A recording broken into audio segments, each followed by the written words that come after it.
All right, welcome to the program. Charles Moscowitz here. Michael D. Shaw is my guest. My new time is Monday through Friday, 7 p.m. Eastern Standard Time. I expect to be live at that time. There might be a few times when I'm not, in which case you'll get a rerun. But for the most part, my goal is going to be to develop an online experience where people can interact. You can call us. The number, by the way, is there at 508 637 5596. I'll be okay. 508 637 5596. Or you could text us and we will read your text. I'm also live on TikTok. They've given me back my show. And you can text me there as well. And the goal is to have like a live experience where we can have a few jokes. We can talk about some issues. We can delve into some topics. And we can do so regularly in an experience that I'd like to reproduce from the days when I actually was on the air in a good old fashioned radio station. And I developed this sort of situation where I had regular callers, and it became an incredible experience. Anyway, Mike, things are going amazingly well in this country right now, thank God. Oh And yeah, I mean, I have to give a call out to my old buddy Kevin Collins that wrote a book, I think maybe 20 years ago, essentially calling the Democratic Party a criminal organization. mm, And I called him the other day and said, I don't think even you knew the extent. how bad it was. Yeah. Well, I mean, we're now getting the scandal around the seizure of the USAID, Oh man. which is by any stretch a huge scandal. About 10% of their budget, and they go back to an executive order that was issued by John F. Kennedy, by the Yeah. way. And by the way, Schumer is dead wrong when he says it was Congress. It was not. It was an No, it was an executive order. executive order by JFK, and he's got to be spinning in his grave to see how this has Oh yeah, been it's so horrible. distorted. Originally, it was supposed to deal with humanitarian crisis around the world. It was modeled after an Israeli group that had done this since the founding of Israel, Hmm. where they would go into Africa and help develop infrastructure, deal with crisis. And it started that way, but like a lot of other things, it became corrupt to the point where now, I don't know, maybe 10 or 15% of its budget goes into those things. It's like it's a criminal organization. And by the way, Secretary Rubio has said in response to all these lies being pushed by the mainstream media that those aspects of USAID are not going to be interrupted. That's going to continue under the direct auspices of the State Department, but that the rest of the USAID is funding horrible things, including, according to major media reports, the Wuhan lab in China where they created COVID. Oh yeah. Uh, Media figure organizations Politico. Politico got $8 million over what, a couple of years, I think, three Yeah, years. now they've apparently stopped their payroll. Like they can't afford it, Yeah. and a whole long list of media figures taking payoffs from USAID, probably around the world and here. They were involved in nation change, government. Regime change. Yeah. Yeah, I mean, where they basically were the main drive behind stopping Bolsonaro in Brazil from getting reelected, probably trying to screw Netanyahu in Israel, probably trying to screw anyone that they don't like. And it's a kind of meddling that this country really is not supposed to be doing. It's not. I mean, it's not in our interests. It's not like we're supporting good people. It's the communists and radical Islamists. Apparently, money was pouring into Gaza Yeah. and Yemen and Afghanistan, even recently, certainly under Biden. Stuff that is not only not in the interest of the American people, but is promoting world war, is Does promoting. anyone have an idea, Chuck, of when it started going rogue? I mean, ultimately, I guess it doesn't matter, but I'm just curious. Well, I'll tell you one reference I saw when I interviewed an author, and I'm trying to remember his name. I'm looking into it. He wrote a book that was published by Regnery about world population control. Yeah. And USAID was one of the major funders of forced abortions in China and also forced sterilizations in India, starting in the 1960s, and other agendas that, really, I mean, apparently there was an experiment where hundreds of thousands of Peruvian women were sterilized without their knowledge. I mean, we're talking about ghoulish, evil So what experiments. you're saying is it was almost from the get-go. Oh, yeah. This was in the 60s. And Yeah. Lyndon Johnson praised them at that time as being on the cutting edge of creating, a reduction in the world population. Well, And he was corrupt as hell. yeah, and And Indira Gandhi in India was all behind it, probably got a ton of money. A lot of politicians, a lot of the money was funneled in, a lot of the money that was sent to Ukraine was funneled through USAID. And now the Ukrainians are saying, he says that they are missing $100 billion. I mean, really? I mean, this is a huge, a lot of that money ended up going back into the pockets of corrupt politicians, corrupt organizations around the world, and including in the Democratic Party. Now, this is it's a scandal that's so vast that it's almost impossible to get your hands around. But we could talk about one simple element to it, and that is the funding of political figures of a political organization called Politico, and also apparently funding anti-Trump activities like the all of the lawfare cases.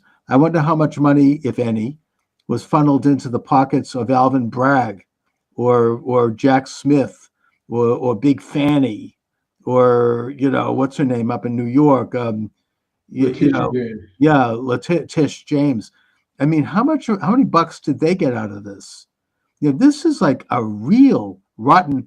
And if anybody on the left has any defense of it, I mean, I would imagine they probably would have been, if somebody had been funneling money to Fox News, not that they're so great, but, it would have been a huge, we would have never heard the end of it. It would have been a huge national story. But now they're trying to tamp this down. This is the scandal that really could put a nail into them. And the fact that they're trying to run interference with the work of Doge, which of course is headed up by Elon Musk, which uncovered this and which asked for Rubio to abolish that organization, and he did. Yeah. The other element is that they have gotten the Treasury Department records from the new Treasury Secretary Scott Bessent that it has been put on hold by a federal judge that indicate that people were getting money from funneled through USAID to do all kinds of garbage around the world. I mean, this is people who are high level Americans. So we are getting close to really uncovering what President Trump has accurately called the deep state. This is what they are. I mean, the USAID seems to be inextricably intertwined with the CIA and with black ops. And the reason that Rubio said, and I saw him interviewed on this, that he had to seize their organization and shut it down was because they would not turn over records about their budget and where their money was going and how much they had. Yeah. And that's, of course, at least insubordinate for any alleged American organization. But they're not even American. I mean, it's a worldwide thing. It's a corrupt group of rogue operators all around the world. They've got something like at least 10,000 employees, all of whom are now out on their ass. They've all been cut off. They were funneling money into Afghanistan. I mean, it's really a huge scandal, and we only know the tip of the iceberg. Well, you would think that if someone really believed in the Democratic Party, they'd be all in exposing this kind of corruption, but instead they're doubling down. They're having these stupid protests over this. Can you imagine? This is their big cause now, protesting the shutting down of USAID. And they're going to go on the street here in Boston at the State House. There are not too many people showed up, but it's, this is what they're fighting for now. Yeah, it's pretty ridiculous because even if you say that 10% of the activities agency is worthwhile, okay, fine, that's Right. retained.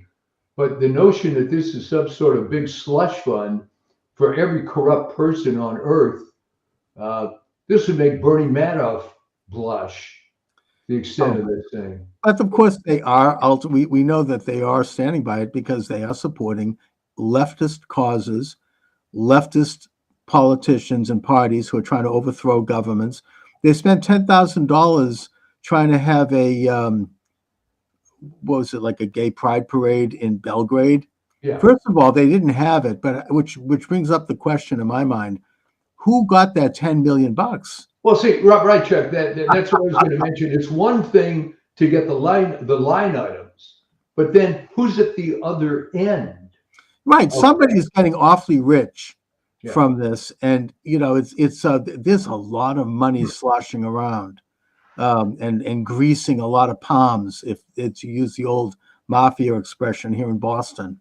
This is like it's and the stuff that they were funding is it's really not in anyone's interest. And now if you want to go support that, fine, go ahead. I mean, that's a private matter. But to expect taxpayer money to go into these things, I mean, this creates discord around these countries who don't want this stuff, going back to the population control agenda, which finally, I remember this book. I'm going to try to find this again. It was great. I remember my co-host Patrick O'Heffernan had a complete meltdown when we had him on. Um, but the Philippines, they finally kicked them out, Yeah. and forced abortions, sterilizations. I mean, this is like really, really dark stuff. So that's what I know about their past. Who knows what else? I mean, this is something that we may never get to the bottom of it. But the good news is that they've been at least mostly stopped. This is a miraculous. It would never have happened had Trump not been elected. You Wouldn't know, it have been, I mean, a better position for people like Chucky Schumer and others to come out and say, we're all in favor of Elon auditing and getting to the bottom of this because they just don't realize how bad this looks, I guess.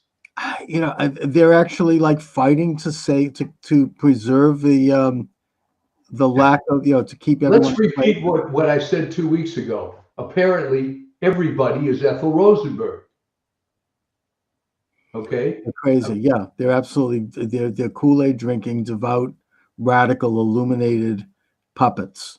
They're just it's a way of thinking. I mean, anybody who saw this meeting, I don't know if you caught any of the moments of the Democratic National Convention trying to elect new leadership. Did you see that? I saw just little snippets.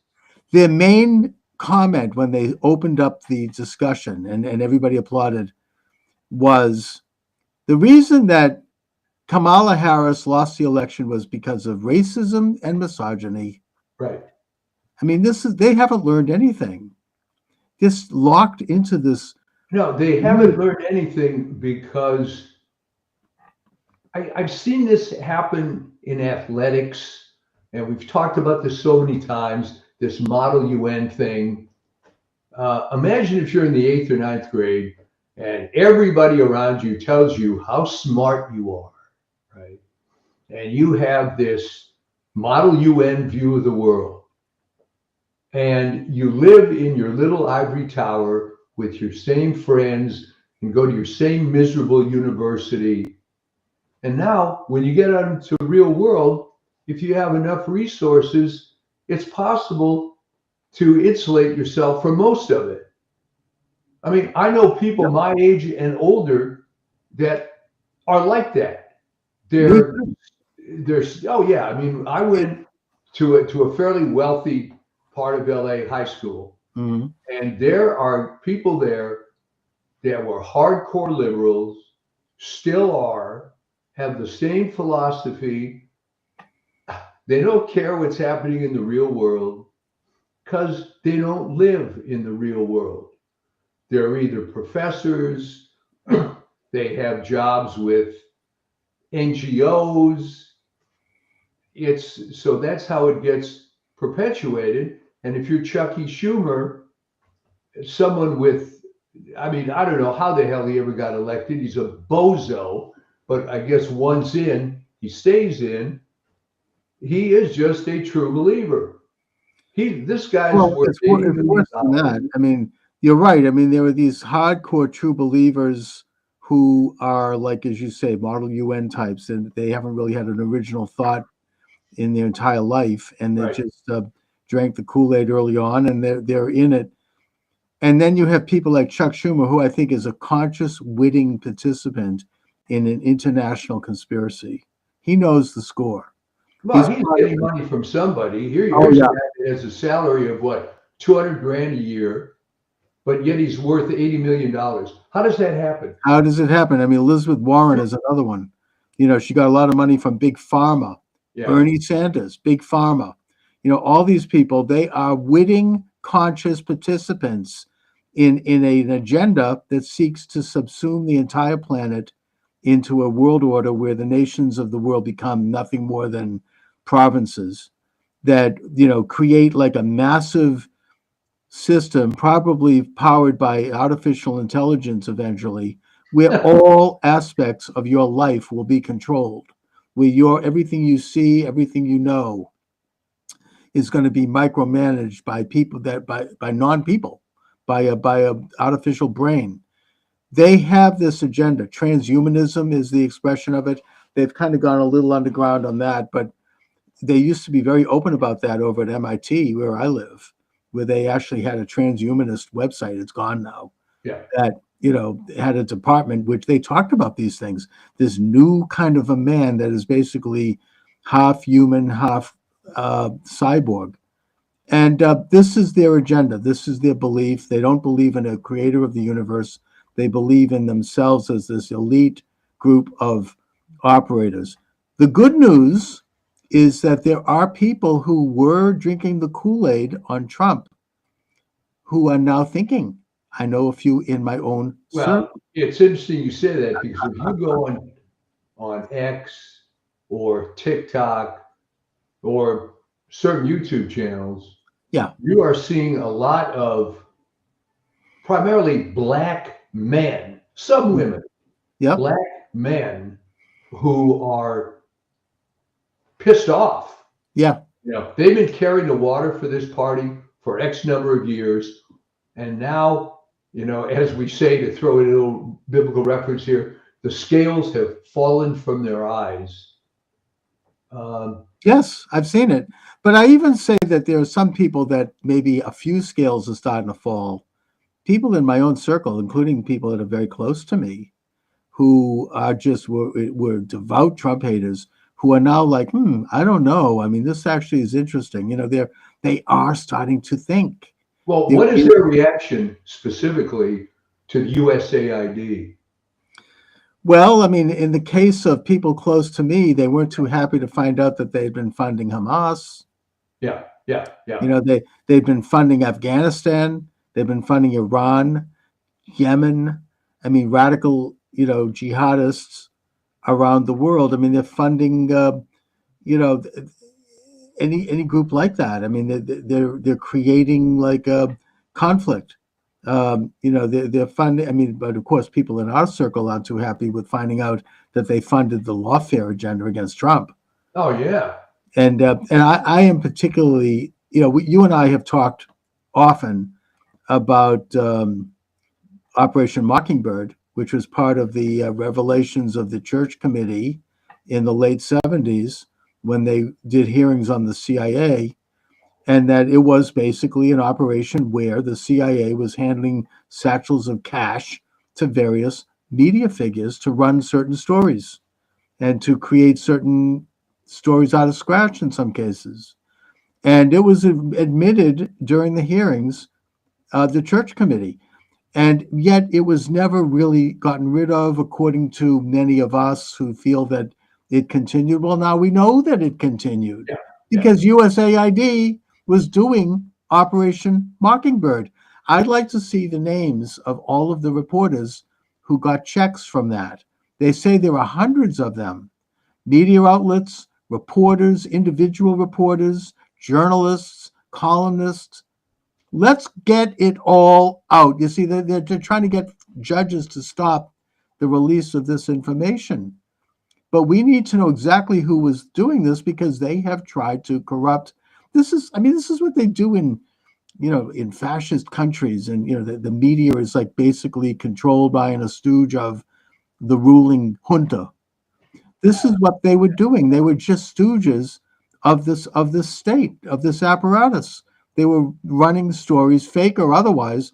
They were taking money to promote stories, mainly that were attacking Trump, of course, and demonizing the MAGA movement.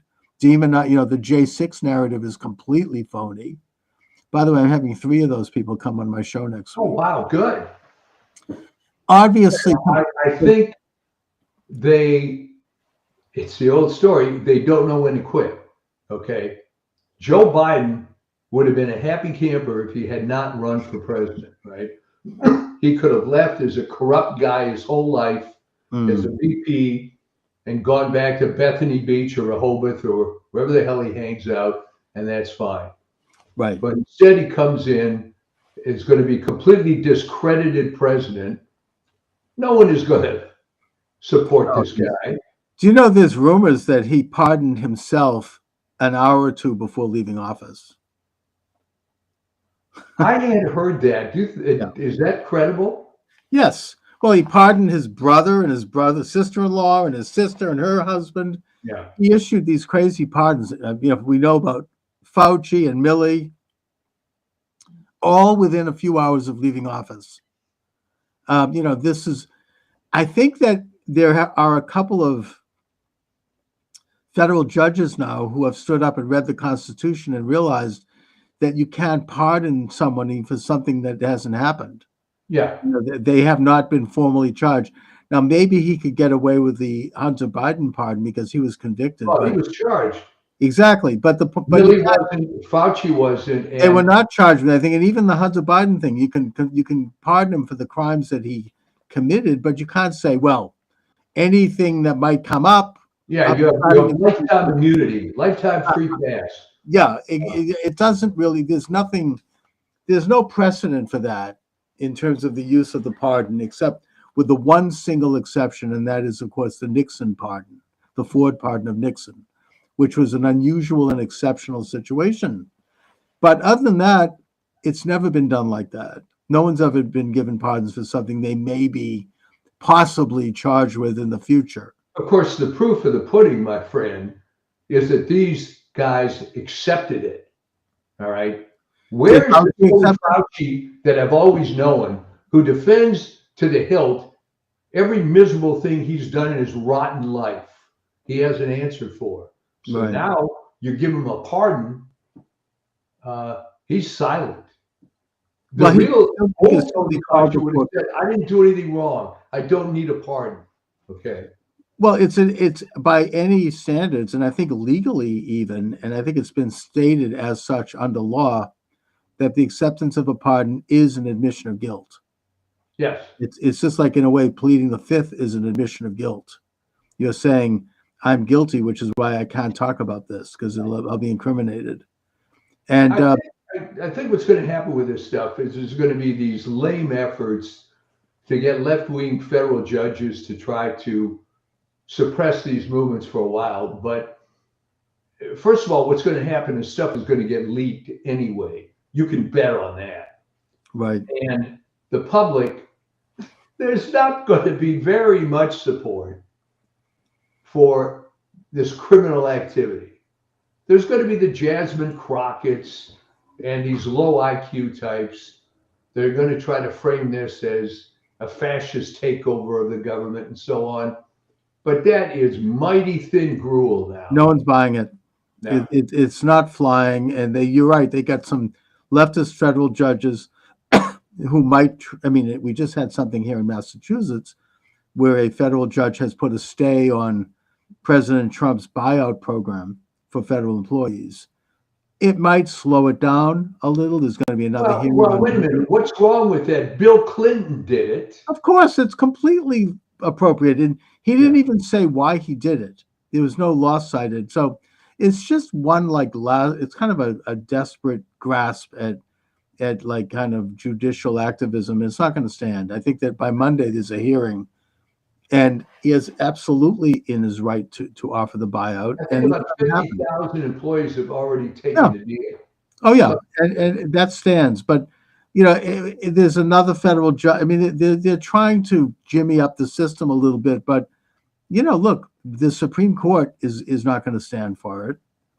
Other than that nutcase, Coney Barrett maybe is a loose cannon, but putting that aside, I don't think that it's going to stand. I got to tell you something about her to interrupt. She was being praised to the hilt, these adopted kids, and she's so religious about. I never bought it. Never Yeah. bought it. This goody two shoes. I'm sorry. All right. Yep. And what happens? She ends up being a complete disappointment. It's true. I mean, maybe Trump he put her in there just as like within a week or two of leaving office or the election, I think. And that was something he had to move quickly on, I guess.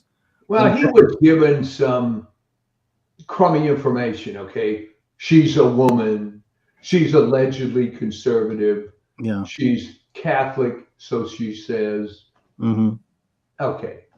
But yeah, it's very difficult to get perfect information on that, but it's also important because there's a hell of a lot of damage that these people can do.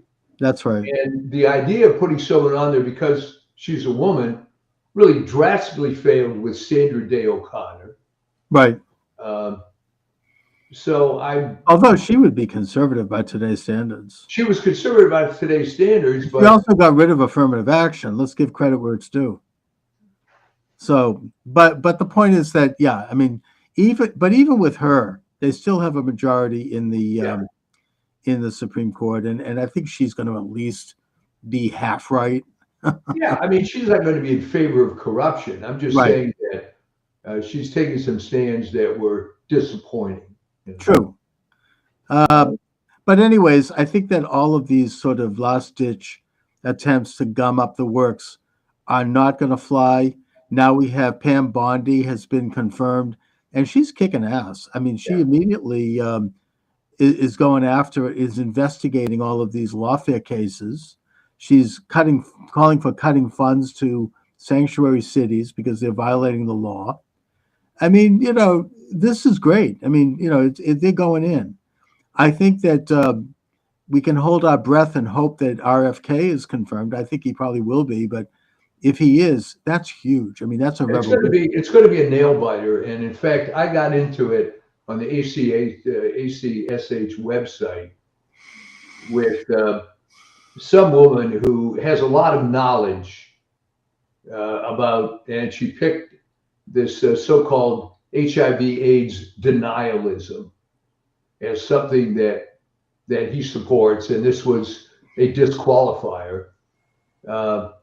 But one of the things I countered her with was, okay, maybe I'll give you that. There were people at the beginning that didn't think that HIV caused AIDS. There's people that still don't think that it does. But how about COVID vaccine denialism? You think that's a bigger deal? Right. So I think it's going to be a nail biter for RFK. He's probably going to get it. And did you see how aggressively they went after him in those hearings? All these pharma stooges. It was unbelievable. Do you promise not to fire anybody in HHS? Well, we got 3 million employees. And they also put all of them through the struggle session about whether or not they thought the 2020 election had been stolen. And, I thought in a free country we can question elections, but they all responded quite well in terms of saying, what I recognize is that Joe Biden was sworn in as president. That's all they would say, which is technically, of course, true. But they did not comment on their opinions on the election. Now that she's in there, she's commenting. And I think once they're all in, they can then be free to take a look at it, because everyone knows damn well what happened. I'm not going to say it because I'm still on YouTube now, and we're still censored on that topic, even though I Well, say here's the point too. Why does that? Well, okay, philosophically it matters, but why, in a practical sense, does it matter in this sort of hearing whether he it's not legitimately won relevant. the election? His term is up. He's gone. Exactly. It's over. I sent Google a note asking them to restore my account and YouTube, because I said, look, I was taken down because I had some people on the program who claimed that the election was stolen, but he's gone now. It's over. Yeah. It's not relevant at this point, and no one's going to threaten Obama's regime. There was, I get the fact that they Like were how you afraid. said Obama's speech. Okay. Obama's regime, Biden's regime. I mean that there was comments about people wanting to decertify electors. Yeah, they did. They wanted to stop that. Okay, fine, but it's over now. He's out. Doesn't matter. Now we could go back to status quo ante and talk about whatever the hell we want on elections. It's no different than talking about whether or not James Buchanan's election was stolen. It's history. Doesn't matter. Anyway, we'll see what happens.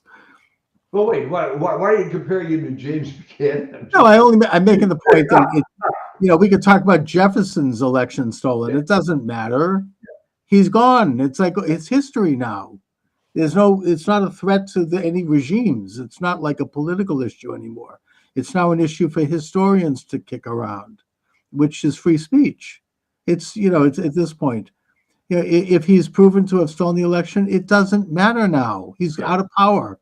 I mean, I suppose it would obviously be greatly damaging and embarrassing to the entire liberal democratic establishment.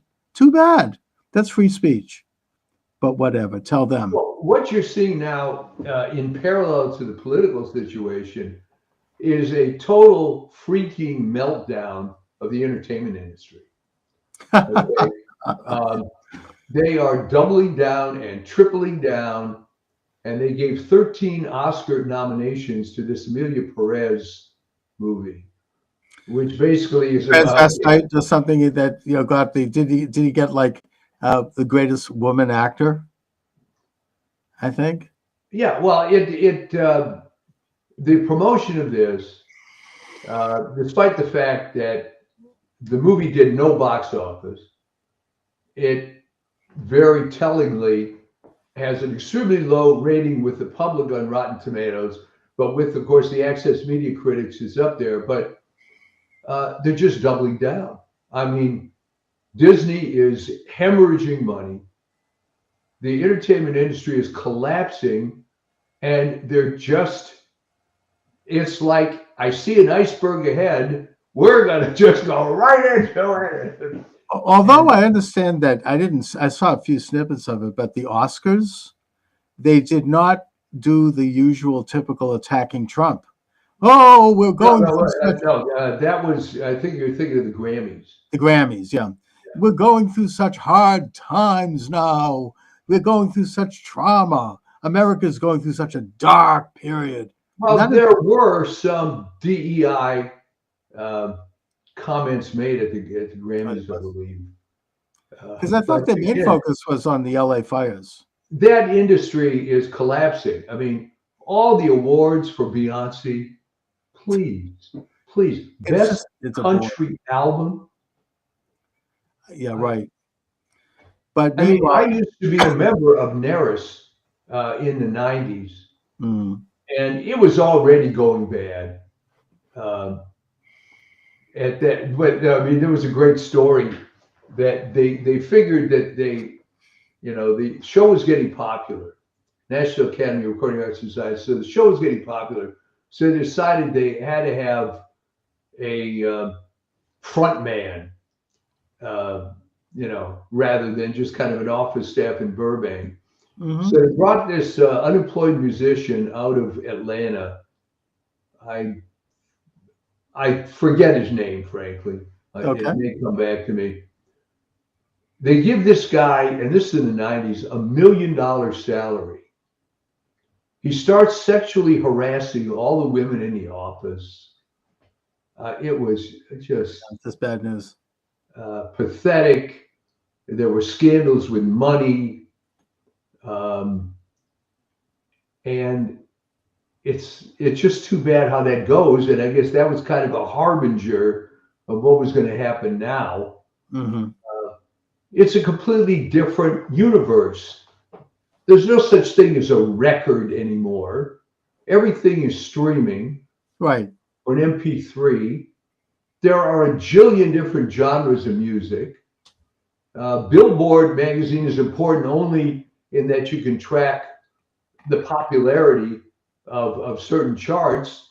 But there's kids of the prime age that used to be this top 40 kind of stuff that don't listen to that anymore. Right. And they've also, I mean, the big record companies have lost their relevancy because they used to Yeah, be the gatekeepers. You didn't get a record deal and you didn't get heard unless you were yeah, picked by the big three. I think it was a big five, yeah, people like Clive Davis. And, yeah, they decided everything. That's gone. yeah. They no longer have that kind of control. And yeah, it's kind of similar to, the paring down of it is similar to what this, to get back to our original topic, what Doge is doing. Yeah. I mean, it's what Elon Musk did at Twitter. He basically fired 80% of the staff when he took over Twitter. He brought back a handful of them afterwards, but it's became stronger, better, more prosperous than ever. That was the best example in history of the 80-20 principle, right? Yes. He fires 80% of the people, 20% of the people are doing the work. Mm. Uh, and remember when they told him, oh, no, it's going to fall apart. You need all those people. And he's thinking, no, I don't. This is all IT. It's all automation. What are these people doing? And if you remember that video that went viral a couple of years ago of those two women in a swimming pool talking about what their day was like, they worked for some tech company. Mm. And, they got free meals and they got all this time off. And as an afterthought, well, what is it you do here? Um, Yeah. I mean, that's that about describes it. So, anyways, he's now doing this with the federal government, and they're freaking out. But it's about time. I mean, it makes me think of I consider him to be my mentor, the late great Jerry Williams here in Boston, who was talking about this back in the 80s, back in the 70s. I mean, he was talking about, like, for example, use the example of the Massachusetts Registry of Motor Vehicles, this massive department with their big offices and staffs, and you had to go in and have this miserable experience all day waiting in line to get your license renewed. And just they were harassing people, and it was a boondoggle. And eventually it showed how corrupt it was, the people getting on payrolls, and Whitey Bulger's kids were on the friggin' payroll. And it was, there was like all this political hacks.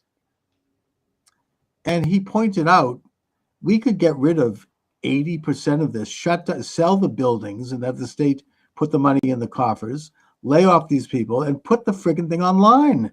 yeah. Now they have done that, and it's Yeah. worked out pretty well. You still have too much of it, but at least it's been pared down a little bit. That's what needs to be done on the federal level. We don't need to have this kind of stuff anymore. I mean, Lee Zeldin, he's been confirmed as head of I think the Environmental Protection Agency, I believe. Right. He just closed the Department of Environmental Social Justice, something like that. Laid off 200 people. They're going to sell the building. They're going to get rid of the whole freaking thing. That's how they're going to save money, because we don't need these things. Right. Somebody wants to talk about environmental social justice, let them do it on their own dime. Let them, set up a website and talk about it. But do we need to hire a whole agency with 200 people, probably earning who knows how much? It's, they're saying, oh, well, people don't appreciate the basic services. That's the big lie. The basic things that we want the government to do aren't going to change. This is 80% of the government I mean, I had an interview off the record with somebody who's a pretty high level government official in Washington. I can't say who because it was a private conversation, but he pointed out to me that none of them have gone back to work. The pandemic has been over now for 4 years. They basically, they've never been seen, and they're getting full salary. Nobody knows what they're doing.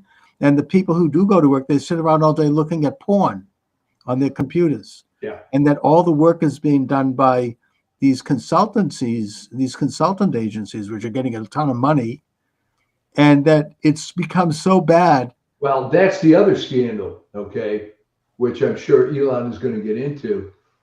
These contractors are hired to do the work. All right. Here's the problem. I knew a bunch of these guys when I was living in the DC area. The dirty little secret is the contractors were making way more money than the federal employees. Right. So not only was there this resentment, it's like, what the hell is this? You have staff that's supposed to do these things.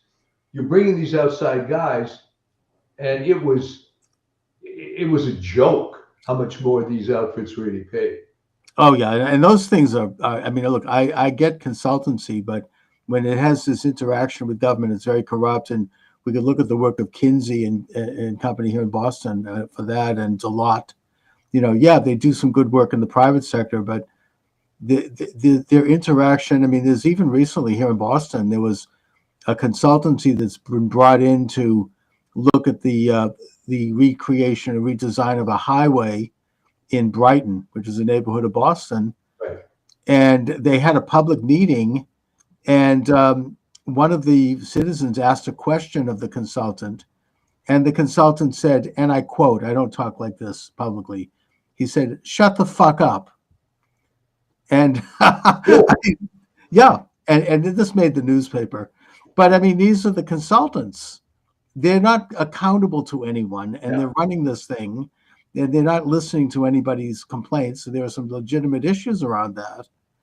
And in a sense, the elected authorities have turned over their responsibilities to these consultants. Well, I mean, it's a vicious circle because what happened in the case I was describing, this was the Department of Agriculture, and the thing in question was this big software involved with how to plan your diet and whatnot. And of course, agriculture had tried and failed to get this website to work. So they brought in these high-priced people and to fix it, which they did. But as the guy told me, this guy Paul told me, he said, but at the end of the day, no one's using the website anyway. Okay. Mm-hmm. It was a bad idea. But he'll take the money. And they take a lot of money to do probably in many cases nothing. You get a big contract, and they're rolling in dough. But the point is that Doge is going to really take a hard look, and they're freaking out because they're gonna pare down. This is what I can't believe this is happening. It's incredible. This should have happened decades ago. It's an incredible thing. Finally. They're going to bring the government into the present time. A lot of these activities can be replaced by websites and even by AI to a certain extent. I mean, I don't think that we want to see AI making decisions about real things that affect real people, but there's a lot of stuff that could be automated. I'll give an example. There's a lot of stuff that lawyers do where they charge a ton of money for things that could be done by AI, could be done through ChatGPT, could be done online. Standard things, like setting up a will or setting up, a contract of different types that are not complicated. Certain transactions in areas of like real estate or whatever. A lot of this can be done with automatically and at no, if zero cost or low cost. And so they're holding on to it's like holding on to the horse and buggy. They want to hold on to their gig over there. Well, that's it. That's the mentality. Do you remember some years ago when the bill pay function was introduced on bank websites. Hmm. You now pay your bills online. Right. There was a big movement within the U.S. Postal Service. No, no, tell your friends it's better to write a check and put it in the mail. Mm. Uh, and you and I are old enough to remember what a pain in the butt that was. Yeah, You and I remember waiting in long lines at the telebooth, Yeah. right? I think my daughter has never seen the inside of a bank. I mean, maybe when she set it up. Because everything is done. If you get a check in the mail, you just scan it and it goes into your account. Everything is done now using your smartphone. You don't need to have this whole big infrastructure. Now, look, people are going to lose their jobs. People lost their jobs when the horse and buggy, I mentioned that, when the car was invented, the horse and buggy industry, which was up in Amesbury, Massachusetts, along the Merrimack Valley, there were several big companies that did this. They lost their jobs, and it created a local depression. I get that. And they were lobbying the state to subsidize them anyways, and the state did not do it, but it can be dislocating. Look, I lost my company because of computers. My company, City Metro Enterprises, I I remember them. yeah, I was going gangbusters. I was They very. didn't work for me, which you probably don't remember. Did I do a job for you? Yes, a couple of jobs.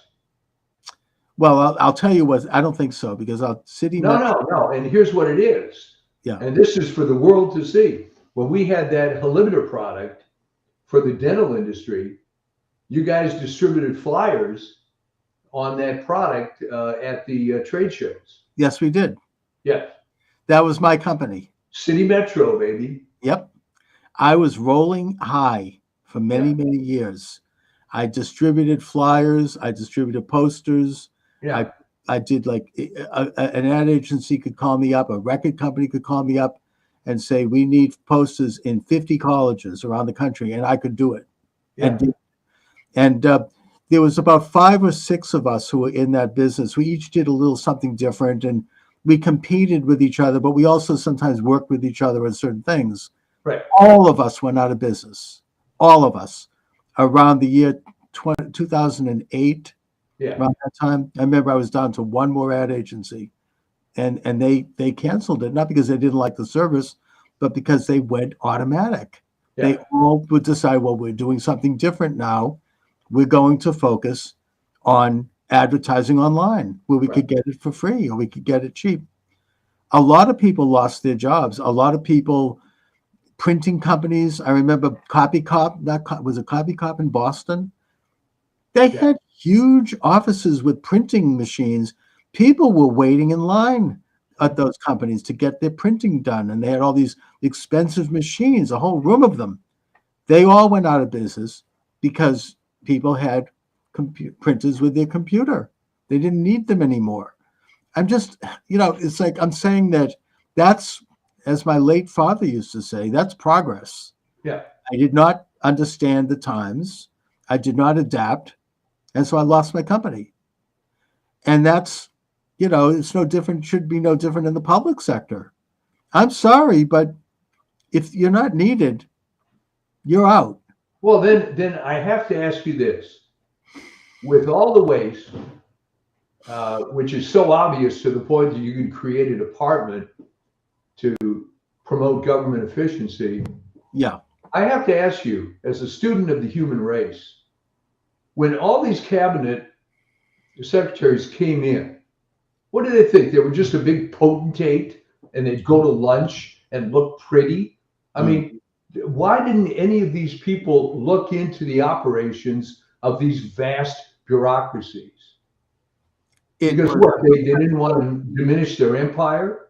Yeah. I mean, it had become a perpetual, I'm sure there's a word in sociology for this, but it had become a perpetual entity, starting really with Wilson. It goes back in history, with these massive agencies just would perpetuate themselves, and they would exacerbate the problems they were supposed to solve because that helped them get more money and more budget.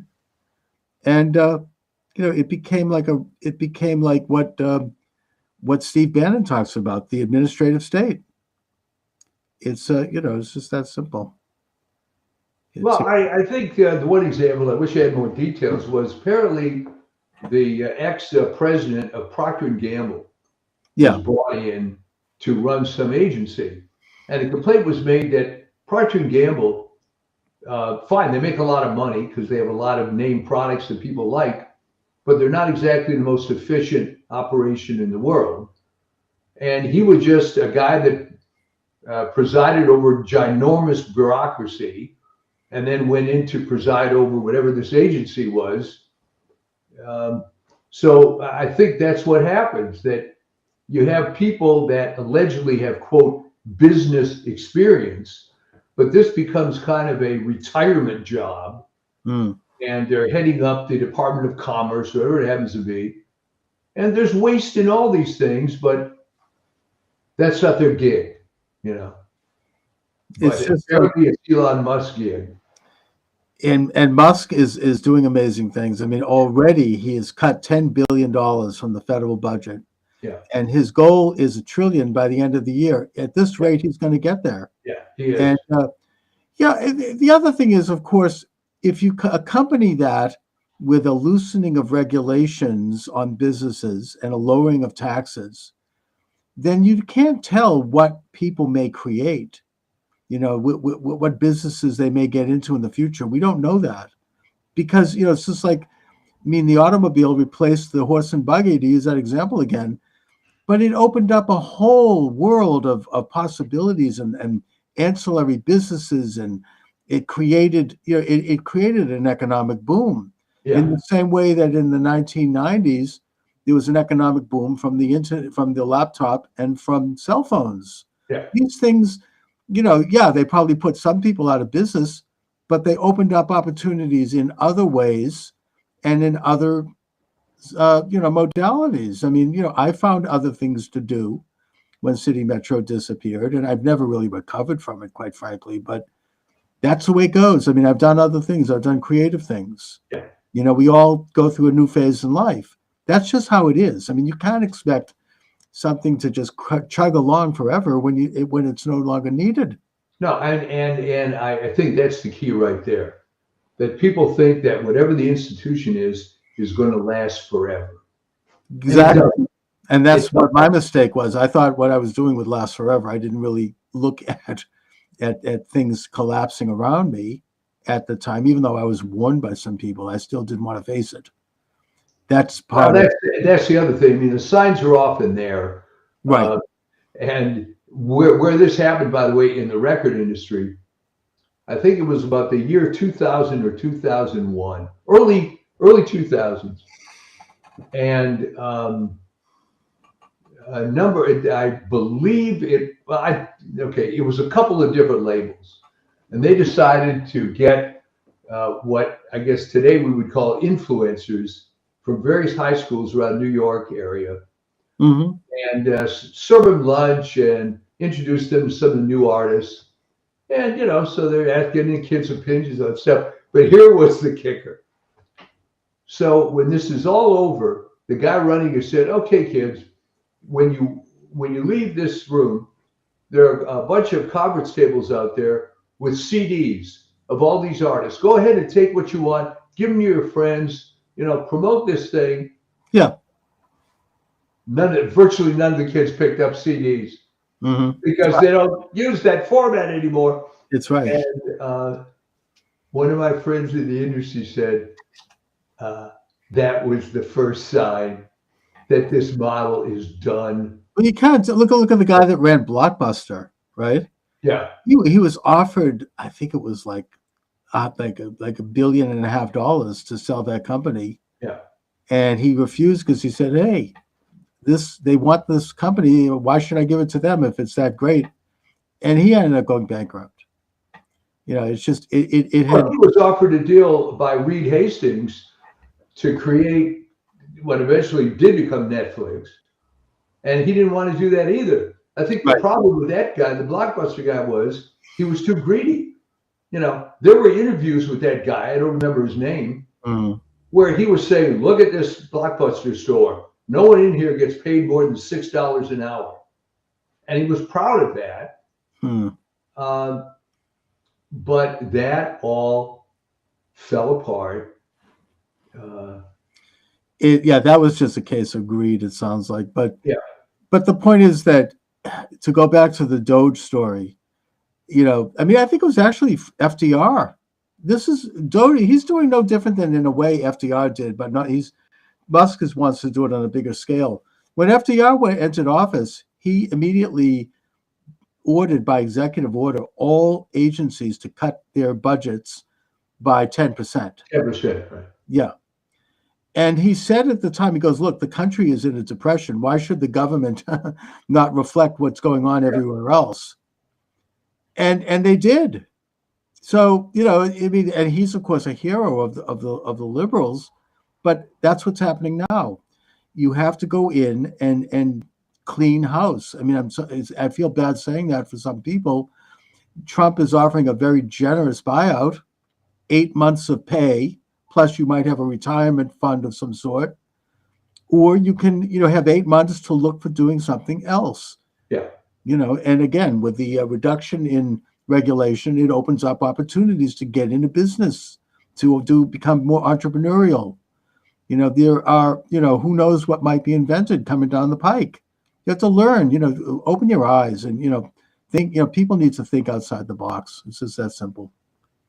yeah. I agree. It's you can ask yourself why no one did this before, Mm. and it took someone from the outside to do it. It did. And every government probably from FDR, because ultimately he did increase the size of government anyways, but A little bit. yeah, I mean, so from that time on, it's just continued to grow and it's continued to increase. And now you had, we've talked about Michael Glennon's theory about the double government. I mean, that was the establishment of the intelligence half of the government, what he calls the Trumanites. Yeah, Their power is being curtailed. You got Ratcliffe now offering buyouts to CIA agents. Apparently, something like, what is it, like 90% of them are taking it? yeah, It's yeah. incredible. Good riddance to them. Well, I think it's so high in the intelligence agency because they realize that there's been such abuses, and whether they're going to be retire early or try to do something else, but they know the hammer's going to come down on this. Right. I mean, they know that like President Trump has declassified the information around the assassination of JFK, Yeah, which implicates the CIA, quite frankly, and other things like that. I mean, it's their power now is being curtailed. I mean, I worry about President Trump's safety when I say that, but it seems to me, thank God, so far they're being reined in. Whoever thought this could happen? It's incredible. This is really like well, it's it could never have happened under the standard paradigm. Where Bob Dole, it's his turn to run for president. It no, had to that be it would someone never have happened from under the that. outside. Yeah, I mean, and now Trump is coming back, having learned lessons from the first term, and he's getting rid of all of his enemies who have burrowed into the government. yeah, Biden tried to put them there, just like Obama did when he left, except Trump is finding them and routing them out. Those corrupt inspector generals and the FBI agents. I mean, people like, we remember Peter Strzok and Lisa Page and McCabe and Comey, the Vindman brothers. These are people who are all in the government, burrowed away, waiting to get Trump later. Trump's learned, and he's getting rid of them. He's finding them and firing them. And I just think that that's very heartening. They're not going to pull off another yeah. coup like they did last time with the fake dossier and the Mueller group and then the perfect phone call impeachment. It distracted Trump for 4 years with that crap. And they're not going to get away with it now. It's great. So. Yeah, there's going to be a new revelation every day.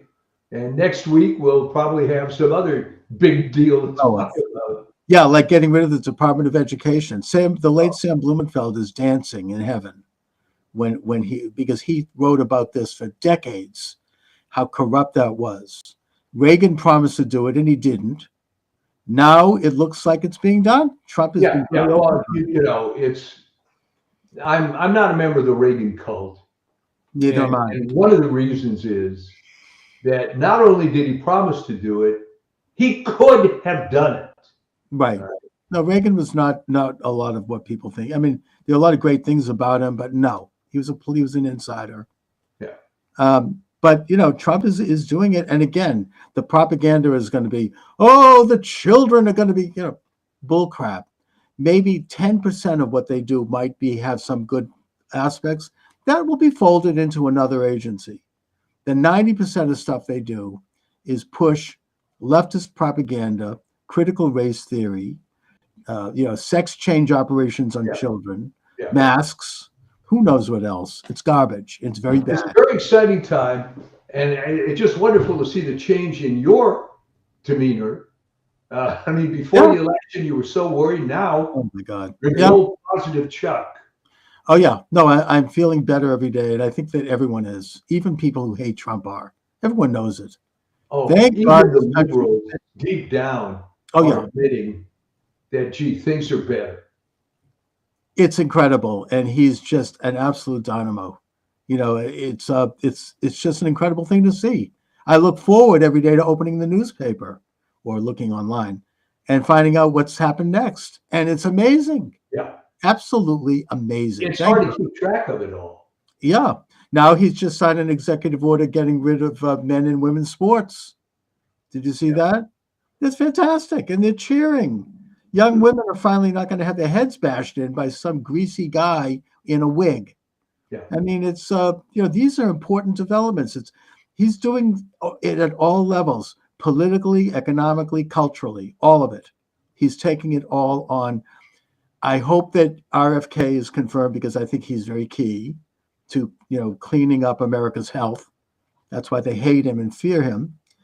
And What Tulsi is so Gabbard and disturbing, what is so disturbing is the way his cousin has gone after him. oh my God, that's disgusting.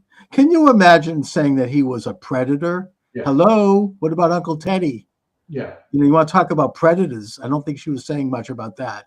No, It was no. just, it's just And when it got even worse is that her son posted these videos oh, he's weird. watching RFK's neurological condition and so on, but it just isn't landing. No. And he's weird. I mean, if you've seen his TikToks, he's like the guy has a screw loose. I mean, in a way, it's sort of like that relative of Jackie Onassis in that movie they did with the I forget what it was. He had like some weird relatives. He's a lot like that. But yeah, that's really disgraceful. And Well, I mean, why do she's got all the money she needs? Why doesn't she just keep her mouth shut? Does anybody really think that she is the chosen representative of the JFK flame? I don't think it's gone over well. I don't No. even with liberals. I mean, she's a hardcore partisan. I think with her, it's an old Democrat Party thing. Yeah. And I don't think that's flown. I don't think that's a good look. No. No, but let him do it, And also, Kash Patel was going to be friggin' amazing if he gets in. That's a tough one too. Well, they delayed it, I think. They did. They delayed it, but it's going to happen. Hopefully, God willing.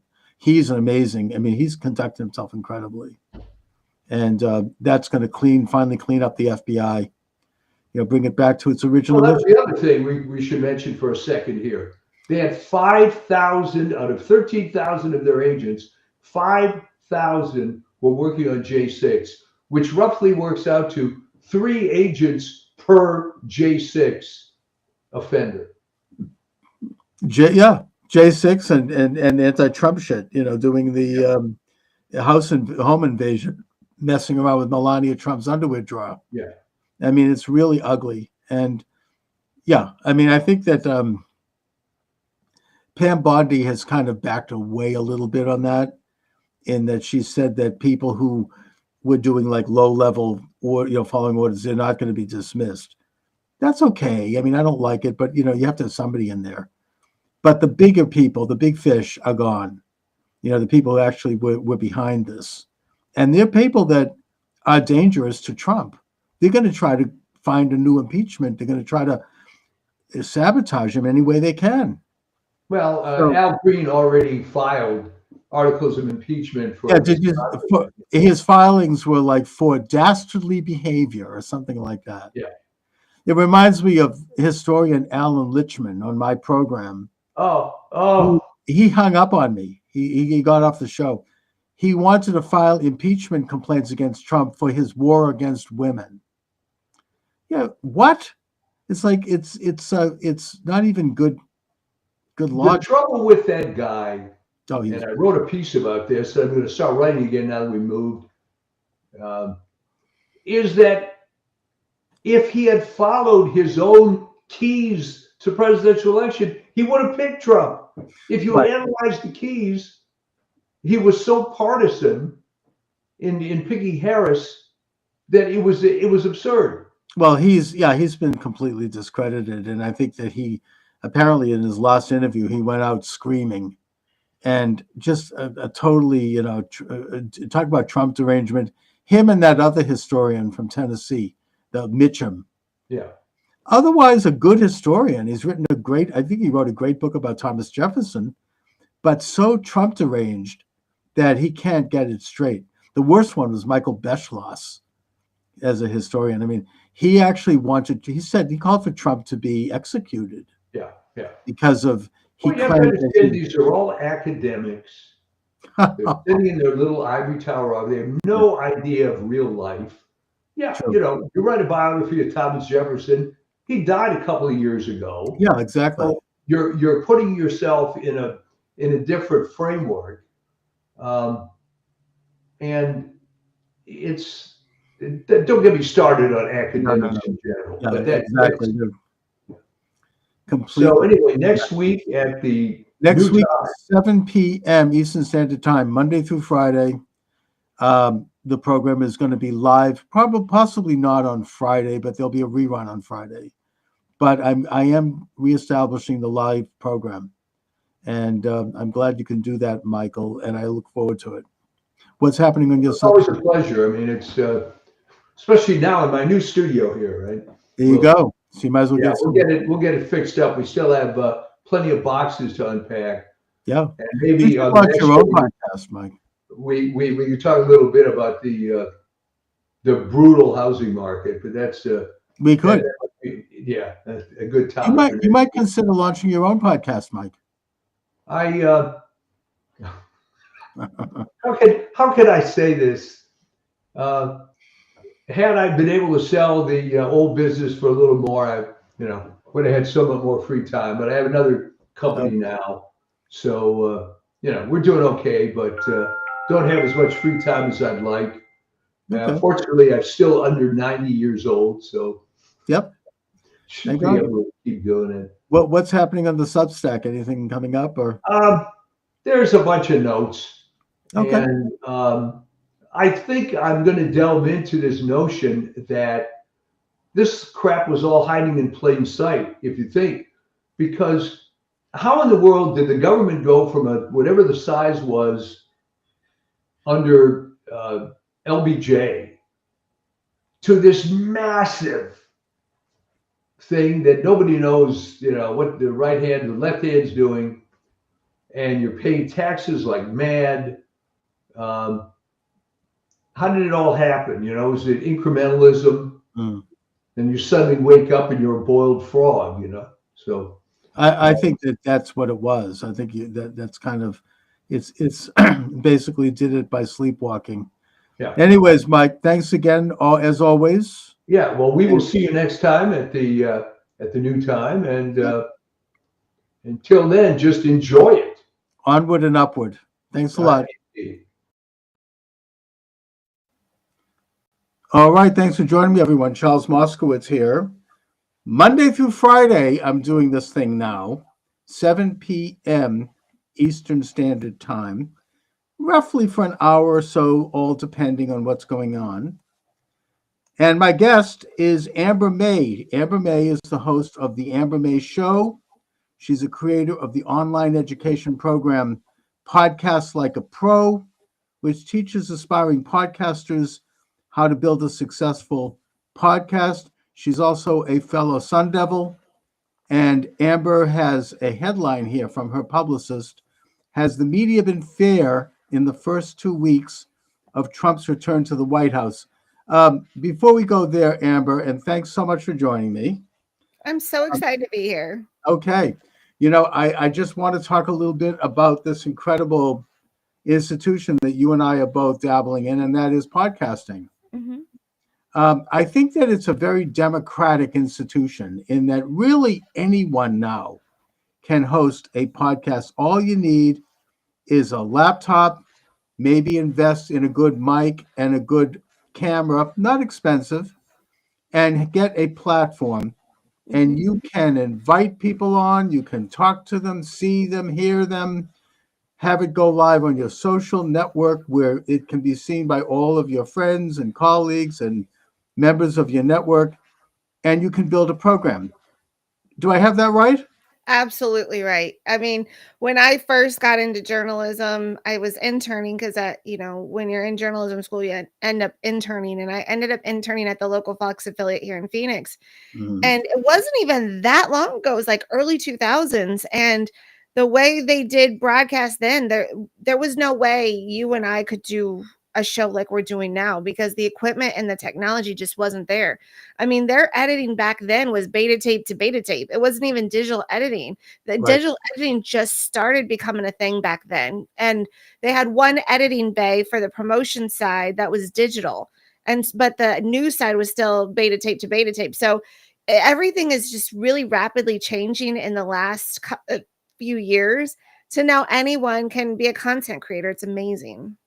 Yes, I mean, back in the day, I mean, for a while I was doing talk radio in Greater Boston, where I live, and it was all very planned, and you had to be there at a certain time, and there's a whole office there with everybody kind of controlling everything, and it was sort of, yeah, there was definitely free speech in a way freer than we have it online. By the way, we'll get into that, Yeah. but it was still very curated. It was a different style of communicating. It wasn't. It was very kind of formal, and it was very limited in terms of there was just so many slots in any city or town that you would get in. Whereas now you could have millions of people, millions and millions of people doing programming and having influence. And before we go further, I want to your headline, which I think is quite provocative. Has the media been fair in the first 2 weeks of Trump? That in the old days, Trump would never have won re-election because he was being censored, including online, Hmm. but they were not able to completely suppress President Trump's message, and that's why he was elected. The media, I think they would acknowledge it pretty much, was viciously anti-Trump. Hmm. All of the mainstream media, even Fox News to a certain extent, Hmm.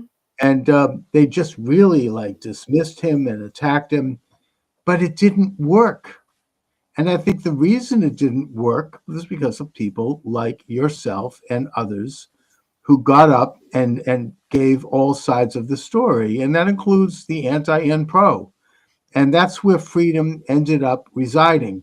And in spite of huge efforts to censor that, I mean, like a lot of people, I lost my YouTube channel because I had a doctor on my program, very respected, internationally known doctor, who suggested that pregnant women and children should not get the COVID vaccine. For that, I lost my station. Okay. I mean, I'm not alone here. I'm not, that's how it is. For various reasons, we can speculate that is a hot button for YouTube, and they don't allow any comment on that, on the vaccine. And obviously, they took President Trump's Twitter account away, where he lost, I think, upwards of 50 million followers. So they really did try to crack down on the internet, but it failed Hmm. because of people found other ways to do it. In my case, I reestablished the program on Rumble, Hmm. and like you have a great Rumble station, by the way, Amber. Thank you.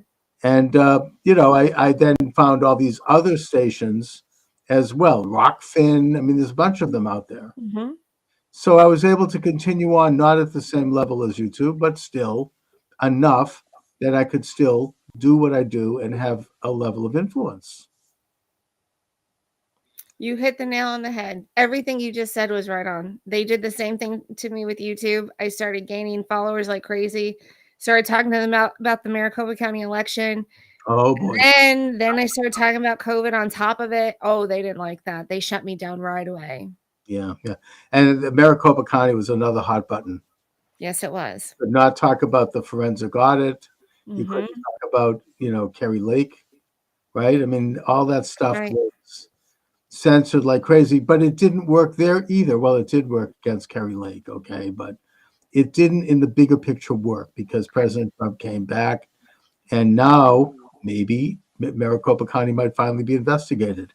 Maybe they'll get to the That's bottom what of they're that. saying. I'm part of the Maricopa County Republicans here in Arizona, and our county board of supervisors said that is one of the things they are planning on doing is doing a deep dive on our election system. Our Mhm. state legislators are very much in favor of that. And of course, our Arizona GOP chair is also in favor. So I see good things happening as far as the election front goes. Well, that would be amazing. I hope that you get the Department of Justice under Pam Bondi involved. Wouldn't that be great? Oh my God! I mean, to have really it's a national scandal, and the whole world saw it. Oh, I yeah. have now that we're on that topic, I have a quick question about Sure. that. Besides the 2022 election, when the machines didn't work in the Republican precincts, and the paper that they used had been created by a very partisan printer, and that it didn't fit in the machines. I noticed that about a year ago, when there was a special election in Maricopa County, not to get into a controversy, but why not? There was a national incident, some kind of a readjustment of Google, where different computers were having problems for about a day, including, like, I think at airports in some cases. There was I a cyber attack. It was because I happened to be in New York that day, and we Mhm. were staying at a hotel, and our hotel couldn't get their computer functioning, and they couldn't open doors, so they had to do it manually. And it was something that happened all over the United States. Mhm. But I seem to recall that Maricopa County, coincidentally, was having a special election that day, and Yeah. they had to shut down all of the electronic computers. For a time they did, yeah. They were eventually able to get them back up going again, but yeah, it did affect some of the machines on the election. So yeah, that was a thing. Well, what that tells me, I mean, not to state the obvious, is that those machines were online. Otherwise, why would they have been affected? That's what I've been saying for a long time. I want them to do a real deep dive. I want they say the machines are not connected to the internet. I went to McTech, which is where they supposed to tabulate the votes. McTech staff is telling me they're not connected to the internet. I honestly believe that they think that is true. Hmm. I don't think they are How could they not lying be? to my face. I think they genuinely believe that to be true.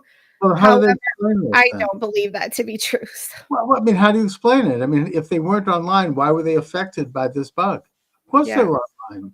They had to have been. I mean, it's obvious. And of course, people like myself, when you mentioned this in the 2000 election, you were like demonized. Oh I mean, yeah. you almost seemed as a subhuman for even suggesting it. But it turned out to be true. Anyway, let's go on to talking about podcasting, because you actually are teaching people how to podcast, which is a great thing. You offer your services online in that regard. You have a website called Podcast Like a Pro. It's part of your Amber May Show website where you can hear your podcast. So let's talk about that. I mean, what is some basic information that we can share with my audience about how to do a podcast now? I'm so glad you asked. And if anyone wants to join, they could go to the ambermayshow.com, theambermayshow.com. And then there's a tab that says podcast like a pro. If they use your name, Charles, they're going to get a discount at checkout. Great. So make sure you use the discount code Charles so you guys can save some money there, because I don't want anyone having to pay full price. If you want to, you're welcome to, but I'd love for you to get a discount. I get asked all the time. Like you, I have a radio background. After I graduated college, I got to work at an AM talk radio show Mm, station. And so I have professional experience. I've done this for a living. The reason why I quit my radio gig was because I finally had a child after 8 years of trying. mhm, So on my way to work one day, I'm crying. I'm crying so hard because all I've ever wanted to do is be a broadcaster. I mm, got this great job that I just absolutely love, but now I'm about to have a child. yeah, And the idea of putting her in daycare after I've been waiting for 8 years to have a baby was awful. right. So I quit my job and I went 9 years without broadcasting. And then I restarted my show again. Mhm, So, long story short, I get asked all the time, just a little background for your audience. I get asked all the time, how do I do this? And how do I do that? And how do I start this? And so, what I decided to do is I wanted to help everybody that I possibly could. So, I took my knowledge in the most frequently asked questions and I put it in a course. And you covered a little bit of that. I'm going to show you how you can do a podcast that's not going to cost you an arm and a leg. I'm going to show you the equipment necessary to do it. And if you have more means, then great. Upgrade your equipment. Great. Fantastic. I applaud you. But if things are a little tight, but you still have a message or you still have a passion that you want to get out there, maybe you love classic cars or maybe you're into remodeling and you want to kind of just show people how to remodel a home, then you could do that and I could show you how and I could show you how to build an audience. So I went from a built-in audience at a radio station going 9 years, not having any audience whatsoever and having to build it from scratch. So I'm going to give you tips and tricks on how to do that. The really cool thing about my course is I have a exclusive community that everyone who takes my course gets to be a part of. And then mm, you'll have access to me and other content creators. And my idea is I want to make it to where it's a community where we network together, where we share ideas, where we promote one another on each other's shows. So I'm mhm. just trying to build a community of podcasters because we are the new media. Elon Musk says it all the time. The media is freaking out about us. They're saying, oh, they're not the media and they're throwing tantrums on TV. But you said it perfectly, Charles, because of what we've been doing in the alternate space. It really made a difference in this last election because you were right. They censored RFK. They Mm, prevented him from running. They wouldn't interview him very much. And they really, really censored Donald Trump and mm, always put him in a bad light.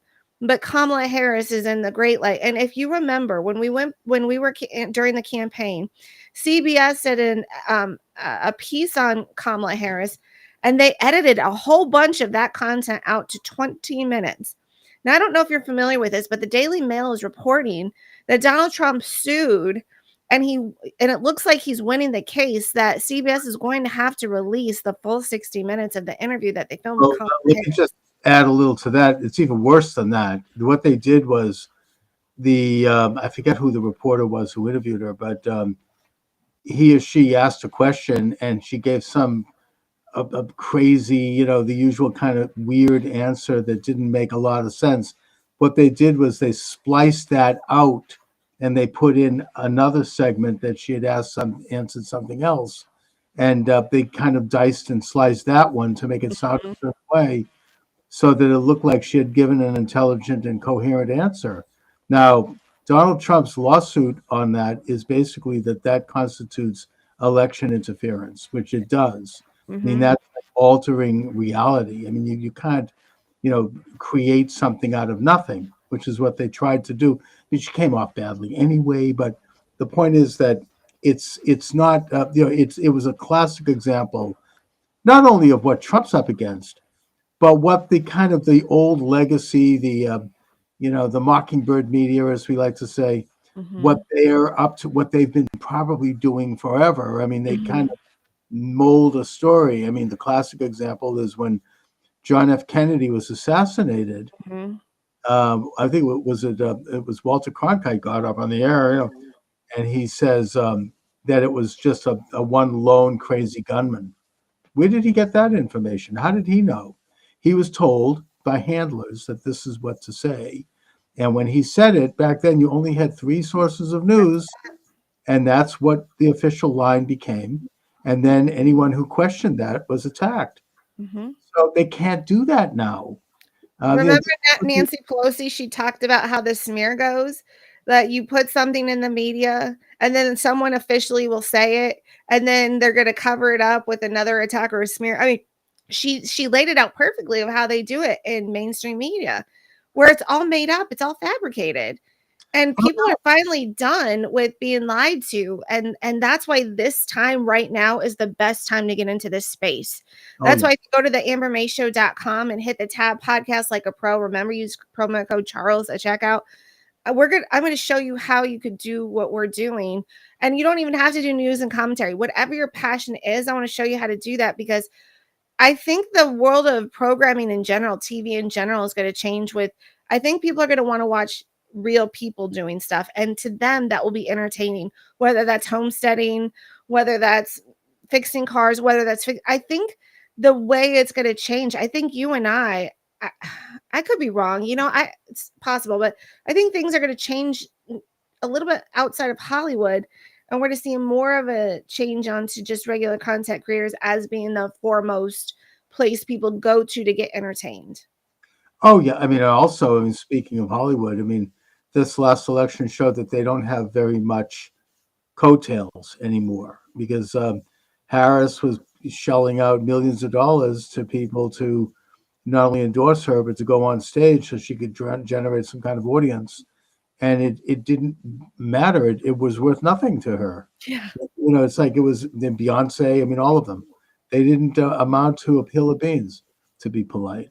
Mm-hmm. And so, the days of their influence have been exposed, and that, yeah, people are looking to TikTok. They're looking to, the YouTube Reels. They're looking to all of these things for entertainment and for information.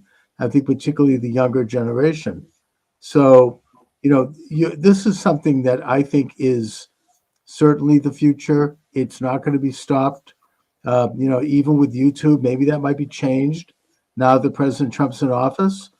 I mean, I actually sent YouTube a note saying, now that President Trump's in office and Biden is gone, maybe, you might be able to restore my station, because it doesn't matter what people think about the 2020 election. It's over. He's gone. No one's threatening his position anymore. We'll see. But so going back to your podcast, can you talk a little bit about some of the nuts and bolts of how you do this? How do you create your podcast technically? And also, what kind of a schedule do you maintain? I mean, what do you actually do? I think, okay, so the learning is self-paced. So the classes are self-paced. It's not going to take you all day to do any of the courses. I know we're all working people, we're all busy people. So I put things down in a time fashion, come back to it tomorrow, come back to it in a week, come back to whatever you want to. It's self-paced. I talk about all the fundamentals that you're going to need to know. You're going to Mm. need to know, like Charles said earlier about equipment. You're going to need to know where to publish your episode, because, like Charles said, him and I have been canceled in a lot of platforms, but we found some platforms that are very much free speech oriented, and I share that with you. I tell you, I show you how you can monetize. I give you ideas to monetize, and any of my students can be an affiliate of mine, because if you're going to come to my class, I want to believe in you and invest in you. So if you decide to be an affiliate with me, wonderful. I'd love to have that partnership. So we talk about monetization. We talk about how to get guests. Where do you find guests? So that's an important topic. People want to know, well, okay, I'm going to have a show, and I want to interview people, but where do I find them? So we're going to talk about things like that. So all the fundamentals that you need so you launch successfully. And just know this. Your first episode is going to be the worst episode. And that's coming from me, a professional, someone who's been in radio. My episodes back then were not as good as they are now. Why? Just because with years of experience, you just get better and better as you go. And with the perfectionists out there, I want to tell you, don't wait till everything's going to be perfect to go. Start now, because perfection comes as you continue doing your craft, as you start getting more ideas about what kind of things, elements you want to add to your program. So don't be caught up with everything has to be so perfect right now. Actually, in this space, people love imperfection. I'm not saying have a sloppy show. By no means. I want you to have a great, well-produced show. But I'm just saying, if something goes awry and something's not perfect, your audience will be fine with it. It's a different format. It's not Yes. as quite that, like, you have to be perfect when you do this thing. It's more conversational. It's more off the cuff. Be yourself. Mhm. In my case, I'm trying to put together at this point. I mean, I kind of got out of it for a while for a lot of reasons, but now I'm getting back in, and I'm trying to put together consistency of doing the program Monday through Friday at 7 p.m.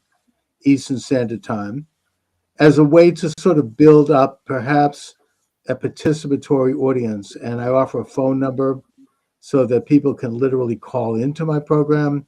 I offer, obviously chat and all of that stuff. The program goes live on both my Facebook and my Twitter page. I got about 8,000 something followers on Twitter. And that opened up a little bit when Elon Musk took Oh over yeah, Twitter. for me too. Yep, My page was frozen for years. mine too. I And got although now it seems to have gone back to slightly frozen, I don't know. Musk is great, but not, there's still, some hanky panky. Either way, I go live there. And now that I'm going to be doing this thing daily, weekdays live, and then I download it into a podcast platform. We could talk about that. But I'm hoping to get a real live experience with people who tune in regularly and who join me. And we can just have a great time talking about issues, having a few jokes, maybe kicking around a few ideas, doing whatever it is that we feel like getting into on a given night. That's my goal. That's my goal for this whole thing. Well, Now, Charles, that's important what you just talked about, and that's something I do mention in the program. I don't want to give too much away in the course, but consistency is key, and I do stress that in my show, in the course. I mean, if mhm, you want an audience, they need to know what time you're going to be on and where you're going to be. And just show up consistently. And if I mean, and I'm not telling anyone don't do anything you can't physically do. If you can't be like Charles, that's okay. You don't have to be like Charles. If right, one day a week is all you can do that one day a week and do it well. Whatever you can do, make sure you're just consistent. Don't go for one day and then not go for 3 weeks, and then come for 2 days and not go for 7 days. All I'm saying is, if you want to grow successfully, you got to be consistent. indeed. And by the way, it's still not old-fashioned, radio with a stick in the ground. I mean, I'm going to have nights where I can't make it, in which case Right. I can run a rerun. And I Or you use, tell your audience ahead of time, "Hey, I'm gonna be taking a break." I've done that, when it was Christmas break, I'm like, "Guys, I'm gonna be off for a couple weeks, so we'll see you in January." It's okay as long as you tell them, but if you just don't show up, that's like a problem. no, no, no, no, exactly. Now, one of the things I've discovered, besides once I do the program, I'm giving away everything. I don't mind, but once I do the program live, like I'm doing right now, I then download the MP4 file into the Podomatic, which is Mhm. the only thing I mean, I pay a little bit for that, and I also pay a little bit for Restream. It's not expensive. It's a once a year payment. And that Podomatic puts the audio up on Apple, it puts it up on Spotify, iHeart, all these different sites. Mhm. And then through the Restream, I'm able to put together a playlist of the past maybe 7 or 8, 10 podcasts, and that runs live. Oh, it runs as a repeat on all of my social network, including my own website. So technically I could be on 24 hours a day. That's awesome. Yeah, with just so it's amazing. I mean, and I'm not savvy when it comes to tech. I really am not. I've never. Maybe if I had been earlier, I might have gotten further, but I never really learned it. But even me, as a kind of an old guy, have figured out a few tricks about how to do these special things. So, Amber, I want to ask you again, without giving away too much, how do you promote your podcast? Networking is important. So I'm gonna show you how to network, and one tip I will give you Yep. is make a list of 100 people you want to be on, and then make a list of 100 guests you want to have. And don't limit yourself. even if, like, let's say you're in the tech world and there's this mega guy or this mega woman that everyone in the tech world knows and you want that person on your show, reach out. Because if you never reach out, it's an automatic no. If you reach out, there's a 50-50 chance they're going to say yes and come on your show. Oh yeah. So, People love to go that's on. one of the keys is like making a list of anyone and everyone you would want on your show, and then make a list of the people you want on your show or on the shows you want to be on, and then you just start reaching out and start networking. That's one of the tips that I'll give you on this No, episode. people like to go on podcasts. They want, Yes. especially if they have a book out. Yes. You go on. I mean, I'm the author of a whole ton of books, but you go on Amazon and you could look at books you're interested in that are just coming out. They want to get on shows. They're trying to promote their book. They could, and not only that, but if they come on with you, they then can promote you by promoting their appearance on your That's show. right. And they can post that on their social network, and their social network might be huge. I mean, it could be like, there's 100,000 people that are going to see it. And one of the little tricks, I haven't figured out how to do it yet, but Restream, which is what we're on now, I could have given you a link, or not the one I gave you, but some other link, and you could have run this interview live on your social network. That's very cool. Well, yeah, I mean, there's some real stuff that's happening that you can do that's amazing. How do you make money? Advertisers? But that's hard. I mean, I haven't figured that out. I mean, Then come to my course. I'm going. You'll see me there. No, that's a tough one. And I mean, I make a little bit of money mainly because I'm an author and I promote my books and I get royalties when somebody buys a book. And I also use the books. And by the way, writing a book now is a lot easier than ever. If you're passionate about something, there's no better way to learn about it and to go deep than to write a book. Oh, wow. And you can do it. You don't need a publisher anymore because everything's online. I mean, like you and I both, you graduated from Arizona State. I'm going to Arizona State. They have an archive, they have a library link that you can get source material on just about any subject under the sun through their library. Wow. And you can use that information, footnote that information as part of your book. So if you're passionate about something and you really want to delve into it, doesn't matter what it is. You could be a mountain climber, you could be anything, a surfer, or you could be interested in a political issue or history. You can write a short book on it and get it published on Amazon. They do a great job. It's free. You can get a nice cover. You can put together your manuscript, maybe hire somebody for a few bucks off of Fiverr to do editing. I have a guy who's a Canadian high school teacher who does edits on my books. Cost me about $100. Gee, I'm giving away all my secrets. I don't mind. Then I download the manuscript. I download the cover, which I also get a guy from Fiverr to create for me. And you can not only get royalties for every sale, but it's a vehicle to get yourself booked on other shows. Correct. Right? I mean, Yep. you're good at this, Amber. You get yourself, you're booked here. I mean, Are you doing digital books or do you do paperback books? all of it. All of Okay. it. Ebook, So I Amazon, didn't know Amazon does like paperback books. they do. publishes. It's all Okay. free.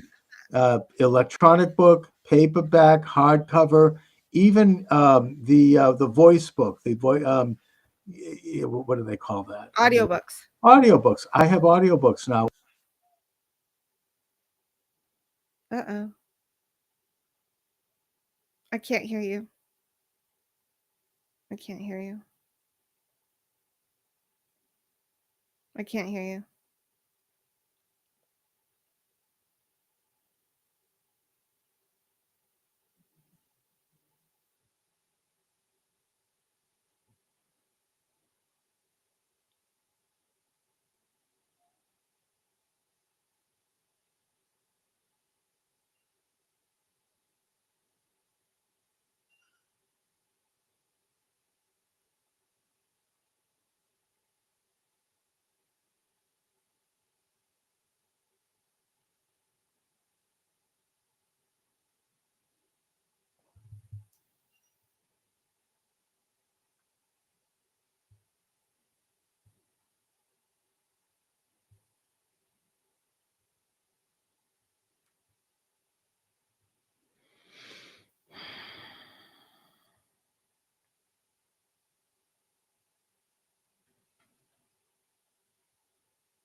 Okay, can you hear me now, Amber? Yes, yes. I don't know what the heck is going on. Anyways, maybe they're trying to sabotage me. I don't know. I'm just kidding. Anyways, but that's the deal with writing books. It's a wonderful thing to do. You should write a book, I would say. You have at least a couple of books in you, I'm sure. And you get yourself booked on shows. You could write a press release on a topic that has to do with your book. And I can't tell you, I've been interviewed by people all over the place. So That's awesome. yeah, so it's great fun.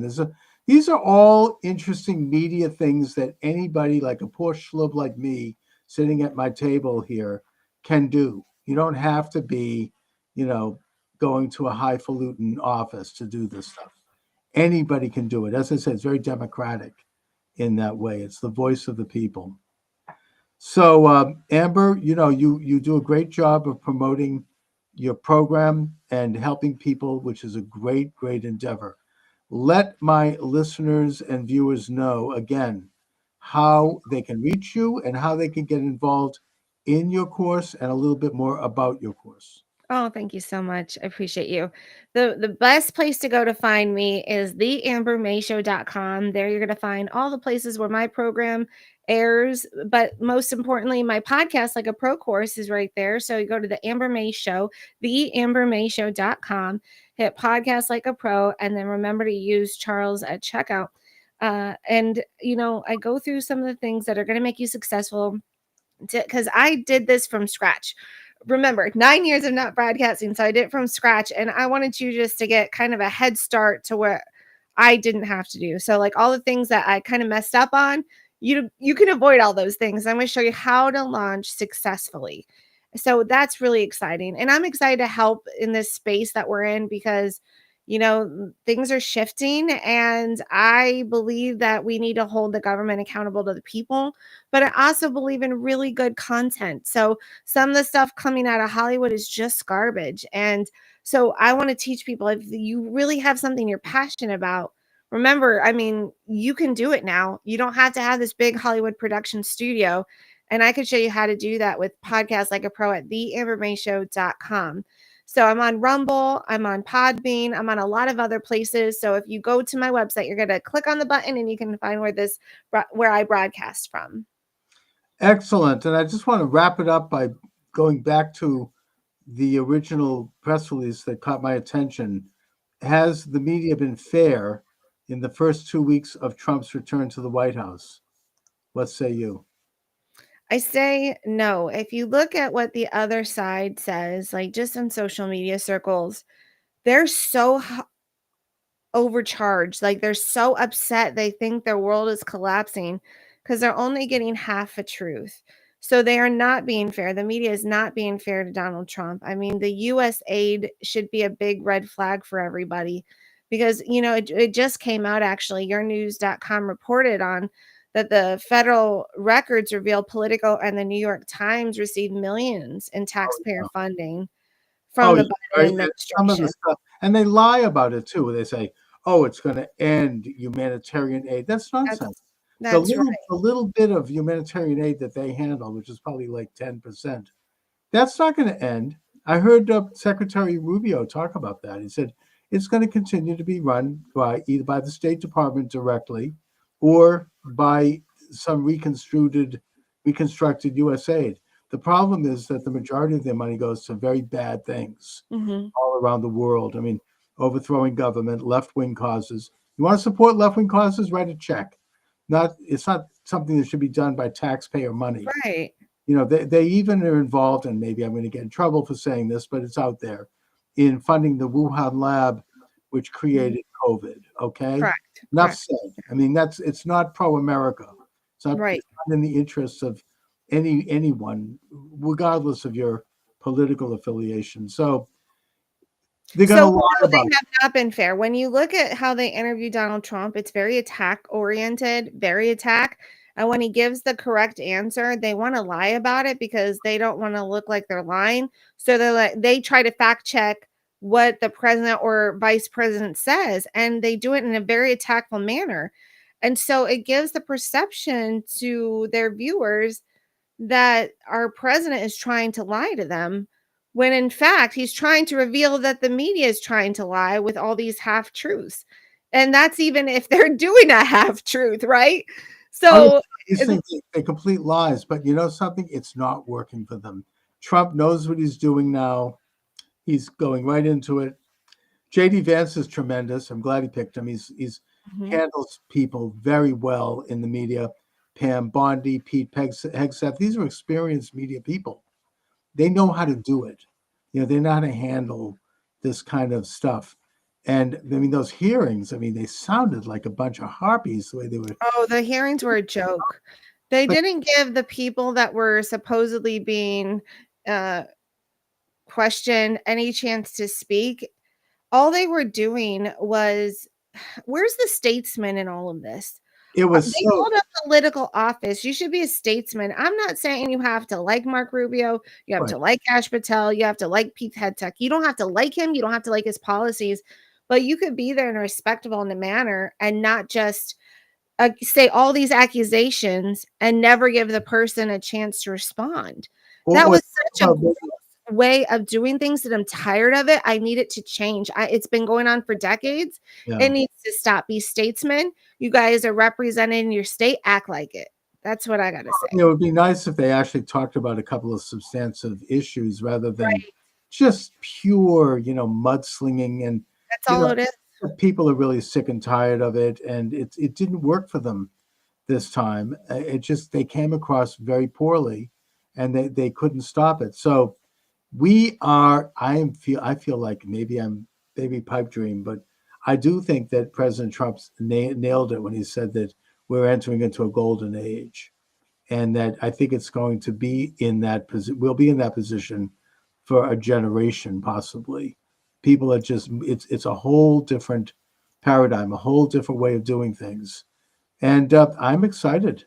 I'm sure you seem to be too. So, Oh, I'm very excited. oh yeah. So Amber, again, let my listeners know your websites, and I urge you to check this out. I will be doing so. Amber, please talk about that. Charles, I had so much fun being on your show. I think we're very like-minded. I like the way you think and the questions you asked. And so your audience is blessed to be tuning in every day to your program. The way you find me is going to theambermayshow.com. There you're going to find all the places where I broadcast my show, The Amber May Show, if you didn't get it from the website. No. And while you're there, please head over to Podcast Like a Pro. If you've had a small inkling, if you're a pastor in the faith realm, or Mhm. if you're in the DIY realm, or if you're in the news realm, go over to Podcast Like a Pro. And I'm going to show you how you can do what me and Charles are doing and do it successfully. And again, use promo code Charles at checkout to save some money. All right. Thanks so much, Amber. I really appreciate you joining me. Let's stay in touch, and God bless. God bless. Welcome aboard, everyone. Charles Moscowitz here, live at my station, at my website, and all my live streams, which I'm looking into expanding. I just sent a request into YouTube, I should note. YouTube suspended my account or canceled my account in 2001, where I had probably about at least 600 or 700 videos going way back. I've saved them. I didn't lose them. I lost my. I'm not sure if it was 2001. I think No? YouTube was founded in 2005. But Yeah. you, I'm the sorry, 20 2021. Thank you. Thank you. But knowing you, they would have kicked you off before they even started. Exactly. That would have been Yeah. historic.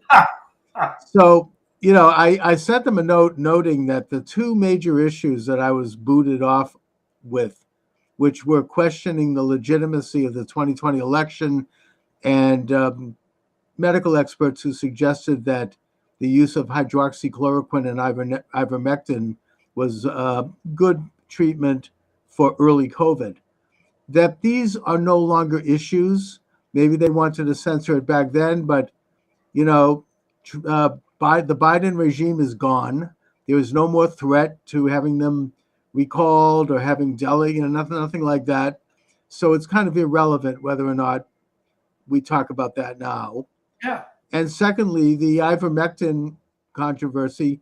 Even the CDC now admits that it's perfectly okay to use it as early treatment for COVID. So I asked them to reconsider this in the context of today. And I also mentioned at the end of the note that I want to test President Trump's executive order ending censorship to see if that's something that has any legs. So, we'll see what happens. But I think that I'm making the case that it's time to restore free speech. It's time to bring back freedom. And there's freedom in the air, I must say. Oh, yeah. Oh, yeah. Well, it's kind of ridiculous that they clung to that, and included in that mess is the kicking all those people out of the armed services for the vaccine thing. Oh, And awful. it was, but as your viewers know, that went on for about 18 months beyond the time it was, if it ever made sense, which it didn't. It was 18 months beyond that. And it was private companies and so on, hospitals. Oh yeah. I couldn't get into my community college without showing an ID that I had the COVID shot, which I did, but unfortunately, I'm fine. But yeah, well, I but mean, the point to make is that it was over at that point. I mean, by the time Biden got into office, regardless of what you think of the vaccine, COVID itself was over. There was a mild case of it around. What do they call it? The something the name for it. I don't remember right now. But it was very Greek letter. A mild strain. It wasn't the bad COVID. The serious COVID was over. So it was no longer should have been viewed as a public health issue. It was political entirely. And the fact that men in uniform, men and women in uniform, would be not only kicked out of the military, but dishonorably discharged and lose their benefits. And I remember there were people, there was such a propaganda campaign. It was like classic Nazi-like, people like cheering this. Oh, they deserve it. They should be put in concentration camps.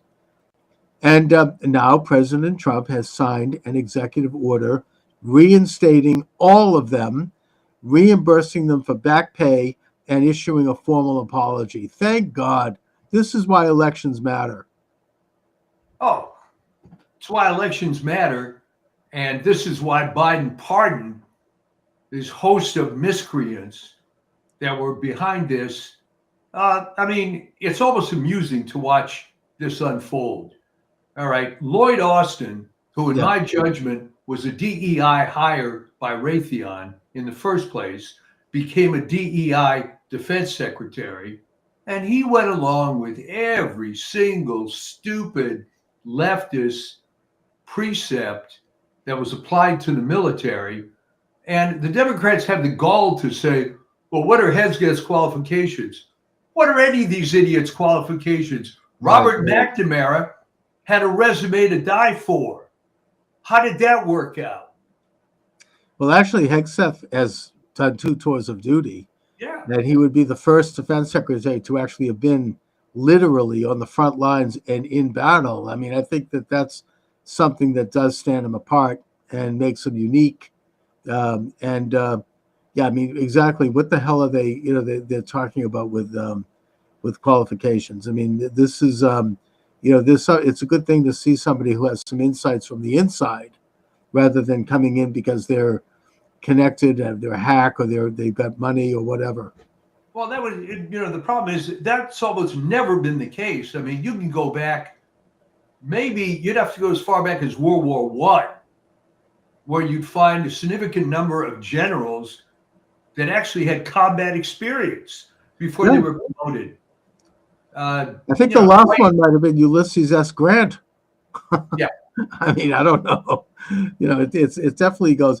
Although I will say that JFK as president had combat experience. Well, yeah, JFK did, but the point is, MacArthur was passed way over by Eisenhower, who had little, if no, combat experience to become Supreme Allied Commander. There's a long and sordid history of desk generals so to speak, Yeah. being heavily promoted. Or in the case of Eisenhower, let's be honest, he was a big friend of FDR.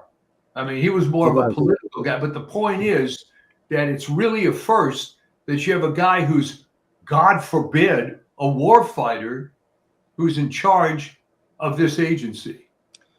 It's very exciting. I mean, these all of these people are extraordinary.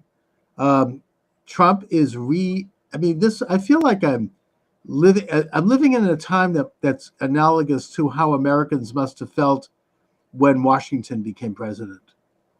You know, everything is like happening. It's new. You've got a president and an administration that is establishing entirely new ways of doing things, entirely new paradigms. Trump is simply fulfilling his campaign promises to the letter. He has now fired all of these federal employees that basically Biden had tried to stuff into the bureaucracy in the final months of his election so that they could do damage to Trump. You know, he's sort of salting them into all these agencies. I think that Trump, obviously this time around, he knows because he already went through it the first time when they did do this. They had, remember the Vindman brothers? I mean, you know, these people were all put in there by Obama. They were like booby traps. They were little bomblets that would go off at the right time. Trump knows this now, and he is cleaning house. I mean, he's utterly banned the DEI bureaus that were put in by Biden. He's taking on all of these political people who claim they have, civil service protection when they don't, because they've been in there long enough. And he's more ordering people. He signed an order ordering people to go back to work. You know, and it's just incredible. I mean, I feel overwhelmed almost when I look at the news. I don't know which. You know, you almost can't even concentrate right now. You hear one thing, and then I'm thinking about that, and then there's something else that's coming on, and then it was like 56 executive orders the first day. Oh my God! I mean, I think it was 100 orders, and it's just well. And the other thing it showed on, Biden could have changed at the drop of a hat. Oh dear. Do you need to take the call, Mike? Hi, can I call you back? Thanks. Sorry about that, folks. No, that's okay. Too many things going on. If you need to take a call, you can step away for a minute. All right. It's, you know, one of my old cliches is everything happens at once. Okay. I get you have all these guys showing up at the new house to do whatever, and it's all right now at the exact moment. Anyway. But you know, so Trump is going to have all of these booby traps and minefields that have been planted, and he seems to be handling it pretty well. He's doing a great job. Here's the other thing. Yeah. Remember this quote bishop that gave that address? Oh, yeah. I mean, that was no kind of sermon. All right, here's the thing. People like Laura Loomer are saying, boy, how come Trump's people didn't tell him he was walking this minefield? He knew what he was walking into, and he went in there to just expose this crap. All right. We don't even have to worry about how far down the Episcopal Church has gotten that in their primary national cathedral, the clergy person in charge is some radical lesbian. I mean, let that sink in for a minute. But it hurts them a lot more than anything. Plus, I noticed that after she made her pitch for child sex change surgeries and open borders, then she's I don't know if she has a PR person or not, but she's doing a national media tour. All right. And I watched her on with Rachel Maddow, you know, which is probably the best site to watch for that kind of thing. And it's the same old thing. It's like they haven't learned anything. These are the same, you know, don't they, first of all, they obviously don't believe in democracy, because if they did, they would know that Trump won the popular vote. But putting that aside, I mean, it didn't work for them. You know, it didn't help them. And now they're digging in further, and it's just becoming this diminished cult of bitter, hateful looking, sour faces. So what you're saying is nothing has changed since Ethel Rosenberg, right? Yeah. They are haters. They're hardcore commies. Nothing's going to change them. It doesn't matter whether it works or it doesn't work. They have to die for the cause. And the cause is finding some way to divide people. And in the case of Ethel Rosenberg, it was more important to die for the cause than to be alive as a mother for her own children. They're all negative. There was never anything on the left that was ever positive. It was always about tearing things down, destroying things, and just depending on what the hobby horse of the moment was. In 1917 is we have to take down the czar. Okay. In 1964, it was civil rights. In the early 70s, it was women's rights and workers' rights and transgender rights. It's all a bunch of garbage to divide people, but it always has this little bit of panache that we're doing something good, but no good ever comes out of it, does it? Well, they basically leech onto what may very well be in some cases good causes. I think like the labor movement was a good cause, and the one and only area where I actually give credit to the far left is that they did help organize labor, and that's good. But they did it for the wrong reasons. They did it because they want to overthrow the society and use workers to further their collectivist goals, which are against the interests of workers. But nevertheless, in the process, it's kind of like they get something done. But here they are now. By accident. I think it was and it backfired on them because labor became very patriotic. Yeah. And of course, now they're against labor because they want to open the borders, which hurts the value of labor. And most people in labor unions voted for Trump for that reason. Even Bernie Sanders has admitted that. He said, I could find common cause with Trump on that one. But, the thing is that it's we're at a point where they really, and maybe I'm just, still having this incredible high from the election and watching these wonderful images and the inauguration and watching all of it. I mean, I feel like weeping over this. I mean, it's so incredible that maybe my feet aren't yet on the ground, but yet as I feel right now, I do think that their influence is diminishing in the real sense. I think that they are falling down and that they're not going to be able to get up for the rest of it, for at least another generation. Well, the reason it's falling apart is that there's a built-in tendency, no matter what it is they do, no matter what the cause is, they always have to jump the shark. All right. Perfect contemporary example.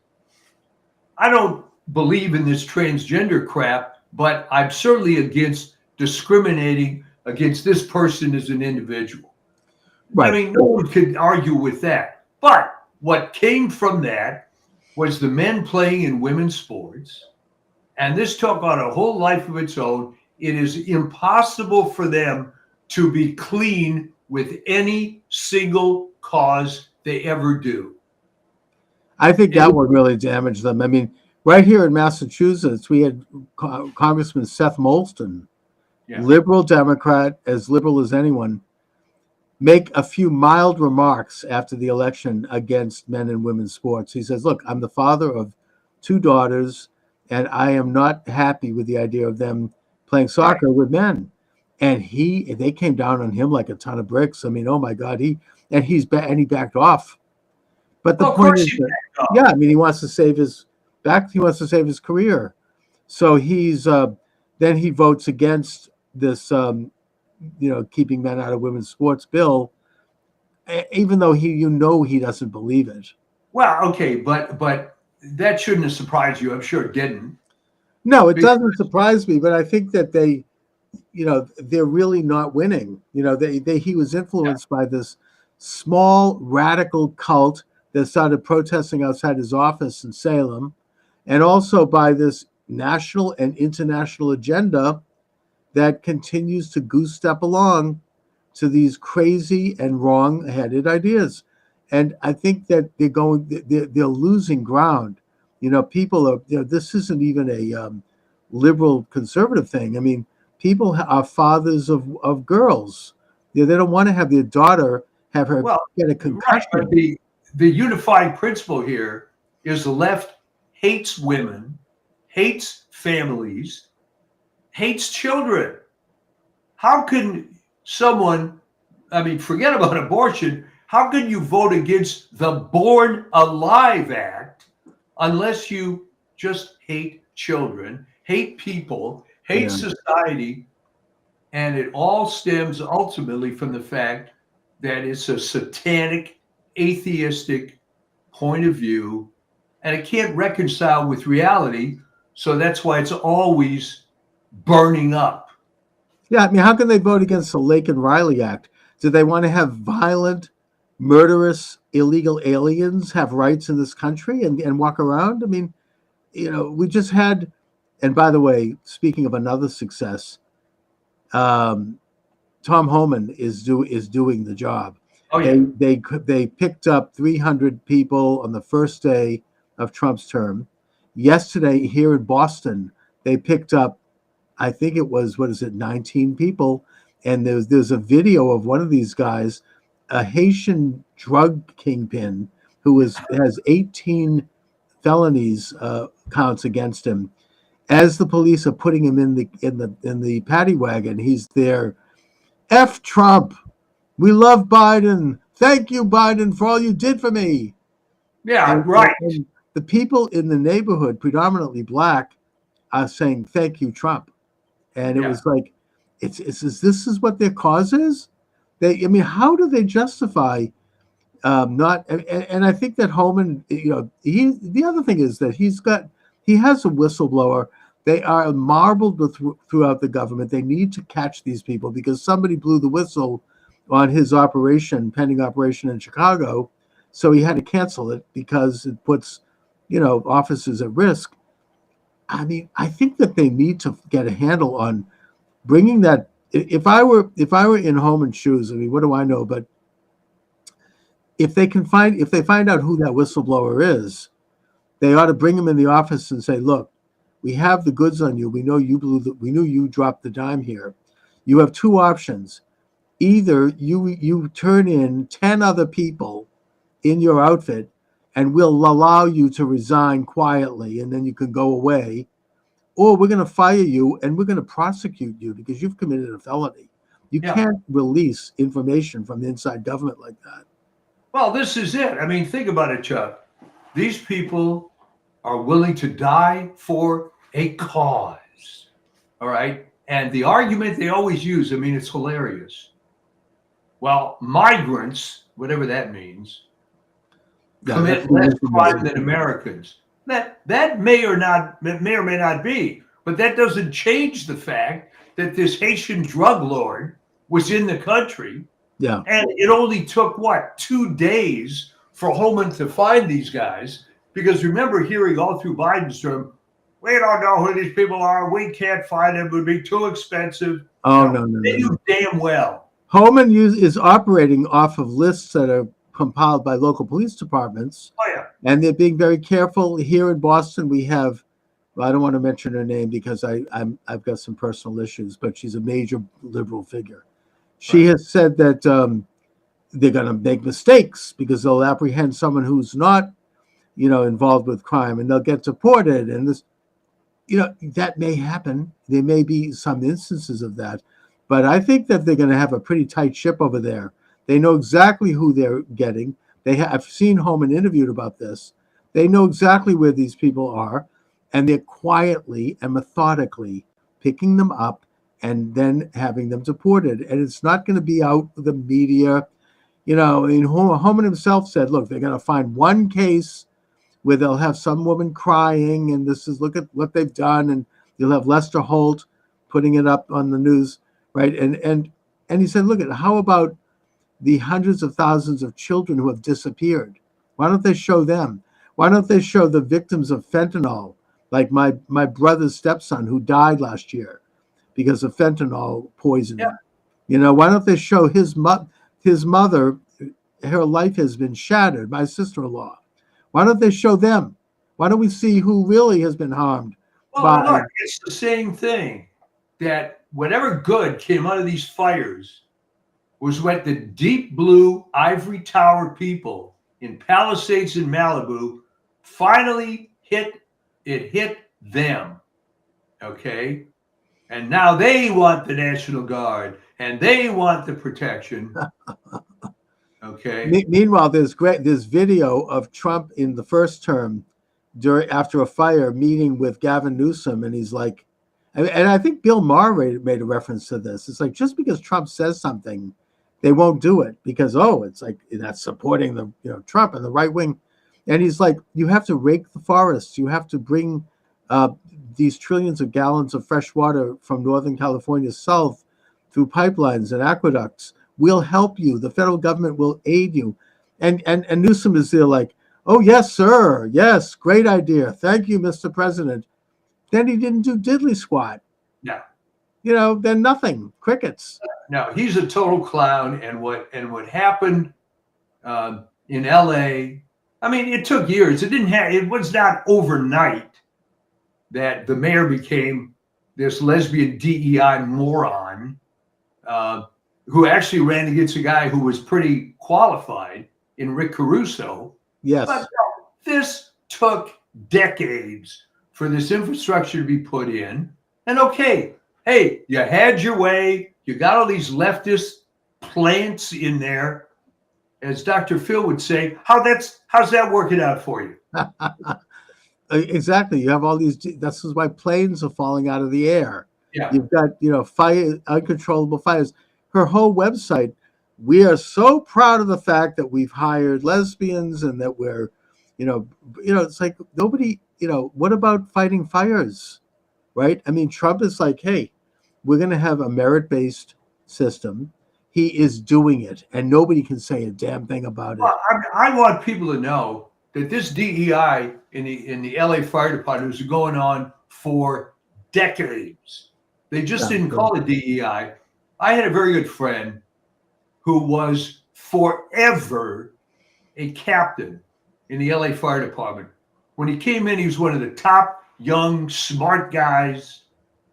Hey, you know what? He just couldn't become a chief. Just wouldn't happen, because he's a white guy. Yeah. And that was it. And he was told that to his face. Oh, yeah. I mean, I was listening to Jeff Kuhner this morning. He's in Boston, great talk show host. They can say stuff that I can't say because of YouTube. But he had a caller who said, look, I'm a high-level government engineer. He's a retired guy. Right. Said, I was working on a project for years and building it and creating this incredible thing. And just before we were to roll it out in the public, suddenly I'm demoted and a young Chinese woman is brought in as the head of the agency. And then when they rolled it out, she got all the credit. And it's like, that's happening with every agency. Yeah. And I'm just working there. I'm just a worker. Well, and the part of the campaign, look what we've done. We've hired a woman, a minority, and she's done these incredible things. She didn't do diddly squat. I mean, she didn't know anything about it. He actually had to teach her a little bit to help her talk about it. Yeah, well, this has been going on for a long time. The other agency that got ruined is the Patent and Trademark Office. All right. Oh. That used to have, first of all, that was one of the few agencies in the federal government that actually made a lot of money, because you have to pay fees for trademarks and patents. All right. And they had examiners, generally were attorneys with an engineering background in the patent office. And a lot of these guys, you may not know this, that was one of the quote unquote Jewish agencies of federal government. IRS was one, the Patent and Trademark Office is the other. The Jews are at the IRS. That's discouraging. Yeah, that was for a long time. Yeah. Well, what had happened and GSA, by the way, was also Jewish agency. Well, that doesn't surprise me. But Jews have a history of being property managers. yeah, well, what had happened in all those agencies? How can I put this? When I started dealing with the federal government back in the 70s, I would deal with Sid Goldstein. Then one change came. Then I started dealing with Viola C. Jones. Ah, Okay, guess the race on that one. right. And then after Viola, it would be an Indian person or a Chinese person with an unpronounceable name who couldn't speak English very well. All right. And again, I've dealt with these agencies since 1975. And so Right. I've seen how this stuff has changed. And No, it's definitely been creeping in for decades. And, it's sort of like a merit-based system, I think ultimately is going to mean that plenty of minorities and women are going to get great positions because they're good. But, the idea of putting someone in there, if you have a quota, it's not going to be because they're good. It's going to, and then there's incentives to do it. And we see the consequences. We see, as I say, airplanes are falling, wings are falling off of Boeing airplanes because of this, right? And you're in the sky, get a hole blown in your plane. This isn't an accident. These are done by people who are just not the best. And if there's one thing we can say about Trump, he does want the best, no matter who they are. He doesn't give a damn. Look at, Scott Bessent, he's gay, married, he's got kids. Trump doesn't give a damn. He wants the best. He's the best economist in Trump's opinion, and he probably is the best. He doesn't look at those things. Bessent himself made that point when he was asked about it in his, confirmation. He goes, yeah, but the point is that that's not why I'm being brought in here. It just so happens to be the case. Well, there was another stereotype, again, early on in my dealings with the federal government that you don't see much anymore, and you'll get a kick out of this. And that was the spinster, all right? Every agency I ever dealt with, there'd be, in every office, there'd be at least one middle-aged, unmarried woman that would work 70, 80 hours a week. That job was, as they say, her life. And I remember vividly, and this woman worked for the Library of Congress. And I had an appointment to see her. So, well, Mr. Shaw, can you come at 8 o'clock? I said, sure. No, 8 p.m. So, yeah, I'll come at 8 p.m. Why would you want that time? Well, everybody else is gone. And we'll be able to get into more detail and not be interrupted.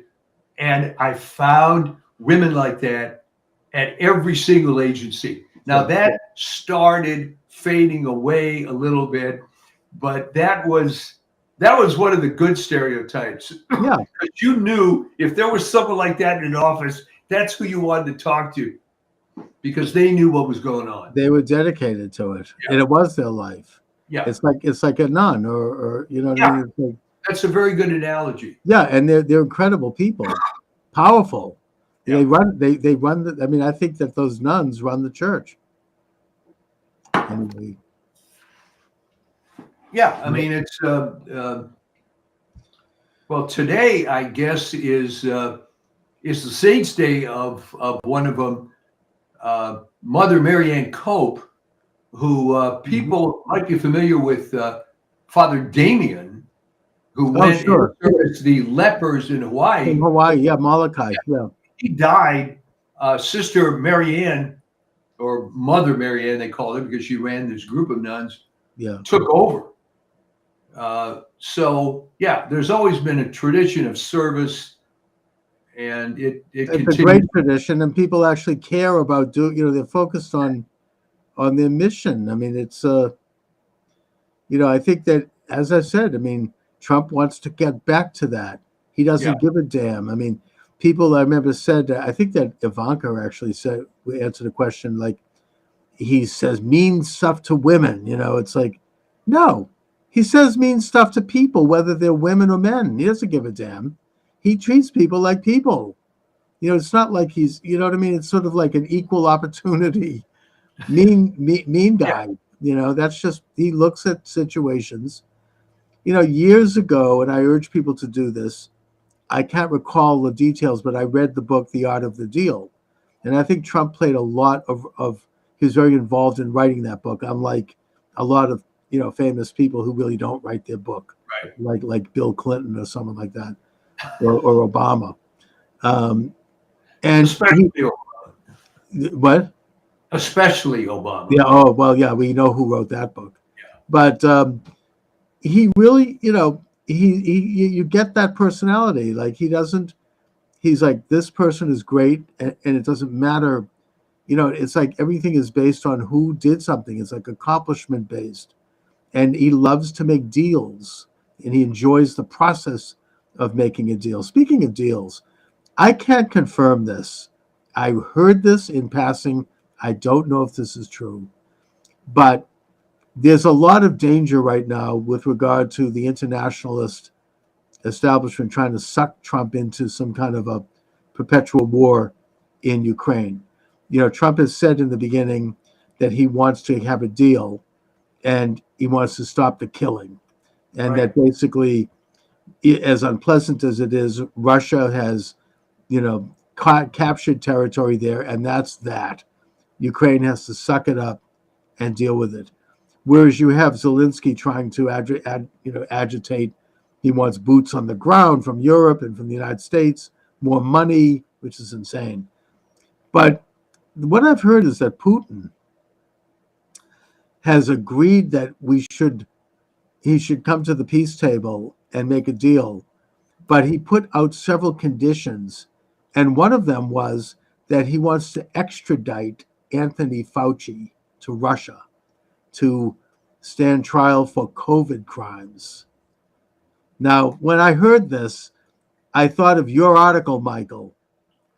About that, and I think that would be like sending Mengele to Tel Aviv, right? It's like, really, that would be incredible. Well, they sent Adolf Eichmann, Who? and Eichmann was sent to Yes, Tel Aviv. exactly. But that's I draw a parallel between that and Fauci standing trial. I don't know if this is true. I heard this. I read this. I think it's a comment made.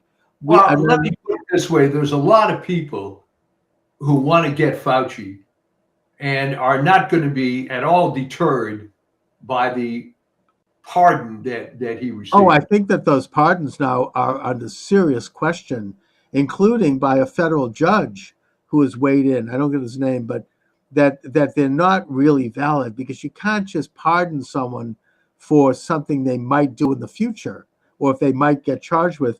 A pardon has to be connected to. Well, that's what I always thought.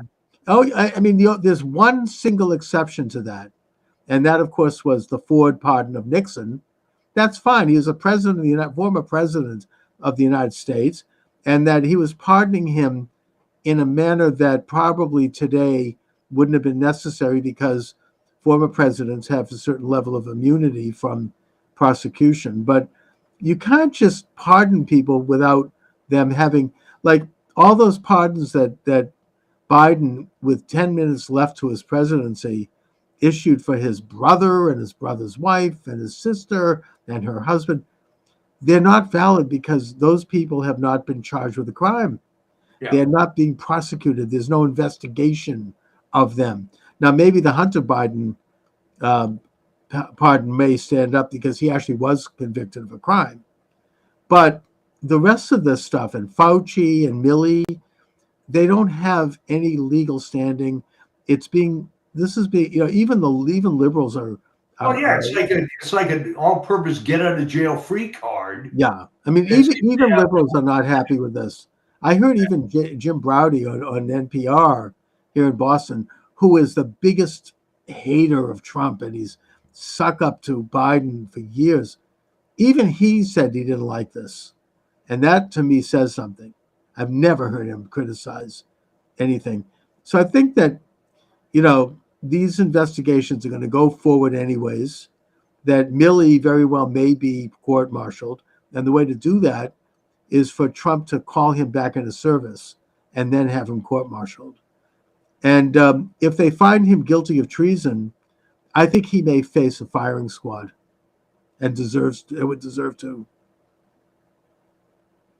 Well, I mean, the whole thing was absurd. He was another one of these desk general types that got promoted. I don't know who he knew or what he had on whoever, but there's been so many of these guys over the years.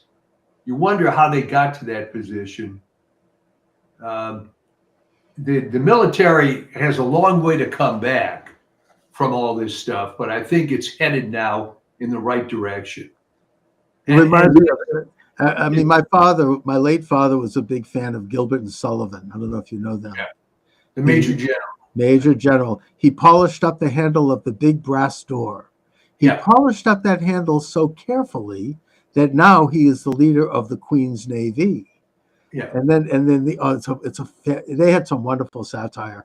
And at the end he goes, so they're asking me, how do you get ahead in the Queen's Navy? He's like, stick close to your desk and never go to sea, and you'll all be the leaders of the Queen's Navy. And then it's a great piece.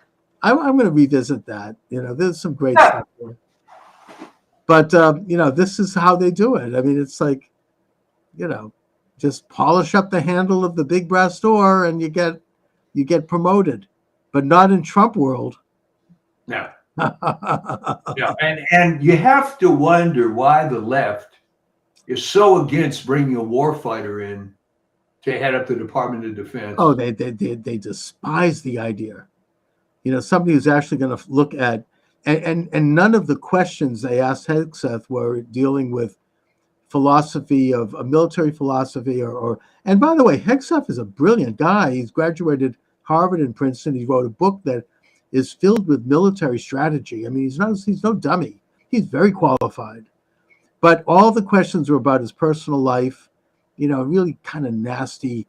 I mean, some of the, I'm sorry if this sounds sexist, and I don't mean it to, but the female senators were literally screaming at him. It's like, really? I mean, it was just bad. And well, I mean, the latest thing was his ex-sister-in-law accused him of beating his wife, and the wife denied that. The wife, not only did she deny it, and she's his ex-wife, so there's no love lost there, but she's saying she may sue this woman. Yeah. She's going to bring a lawsuit. I mean, she's apparently a radical Trump hater and a leftist, and the ex-wife of Trump's brother, and that this is being, and then you have this Congress Senator Jack Reed. They're trying to do another like Kavanaugh. Yeah. And he trots this out. It reminds me of, I mean, do they really think they're going to relive that one again? I mean, Kavanaugh, I've been saying for a long time, they don't have anything. They don't have anything else. Before we knew that Kamala Harris was going to run, I posed a question to you, which there was no answer.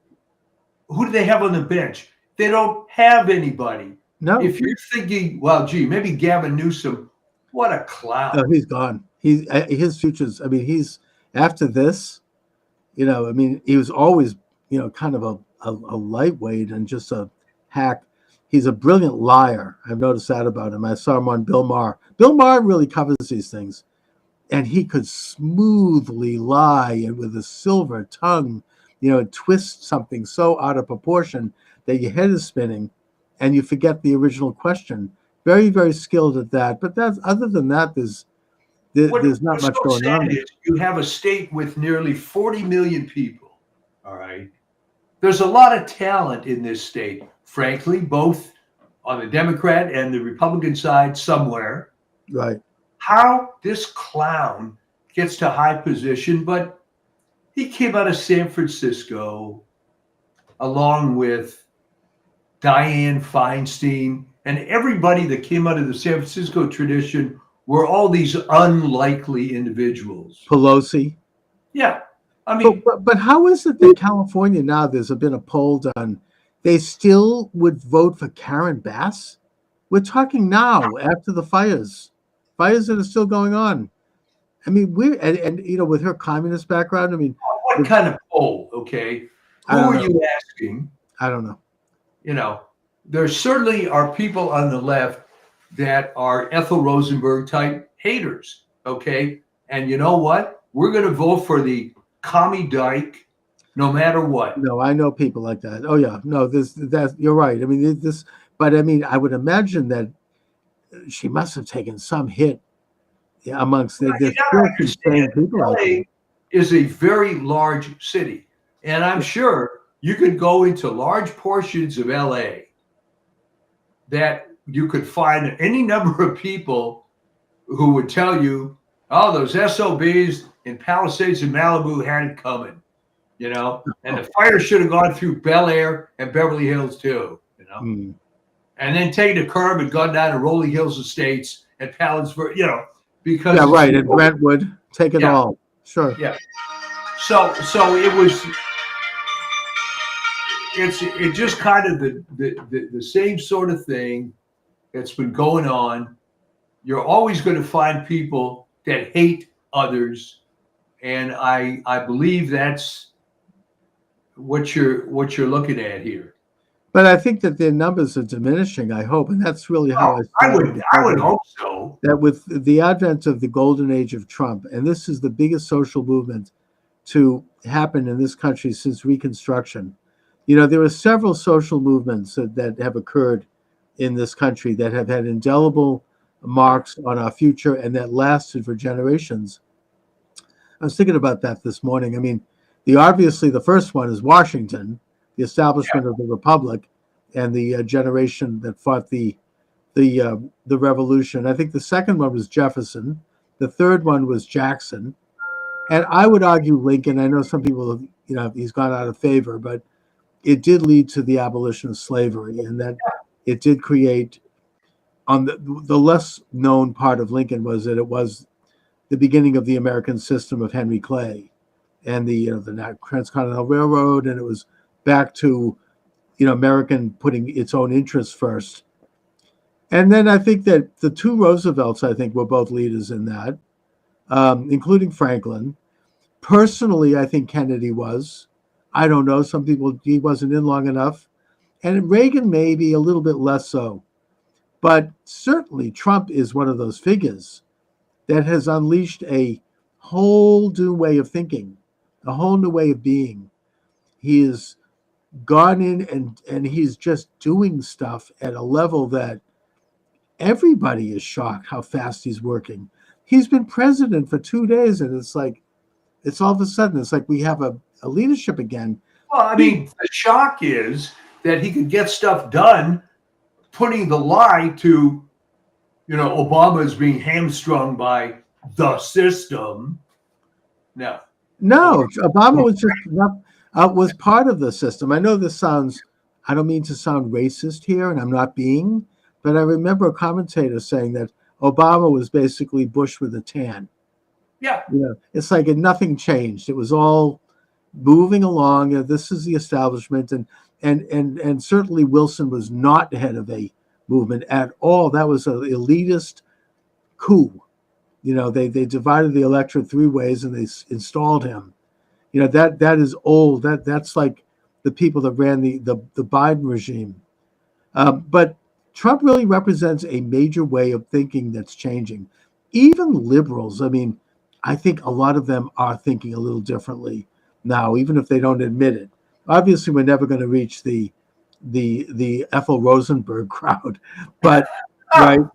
But even a lot of liberals, I mean, even some that I know, are like, yeah, well, you know, this is interesting. I mean, I think that, There yeah, I seems mean, to be tremendous optimism.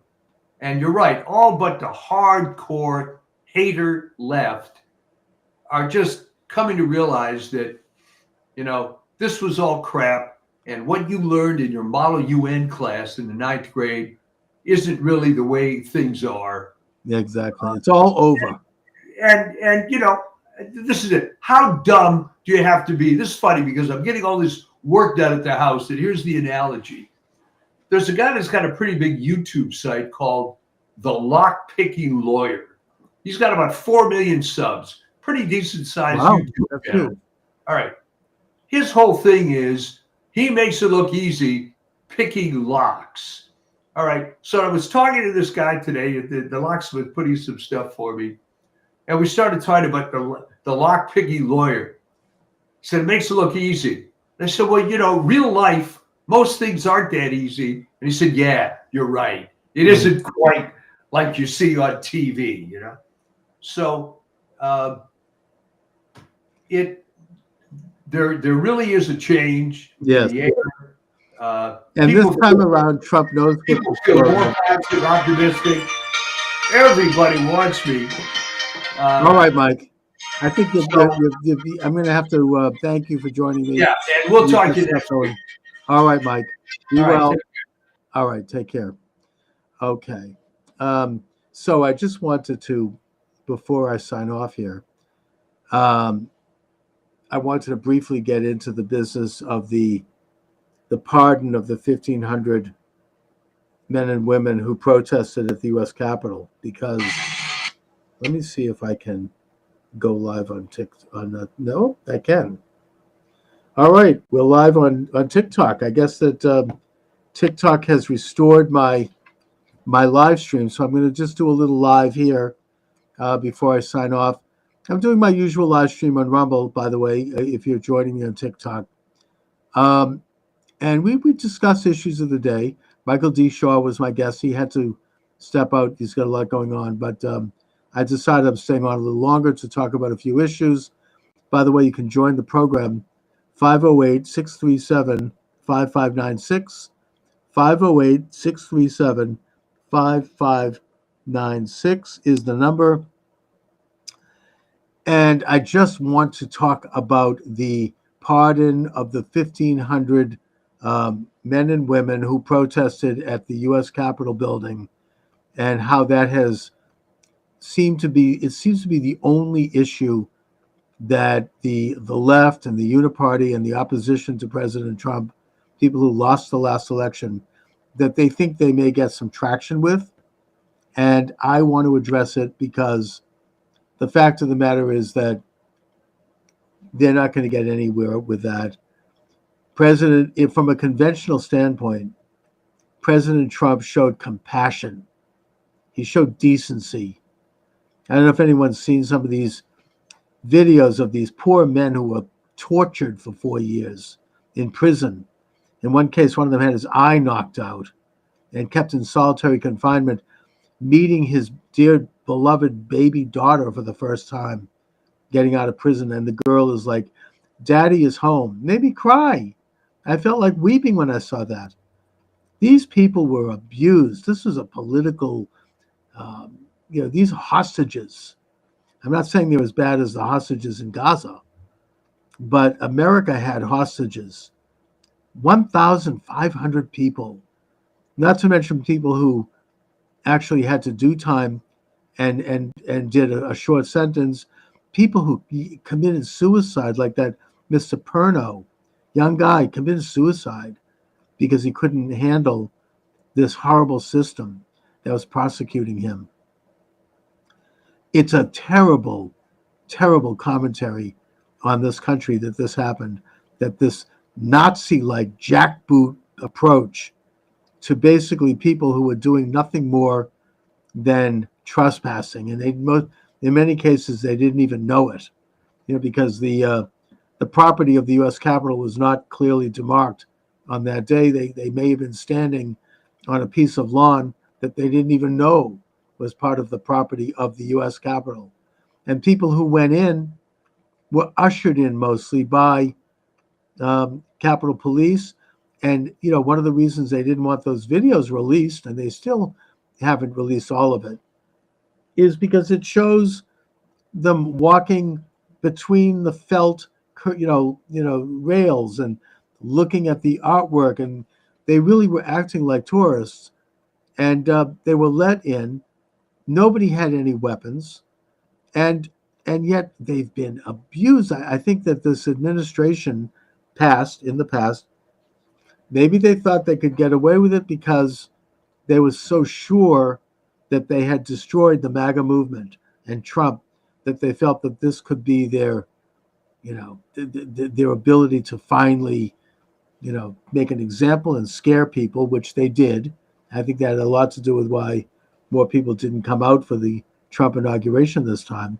Can you blame them? And also by shutting down the media, including President Trump's Twitter account, and Parler and other sites, they felt that they could control the argument. They felt that they had the upper hand in terms of censorship when they didn't, because people found other ways to communicate. And in spite of this massive campaign against President Trump, including attempts to shoot him, and they did shoot him, and bankrupt him and put him in prison for paperwork and bring up accusations that were ridiculous, he still won. Thank God he still did it. He did it with very little money spent, and they could not stop him. So I think that with all of these factors, we ought to put this event of January 6th in its proper context. Hi, Dominic. How are you? What up, my guy? Charles, how you doing, my guy? I'm good. What's up? Harry Hey, you know- Sisson for president? Seems a little soon to be running for president, I guess, but why not? For president? Yes, it says behind you. You sure about that? Yeah. Look, your background, it says Harry Sisson for president. Did somebody put that up there, or did maybe you did? I don't know. What's going on? Charles, you trolling me, Charles? No, I'm looking at the screen. You sure? Yes, I am positive. Do you wear glasses? I see what I see. Listen, maybe somebody else has put that over you and you don't know it. But if you record this talk and you watch it back, you'll see that you have a big sign behind you that says Harry Sisson for oh, wait a minute, you're right. Maybe I do need glasses. Harry Sisson for president. There we go. Okay. All right. I better get a new prescription. All right. I was gonna say, I think we need a new prescription. All right. I guess maybe I was fooled by the stars. I don't know. I was gonna say, I think you're seeing something. All right. Welcome aboard, everyone. Charles Moscowitz here. Michael D. Shaw is joining me today. Here Mike, we are. how are you? Hey, it's it's a beautiful day in the neighborhood. Right? Yes, indeed. It's a countdown toward President Trump. Do you And- notice, even among the liberal environment that you're in, there's just a more positive vibe from everybody, even the real hardcore liberals? Oh, everyone knows that the country bit a bullet. I mean, I think that everyone senses that, even the hardcore. As you say, I mean, our Governor Healy just did an interview with the Globe where she said that she plans to fully cooperate with the new Trump administration. Whoa. And a couple of left wingers and liberals are absolutely having a meltdown over this. But I think that the whole rotten, so-called resistance is crumbling. You still might have Newsom and you might have that fat guy in Illinois, but other than that, I think it's starting to just disappear. They're finally starting to move inexorably into the dustbin of history. Yeah, and even with the case of Pritzker and Newsom, Yeah. they're going to turn because the popular will just isn't with it, and I don't think even those two are going to want to die on the hill of whatever the hell the left stands for now, which I'm not even sure what that is. Well, what are they going to do? Stand in the way of deporting criminal, illegal, violent gang members and drug dealers and rapists? I mean, this guy just yesterday immolating a woman on a subway car in Brooklyn and sitting there, someone's filming it and he's there throwing gas on the fire. I mean, this was an illegal alien from Guatemala, by the way. And I just don't think that certainly Eric Adams is on board. So I think that the idea of opposing them being apprehended and deported is not going to be very popular. I mean, it's just, is that really the hill they want to die on? Yeah, exactly. I mean, it all started falling apart. The whole identity thing. I mean, good grief, if you saw any of the video between Anna Kasparian and Cenk Uygur, where she is just freaking out about how she believed all the BS. And then suddenly it's like it hit her like a stroke of lightning that her life has been ruined, not by the Republicans, but by the Democrats.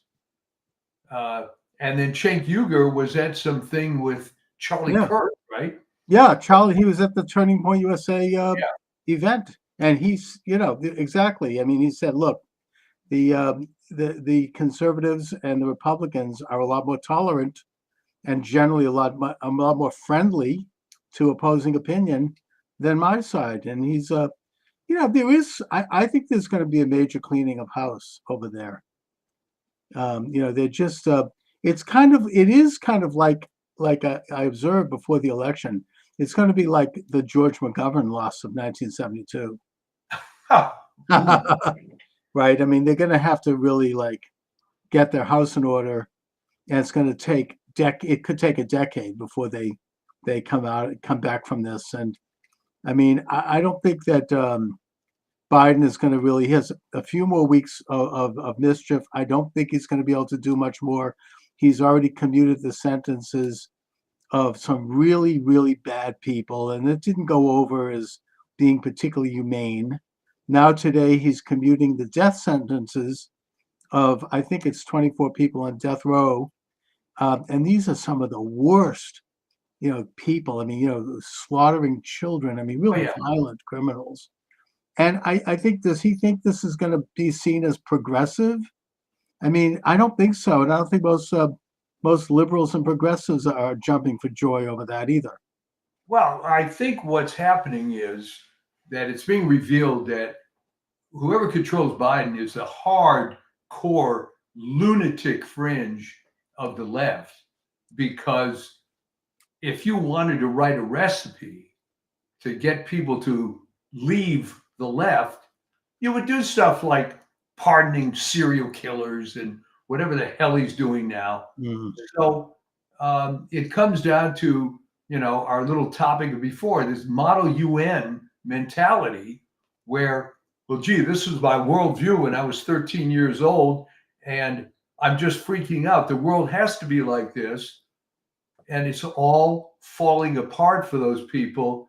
And I feel no sympathy whatsoever because I knew people like that, and they were able to create a fantasy life for themselves. In many cases, I'm thinking of one particular woman who would epitomize this whole thing. She ends up going to what was then called Radcliffe. She creates an academic life for herself and is able to live in this bubble the whole time. But the fact is, most of the others aren't quite as, quote, fortunate to be able to do that, and now are coming to the reality very late in life that this was all a crock. And I'm seeing this, okay? You go on ACSH, and this Henry Miller guy puts up an article, I could not believe it, arguing that the vaccine was beneficial to the nursing home people. Oh my God, that's where did he come up with that BS? I mean, it's obviously not science. You can find, quote, scientific articles for anything you want. It was beneficial to them after Cuomo put COVID active people in the nursing home. Great, really, that's wonderful. So there are some of the people that are just going to keep doubling down for the rest of their lives. And there's not much you can do about it. No, but they're becoming, it's a dwindling cult of haters, basically. And, even, now that the Wall Street Journal has done an article that really has said what we've been saying since before the last election, and that is that Biden is seriously impaired mentally and physically, to the point where people surrounding him would keep him sequestered and out of the scene because he was having good days and bad days. I remember you said way back when that it's a symptom of sunsetting. It's a Yeah. it's a mid to advanced stage of dementia, something we've all observed. They're now admitting it, and it does bring up the question of who was running the country and who was running the executive branch for 4 years. I mean, apparently he'd have good days and bad days, and when he's having a bad day, they just would cancel everything, and that he would basically have to have long naps. He would just come in, maybe he was cognizant for a few hours in the course of a day. He had only, I think he only had like a half a dozen cabinet meetings in his entire presidency. And one of them was headed up by Jill. And he would have to have everything, the cabinet ministers would have to send their questions to him in advance for those, even for those meetings, so he could already have a formulaic answer, which he couldn't even do that. So, it's, on the one hand, it's pretty sad, but on the other hand, it's criminal that this would have been covered up. This should have been a constitutional crisis issue where he should have been removed from the office. I mean, they certainly talked about removing Trump from the office for 4 years every time he blew his nose. So this is. I would think this is something that ought to be investigated. It does go to the level of criminal malfeasance and fraud. It's criminal malfeasance, and you wonder what was the point. Okay, if this were a family member, it would be sad to see someone declining, but you would lose a lot of sympathy if that guy was a CEO of a business and was screwing up things right and left just to maintain this illusion that he was in control. It wouldn't happen. So, well, that's right. And that's exactly what's happened. It's apparently what happened during the Afghanistan fiasco. He was nowhere to be found. He wasn't answering the phone that day.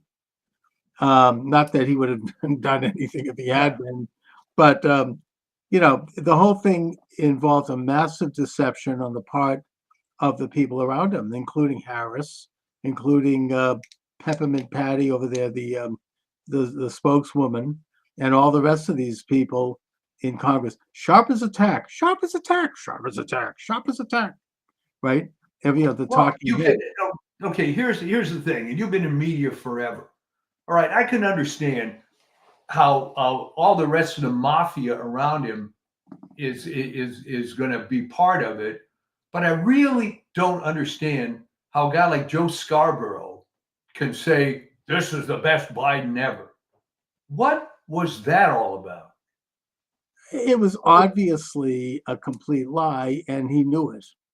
But why do it is what I'm saying. Just like they lied about the 2020 election, just like they lied about the J6 attack. These are all, that they lied about COVID. They lied about the vaccine. I mean, this is why Trump, one of the primary reasons, the basic reasons why Trump was elected. People got sick and tired of living in this context of lies. And it also shows that the mainstream media has completely jumped the shark. They've lost their relevancy at this point openly. Nobody believes them anymore. And they're still doing it. If you watch them now, now Elon Musk is now the president, is their latest. Yeah, right. I mean, this is like, they just haven't learned. They're continuing to push, hoax after hoax. And I mean, I've been saying to some of these people in my Twitter, because I go back and forth, I say, look, it's one thing to go into the loyal opposition and criticize legitimate political positions, and even maybe to criticize personality, but to continue on this course of these, of these hoaxes and running them up the flag one after the other, it's a little late for that. You got to move on. No one's believing this anymore. So why are they doing it? Are they playing to this hardcore subscriber base that wants to hear this? I mean, consider that Rachel Maddow at least before all the cutbacks are occurring now at MSNBC, was at a $15 million salary. All right. Apparently, there are people that watch her. Apparently, there's advertisers on MSNBC that think that's a worthwhile demographic.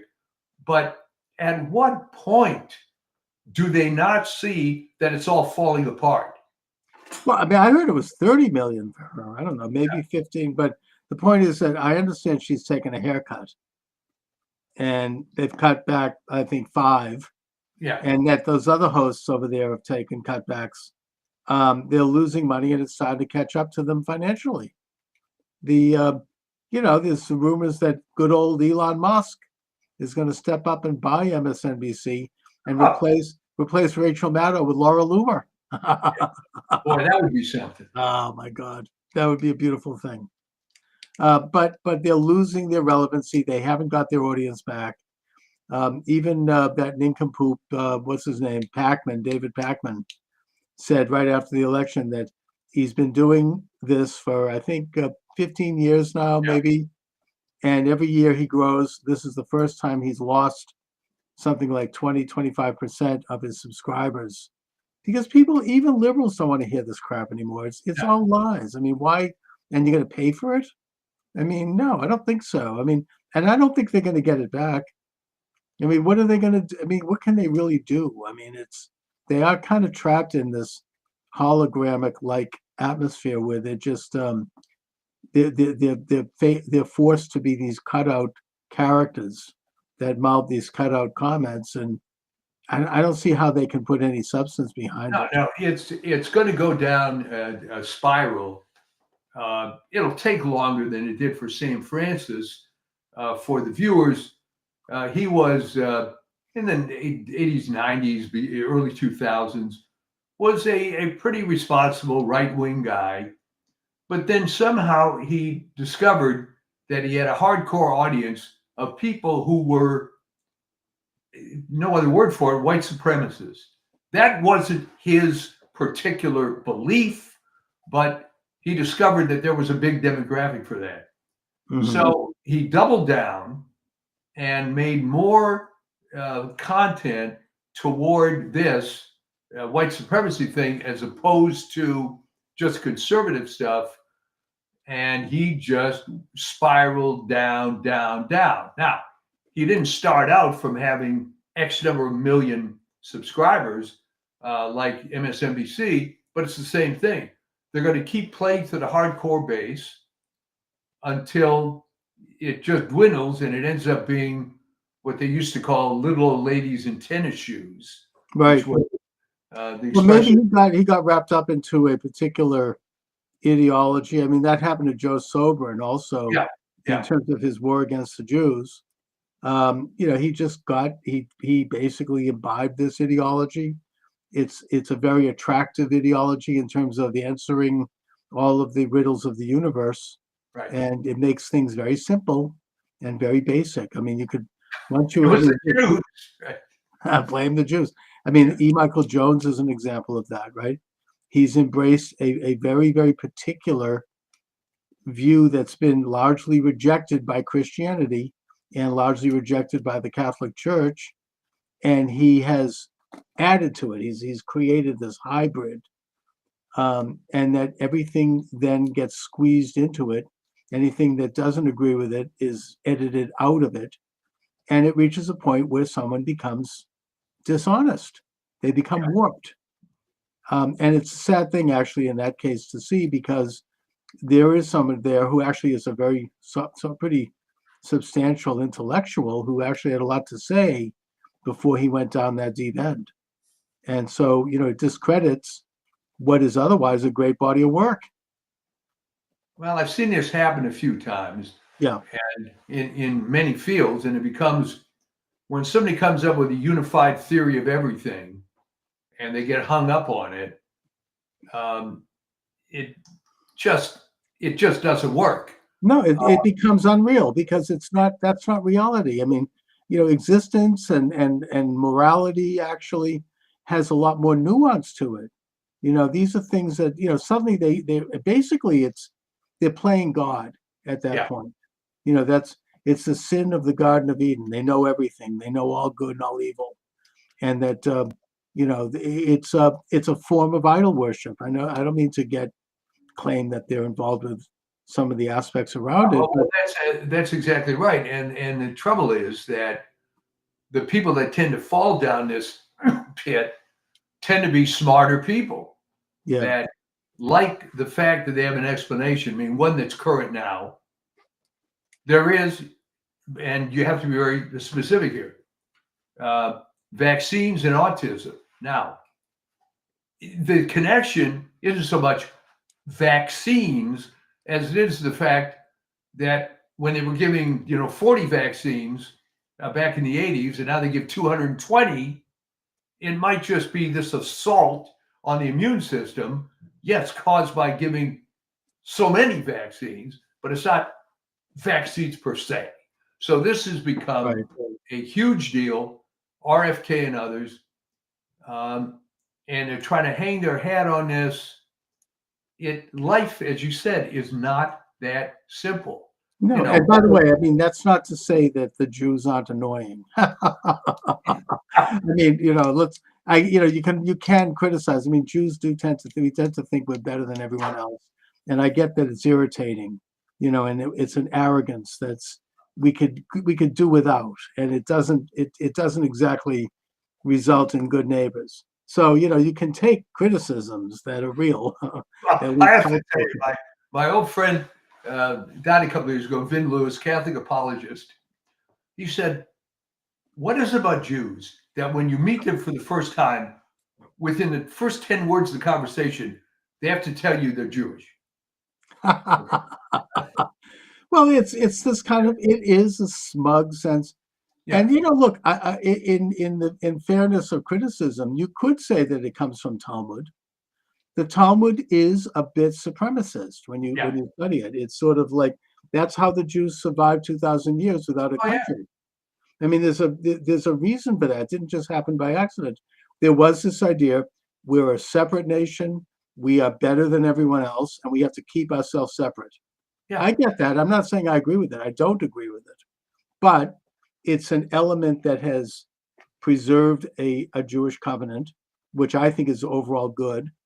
And it's kind of trying to create something where otherwise other people would disappear. I mean, it's the only case in history where a people have retained their identity without interruption from the time of Abraham till today.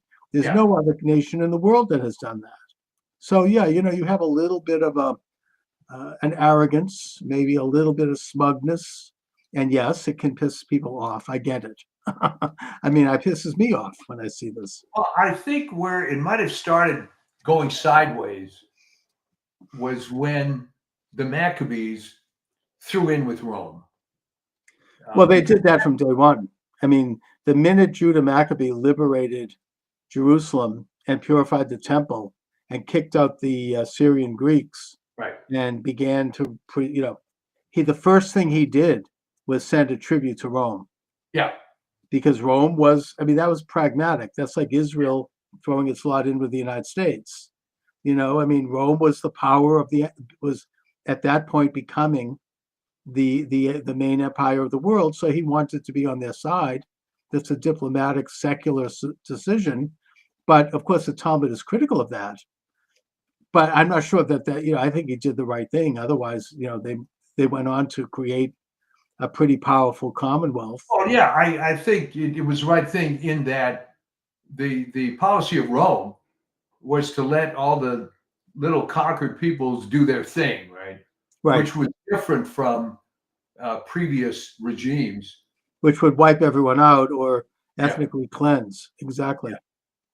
But that, ended up having other problems. But right, it ended up, it backfired on them ultimately. But at the same time, they were able to buy enough time to create this incredible state that invented some things that have had positive impact on the world, like public education.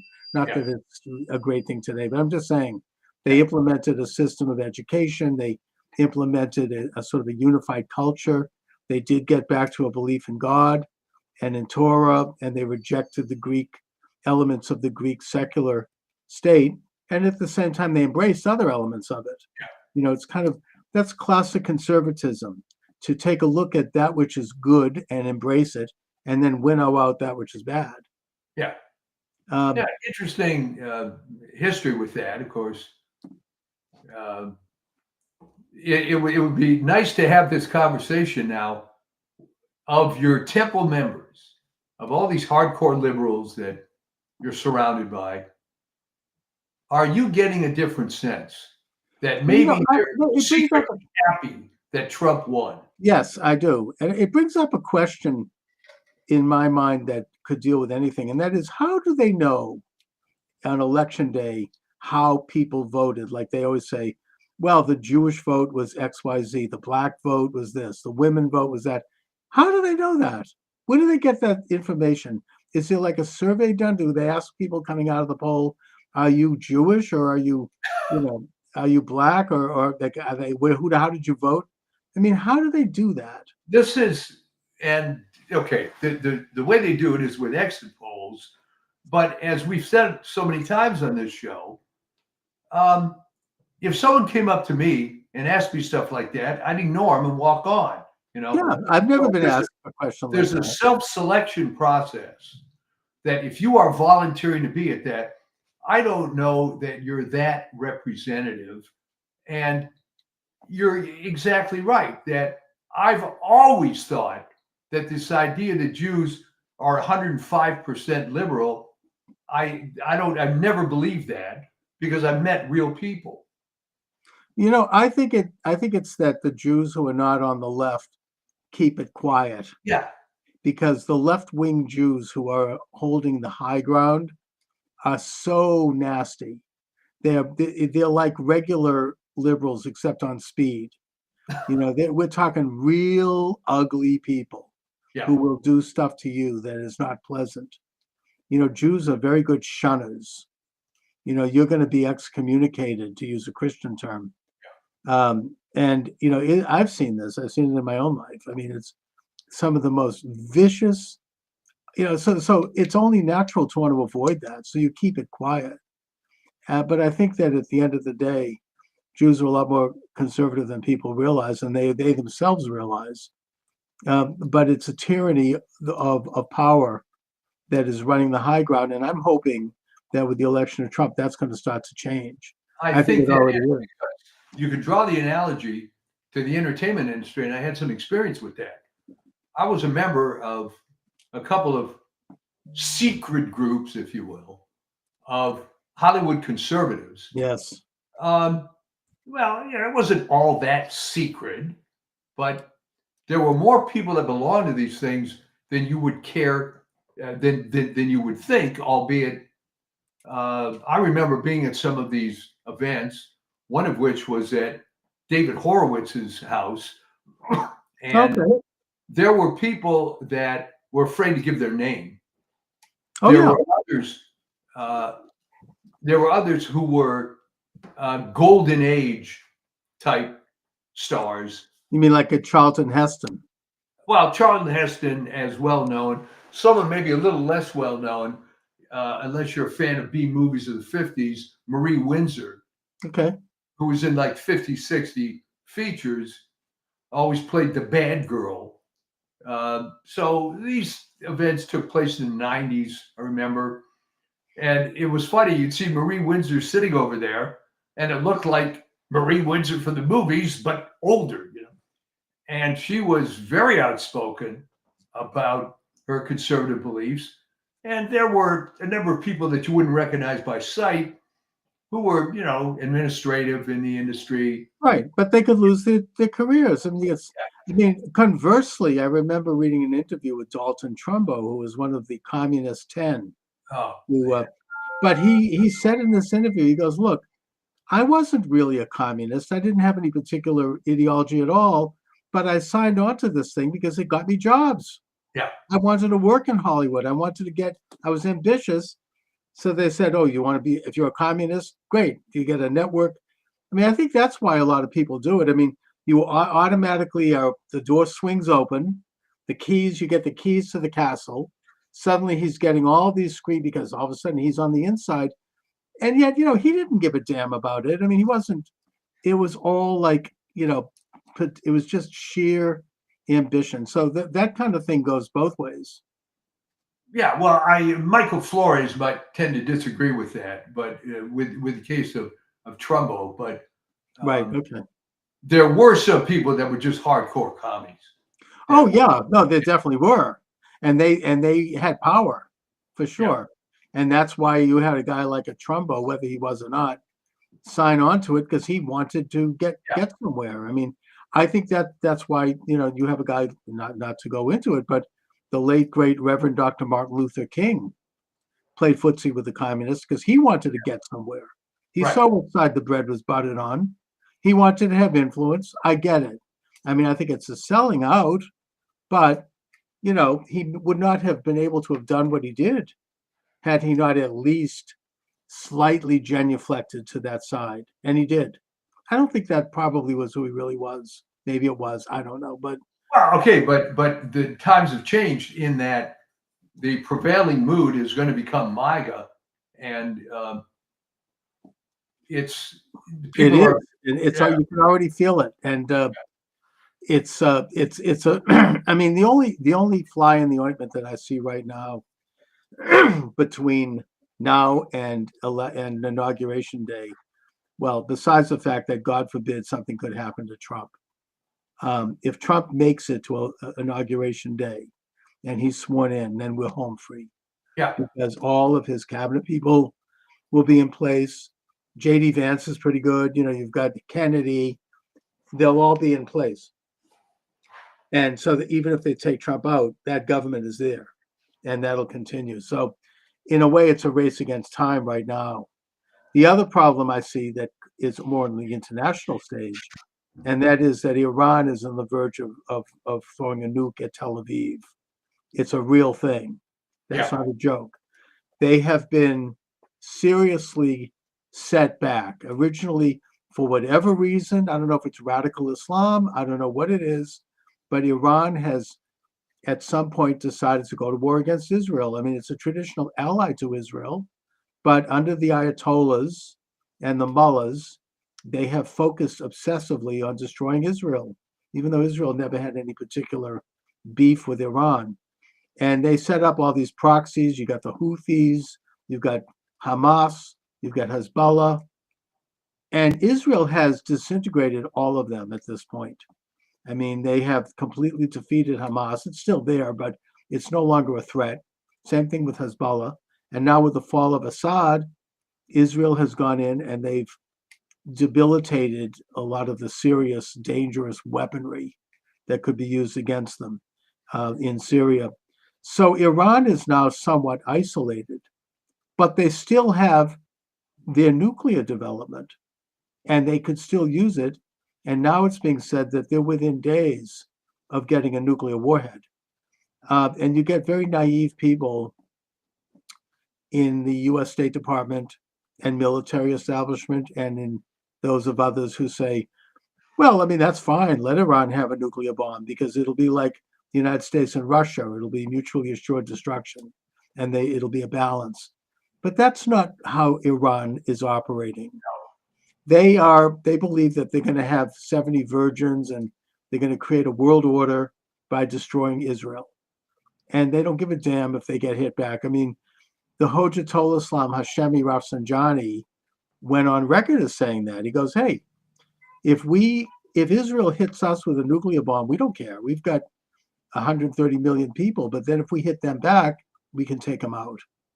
So that's the mentality they're dealing with. And that's what, I mean, it's really a race against time because I think that, I don't know if Israel has the capability to do it. They did it twice before. Right, take out the nuclear development, which well, they did it in Iraq with the Osiris, and they did it in northern Syria a couple of years ago. And in the case, I was listening to an Israeli military, I was reading a site. In the case of Syria, they dropped some very heavy bombs on that site. And Also, in the case of taking out Nasrallah, the head of Hezbollah, people, how did you do this? He was like 100 feet underground in these airproof bunkers, and nobody, it was supposed to be 100% secure. They did it because they dropped some big bombs, and they kept going over and dropping them again and again and again until they finally did it. So Israel has the military capability, and it's the kind of situation where it's like if you're in a forest and you wound a lion, you better make sure you kill that lion, or else you're going to be toast. And so Israel has to go in and make sure, if they do this, that they are going to be able to complete it. And I think it's a window of opportunity now. And I do think that Iran is like backed into a corner, and they're afraid of what might happen if Trump becomes president. So there's a vacuum of lack of power, which is something that in the Middle East people understand, both Israelis and Arabs. When you have a vacuum of power, look at what Israel's doing right now in Syria. There's a vacuum of power. They're going in and they're taking out all these sites that they would have liked to have done before, but they were afraid to do it because of Assad. Now that he's gone, they're doing it. I'm just saying that right now there's a vacuum of power in the Middle East, and Iran might step up to respond to that. So these are very perilous weeks as we go toward Trump. Once Trump is in there, he's unpredictable. Biden, they didn't expect him to do diddly squat, because he wouldn't have. But in fact, if anything, he was giving Iran billions. He was releasing funds to Iran that had been impounded by Jimmy Carter. And that helped Iran fund these proxy armies. So they didn't expect anything. They're of the mentality that, like, well, if we appease Iran and we give them money, they're going to be nicer and they're going to join the Western world. But that's not how it works. Trump understands that. And I think that Trump does not want to see a nuclear war in his presidency. It's already been leaked that on the inner chambers of Trump's strategy team, that they feel that they will stop Iran's nuclear capabilities. And they're just worried about whether or not it'll trigger a world war. And I think in the case of Trump in the White House, it will not, because Trump will be in touch with Putin. He'll be in touch with Xi, and they won't let that happen, or it's less likely. Well, let me ask you this. Is there a scenario before noon on January 20th that things could get bad enough that the uninaugurated Trump, would have enough influence to just step in and say, no, I'm not going to let Joe screw this up anymore? You mean before the 20th of January? Yeah. Yes. I don't think so. No, I mean, it's not in the Constitution. It's just, that's how our system, that's why there was an amendment to shorten the lame duck period. The lame duck period used to go right through till March 15th. Yeah. And historically, somebody should do a book on this. Maybe I'll write it. All right. Some of the garbage that would happen during that lame duck period, some of the worst sort of policies were put in place because you had a regime that was going out. They didn't care. They were unaccountable, and they were in a position where they could pull off stuff that was not wholesome and good because they could. They just it happens in the state level. It always happens in Massachusetts. Well, no. Let me put it this way. Maybe I wasn't clear about it. Obviously, Trump isn't the president until inauguration. But what if he has to take the bully pulpit on January 10th or something because something stupid is happening? And he takes the bully pulpit and forces the current regime to get it together. I mean, I think he could. Eisenhower did this. Eisenhower, after elected and before inaugurated, went to Panmunjom in Korea during the hot period of the war. Yeah. And he had a meeting with both sides, and he said, look, I'm going to be president in 2 weeks or 3 weeks. If you guys don't come to a peace agreement, I'm going to use nuclear power. And they believed him, and they came to a treaty. Yeah, well, that's the kind of thing I'm talking about here. And I think that's the kind of thing that Trump could do. I could see that. I could see Trump going there, getting a meeting, and saying, "Hey, you want to f around? Guess what? After January 21st, it's going to be, zzz," I don't know. I'm just saying that you're right. I mean, it worked with Eisenhower. That treaty has held up ever since. There hasn't been a war again in Korea. So, yeah, that's use of power and leverage. And yeah, Trump could do it. I think he could, I mean, maybe Iran isn't that crazy. I don't know. They, Well, I actually thought of that. I didn't remember the specific timing, and thank you for the 2-week thing. Yeah. But I mean, I hope it doesn't come to that. But I don't think it, and also I think that Biden at this point is so impaired that I just don't think I mean, the worst thing I think he could do, and he probably will do it, is he'll give pardons to the J6 committee and to Fauci. And that's going to bury the Democratic Party for another century because it's obviously so, already he's maybe these other pardons are kind of trial balloons to see how the public reacts to it. And it's not good. no, it's actually positive, which is why I wonder what's in it for Joe Biden. Well, I mean, I guess the first they pardoned Hunter Biden. I get that. Maybe he might pardon the rest of his family. That didn't go over well, even with liberals. But then he's commuting of sentences for, 1,500 people, including some really, really nasty characters. Oh, yeah. That's a subversion of our system of justice. It takes a huge effort in terms of due process to get people convicted in this day and age. And to simply overturn that with a pardon, that could destroy someone's reputation. Look what the Nixon pardon did to Ford. It was very damaging. Now, that doesn't mean he shouldn't have done it. I think he should have done it. I think he did the right thing, but it was very damaging. When you give a pardon, you're basically, I mean, the infamous Clinton pardons, right? Mark Rich, and he pardoned his brother, and he pardoned Hillary's two brothers. Yeah, and Peter Paul. Right. Yeah, I mean, there was pardons. And at the end, I think I did an interview with someone who wrote about this. I don't remember who, but he literally had people sitting in the White House calling people, cold calling, and offering pardons in exchange for money. Yeah. Selling them, and trying to get in. He had pardons. He was pardoning people right up to the moment he walked out of the White House. I mean, when George W. Bush showed up at the White House after Clinton left, he found pardons sitting on the desk that hadn't been finished yet. I mean, he was that was really and it completely tarnished what was left of his record. And I don't know if you've noticed, but Bill Clinton now is trying to make a comeback. I noticed a billboard on the highway here in Boston promoting his book with a big picture of him. And now he's going on TV. It's not working. Nobody wants to hear from him.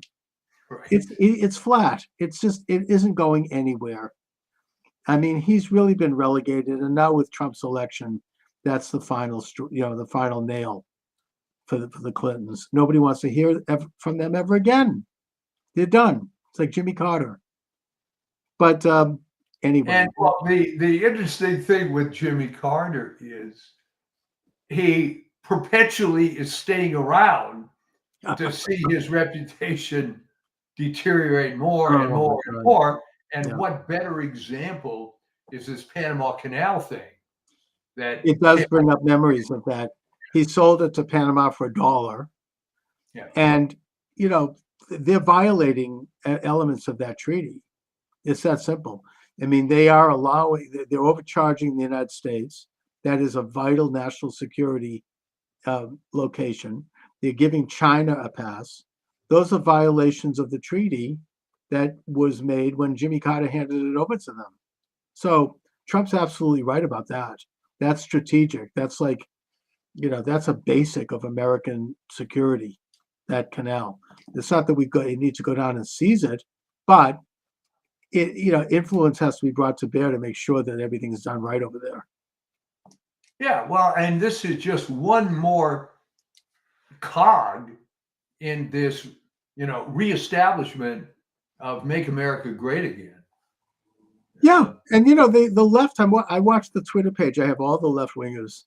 Oh, they were all like, "Oh, this is horrible. How could they do this?" And these Panama taking back the people don't care. People are like, "Okay, I guess we might have to." I mean, they're not getting what the reaction they were assuming. No. And now he's talking about buying back Greenland. I remember last time around he brought that up. People were in a tizzy over that. These are reasonable. Yeah, this is the real world. These are real national and international questions. There's nothing wrong with that. I mean, the United States controlled Greenland and Iceland during World War II. Yeah. So, I mean, mainly to keep the Nazis out. But these are national security questions. Anyways, but there could be a lot of stuff going down between now and January 20th, and it'll be a big, big relief when we have Inauguration Day. That's for sure. Oh, absolutely. It's going to be beautiful, God willing.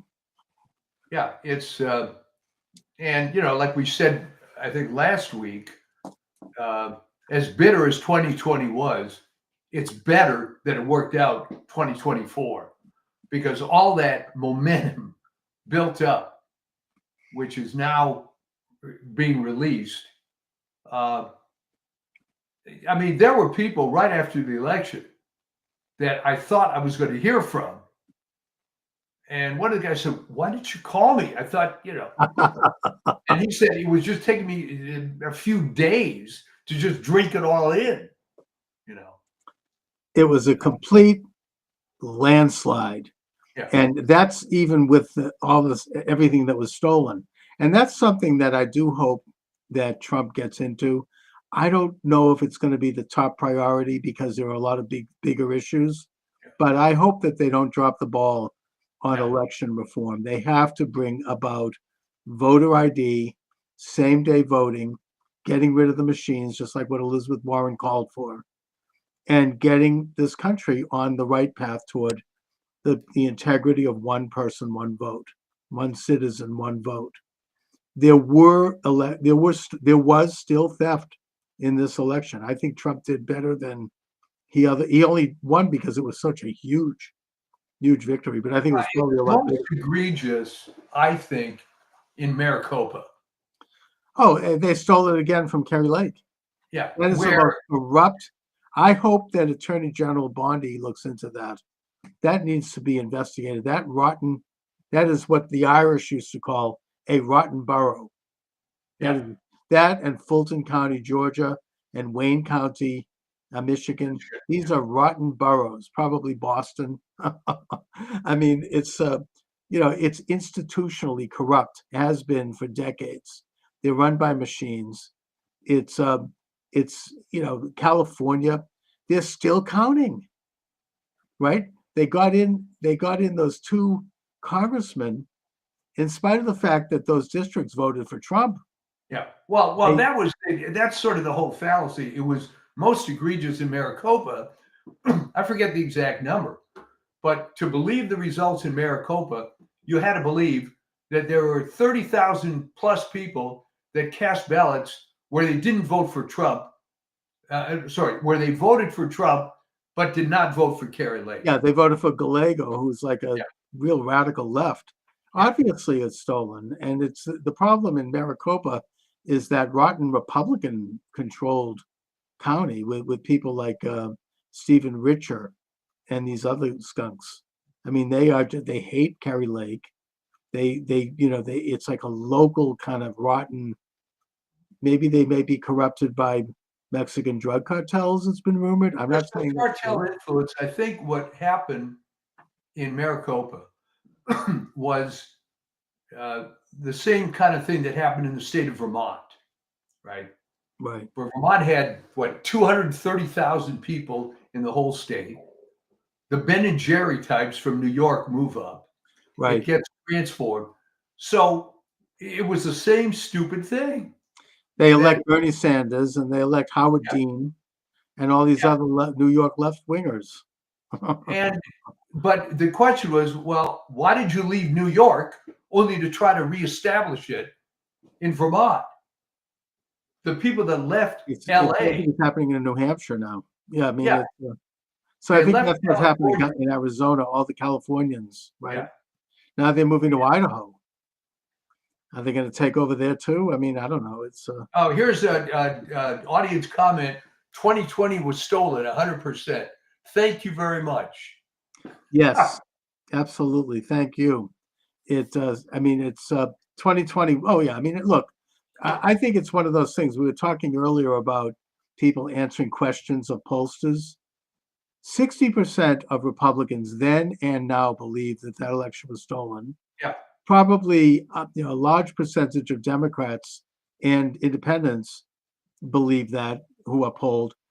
And yet, I think a lot of people refuse to answer that question even back then out of fear, and just because they don't want to, they don't want to put their neck out. You never know; you might end up getting picked up by this corrupt FBI. So, yeah, I mean, I think most people did believe that it was stolen, and that's why President Trump. You could say that it was self-serving because he was in office. Sure, that you could say that. However, as the elected president of the United States and chief magistrate, it was his responsibility to investigate that. It's that simple. That's to think that an election couldn't be stolen is more than naive. Elections are stolen around the world. Why wouldn't it happen here? It's Well, a color revolution. comment from a viewer. Did you see this? Trump should get an 8-year term now since he has won 3 times. Already I think Steve Bannon made a crack during this Turning Point USA. I mean, he said Trump 2028. We'll see. I mean, I don't know. It would be Trump prophecy. I'm reading this affecting the White House for 20 years. Look, I mean, it might take that long to bring back, sane policies and America First policies. Now, I don't know if you agree with this or not, but during this congressional reconciliation bill, President Trump wanted Congress to lift the debt ceiling. Now, I don't know if I think that's the right way to go. I mean, I think that I get why Trump wants that because it's going to cost money to secure the border, to do a lot of these other things that he wants to do, and that it would be easy to raise that money in Congress. But I think that might not necessarily be the right approach. I mean, I would think that it would be better to have the Doge guys, Musk and Ramaswamy and others, do some serious cutting of unnecessary government costs and really bring in some of these agencies, and also to allow the private sector to do some of the things that the government would otherwise do, rather than raise the debt ceiling. So I don't know if I agree with. Right, but remember that everything in human existence is subject to the ravages of time. So if you increase the debt ceiling, as bad as that is, you at least buy yourself a little time while you're doing this Doge stuff and everything else, because undoubtedly you're going to run into some backlash when you start really doing some serious cuts. Right, and I guess it does take time. It's like Reagan cut the budget and he cut taxes, but he also raised the debt, mainly because he inherited a decimated military, and he had some other things that it took money.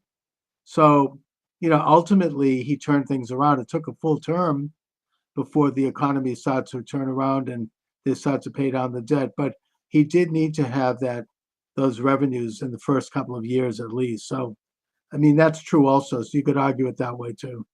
Well, that's kind of my impression. And I think in the case of Ramaswamy and Musk, they're not going to be shy about mocking some of the stuff that they're going to find. Oh, yeah. And believe me, if you look at the federal budget for 5 seconds, you can find stuff that's outrageous. I mean, I did an article just on the NIH, all right? And all I was doing was looking at what was the biggest grant and what was the smallest grant. And you found out that inevitably the small grants were very practical. You know, we're going to get rid of this disease in this particular locality and so on. And the high money stuff inevitably was this, what the term they use in biology, sexy sounding, you know, nanomaterials and all this highfalutin, impractical stuff that's never going to work. But these guys got big grants.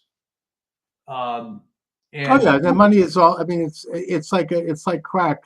You know, it's you know, they don't. I mean, I think that we should look at also the fact that the budget was changed as a victory for Trump for two reasons. Firstly, when they first came out with that budget that Johnson negotiated secretly with Schumer and why the hell did he do that? Because he's a skunk.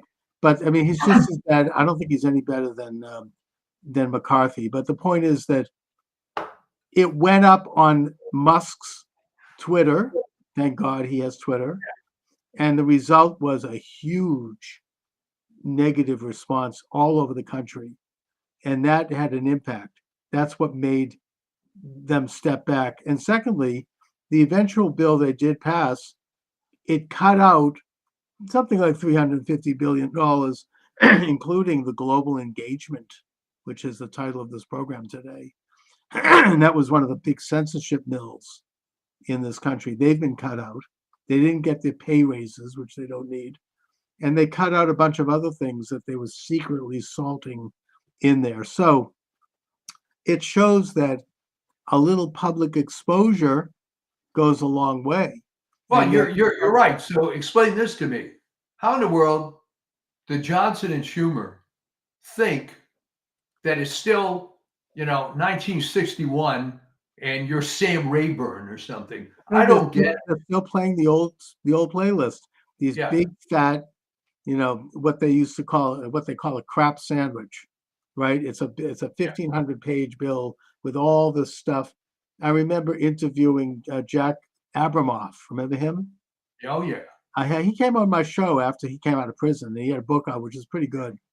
And he explained how they do this. I mean, the lobbyists in K Street, they put in little language into these bills and nobody knows where it leads. It's like, you know, S3-423-B3B. And you click on that and it goes to another SUV. And before you know it, you keep clicking and eventually you get to something that involves a big check for somebody. or some kind of a law that benefits, makes lawyers make more money, you know, or something. And it's very corrupt. And his answer at the time, and Trump has gone on record as calling for this, was that every bill before Congress has to be no bigger than 3,000 words, which is about 7 pages, 10 pages. It has to be posted online fully so that we can all see what it is. We don't have to believe the media telling us what it is. It could be debated by high school civics classes. Everybody can get in on it. And in that way, we're going to clean out these lobbyist giveaways. And I think that this is a step in that direction. They were able to cut out a lot of this garbage that is corrupting the system and that the uniparty supports. And I don't think that they're going to get away with it again. Well, I think there's a book idea for you that centers around the notion of why does the elite media and why do these political hacks still think that it's 1953, you know, that there isn't complete digital everything all the time, that you can somehow operate the way you used to. I don't understand how you can live in the real world at all and not realize. I mean, I'll give you an example, something I'm going through at this moment. All right. Thank God we're buying a house and so on. But here's the point. All the paperwork is online. It's all DocuSign. You know, you don't have to go to some title company. All right. Things have changed. how come a guy like Johnson believes that he's still living in the old times? I truly don't understand it. I think in his case he knows, but he's just got no spine. I mean, I just get the sense that he doesn't have the fortitude. Let's put it that way. I mean, that's my image of him. Just, I mean, I say that without any evidence. I was just looking at him. I mean, I don't know. He looks like a 16-year-old kid, and he's just way over his head. And he's pushed around by these other people, and their whole priority was to keep the government open. Which, by the way, it would have been very interesting if it had closed, because then Musk and Ramaswamy would have gotten a good sense of what could be eliminated. But either way, I mean, I think we're entering into a time when they can't pull that off anymore. There's too much. They tried censorship; it didn't work. They removed President Trump's Twitter account. We had 30 million followers. They destroyed Parler. They destroyed thousands of accounts, including mine, and yet it didn't work. It didn't work because people stepped up. You had Rumble, you had Gab, you had all these other sites, and then you had Musk buy Twitter, and How that was the can end. you be so arrogant, though, to think that you have this monopoly on fill in the blank, that you're always going to have this monopoly? I remember when I was involved with the music industry and the MP3s came along and the file sharing came along, and they just didn't get it. They just They were didn't. used to a monopoly. Yeah. They had. I interviewed somebody in the music business a while ago who talked about this. He was doing Christian music, and he was saying that they could not get a record deal in the 60s, 70s, and most of the 80s because there were about 4 or 5 gatekeepers, Yeah. maybe 7 gatekeepers, one of whom was Clive Davis from Arista Records. And they decided what was going to be heard and not heard. And they had their agendas. They had their worldview. They wanted things to conform to a certain way, a certain message, a certain style. If you can believe, by the way, some people have talked about, Laurel Canyon and the fact that, David Crosby from Crosby, Stills and Nash his father was a high level, CIA type, a government type. Same thing with Jim Morrison. His father was an admiral. I mean, a lot of these people were sort of put in there to be like, I mean, they were great musicians. Don't get me wrong. I mean, I think, I admire the music, and they didn't even make a lot of the music. It was done by the Wrecking Crew. But, they kind of were like steering the culture in a certain way that fit the establishment. And that there was. The analogy that was used, because I was a member of the Academy of Recording Arts and Sciences back when all this was happening. Yeah. And somebody made the analogy at one of the meetings that picture you're at your elementary school playground. And there's a fat kid that's got a big bag of candy. And he's selling these little pieces of candy for 5 cents. And he's waving this bag around. And all of a sudden, this hole develops in the bottom of the bag. And all the candy starts flowing all over the playground. And he's running around, wait a minute, that's my candy, that's my candy. And no, it isn't. And it all fell apart. And I just have to tell this funny anecdote. Yeah. When the MP3 stuff really started, I got a hold of something, and picture what was then a CD. And remember, the MP3 format was about 11 times more compressed than the so-called red box format. So you could put more music on a CD than you could before. Right. So this guy gives me a CD. I put it in the computer, and there's images of every Beatles album cover. And if you click on the image, you get all the songs of those albums. All right. Anyway, No, I a mean it's I think that in a way the whole music industry it fell apart in the same way that the internet has done to politics. It's like yeah. everything now is accessible. I mean, it cannot be controlled.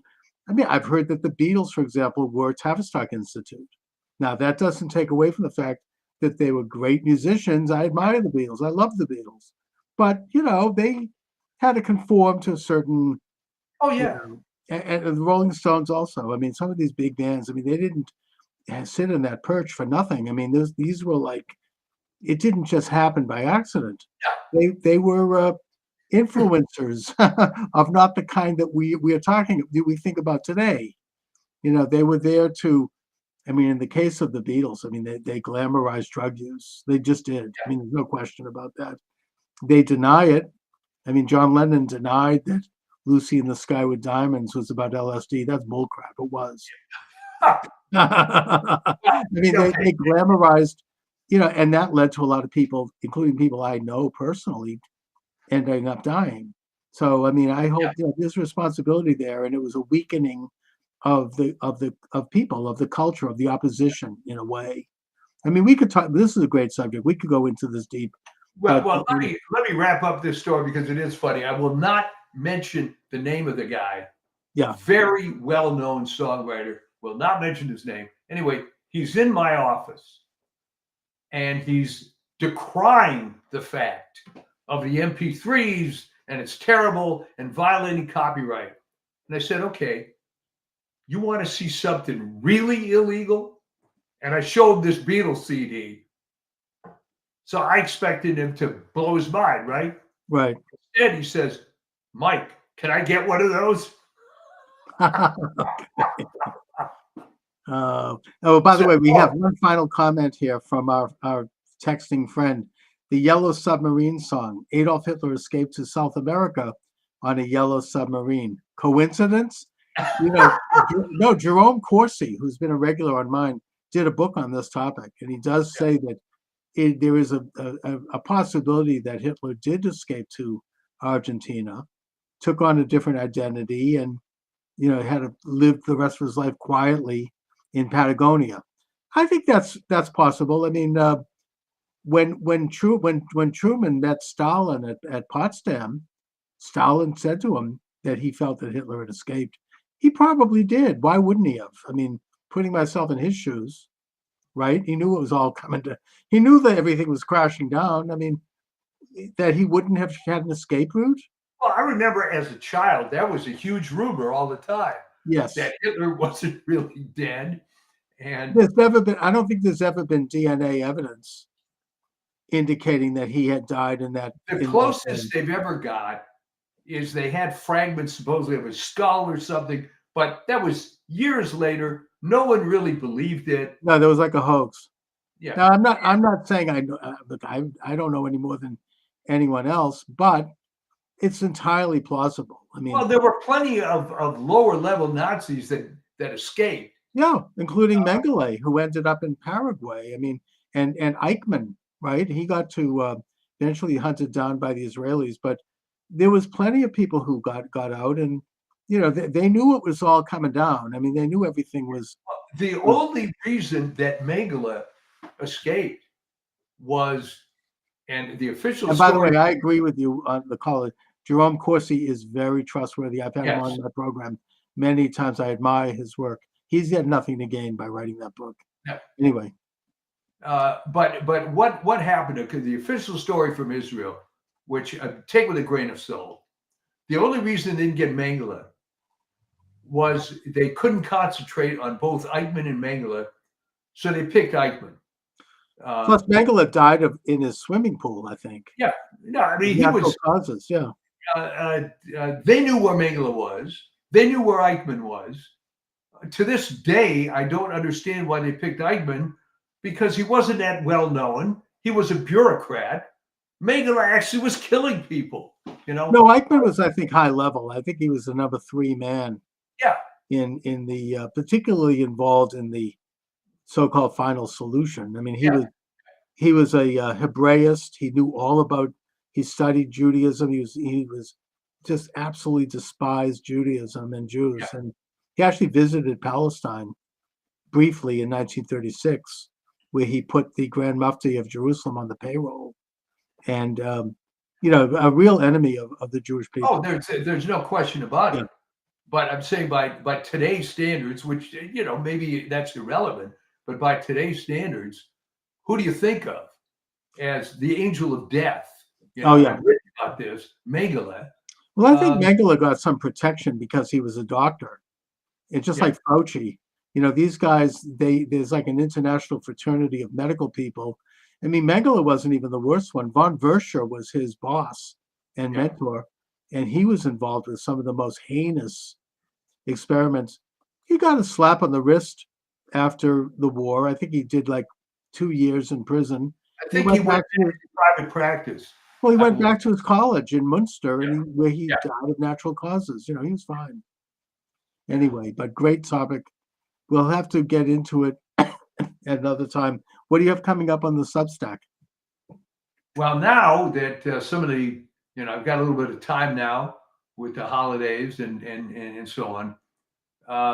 I think I'm going to get into. It's going to help you with your book idea Yes. of why these people are so ingrained in stuff that just ain't true anymore. That they've devoted their entire lives to fill in the blank, even though it's pretty obvious that it's all falling apart.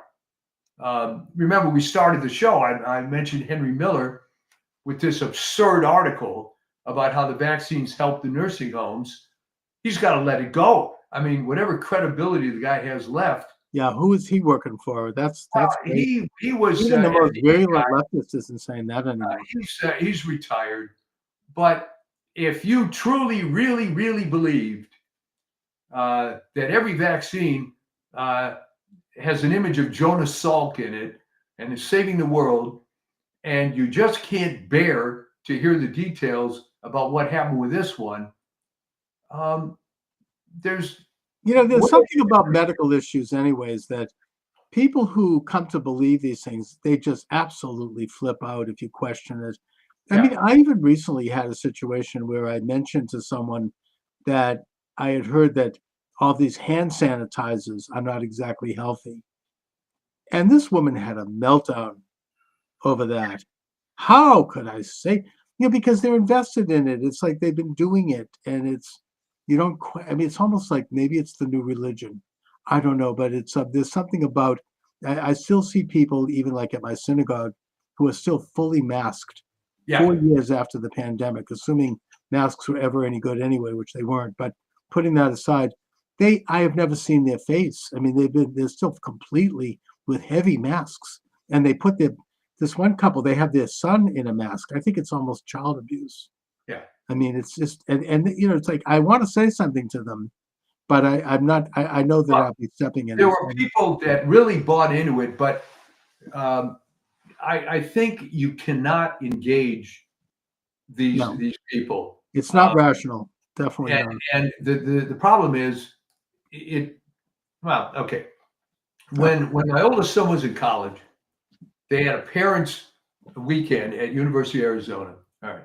So we're at the hotel, and we see this older couple dressed up in the purple of University of Washington. And the guy says that he's been going to every University of Washington game, home and away, since the 1960s, 70s, whatever. Right. All right. So I look at the guy, and I said, well, that's very interesting. But you graduated from there, what, in the 50s or whatever it was. Have you ever thought about how little your college experience has in common with the kids that are in college now in the 1990s? Mm-hmm. Okay. So I've got to ask you this. What are you identifying with exactly? The logo? I mean, what is behind all this? And the guy turns ashen and silent. I realized, why did he even do this? And it was like a fundamental thing of his life to follow. It's very tribal. It's like criticizing the Boston Red Sox. It's just right. It's very tribal. Anyway, Mike, but I want to wish you a Merry Christmas. Well, thank you very much. And this And I is wanna- one of those rare years where Yes, Christmas, I want to where wish all of my listeners a Merry after Christmas. Christmas. Merry Christmas, Happy Hanukkah, Happy New Year. All God right. bless And we America. will be up. And we can look forward to, God willing, a very good and interesting and positive year. So I'll talk to you. All right. Sounds good. All right. Thanks a lot. All right. All right. Welcome aboard, everyone. Charles Moscowitz. Welcome to the program. A triumphal time as we count down the days, the hours, the minutes to the inauguration of Donald J. Trump, which is an earth-shattering event, politically, spiritually, economically, and in every other way. You're Michael right. D. Shaw is with us. Mike, first of all, give us a quick update on what's going on in California right now. Well, one of the things that's helping is the winds are dying down. Yeah. And as we said last time, if any good comes out of this at all, it's going to be the complete dismantling of this corrupt Democratic machine that's been in total control here. And you're hearing it from the most unlikely places. You know, the big blue enclaves of Palisades, Malibu, Brentwood, Yeah. etc. Pasadena, for that matter. So, yeah, things are improving, but I'll tell you how it's affecting everything.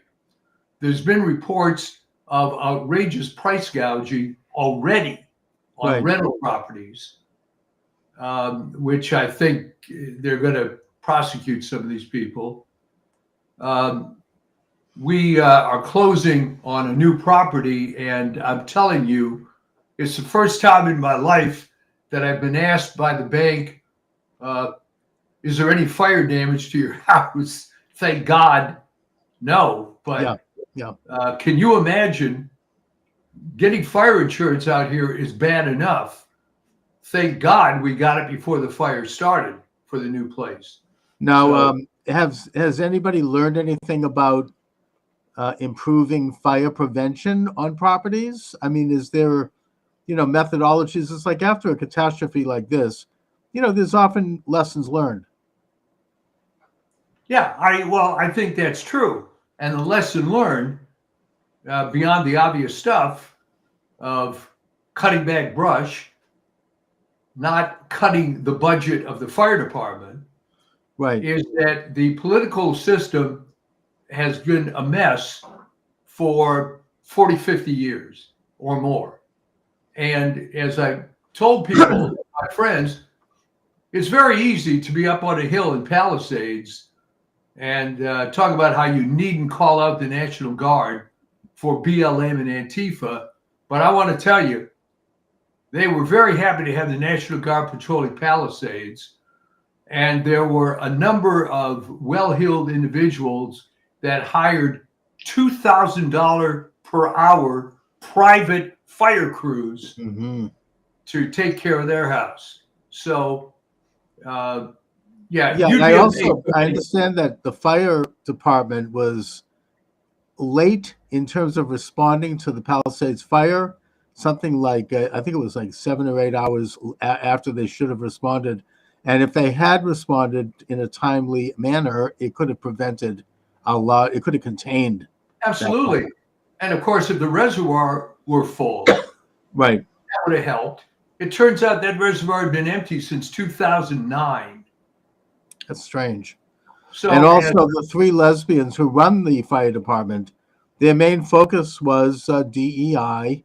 Yeah. And they didn't have any background in fire handling. I mean, they were Harvard graduates, big deal.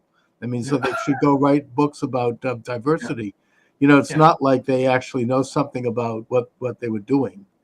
So I hope that people in California are becoming aware of that. And as we said on the last show, go ahead and make the entire city government of Los Angeles all lesbians, but try to find some who are at least qualified in what they do.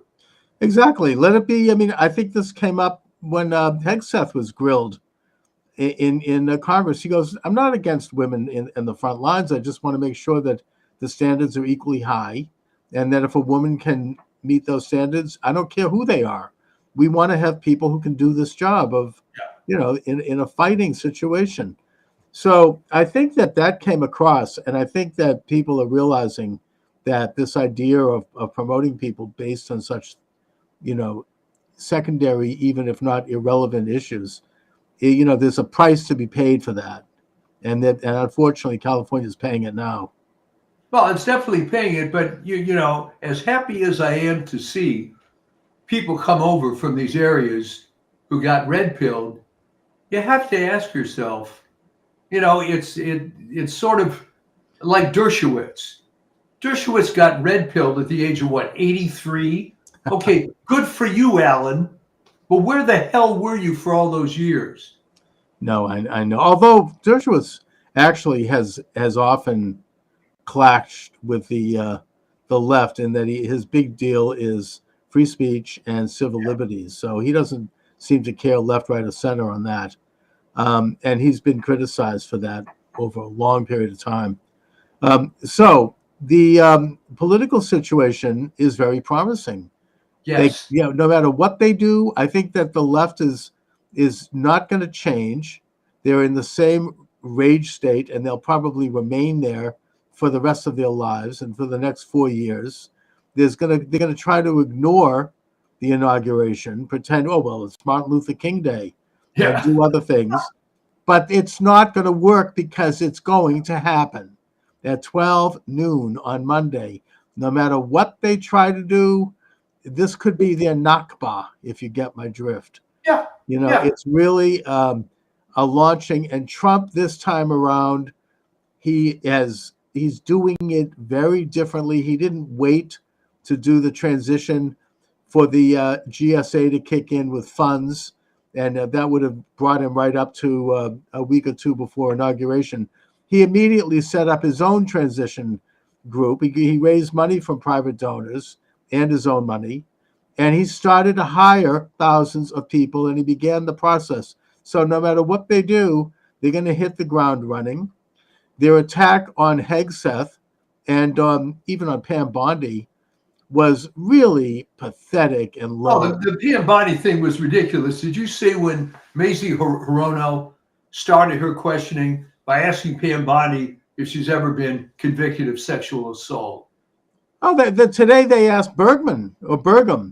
He's not even a controversial appointee. What's his attitude about sexual assault? It's almost like they've got some kind of a weird computer chip embedded in the back of their skulls. They're like a bunch of rabbits. And it was so nasty against Hegseth and the idea of that Kane from what a weaselly looking guy from Virginia bringing up Hegseth's 7-year-old daughter, and just really, they had nothing to say about military policy or anything of substance. It was all it was like reading a copy of the National Enquirer. We had to learn about his private life. Look, the man is a military, soldier on the front lines for 2 terms of duty. Generally speaking, that type of situation can lead to things like drunkenness and adultery. Let's face it. And, for them to rack him over the coals, or try to, he was brilliant. Well, the other thing that came out is this guy, I forget his name, you probably know, Darren something, a big cartoonist for the Washington Post. Yes. Oh, you're what was it? Pedophilia? Yeah. Pedophile. He's arrested. But here's the point. Many of his cartoons were lurid sexual reference cartoons applied mostly to Trump. And sure enough, the guy's a pedophile. Now you're looking into Tim Kaine, and the story coming out, Bongino's show said that he has on very, very good source that Tim Kaine had 3 nephews spend the night with him in a hotel when he was on some trip. Yeah. Tim Kaine is creepy. When I was living in Virginia, I just didn't like, you'd see his face. He looks like a rat. And it was very unpleasant. And another one, not to get He was Hillary's running mate, my friend. You remember I that? know he was. Yeah. And while we're on the subject, not to get specific, but Adam Schiff is not exactly, pure as the driven snow. Let's just put it that way. No. So, and I think that it's all falling apart because Hegseth showed a strong kind of military bearing, and he just was very cool. As in, people are like shrieking at him. It was just so ugly and screaming at him. I mean, Elizabeth Warren, it was disgraceful. She's like, are you going to take a job in the military corporations after you leave? Never mind the fact that Lloyd Austin was head of Raytheon. Yeah. After he left the military, she didn't seem to ask that. And it was really tacky. I just don't think they landed anything on him. I think that it showed they're trying to set the template for how they're going to handle all the Trump people. Maybe they smelled blood because of Matt Gaetz, which he probably should not have left. But nevertheless, that's what they're going to do. I can only imagine what they're going to say about Kennedy. But I don't think it's working. That's all they have. No, well, here's remember how this is all tied in with one of our favorite cliches, the model UN. All right. Yes. Because, and you know where I'm going with this. Yeah. If your entire, here they go. You know what? Can I switch off? Yeah. For now. Sure. Okay. See you later. All right. No problem. So we're talking here, and by the way, we could take calls 508-637-5596, 508-637-5596. I wonder if I should go live on TikTok. I don't know if they're going to be around much longer, and it might be too late for them to shut me down. But I do take calls live like I would with any radio show, and you can do that. Let me just see what's happening on TikTok. Yeah, we're good on TikTok. Still on? Yeah, we're still on. I just decided I'm going to go live on TikTok while they're still running. Yeah. There we go. Okay, we're live on TikTok. So I don't think that it's working. I think that Pam Bondi stood up very well in questioning about whether or not the election was legitimate of 2020. Perfectly she didn't fold under that, which means that door is going to be opened, and we're going to get investigations on that. I think that we're going to finally put an end to the gaslighting that we've had to deal with for 4 years. 60% of Republicans do believe the election was stolen. They want to have like some kind of a swearing on the Bible. Oh, I don't believe it was stolen. That ain't happening because it's not happening. And why does everybody forget? How many votes did Trump get? You probably know what 75 million. All right. So would you explain to me how Joe Biden got 81 million votes? Okay. And here's the thing, Chuck, we've been talking about this forever. Jumping the shark. All right. If you're going to cheat, don't make it so damn obvious. All right. Well, right after the election, there was all this talk briefly amongst some Democrats. How could it be that Harris did not get this 81 million? What happened to 15 million voters? But you notice that they got awfully quiet about that after a while. They no longer bring it up because obviously those 15 million voters were fake. Anyway, I'm on YouTube today, so we have to still be careful. Okay. Well, Biden's still in office, so this is still a verboten subject. Well, let's go back to the Model UN analogy. I think what's happening and why you see this anger of these people coupled with some of the lunatics in California, while it's all climate change, is because if you truly, truly believe in the Model UN, concept that whatever you learn in the 6th grade, 7th grade is the way life is, and you're finding it ain't like that, your head's going to explode if you want to keep believing it. And the chickens are coming home to roost on that. There's no question about it. How in the world does climate change affect the ignition point of wood? It's still over 400 degrees. Last time I checked, it's not quite that warm out there yet. No, and even if climate change did have anything to do with it, that's not relevant. The fact is that government screwed up. They could have stopped or contained the fire, and they didn't do it. And they didn't do it because of their focus on things other than fire safety and doing their jobs. And I think that that is going to possibly turn California red.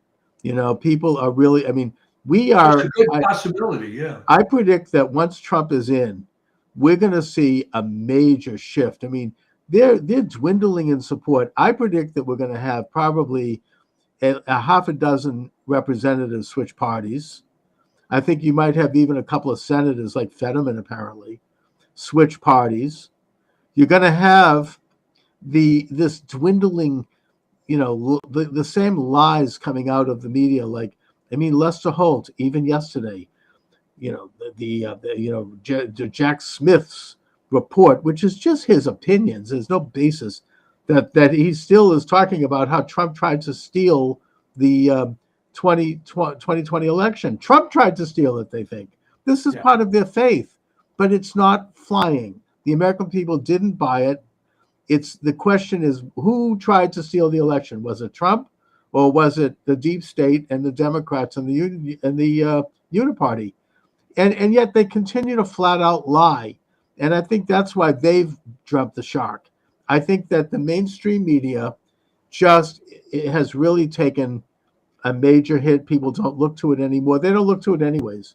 I mean, the media has changed. You know, media philosopher Marshall McLuhan predicted this back in the 60s, that basically the media would be, I just got a warning from TikTok. I don't know. What did I say? Was it Marshall McLuhan? They still have me on. I don't know. But he made the point that media, everything is media. I mean, he wasn't right about that, but he did point out that as media changes, once you have a new media, the old media falls apart, becomes much kind of irrelevant, especially if it's a cooler media, not a hot media. Yeah. And that hot media is the major networks, because you just sit there like a receptacle and they tell you everything. Whereas the internet is a cooler media because you can interact with it and you can post things and you can talk back. And that's the new paradigm. So they're losing ground anyway. But on top of it, all the lies and all the gaslighting, starting with the pandemic, I think that's caught up with them. They no longer have the influence. It's obvious. They went through 4 months of attacking Trump, and it didn't work. It didn't even with all this censorship, it didn't work. And so now we're entering into an age of Trump, which is going to have worldwide ramifications. Already you see Sweden, Denmark, they're starting to deport people. They're starting to revoke citizenship for people who emigrated there under false pretenses. This is going to spread, and people are going to be required to go home, go back to their countries. There's going to be a tightening of this kind of unfettered and frankly illegal immigration. You know, Right. The days of Merkel are over, and the days of whoever was running the Biden show is over. Okay, but can you explain to me why these policies have to go into effect, have to turn into an unmitigated disaster, and then the light bulb goes off?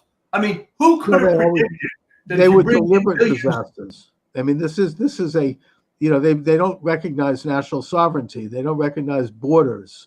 They want to have a world order where nations become nothing more than names and provinces of some kind of an amorphous, unelected, international, quote unquote, scientific, illuminated ruling class.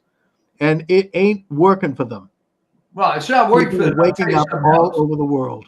Coming out of in the wake of the fires and people having to rebuild, they are trying to suggest to people you could get permits quicker if you want to rebuild as a higher density structure. You know, Okay. your old 15-minute city, that's not Yeah. going to fly in Palisades or Malibu.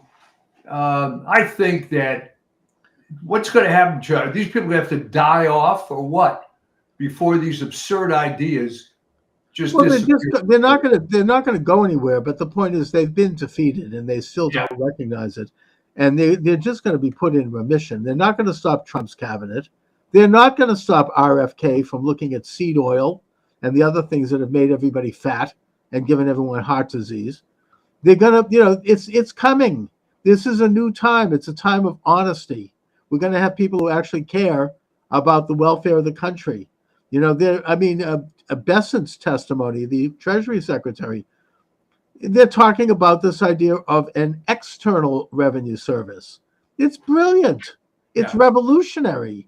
It goes back to the way this country raised revenue before the income tax was implemented. And Trump has been very articulate about it. He's like, instead of burdening the American people with all these taxes so that they have to support everything, why not put a charge on foreign investors and foreign importers and foreigners coming into the country? This country is a golden goose. I mean, they should pay a fee for that. So this is how the country raised revenue all the way up to, the World War I period. Some of the greatest presidents were high tariff presidents, including Lincoln and including FDR, by the way. Yeah. And this is everybody wants to forget that part of it. Exactly. No, he was very tight on imports, and it helped the He economy. wasn't real big on immigration either. Right, Okay. that's right. And neither was Eisenhower with Operation Wetback. Yeah. So the point is that it's all coming down the pike, and it's really, I think we're here. I think it's too late for them to stop Trump. They can't stop him now. There were rumors that there was a national security issue going on. It hasn't materialized. God forbid it does. But putting that aside, it's all coming down on Monday at 12 noon, no matter what they do. Yeah. So I'm very excited about all that. these little silly things of certain figures are not going to attend the inauguration. Oh, who cares? Yeah, who cares? I mean, by the way, the important people actually are attending it. I mean, the Clintons are going to be there. Obama will be there. Big Mike is not going to be there. Big Mike won't be there, no. But it's really a time when the country is going to realign, and it's just they ain't going to stop it. It's just it's happening, and I like the way they try to quiz Pam Bondi about, are you going to prosecute Liz Cheney, and are you going to? And her answers were so brilliant. She goes, "Look, you're a lawyer. You know that I can't comment on a case I haven't seen the file for yet. You have to look at the file and decide whether or not there's criminality there before you make even a statement about something like that." She seems like a very serious person, and I think that she is going to look at those files.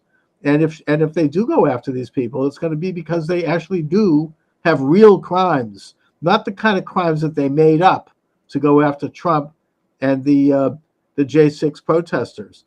This is real stuff. So I hope that they do go after all of them. That would be a beautiful thing. That's called justice. They spoke for years.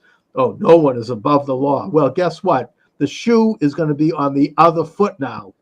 So we'll see. You're right. No one is going to be above the law. Do you think there are going to be any high-profile defections of Democrats to Team R? Absolutely. Already has been. Elon Musk, he's a former Democrat. Kennedy. Yeah, I think that you're going to see a lot of people. Zuckerberg even. I don't know if I trust him. Okay, but I mean actual politicians. Politicians, yes, I do. I do think that you're going to have, once Trump's in and they see where the wind is blowing and they see that things are getting interesting, you're going to have at least a half a dozen Dems switch parties in the House, I think, and maybe one or two in the Senate, maybe on the state level. I don't know. I do think there will be. Yeah, I mean, because they want to get reelected. They're politicians, and they'll see that you can do it without, that the left doesn't have the kind of teeth it once had, where they can really rip at someone. What are they going to do? They'll put Rachel Maddow on, and she's going to be doing like full time. And what they're doing, it's like the National Enquirer. They're going to attack. Oh, this person cheated on his wife, and this is that. It's just so despicable and so low. They have nothing to say about how to govern. They've got nothing to say about their political philosophy. Instead, they're going to go to the lowest, and people aren't interested. And no one cares. It's personal matters. Well, especially these days, with all the crap that's come out, do you really care, as you say, that Senator so-and-so is cheating on his wife? Oh my God. And I thought that was Mark Wine Mullen. He's a congressman. He nailed it when he said, listen, how many of you senators and congressmen have come into the House drunk, like at night to cast a vote? You have. I've seen it. And how many of you guys have cheated on your wives? I mean, really? They want to go there? Yeah. I mean, it's, so I think that people see. No, they're getting to the bottom of the barrel of the playbook. It isn't working. No. And the hubris was unbelievable. All right. They thought that they could just trot out Kamala Harris, and in 100 days she would defeat Trump. They weren't stupid in that sense. They knew she was an empty suit. Yeah, but they did believe they could pull her over the line. Yeah. And I think they meant it. And they still think that they're going to use the same playbook to attack Trump. I don't know what else they have. They've tried to kill him. They've tried to arrest him. They've tried to put him in prison. They've tried to bankrupt him. They've raided his wife's underwear drawer with SWAT teams. What else can they do? It's over. That's the point. They don't know anything else. I mean, for those of a certain age watching the show, you remember a coach from Ohio State named Woody Hayes. Yeah. He had ways to win games back in the day, but the game of football, college football, was changing. And he didn't change. And he got more and more frustrated. And then he finally attacked an opposing player on the sidelines, and it was finally fired. The point is, he didn't change. He didn't adapt. He took up that old playbook from 1950, and it stopped working. Okay. Yes. That's a good analogy, because I think that's where they're heading. Yeah. As things tighten up and as they continue to become more irrelevant, they're going to have a final miserable implosion of some sort. And I don't know what it's going to be, but it's going to be the blame game. Okay. They're going to go after each other. All right. You're seeing that with the fires, that the mayor goes after the fire chief, and the fire chief's after some underlings, and the water department, and what it's so. Maybe we could have them all. We could put them all in some room somewhere and let them just duke it out. Let them fight it out. And sort of like a bunch of cockroaches on the bottom of a barrel. I'm sorry to be nasty, but no, but that's I'm afraid what has to happen, and it's just all positive. I'll tell you, as you say, 12 o'clock, January 20th. Hallelujah. Yeah. And it's going to be a beautiful I'm sure that in your deep blue enclave out there, you've noticed even the bluest of the blue people secretly feeling a lot better. Oh yeah. I mean, I spoke with a blue person this morning about this at length. And she was like, yeah, it's going to be interesting. She's kind of like not on, not this, if I talked to her a year ago, it would have been a different story. Even Governor Healy here, they're talking about left wing. She said that she said, I'm going to be on board with the Trump administration in terms of apprehending illegal alien criminals. And the day after she said this, the Boston Globe attacked her with an old story that they were saving. The Globe. This is how the Globe does it. This is how the left does it. It didn't matter. I mean, people are with her. If she wants to do that, she can change. She doesn't want to have a failure for an administration. Even if she's totally DEI. Is the Globe going to change because LA Times is trying to get more conservative to stay alive? And I don't know. I don't think so. The Globe is about as left as they get. Yeah. Has been going way back to the Taylors, who the family this old Yankee family that ran the Globe for 40 years. They've always played the same game. I don't think that they look, none of these people have the influence that they once had. They thought they'd have influence because it would become like a one newspaper town, but it didn't really work. They're shrinking. I don't know how they stay in business. I mean, they had to sell their magnificent headquarters in Dorchester. It's no longer there. It's become. I didn't know that. Yeah, they abandoned it. It's now being refitted as sort of a mall of some sort for business, and they just have a downtown office. They share a printing plant with their rival, the Boston Herald, They're no longer, they've shrunk literally, physically. The globe is literally, it's like, zzz, zzz, it's like they laid off a lot of their very important journalists. They no longer have a foreign desk. They basically subcontract with Phil Balboni, who runs this foreign, journalist outfit. And they no longer, as much as I despise the Globe, I used to read it every day because at least I got a sense of what people in Boston were thinking. You no longer get that from the Globe. It's totally lost its way. Now I don't know what's going to happen in the long run, but it's owned by Henry, who owns the Boston Red Sox, the multi-billionaire. I don't know. I mean, he's like a deep pocket kind of a guy. I don't know what's going to happen to it. Who knows? They've lost their way. So the point is they're not showing any effort to try to. No, it's just as bad as ever. It's almost like, as I said earlier, these are people who have a computer chip implanted in the back of their skulls. They're like automatons. The hologram will never be broken. They live in some kind of a virtual reality. They are not recognizing what's going on, and yet the rest of us are moving on. We're moving forward, and they're going to be relegated to the sewers of history. They're going to be pushed aside. Oop, that one just got me removed.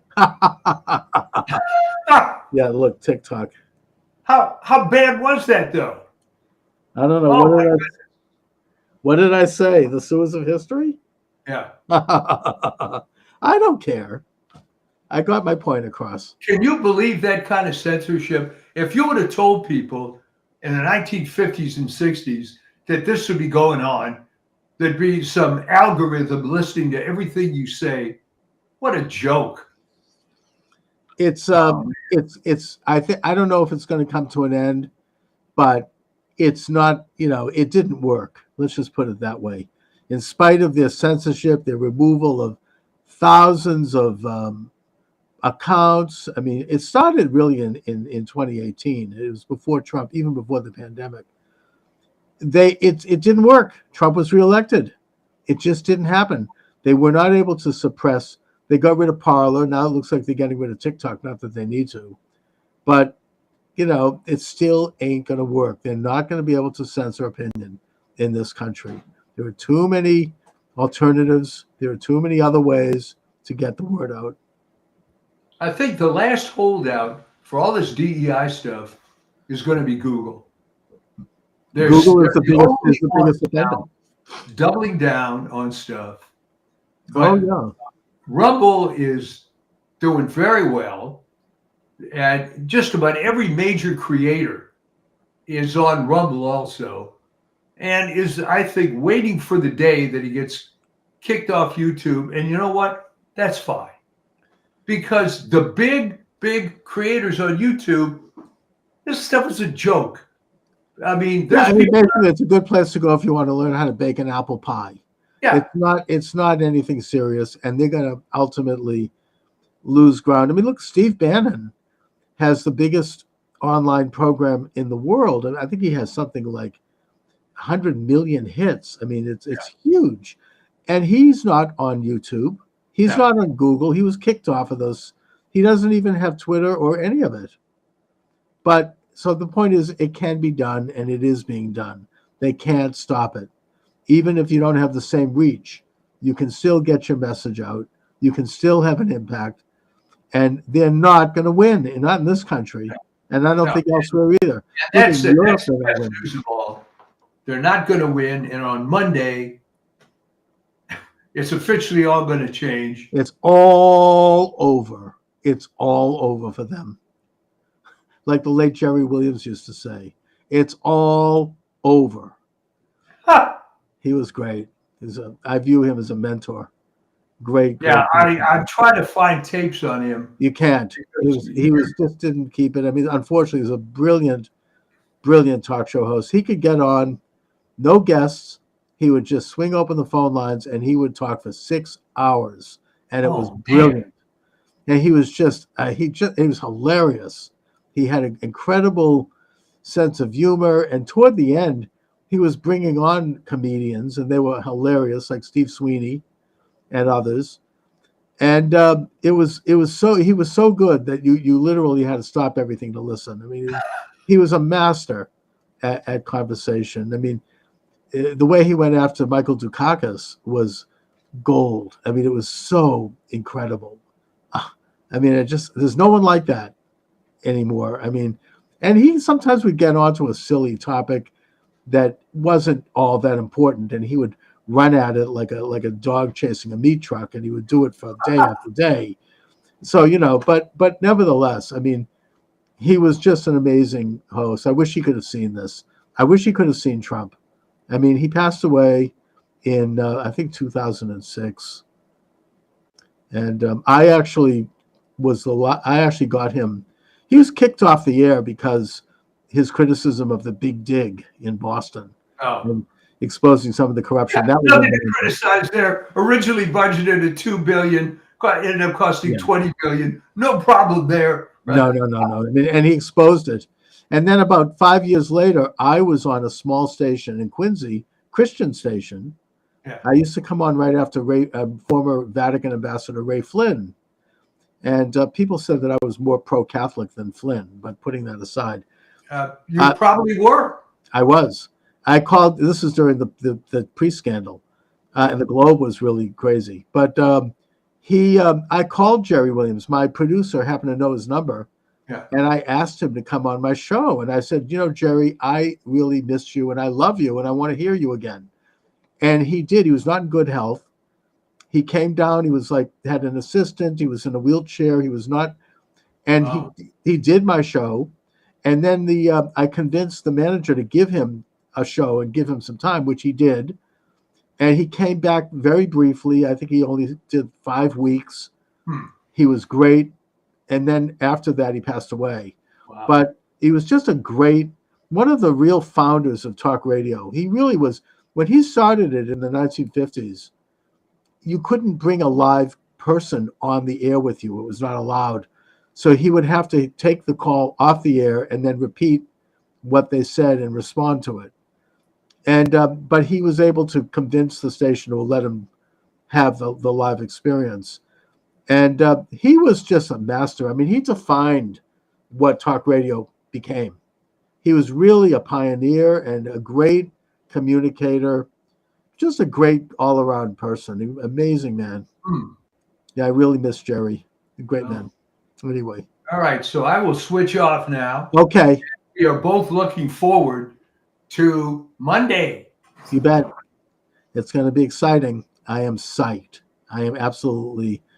I've never seen you like this. This is the most positive I've ever seen you. And I know you for 25 years. So this is great. I really feel like we finally have hit the finish line, and we're getting there. I'm anticipating it in a good way. I mean, I anticipated the election in a bad way because I felt they were going to steal it. I know that Steve Turley said to me, "I'm being too traumatized by what happened last time." He says to me.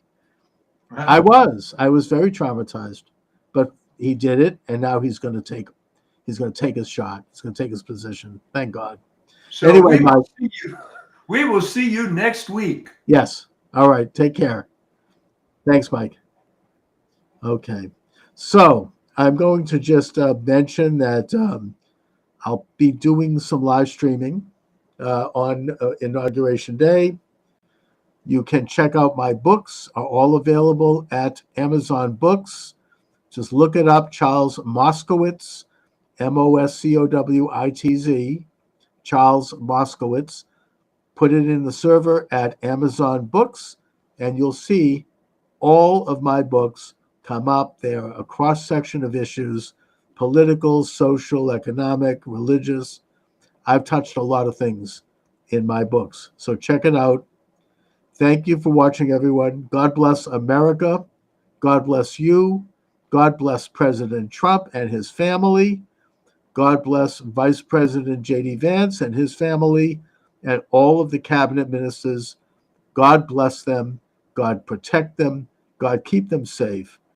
And we have to continue to pray that everything goes according to plan, because ultimately the Lord our God, King of the universe, is the master of all events. Anyway, thank you for joining me, everyone. God bless all of you, and God bless America. All right, good afternoon. Charles Moscowitz here. Welcome to the program. I'm going live today solo, and I'm taking calls mainly because my usual co-host, that being Michael D. Shaw, just informed me about a half an hour ago that he could not make it today. He'll be joining me tomorrow at 3:00, and that the reason he can't make it is because, and he didn't get into details, we're going to talk more tomorrow, but he's in Los Angeles, and he is being affected, and his home is being affected by these horrendous fires. There's, I don't know if he told me that he's safe and that his family is safe, but that, like many people, hundreds of thousands of people, he is being affected by this awful and horrendous fire. So my prayer goes out to my good friend Michael D. Shaw and to all of the people in Los Angeles right now who are suffering the effects of this horrible fire. We can, by the way, you can chat with me online, or you can literally call the program. I take calls here. This is a live program, and you could call in. We do it sort of like old-fashioned radio. Let me just see. Where am I? Did I just lose everything? I think I did. Okay, let me let me get out of this. Let me get out of this, and let me get out of this, and I'll call it back. I'm sorry about this. You'll have to bear with me, TikTok. By the way, you're welcome to comment as I go back into the system here. Let me just see what the heck. Here we go. Enter studio. And continuing onward and upward. All right, there we are. We're in the studio. As I mentioned, 508. Whoops. Am I like somewhere else? Oh, I see. So I never did leave. All right. I apologize if this is a little confusing here.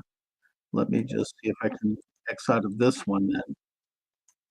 Let me just see maybe the best way for me to.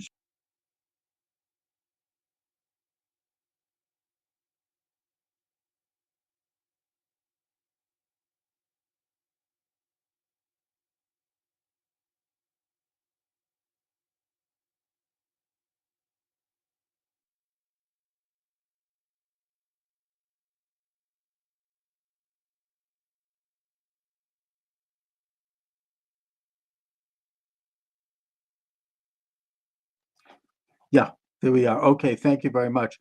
508-637-5596 is the number. 508-637-5596. If you'd like to join the program, you are welcome aboard.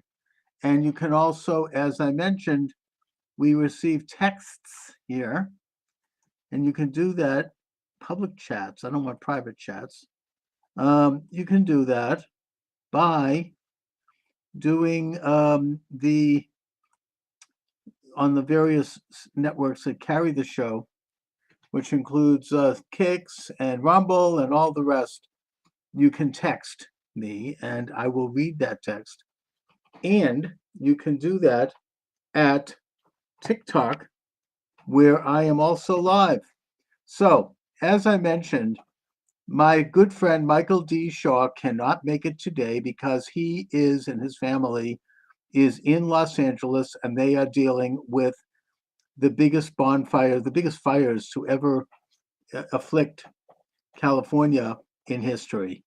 God willing, he's okay. My prayers go out to him and to all of the people who are losing property and possibly, God forbid, lives in this horrendous fire, which comes in the final, decrepit, miserable, corrupt last days of this illegitimate regime in Washington, and should be a wake-up call to the people of California who elected this rotten leftist government in their state. This is an example of where elections matter. This is an example of where the belief system and the philosophy of those who are elected matters, because they make laws and they establish regulation and they set the tone. And in the case of California, President Trump warned them years ago during a brush fire when he was out there face to face with Gavin Newsom that they had to figure out a way, and he based this on solid science and good environmental policy, that they had to find a way to divert the hundreds of millions of gallons of fresh water in the northern part of the state, some of that water to the desert-like, drought-stricken southern part of the state. More broadly, it has been suggested, and this is something that's been out there for a long time. I don't know why this has never been taken up by Congress. This is a national issue, that the waters of the great northwestern part of Canada, the Great Slave Lake and the Great Blue Lake, and there's some lakes up there that are bigger than Lake Superior. They're huge lakes, that those lakes dump trillions of gallons of fresh water into the ocean, probably daily. I don't know the numbers. I'm not a scientist. But I do know the general political suggestion, which is that it wouldn't take a lot to divert a small amount of that water by means of pipelines and aqueducts to the western part of the United States. California, Nevada, Arizona, New Mexico, regions that are in a serious water shortage, while at the same time regions that are growing in population. These things make basic sense. This is the way the United States once operated. We had these forward-thinking ideas that would advance our culture, our civilization, our way of life, our economy. Things like building the Erie Canal, in the 19th century. I mean, things like building forts along the eastern seaboard to protect from foreign invasion. The network of canals and highways. I mean, the Intercontinental Railway, which was built during the time of Abraham Lincoln. I don't know if it was finished at that time. I think it was after Lincoln had been assassinated that it was finished. Even in the 1950s, Eisenhower's interstate highway system. Eisenhower built that because he observed as the commanding general in World War II that the Germans had a highway system that crisscrossed the country and that allowed them to get military personnel and munitions and material easily from one side of the country to the other, which was good for defense, and that he wanted to replicate that system in the United States and did so with the interstate highway system. The launching of NASA under John F. Kennedy. These were great national infrastructure public works projects that we need to bring back to this country. Biden promised to connect people up to the, for cyber connection all over the country. And of course, he didn't do a damn thing about it and took in who knows how many billions of dollars, which went who knows where. That's usually how liberal Democrats roll. But now with President Trump, thank God, about to take office in a matter of weeks, maybe we can get back to some of these great projects which made this country great and which are very much in line with the spirit of America. And Trump seems to be the type that is open to this. I mean, even talk about annexing Greenland is very much in that realm. Greenland with a receding ice cap We now know that Greenland has rare minerals, things like lithium, which is used for car batteries and other products, and that stuff that we import from China, almost entirely, can now be imported from Greenland, and that Greenland is coveted by thus the superpowers of the world. You got Russia looking at it, you got China looking at putting a base there.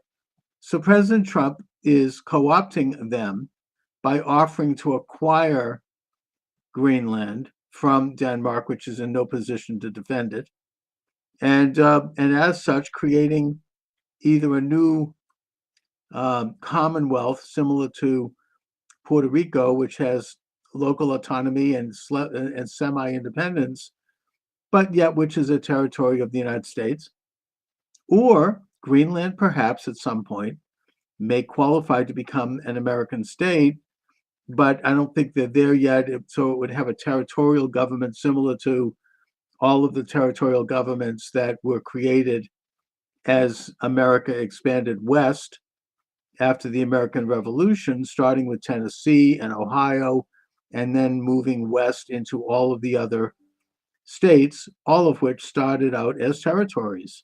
So perhaps Greenland could take on a status of territory.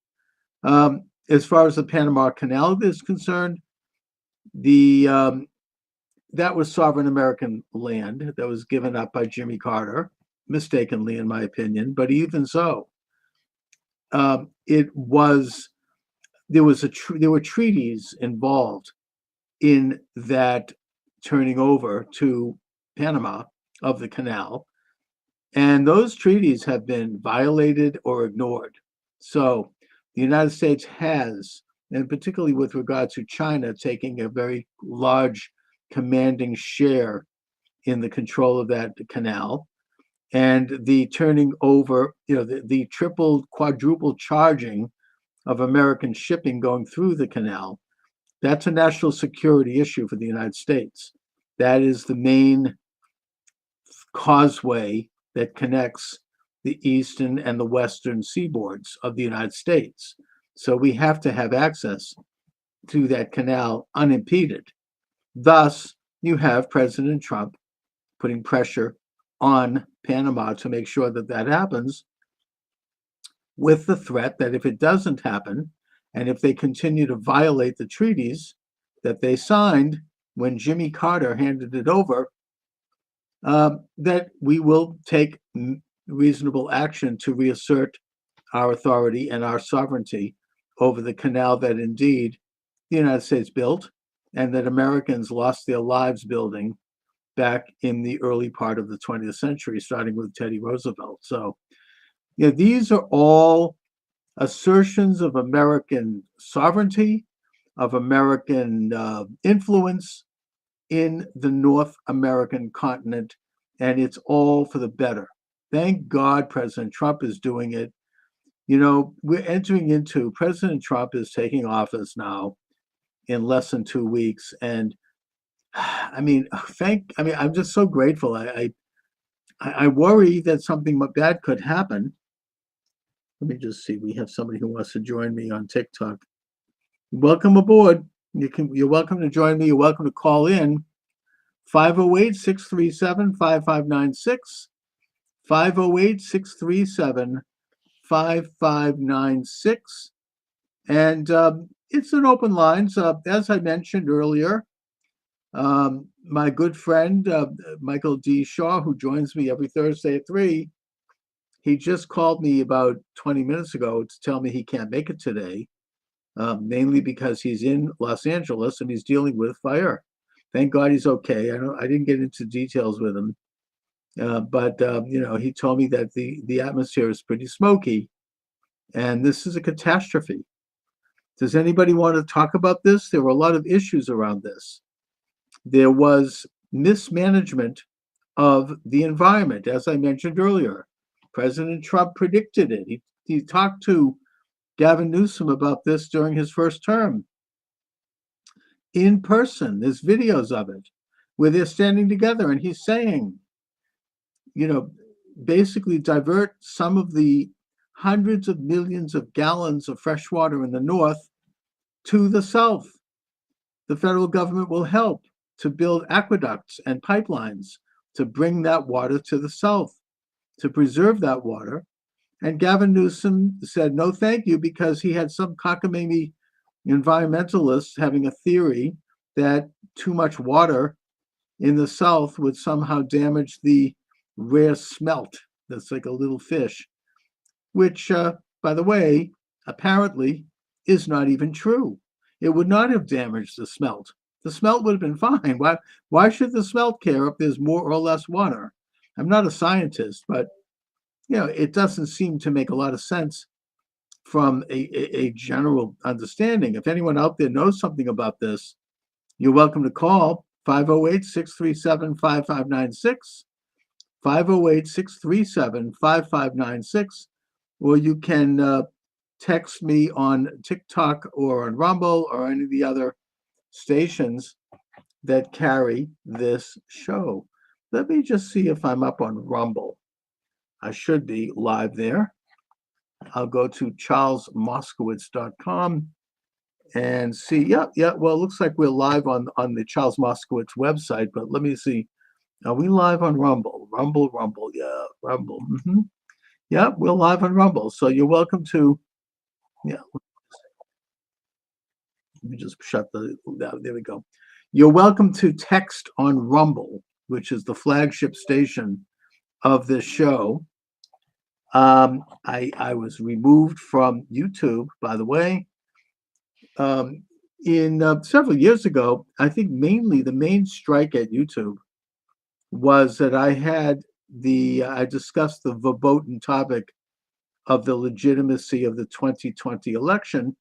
And my hope is that now that regime is leaving, thank God, in a matter of days, and I'll wait until they're completely and utterly gone, maybe now YouTube could lift that censorship, because there is no longer a threat to the regime. The regime is dead. It's not like anything that I could or anyone else could say might result in a decertification of that election. It'll be over. They will have been basically, marched back into the sewers of history where they belong. And by the way, they have the Trump haters have one final gasp, one final orgasm, if you will. I'm sorry to be crude. One final miserable moment, which is whether or not this corrupt judge in Manhattan sentences Trump. And that's supposed to happen tomorrow, unless the U.S. Supreme Court intervenes. I'm not going to spend a lot of time on that case, other than to briefly state that what they did there, which was part of this agenda to take Trump out by putting him in jail, by throwing as much mud as they could at him, using the legal system to do it, possibly, God forbid, assassinating him, raiding his home. I mean, you name it. They did everything to Trump. There's never been a man more investigated than Trump. That part of this was to basically charge him with allegedly a campaign misdemeanor by inappropriately labeling an expense that was not a campaign expense. It was a personal expense, and it did not use any campaign funds, unlike Hillary Clinton, by the way, who used millions of dollars of campaign funds and who was fined by the Federal Elections Commission for doing so. Instead, it was just that he had mislabeled a payment that allegedly had been made to a hooker for, as a legal expense, in order to avoid the embarrassment of reveal. So this was too good for them to give up, because it both smeared Trump as a man, and it basically, oh, look at, he's like paying off hookers, but also that because it was technically not a payment, he made it into a payment for legal expense or some other expense, that could have been seen as a crime.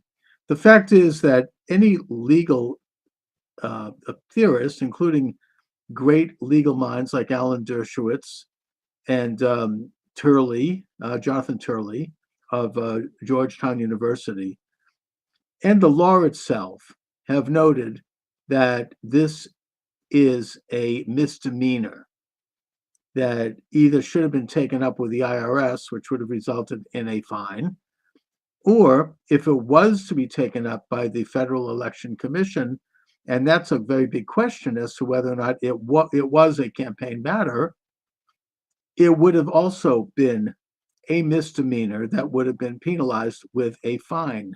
That is the kind of thing that happens all the time with politicians in every election.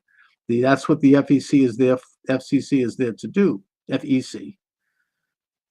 But instead, you had this corrupt judge and this corrupt DA receiving, colluding with the corrupt Department of Justice in the Biden administration, particularly in the person of Matthew Colangelo, who was a assistant DA, number 3 man at the Department of Justice, quitting his job and going to work for Alvin Bragg in New York 3 weeks later.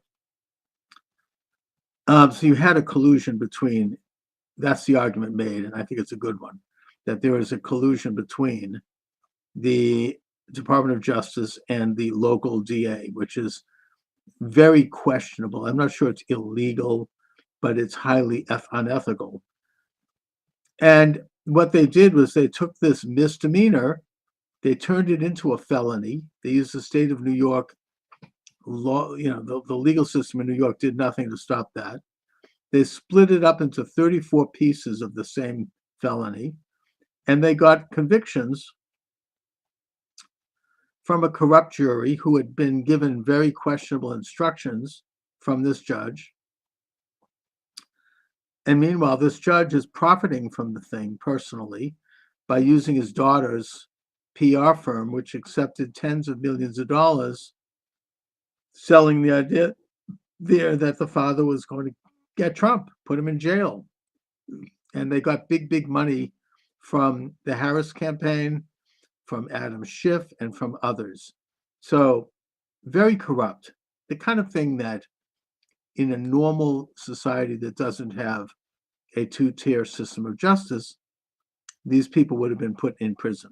They would have been charged with crimes.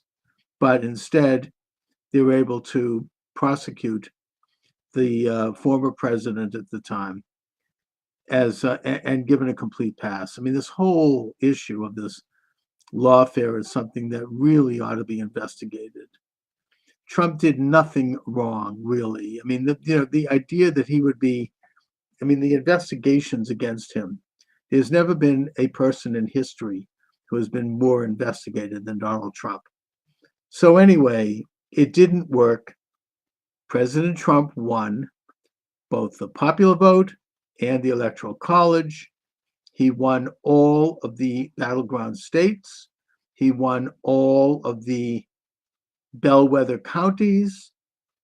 The U.S. Senate went to the Republicans, even though they might have stolen a seat or two. Certainly in the case of Kerry Lake, they did, I think. And they held on to the U.S. House, even though several of those elections were questionable, particularly 2 in California, where you had counting going on 3 weeks after the election. Really? And then all of a sudden the Democrat is installed. So in spite of that, the Republicans have held on to the House. Speaker Johnson, whether we like him or not, and I'm not a fan, but nevertheless, he was reelected as House Speaker. So we did not have the ruckus contest that the liberal Dems were chopping, their hands together and hoping for. And now we have President Trump heading into office, and it's going to be a very interesting time. I thought it was interesting watching the Jimmy Carter funeral. And just because I was wanting to see what kind of interactions the former presidents would have with President-elect Trump. And the Bushes, they were just, they walked by as if Trump didn't exist. They looked extremely uncomfortable. The Clintons, I think, deliberately must have had their seating away from Trump so they wouldn't have to in any way engage with him. Hillary Clinton's hairdo was unbelievable, by the way. Check it out. But Obama sat down right next to Trump and had a very affable conversation with him, with both of them shaking hands and smiling. Trump didn't look like he really wanted to talk to Obama, but Obama was the Karen Pence snub of Trump was fantastic. Thank you. Yeah, and Pence, he wanted to make contact with Trump. I mean, don't forget, he betrayed Trump during the assembly of January the 6th. It was his prerogative as the president of the assembly and as vice president to call for contact, to recognize 7 states that wanted to contest their elections. The whole thing was interrupted when the Capitol Police swung open the doors to the U.S. Capitol, and people like Ray Epps and other potential agents came crashing in. They were the ringleaders. That put an end to the assembly hearing those 7 states. There were 7 states that were contesting the election. 7 states. Think about it. I think there's even an 8th state possibly. But that didn't happen because of the incursion into the Capitol. So who benefited from that? I'll tell you who benefited. At around midnight, Congress reconvened and they gavelled Biden into office. That's who benefited, okay? I don't know if I want to go too far into that because this is still a taboo subject on YouTube, and I am running on YouTube today through another station. So, and also TikTok, I think it's a no-no. So let's leave that right there. Okay, we've got somebody who wants to join the show. Yeah, you're welcome. Come on down. The comments, you're welcome to comment. You're welcome to call in 508-637-5596. 508-637-5596.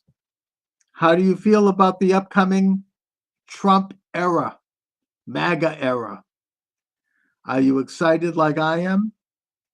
Are you looking forward to it?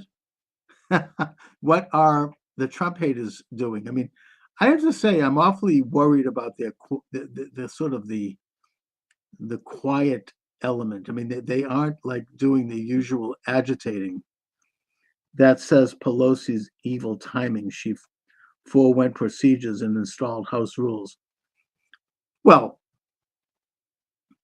just to briefly touch on January 6th, again, I don't want to go too deep, but President Trump, it's now been confirmed, contacted Nancy Pelosi.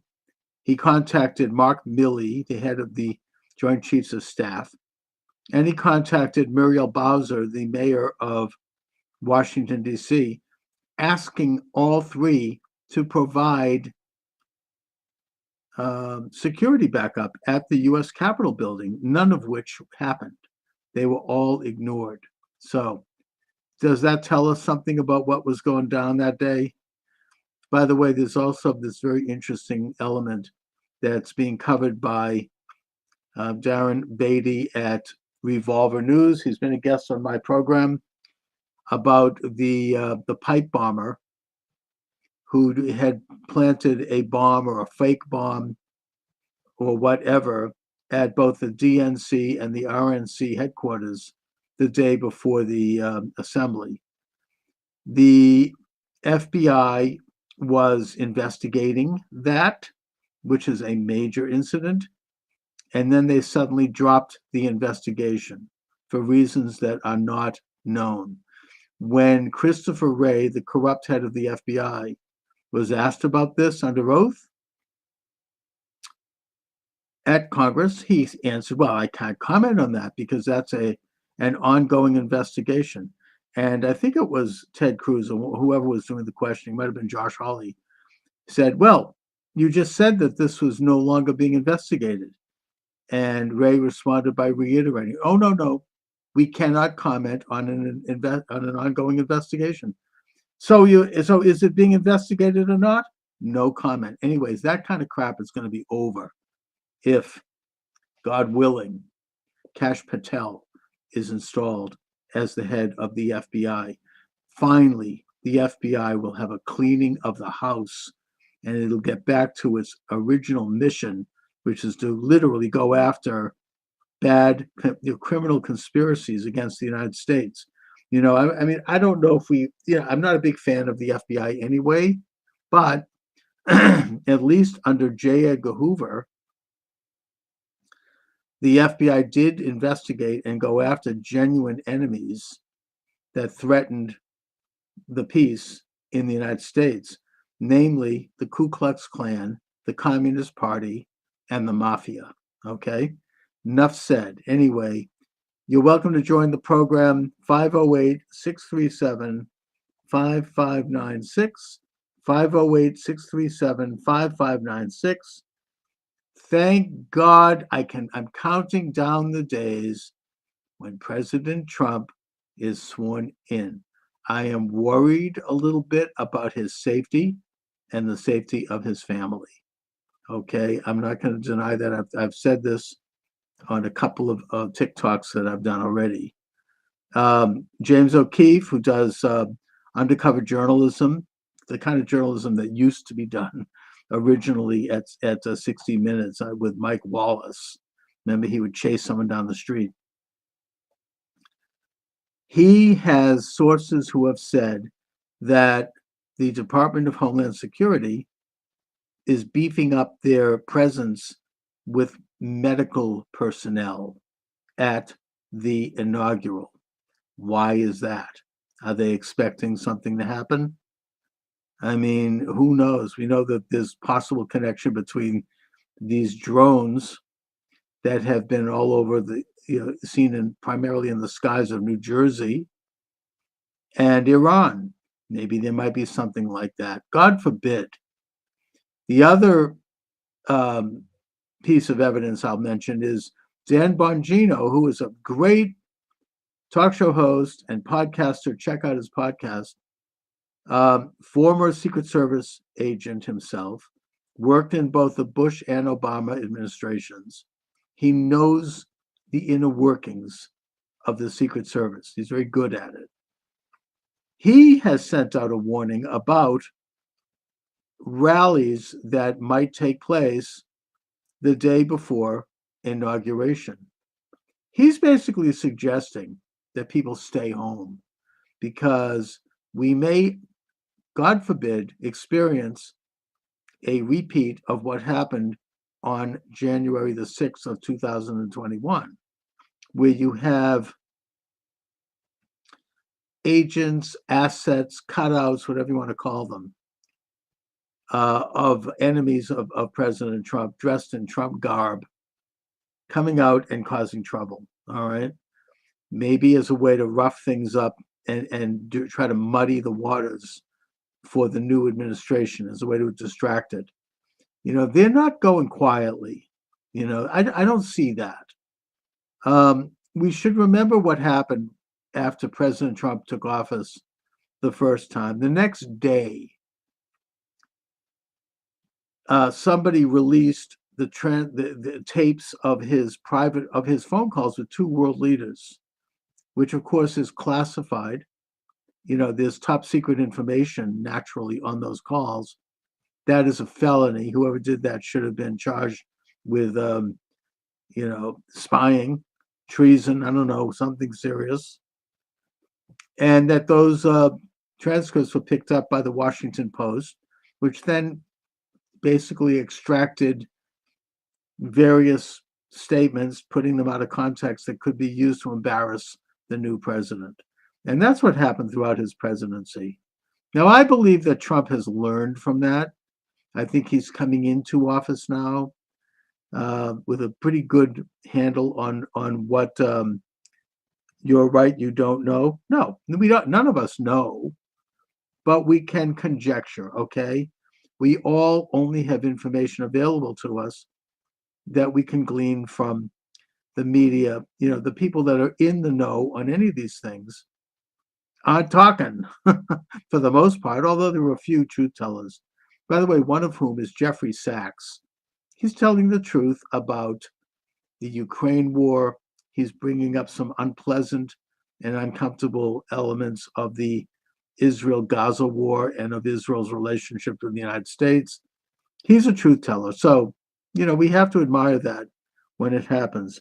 Every phone call is taped, like the call he pressured the LG of Georgia more votes and didn't get. Well, first of all, yes, every call is taped, but it's not supposed to be released. That's top secret information on those calls, especially when you're talking to a foreign leader. And the problem is whoever released those calls committed a felony. As far as his conversation with Raffensperger of Georgia, he asked Raffensperger to, quote, find, unquote, 11,000 votes. He didn't say steal. He said find. And Raffensperger could, if Raffensperger had been honest, he could have found 100,000 votes for Trump. But he didn't want to, mainly because he was, for whatever reason, he didn't want Trump to win Georgia. I don't know why.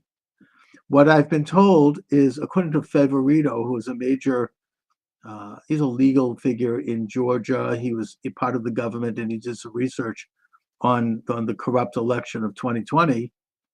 Raffensperger had a report on his desk which indicated that hundreds of thousands of votes had been stolen. And he didn't mention it to President Trump during that call.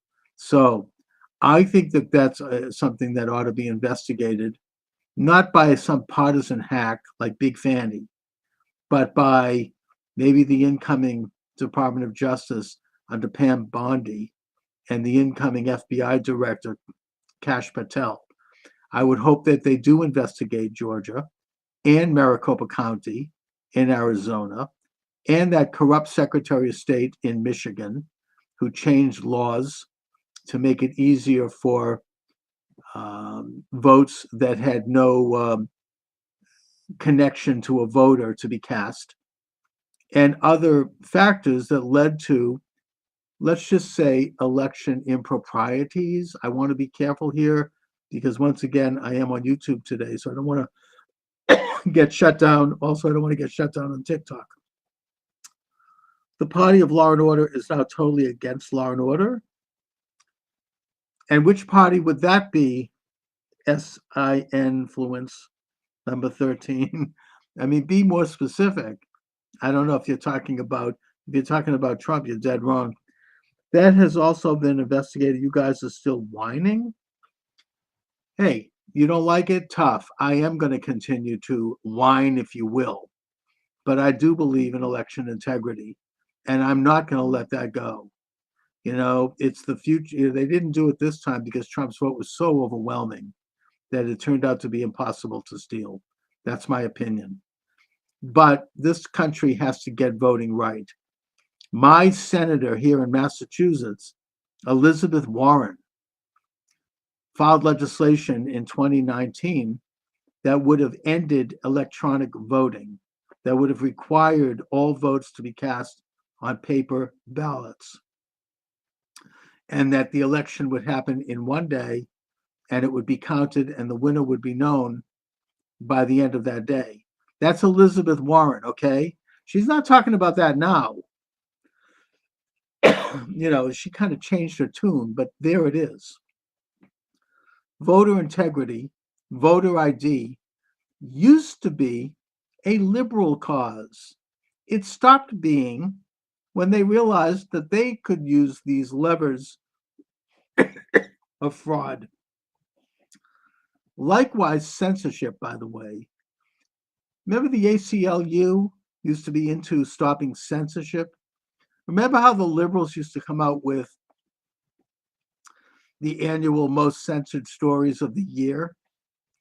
Now the liberals are the ones who are complaining, who are the main censors, as they complain about the fact that Mark Zuckerberg has decided to end. I'm getting a terrible cough here. Sorry. To end the censorship regime, and maybe he will. I don't know how sincere he is, but it would certainly be a great thing. Anyway, you're welcome to join the program. You can text me on TikTok and I'll read it. You could text me on Rumble or Kicks. You could call 508-637-5596. 508-637-5596. Hello, you're on the Hello, air. Charles. Hi. How are you doing? I'm well, thanks. How are you? I'm just fine. Here in Texas, and it's very cold. Oh, well, it's pretty cold up here in Massachusetts, too. I can only imagine. So, I just found out. What's the conversation? well, we're talking about the incoming Trump administration. We're talking about the Carter funeral. We're talking about the fires in Los Angeles. We're talking about news. What's on your mind? Yes. Well, I'm really. I think I watched a video of yours. Maybe it was yesterday, last night, Yeah. and this morning, talking about the inauguration and just worries of what could possibly happen. And Yes. It's really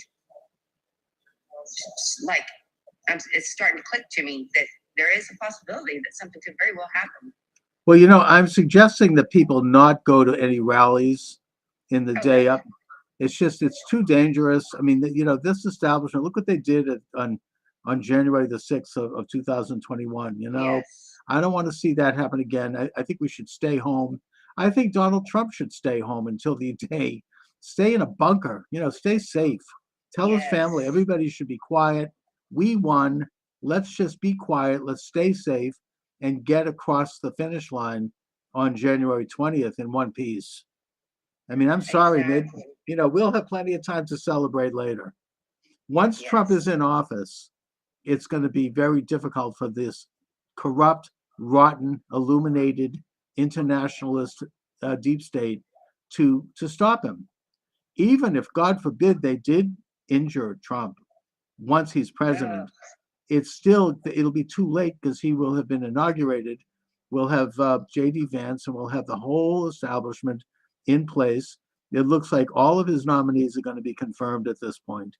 And so they won't be able to stop Trump, even if they, God forbid, if something happens. Forward to it. I am looking so forward to it. And I'm so glad that it's happening on Martin Luther King Day. Everybody's going to be off. We're all going to be able to watch. You bet. Oh, yeah. Yes. It's a beautiful, beautiful thing. And, I can't wait. I mean, I'm counting the days, and I am so happy and gratified that we bit the bullet this time, and that Trump. I'm just looking forward to a glorious and great revival of this country, and I think moving forward, we need to continue to define what that's about. Why, what the MAGA movement's about, what it is to put America first, and really stand up and advance it. And so it becomes a generational movement, which I think it already is. I actually think that this is the most significant social movement since Reconstruction. We have never had this kind It's of. something you can feel. It's something you can feel. I can feel it. Oh, I yeah. know I can feel it. Absolutely. It's amazing. It's Hallelujah. amazing. It's amazing. Well, I'll definitely be praying. I think we all should keep, our heads on a swivel and be very vigilant. You bet. All right. Thanks a lot.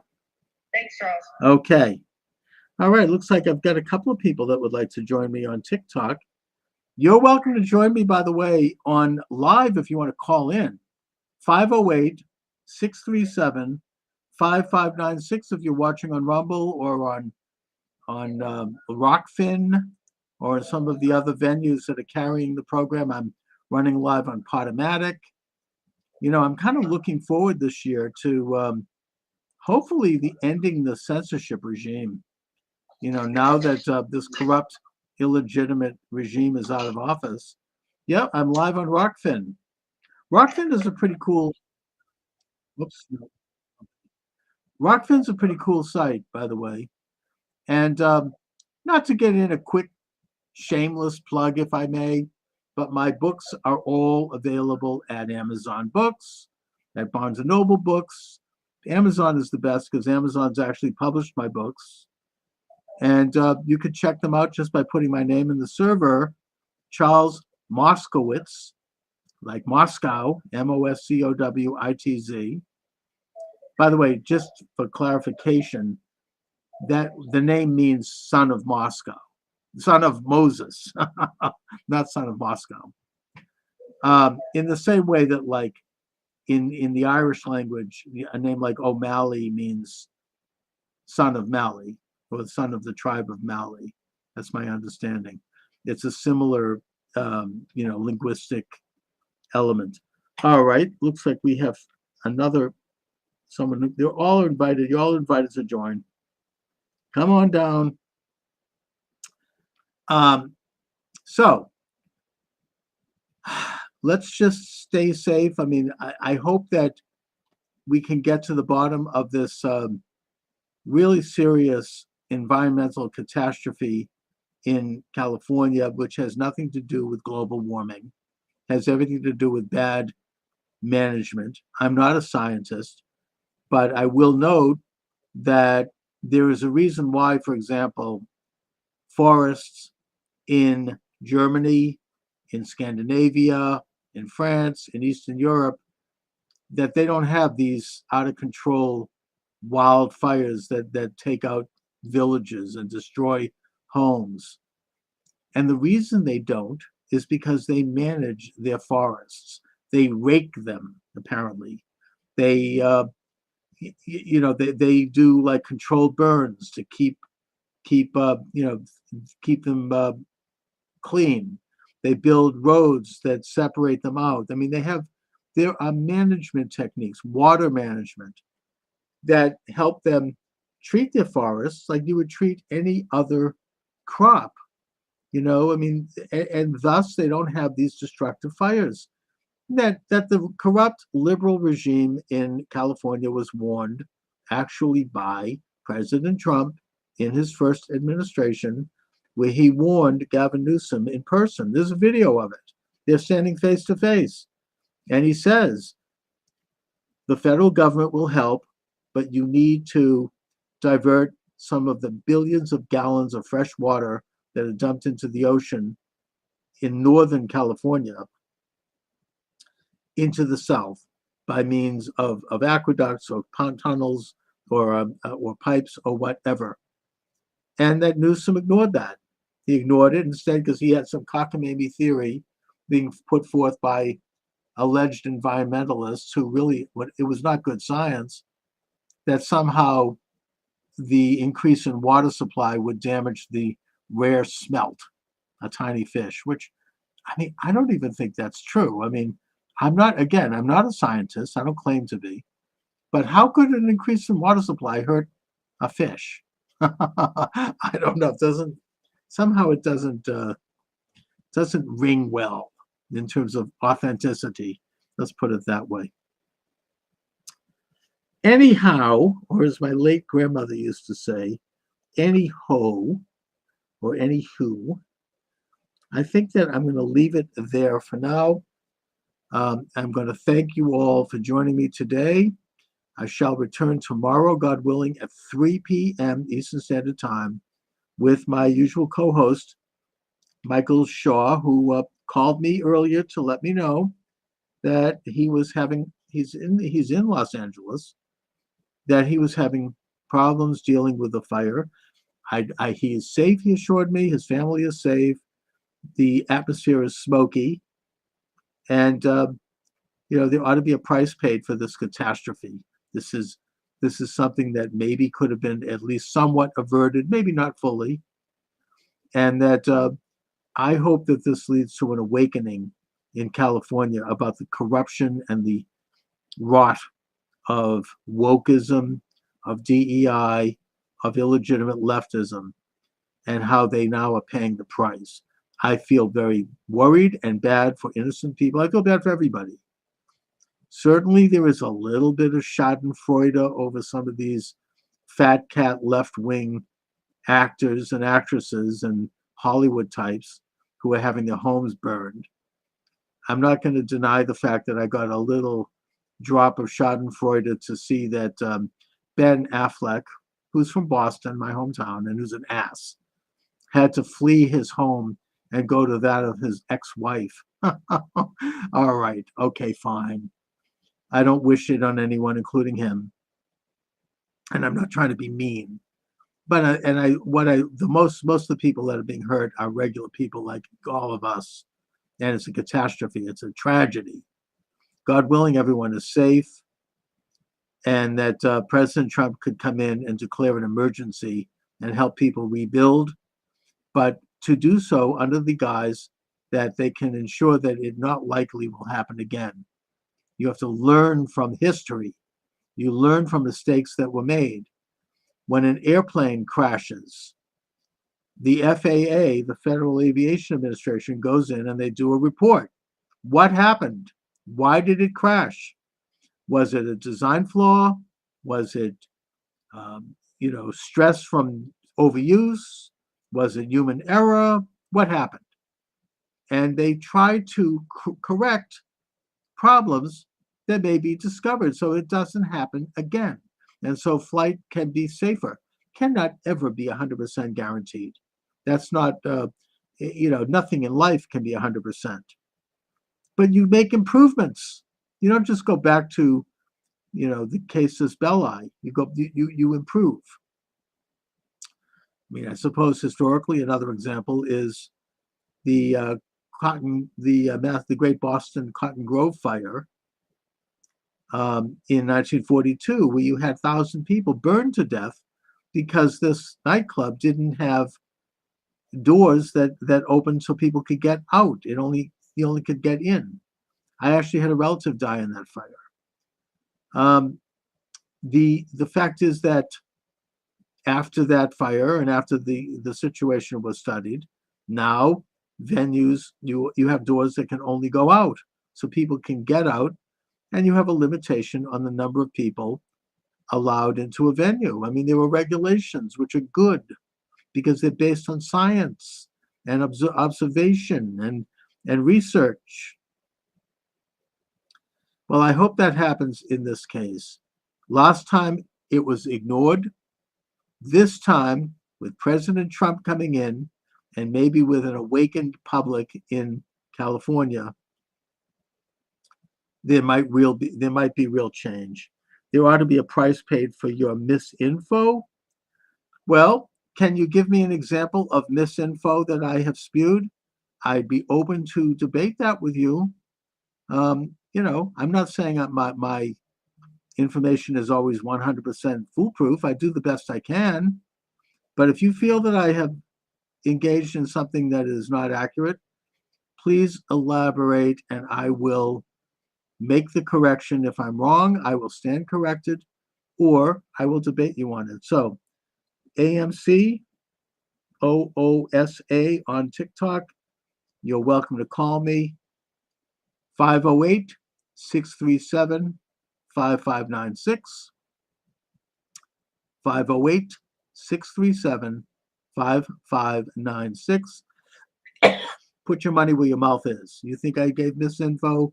Tell me where. Tell me why. Tell me what. Okay? Am I being unfair to ask that? Okay, we've got a couple of other people. Nothing I've heard represents any kind of misinfo. No, I mean, I think that my record is fairly good. I'm not perfect. But hello, you're on the air. Peter? Oh, hello, me? Yes, sir. Here? Yes, you are. You're on the air with me. Hey, how are you, Charles? I'm well, thank you. I didn't even mean to do that. Well, here you are. What's on your mind, Peter? Oh, well, you know what? I didn't think you were spreading any misinformation, really. I think you're just having a conversation. I mean, I may have gotten something wrong. Look at look. If I got something wrong, someone is welcome to call me, and if I am wrong, I'll stand corrected. I'm not claiming to be I'm not unimpeachable. I mean, I do my best, but I try to do my research. No, I think all all of us on the right are that way. We're all open for, if there's any new information or Yeah. something that's said or posted that is incorrect, we're definitely open for to be corrected. Absolutely. Well, that's because conservatism is normal and natural, unlike the left, which is goose stepping along to some agenda, and they really don't care about the Oh, truth. absolutely. Anyways, No, I agree with you there. thank you, Well, Peter. Charles, I'm glad I didn't really mean to I don't know how. I guess I joined your live, but I'm glad I got to talk to you. I love all your content, Thank you. and I just hope I'm out here in California myself, and I hope we can just deal with the situations, with and Yeah. I was raised on a tree farm up in Oregon, Okay. and I know about taking care of the forest and how you got to clean. You have to take care of your forest. You got to take care of the fuel so you don't have fire problems. And even as having a tree farm, my family was always dealing with having to do the requirements of the insurance companies, because we had a tree farm. You had to make sure that the land was cleared correctly to get insured every year. I would think that a forest could be managed like any other field. I mean, it's not, they do it in Europe. I mean, you don't see these big fires in Germany, and they have huge forests. What about the Black Forest? All right. I mean, they know how to manage them. They don't shy away about it. I mean, and I now see there's evidence that Newsom was warned by none other than President Trump at the time.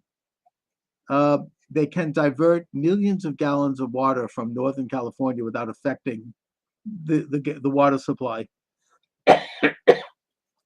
And well, absolutely, and I know that Gavin Newsom's been sending water out to the ocean because of a smelt. That's always been a controversy with me. I always think humans first. Well, how does that even work? Why would more water negatively affect a fish? I don't get that. I'm not a scientist. No idea. I don't think I haven't researched that enough to really know what his reasoning was. Yeah, I don't think. I wonder if the science on that is sound. But anyway. Anyway, Charles, it's really nice to talk to you. Same here. I'm glad I did get into your live. Thank you. And I do have an appointment here at 1 o'clock. I'm in the parking lot, but it was really good chatting. And I'm glad I got on to say hello and talk to somebody else. Like you said, on the right, we seem to be a little more level-headed. Yeah. And we definitely want to digest everything and try to figure out what's really going on. Indeed. It's where the intellectuals are. Thanks a lot, Peter. And be well. God bless. Thank you, Charles. All right. And God bless you too. You have a wonderful day. You too. Thanks a lot. Okay. All right. I think I have enough time to take maybe one or two more calls. I'm going to sign off pretty soon, but you're welcome to join the program either on TikTok with a chat or an invite, or on Rumble, which is the flagship station of the show. I can take a chat or Kicks, or you can call in at 508-637-5596, 508-637-5596. Let's see, we have a couple of more invites here. You're welcome aboard. But anyhow, my books are available, as I said. My show is self-sponsored, so the way I sustain it is through my books. I've written over 20 books on a cross-section of topics.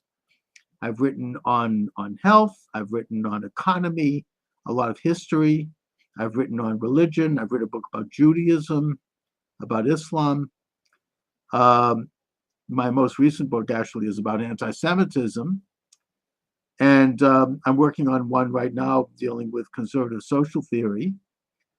You're welcome to check them out. They're all available at Amazon Books, Amazon.com. Put my name in the server, Charles Moscowitz, and you shall see them come up. So that's how I sponsor the show, through my books. Anyhow, I want to thank you all for joining me this afternoon.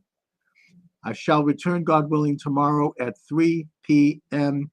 Eastern Standard Time with my usual co-host on Thursday, Michael D. Shaw, who is dealing right now with the fire in Los Angeles. He's fine, but it's smoky and he's having issues. So hopefully everything will be okay for him. Looks like we're getting somebody from TikTok. Hello, you're on the air with me. Oh no, okay, all right. So on that note, I'm going to thank you all for joining me this afternoon. God bless America.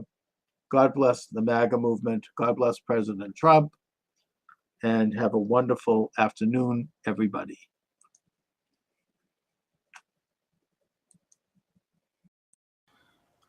All right, welcome to the program. Charles Moscowitz here. We can take calls. 508-367-5596. Michael D. Shaw is here. Mike, how are you today? Well, it's a new year. And on January 20th, it'll look even more positive. I can hardly wait. I think everyone's counting down the days. I'm sorry to bring up a grim subject, but obviously I feel we need to talk about the terrorist attack in New Orleans and the bomb outside of Trump's hotel in Las Vegas. Right. And as just with the hope that this isn't going to become the new pattern. This is an issue, by the way, that I can't talk about on TikTok because I did a short TikTok earlier and I was given a strike. I guess, I don't know, they think it's sensitive, whatever reason. Apparently this is verboten in the establishment media. Well, evidently, I mean, if you saw the news conference right after the New Orleans event, they brought out that nose ring DEI FBI spokesperson who, I mean, despite the fact that she said initially it was not an act of terrorism, she acknowledged in the same statement that there was improvised explosives on there. And when you drive a truck through a crowd of people on Bourbon Street on New Year's Eve, what the hell is it if it isn't terrorism? So why was it that the first response of the what Debbie Schlussel started calling a number of years ago, FBI, famous but incompetent, the first thing they do is say it's not a terrorist attack. And then Senator John Kennedy, when asked if this could be repeated, says, well, I can't answer. I could, but I can't. So what the hell is going on? And are the two attacks related? Well, I mean, they seem to be, and that they were both sharing this particular app that I guess has to do with coordinating events. At least that's some evidence. But I think what Kennedy said and what others have said is that there's up to 1,000 Al Qaeda terrorists and cells threaded throughout the United States, and that this sort of thing may become a more normal understanding in the United States. I mean, just like it has become in Germany, when it seems like every year somebody does a terrorist act at a Christmas fair. And now in Germany, they're having, rioting amongst some of the, let's just say the minority neighborhoods in Germany. We know what they are. Yeah. And they're calling it a problem with fireworks, as opposed to somehow the firework is showing up and doing this. But it gets to a deeper question that I really feel I want to mention. And it's a topic of a short book that I issued called The Anatomy of a Murderer, a mass murderer, where I look at the guy that committed the murder at the Pulse nightclub in Orlando, Florida. Right. In my criminology class, we were given a list of criminals that we could write an essay about, and that's the guy I chose. And it was similar to this incident, except in the case of this incident, the guy seemed to have had a military involvement. He was an army background. But the question is, how is it that these people are doing things that are so abnormal and so outside of normal function, and that it has become common enough that you could almost call it an epidemic? And what's going on with them? I mean, this isn't something that was happening before. I know that it happened a little bit during World War II with the Japanese kamikaze attackers who would commit suicide as a way to kill Americans on battleships.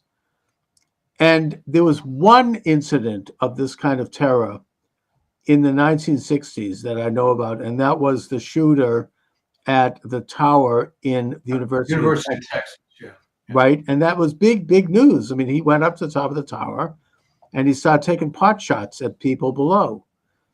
And it was like, oh my God, how could this happen? But since I think the 1990s, the late 1990s, between school shooters, starting with a big one at Columbine, and these kinds of terrorist acts, it's become an epidemic. It's become a common problem. And so we have to take a look at it, in a way sociologically, because that's the subject I'm studying now. Yeah. What is going on with these people? I mean, we should look at it like you look at any disease. You could look at it like you'd look at an airplane accident. What happened? Was it, a design flaw? Was it that the plane was too old? Was it stressed, mechanics? Was it human error? And when these plane crashes happen, the FDA does come in and they do a study like that. The Federal Aviation, FAA, and rightfully, and then they file a report and they find some problems and then they fix it in the future, right? I mean, a classic example here in Boston was the Coconut Grove fire in 1942. I actually had a relative who died in that fire. And what happened is that when that Coconut Grove went on fire, people couldn't get out because the doors were opening going in. So they were trapped. So they studied it. And since then, building regulations are such that you have to have doors that go out. And you have to have a certain number of doors. And there's a certain regulation on the number of people that are allowed in. And this is rightful because you learn from the mistakes and so that it doesn't happen again. So we have to have an objective study of what's going on here with these people. And, I don't claim to know the answer, but there are certain threads of reality here. There are certain things that are involved here that were not prevalent before. And the one I would just say right off the bat, and this has to do with, I think, every case of school shooters and young people involved in shooting, is the bad use of psych drugs and the side effects of those drugs. You have young people who are not physically, let alone mentally or emotionally competent enough, because they're just not developed to handle those sorts of drugs. And so, it creates psychosis. It creates a sense of unreality. Suddenly they think they're in a video game shooting people. Yeah. They become like zoned into almost like a quasi-reality.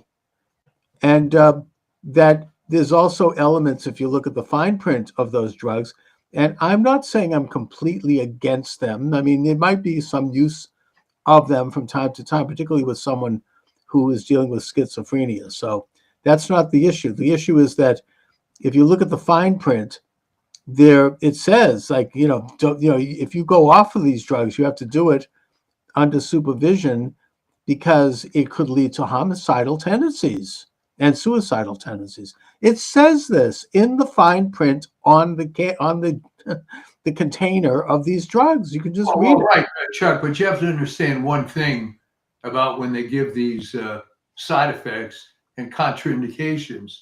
It also says that your doctor has determined that the benefits of this outweigh the possible side effects, which is the universal antidote to any of that type of information. But there's multiple causes here. Right. All right. What was different in the early 1960s when that school shooting occurred, University of Texas, Austin? And it comes down to a couple of things. One is we didn't then have these virtually suicidal levels of tolerance that have been forced upon everybody. Okay. If there was some lunatic out there, and believe me, when they retell these stories, it's always no one had any idea that. No, everybody had a big idea. But back then, these things didn't get out of hand. But the mere fact that the most important thing for the FBI to say after the New Orleans incident was, although they changed this is not a terrorist attack. Oh, I know. Well, that's the same nonsense that propelled the entire response to COVID, the fake vaccines, and so on. Okay. And one of the reasons Trump won the election was that people decided they weren't going to listen to the elite media or the government anymore. And I was saying, by the way, in articles I wrote in 2020, when this thing first started, and I was getting very few responses. Why would anyone believe a word the CDC says anymore when they keep changing their narrative every 5 minutes? But you have to appreciate that there are psychotic levels of people worshiping authority in an atheist society. All right. They have to believe the government, because what else is there? Remember, the government told you to become an atheist, in effect, with the school prayer decisions. And from that came this pornographic obsession, of which these terrorist attacks are basically part of. Okay. These guys are all disaffected. They're living in some sort of bizarre fantasy world. What is go ahead and be a Muslim, but what is the point of blowing stuff up? There's no, I think, Mike, your points are all well taken. I mean, about the atheist society, the pulling the rug out from under the moral and ethical foundation of Western society, which is something they've deliberately done. Of course. The lies that have come out, particularly from this illegitimate regime that is winding down right now, and going back to COVID. And I blame Trump for listening to Fauci and Birx. He should not have done that. But putting that aside, everything about that was a lie. Everything about, we've gotten used to this. I mean, the most recent example, now we all know this, you and I have been talking about this since day one, is Biden's dementia.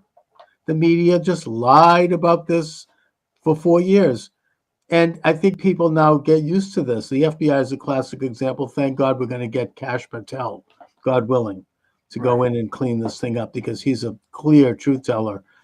But this still doesn't get to the deeper question. What is going on with these individuals that they would become so extreme that they would go out and just kill as many people as they can like that? And, in these cases, I think particularly in the case of this New Orleans guy, I don't know if you've seen the video of him when he was basically a property manager in Houston. He seemed like a normal person to me, right? A lot of these people, it's like something happened to their brains. And maybe people might say, well, this is what I think got me in trouble on TikTok. I'm putting the tin hat on. Okay, fine. I think that this is a situation similar to the medieval cult of the assassins. I think I've talked about this before. Yeah. And it's worth mentioning again. The cult of the assassins, and this is history. I'm not making this up. It was in Persia during Islamic rule.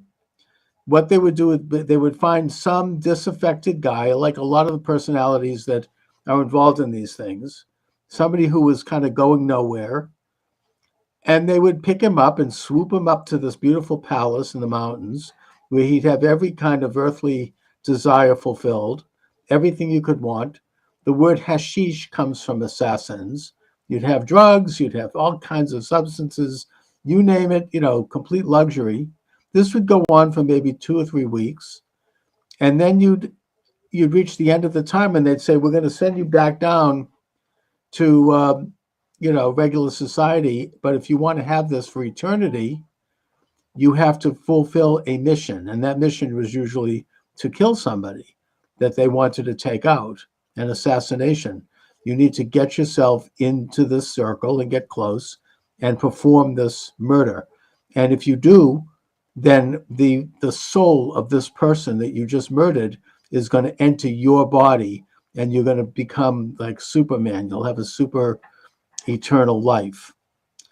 And that the process of this involved I don't say primitive, but a medieval form of brainwashing.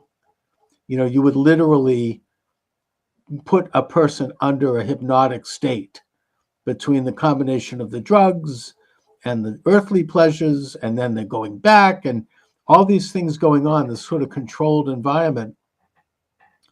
You would have a person who was, to use a modern term, an automaton. They would be programmed to perform this act. Now, since World War II, and I think that the Nazis were masters at this. I mean, in terms of learning how to program masses of people to a very high degree. I mean, every ruler, in a sense, every high commissioner, every going all the way back to ancient times, there's an element of that in society. A certain, we accept certain principles that may be not true, just because there's a mass, understanding of what's true, as opposed to what may actually be true. But the Nazis brought this kind of manipulation to a high art. If you look at their rallies at Nuremberg, for example, filmed by Leni Riefenstahl very brilliantly, these were situations where the participants, all of the sensory elements would be channeled. They'd have certain smells. They'd use these massive bonfires. There were certain visuals. They were always done at night. They had loudspeakers, so you heard the sound would take over. Everything would become like this collective experience.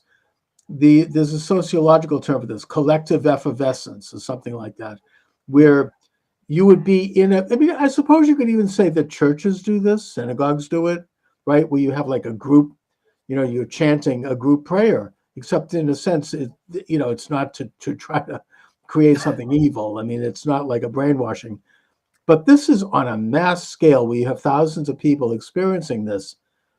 And then, Hitler was a brilliant practitioner of this, and he's been imitated ever since by world leaders. They all admit this. I mean, maybe not publicly, but he would come out on the stage in a very meek, speaking almost like in a whisper, and he would appear very kind of quiet and sad. And then he would start to build, and he'd build, and he'd build by the end of the speech, he'd be screaming and arms flailing, and everybody in the audience, the women would be passing out. And, there were reports of women having orgasms. I mean, everybody would be like in a state of frenzy by the end of the experience. Very planned and very coordinated. Well, I think that after World War II, you had the American intelligence apparatus, do MK Ultra. You had the British with their Tavistock Institute. Canada was involved in it. Russia certainly was involved in it with their Polytech Institute. And you had them study further psychological means by which people could be brainwashed, both on a mass level and on an individual level. And I think that they've taken it to a fine, high art in terms of finding these, disaffected guys, like the assassins did, and brainwashing them to do these missions, because this isn't normal.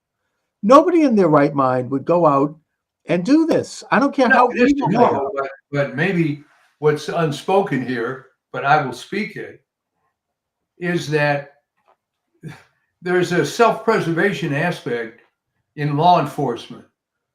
I mean, what would happen if crime disappeared? That's a big, big industry with Right. defense attorneys, judicial system, and by the same token, there's a lot of stuff that goes on in healthcare. One wonders how you can spend $1 trillion on cancer research and not Right. cure cancer, right? Sure. So I would not be surprised at all if this is directed by, let's say, the FBI. I mean, why not? Okay, fine. Kill a few people, but keep the population in a state of alert so we can turn to Massa and he's going to take care of us. I mean, Right. why aren't people asking the obvious question? I think that you're basically continuing my train of thought here. Yeah. That I don't know if it's the FBI in particular, but there, this is this might be the last gasp of the deep state. I don't know, but the point is that they have these skills to commit these acts of terror, to scare the hell out of everyone, to create social disorder.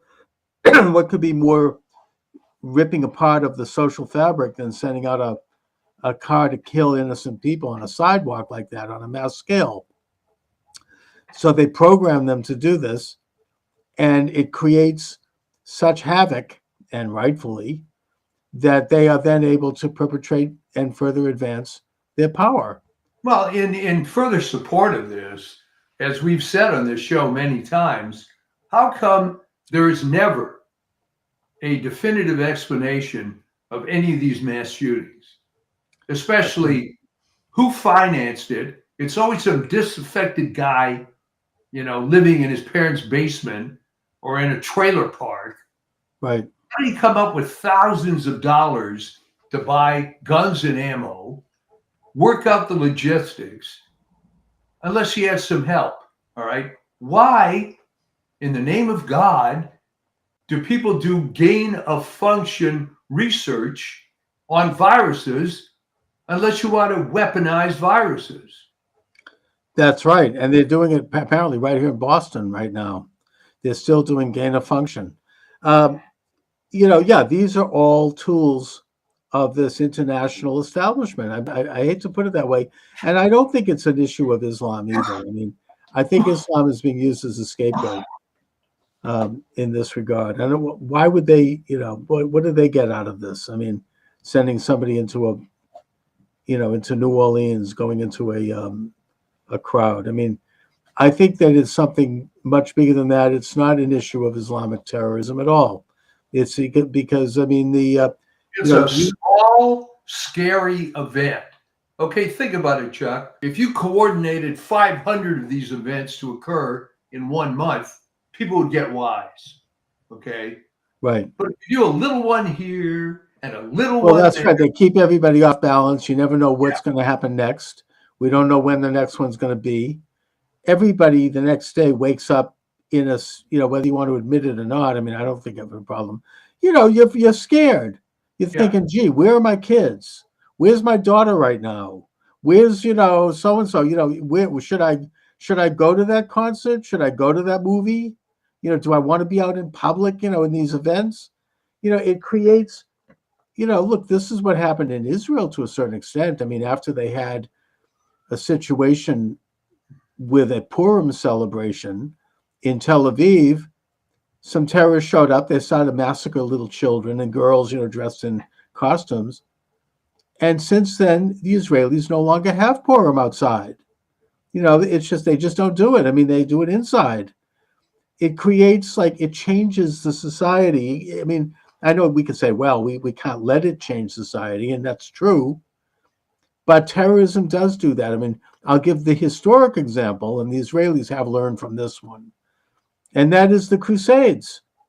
When the Crusades created the Kingdom of Jerusalem under Godfrey II, the Frankish king, he brought his family after there was, first of all, it was all men, then they sent for their families.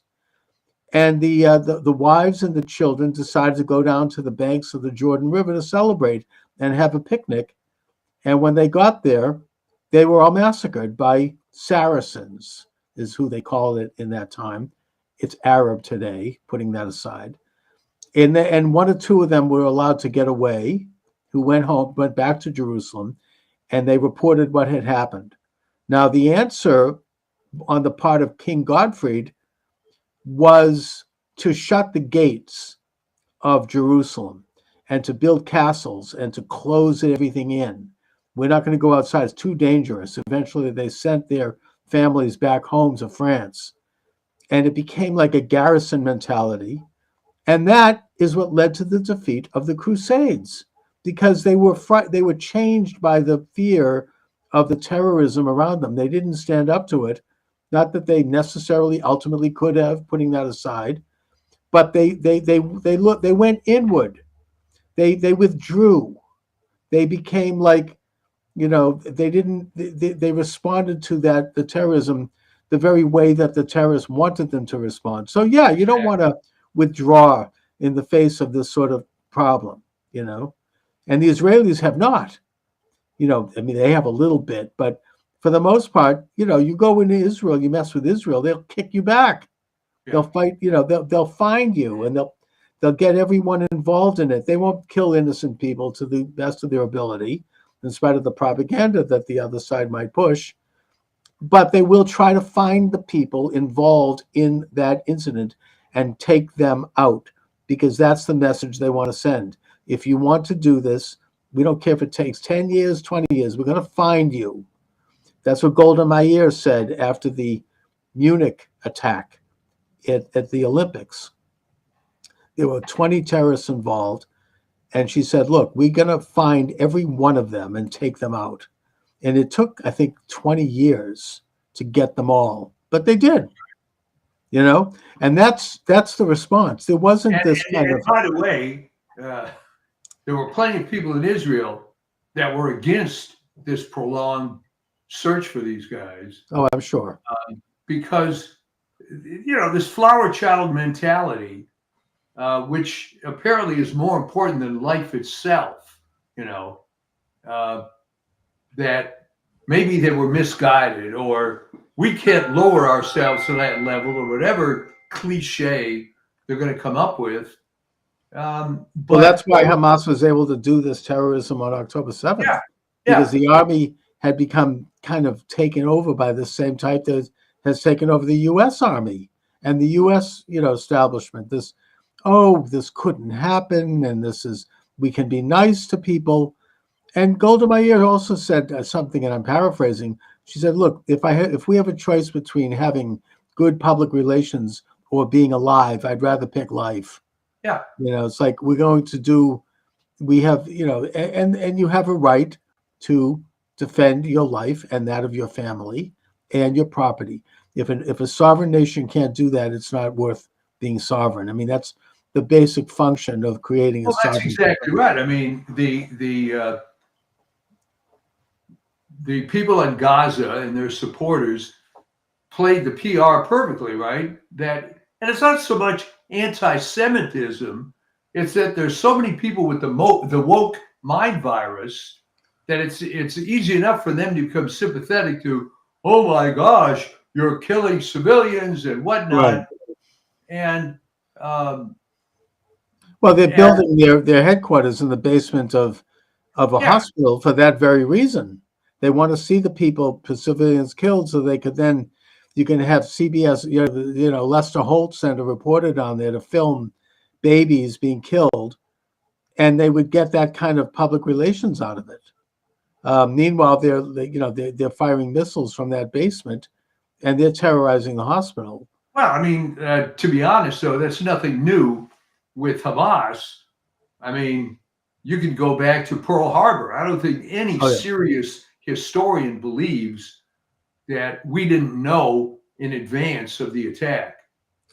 Right. That's been established. I think that Thomas Dewey actually talked about that when he ran against FDR, and he was told to tone it down, which apparently he did. He shouldn't have.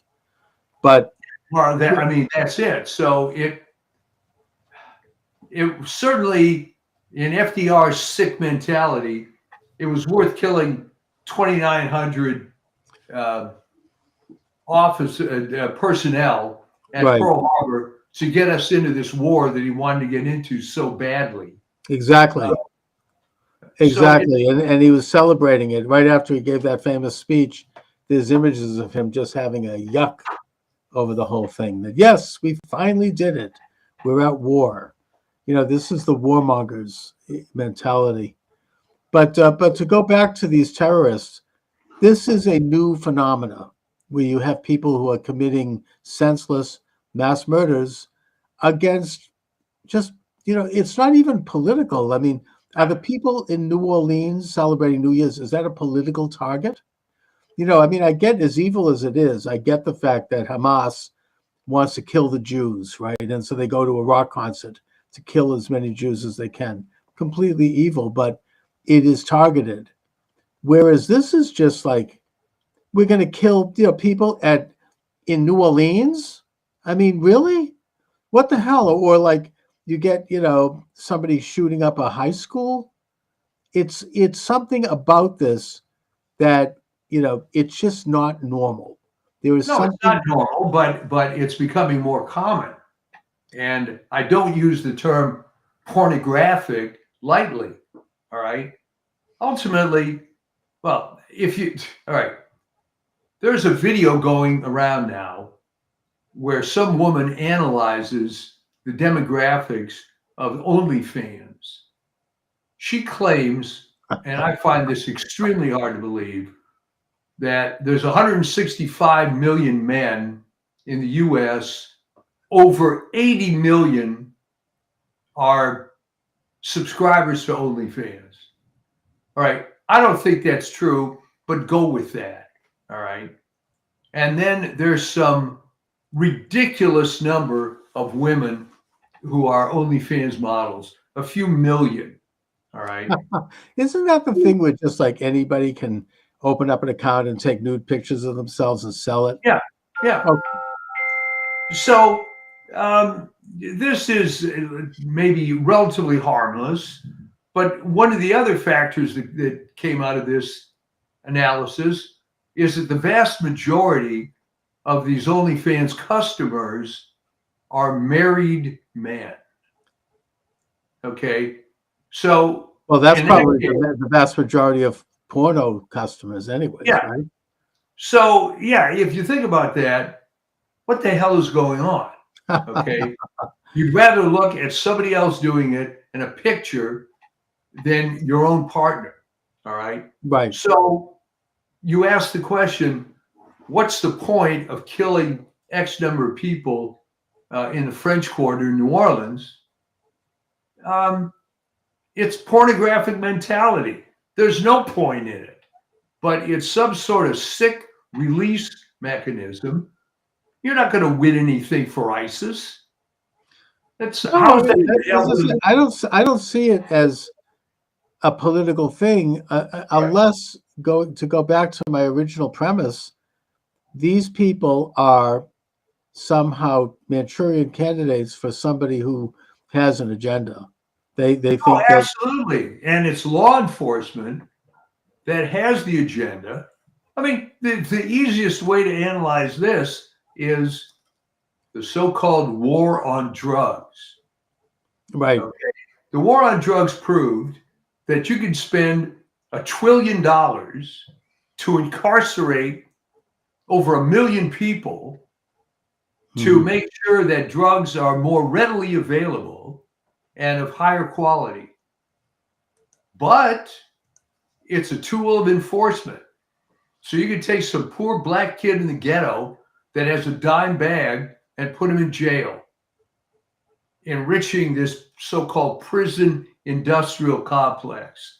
This doesn't happen by itself. No, it's a big business. It's slave labor. It's Yeah. profitable, right? I mean, isn't that something, especially with the privatization of prisons, Yeah. right? Isn't that like, didn't Kamala Harris, when she was Attorney General in California, she was like, big Democrat donors or these private prisons were big donors to the Democratic Party. So she was keeping people in prison, mostly black men, for minor crimes longer than they needed to be there so they could do slave labor. Well, that's exactly right. But people never want to come to this conclusion. All right. Right. These questions aren't completely answered. And like Senator Kennedy of Louisiana, well, I could say, but I'm not going to say. Well, why the Right. hell not? All Probably right. because it might be because it's classified, which is interesting. He knows something because he looks at briefings, but he's not going to say it publicly, which is his way of telling us that there's something going on here. Yeah, well, I mean, it was clever that way. Yeah. I mean, that's a smoke signal. And right. But the thing is that I think that there is something going on here. These are instances that are planned. They're not accidental. They are coordinated. They are, I mean, in this case, the New Orleans target was a soft target. They knew that there was going to be an easy ride in there. Well, but how did they know that the bollards were under maintenance? Well, that's just it. That's why I'm saying this is well planned. People did know. And that, look, I'm not pointing fingers. I have no idea who this is. I mean, this is like what Michael Glennon wrote about the double government, right? It's very powerful. It is unaccountable. It is faceless. It is, it's secretive, and it does stuff. In Europe, I heard Charlie Robinson. I don't know if you ever listened to his podcast. He actually started as a guest of mine before he did the podcast. It's great. It's called Macroaggressions. Good guy. He's done some pretty deep dive work on this Operation Gladio in Europe, that he says what it was irregular military personnel that were operating behind the lines during World War II, who are still there and who make up the backbone of NATO, and that who are involved in various kind of criminal activities and violent nation building activities around the world. They're, he points out that they're deeply involved in the drug trade, and that he seems to think that they have a hand in these school shootings and in other things. Now, I don't know that, but the point that, it gets into a little bit of a closer approximation of who is behind this. Again, we don't know because it is secret, but there is something going on here. Say I have a tin hat on, I don't know, whatever. No, This is it's not a something tin that- hat. What you're doing is using inductive reasoning and Right. coming up with this dangerous conclusion that they don't want you to come up with. I wrote a whole piece on this a couple of years ago, why they always favor deductive logic, which really is not that useful unless you're Sherlock Holmes and you want to come to a very small conclusion that because of this soiled handkerchief, it therefore must be this guy. Okay, great. But you don't want to come to a big conclusion that there's no other way to explain this crap other than there's some malevolent force behind it. All right. And again, people don't want to accept that. I mean, when this, you mentioned Thomas Dewey, but the real sort of revisionist look at Pearl Harbor started kind of in the 80s, where these articles came out, and there were people my age who they would say, I don't want to accept it. I don't want to hear about it, because it was drummed into their head, the evil empire attacked us unprovoked, which of course it was provoked. And that just became an article of faith. All right. Well, something, any of these things are stage managed by a sort of a mainstream establishment. I mean, look, I'm not to go to details, but I got in trouble when I ran for Congress because I had written a few articles questioning the Oklahoma City bombing.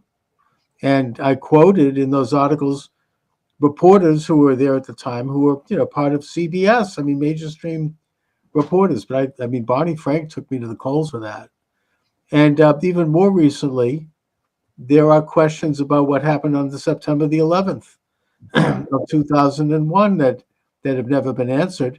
And what I'd say to that is that it seems like every time something like this happens, we are given like an official series of points that we are to accept, and that if you don't believe it, you're It's a conspiracy you're theory. subhuman. You're like an Untermensch. You're like evil, you know.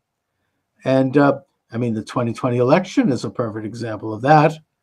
Not to mention the January 6th protests. Yeah. It's all gaslighting, but you're given a couple of principles. This is what happened. These are the talking points. It's delivered by Lester Holt and the rest of them. And if you don't go along, you're crazy. I mean, there's something wrong with you, and you could, or worse, you end up being committed somewhere. So, I don't believe any of these official narratives anymore. I don't trust any of it.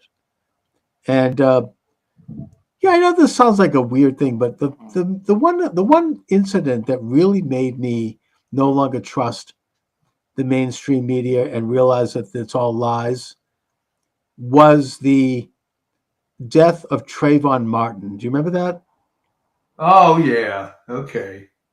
There was something about that we then find out that the tape was doctored by CBS News and that it was not at all the way it was originally portrayed. Now, I'm not saying that the man did, unfortunately, he died as a result of a scuffle. But, it was not, the guy that killed him was not a white supremacist. He's actually black. And, He was the Hispanic, whole, I believe. They called him a white Hispanic. but he was a black Hispanic. Yeah. But the point is that the whole thing was nothing but a concoction. And it was done at the time, I think, because subliminally, it was a way to help Obama get reelected. Somehow we would think, oh, this is Republicans who want to have guns and who are violent and who are racists and who are doing, and it's kind of the use of this mass, agenda. Right, but you can mention that, and I agree with you, and you can mention COVID, and I agree with you, but what about the fact that the common man believes all this crap? Because they don't have time to go deeper like you and I do. Most people are too busy, working so they can pay 40% of their income in taxes, and they still get their news from Lester Holt. the big three, Lester Holt and them and David Muir. That's where they get their news. And they just, if you watch those shows, I mean, they just repeat the same friggin' story, and it's often something that's so trivial, and it's lies. I mean, most recently, they're fear-mongering and lying about the upcoming Trump administration policy on deportation. They did a whole story the other night, Lester Holt, since we're on the topic, about. Why don't you get him on your show? I mean, they interviewed these people saying, we might be deported. Well, it turns out that they were not going to be deported because they were legal refugees from Afghanistan who were rescued because they'd been pro-American at the time that Biden had that catastrophe and that government collapsed. So there's no problem with them being deported. They're here legally. That's not what it's about. But somehow they did this story all around this family, fearing that they're going to be deported. They're not going to be deported. It's a lie. They don't address the real question here, which is, what about illegal aliens who can be deported?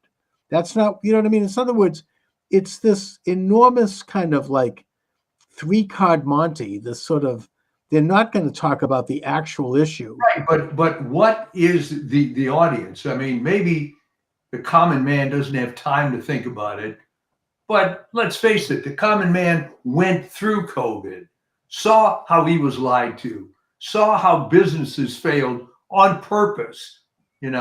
It's the old story. Well, they were doing their best, but I prefer the Robert Welch approach, okay, where he said, look, if Eisenhower were completely in favor of the communists, what would he have done different?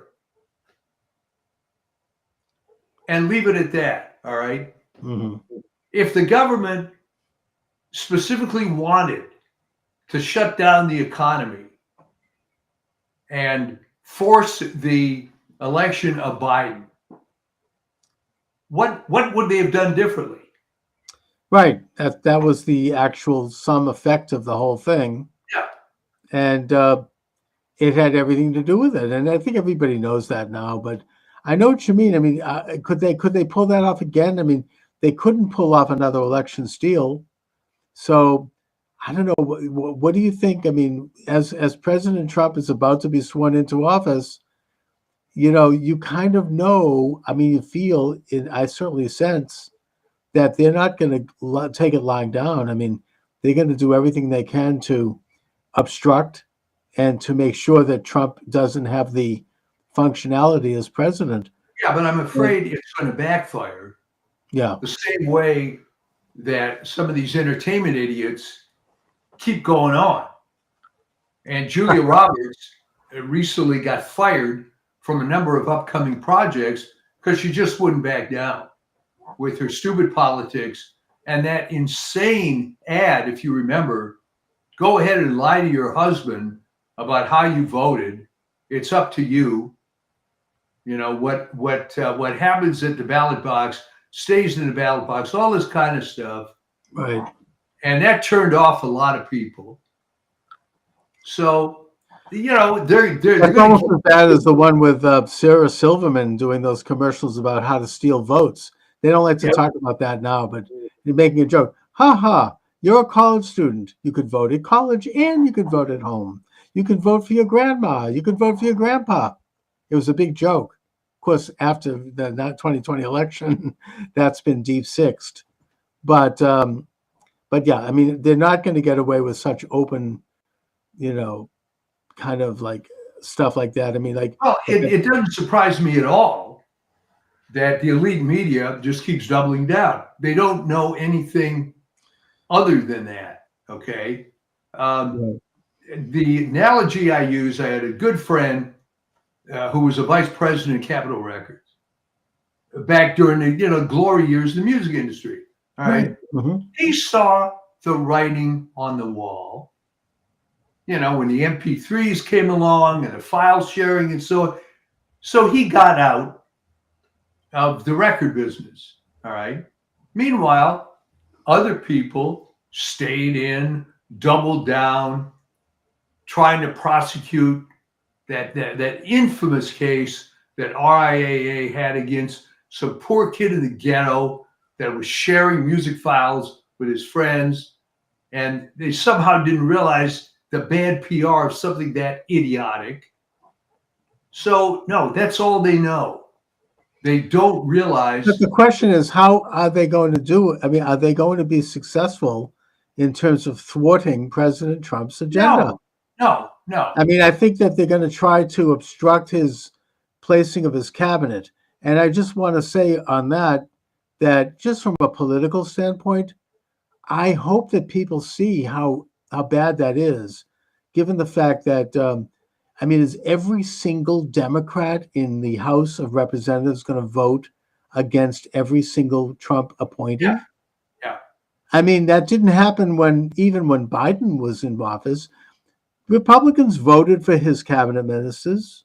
Republicans voted for Obama's ministers because you want to have the new president have his cabinet. I mean, it's not really. Well, not if you're a Democrat. The only thing you stand for is abortion and destruction. Yeah, but have they gotten that bad now that they're just going to vote? Have they gotten that bad? I mean, I don't think they did that to George W. Bush. Democrats voted for his nominees. They voted for George W. Bush was a few years ago. All right. And what happened is they just doubled and tripled down on the same thing, and it doesn't matter that it doesn't work. It's the old story. But are they going to get away with that? I mean, are they going to? Is that going to lead to what it should lead to, which is in 2 years they're going to get big losses? Are people going to? I mean, are their constituents going to put up with it? No. Has it got to be? I mean, they're going to vote against every. I mean, first of all, Trump can now implement his cabinet without them, anyways. Yeah. He can. Well, the Democratic Party appointees. I just saw an article about this in the Gateway Pundit. There's not just recess appointments, but there's also there's this other act that was passed. I think it was a way to stop Trump in the first term. But the point is, it actually works in his favor in that he can appoint his entire cabinet without if the House wants to monkey around with his cabinet, he can just appoint them all. Maybe not indefinitely, but he can get every one of them in there. And because he wants to get started on day one, they can't be messing around and dragging this through. They're going to turn it into another, especially with certain nominees, like, not to mention names, but Robert F. Kennedy Jr. They're going to try to do another Kavanaugh, pull that kind of crap, go into somebody's personal life and take out a magnifying glass and look at every little thing they ever did. I mean, is that what they're going to do? Well, look at the difference. When Clarence Thomas was up, Yeah. they brought in Anita Hill, and that got plenty of traction, although Thomas still got obviously confirmed. But back then, people weren't as cynical as they are now. Right. People actually gave the time of day to this stupid woman. It was on TV for days and so on and so forth. And no one seemed to come, in media anyway, to the obvious conclusion that if you believe every damn word Anita Hill said, the worst thing was that Clarence Thomas told her a dirty joke. Exactly. Nobody ever said that he touched her or that he, and in fact, there's evidence that they were friends right up to the time he left that department. Yeah. And then he advanced her. That was phony. I mean, she was offered money. I think that in that case, she was offered money. She was offered fame. She was offered, position she ended up getting a tenured professor spot at Brandeis, heading up the diversity department, interestingly. She was not anybody. She was like a nobody. Talk about plucking somebody out of obscurity. She was a mid-level office person who suddenly, but this is, yeah. Liz Warren was an obscure professor at Rutgers and suddenly is fast-tracked to Harvard University. Right. Well, because she checked off a box saying Native American. Right. But to answer your question, people are not quite as gullible as they were back then. But are they as partisan? I mean, is the Trump derangement and the hatred for Trump that high? Look, there's always going to be, as you and I have talked about, 25 to 30% of these left-wing fanatics that hate their life, always will. So they have to, again, not to beat the drum here, another form of sort of political pornography. Yeah, but if that's all it is, then they're not going anywhere. The point is, can they do this? Do they have enough of a clout left? Okay. No, and the Democratic Party is a dying brand. All right. Right. They lost all the swing states. So you can slice it and dice it any way you want. But the most they lost all the bellwether districts. They lost both the popular and the electoral college. They lost the Senate convincingly, even though they tried to steal, I think, one or two, including Kerry Lake. But they still lost it. And they might have a little bit of a finger on the House. I don't know. Do you think that? I mean, Johnson is really a weak, spineless figure, but I mean, do they? I don't know if the Republic, because of their stolen seats, I'm not sure it's the time to have like a. I don't know that Johnson has the votes to be speaker again, even with Trump endorsement. Trump was trying to make peace. I mean, you got to understand that he can't be, pounding the table and being bellicose about every damn thing. No, but I heard one very troubling scenario, which is that if Johnson he doesn't get the speakership, Trump may not get certified in the electoral college on January 8th, because January 6th, because the speaker has to, make that happen. I think there's it's actually a pretty perilous situation, and the Republicans only have two two more representatives as their majority. So Yeah, it's a very, very slim majority. I mean, But and again, putting aside the fact that several seats were stolen, I mean, that's the way Yeah. it goes in California, where they're still counting. yeah, well, I don't think that's going to persist. The biggest thing that I noticed was Starr County, Texas, the most Hispanic county in the U.S., had never voted Republican since 1892, went 75% Republican. So the times they are a changing. It's a dying brand, okay? And how many years did it take from 1865 to 2025, let's say? This Civil War segregationist mentality it's going down the drain. Yeah, but do they have the chutzpah to pull off one final coup They could d'etat? try. They could try, but it's going to backfire. I mean, the most pathetic column came out today by your friend, what's his name, the political pundit, so-called, from Louisiana. Why can't I think of his name? You know who I mean. The Southern guy who predicted Harris was going to win easily. Carville. Oh, yeah. All right. So it's about what does the Democratic Party have to do to get back? And it's like, why do you care? When is it time to jump off the bandwagon here? It ain't worth saving.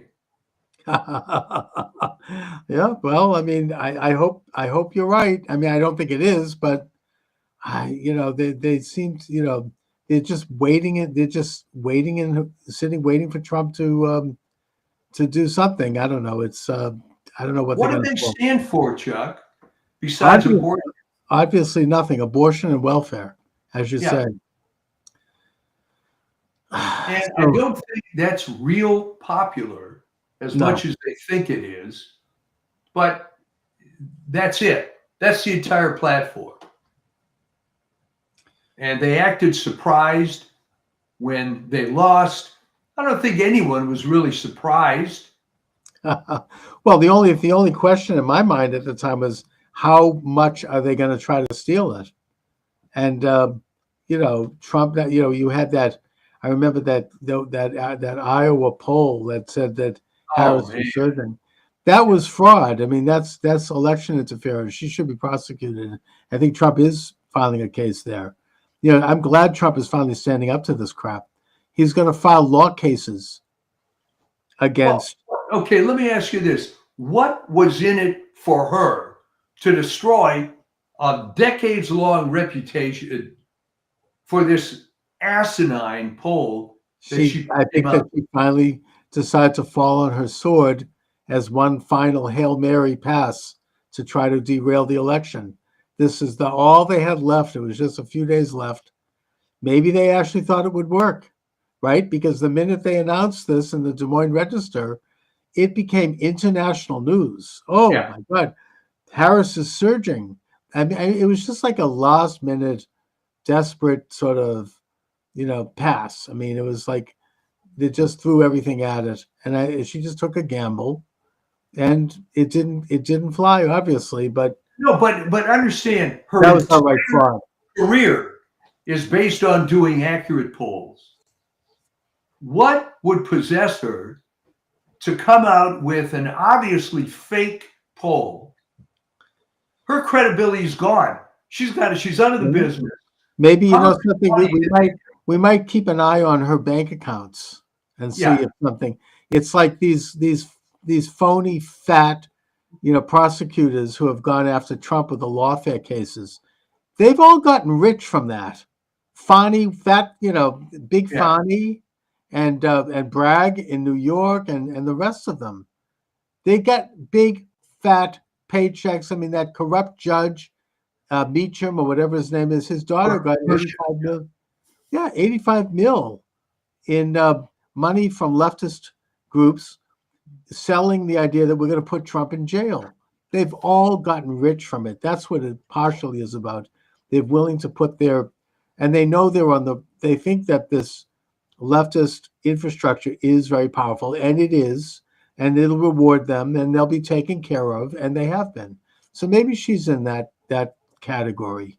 You have to watch Lois Lerner, right? Remember from during the Obama Oh, years? yeah. She was taken care of.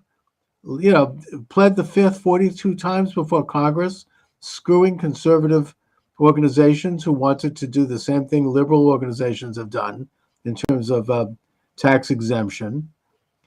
Met with Obama many times. I mean, the whole thing was a screw job, but she was taken care of. After the fact. I mean, I'd like to see what she's doing now. It's like Anita Hill. Yeah, well, how does she live with herself? And if the answer is she has no conscience, that's fine. But they've convinced themselves that they're doing good. They've stopped Trump, or they've stopped the evil conservatives. They're true believers, right? I mean, how does the communist movement and people involved in any of these movements? Yeah, but I would respect her more if she went into a Berlin bunker and blew her brains out, died for the cause. But to walk around for the rest of her life knowing that they genuinely believe that all the people involved in the election steal, they believe that they were doing the right thing. They do. They believe for the country. This is all, we're standing up against the evil, orange man. I mean, I really think that. I mean, I've seen this. I've seen people like this. But if you ask any of these people, why is he evil? They can't answer. Of course not. No, they can't. They fall into an inarticulate ball of blubber. I mean, they can't. It's like trying to nail Jello to a wall. Anyways, Mike, what do you have coming up on your Well, I have my latest piece went out a few days ago. Unto us a child is born. Indeed. Which I got actually some good commentary on, including the guy I've known for years. Gave me a call. I mean, I'm not making this up. Gave me a call the other day, and he said, "I really want to thank you. That made my day." And I was like, "What the hell is he talking about?" And he mentioned that call. So it and the way it is, and you as a creator know that ultimately you have no idea how this stuff is going to fly with the public. Right. There's stuff you probably thought was great that no one thought was good, and vice versa. Sure. So, we try to tie a few things together. Oh, that's excellent. That's very gratifying. And it's one of the shorter ones actually. Yeah. But we talk about your friend Isaiah from the Old Testament. Yes. And mention that, and not every one of my pieces gets into religious stuff, but some of them do. So, I mean, if you're not going to do that for Christmas, what the hell are you going to do it, right? Exactly. That's the time for it. Right? And by the way, you're still Hanukkah is still going on, I believe, or all. I think we had our last lighting of candles last night, so it's off to the new year. Off to the new year, and And I feel generally very excited. I just I felt the need to bring up these little there's always going to be something, Exactly. No evil without a serpent, as they say. And it's also, as much as we want to celebrate this great victory, which it is, you can't put down the armor too quickly. No. It's an ongoing struggle. This is the beginning of a continuation of efforts, education efforts, just bringing people up to awareness. But you're asking exactly the right question. How are these events occurring? Who's behind it? Exactly. It's not an accident. These things are not coincidences. No. And I think it's simplistic to say, oh, it's Islamic terrorism. No, it's something bigger than that. This is something else going on here, I really think. Anyway, Mike, so I'll talk to you next week. All right. Sounds good. Take care. You too. See you next time. You bet. Thanks. All right, welcome aboard, everyone. Charles Moscowitz here. Michael D. Shaw is joining me today. Here Mike, we are. how are you? Hey, it's a beautiful day in the neighborhood. Right? Yes, indeed. You know, it's a countdown toward President Trump. Do you And- notice, even among the liberal environment that you're in, there's just a more positive vibe from everybody, even the real hardcore liberals? Oh, everyone knows that the country bit a bullet. I mean, I think that everyone senses that, even the hardcore. As you say, I mean, our Governor Healy just did an interview with the Globe where she said that she plans to fully cooperate with the new Trump administration. And Whoa. a couple of left wingers and liberals are absolutely having a meltdown over this. But I think that the whole rotten, so-called resistance is crumbling.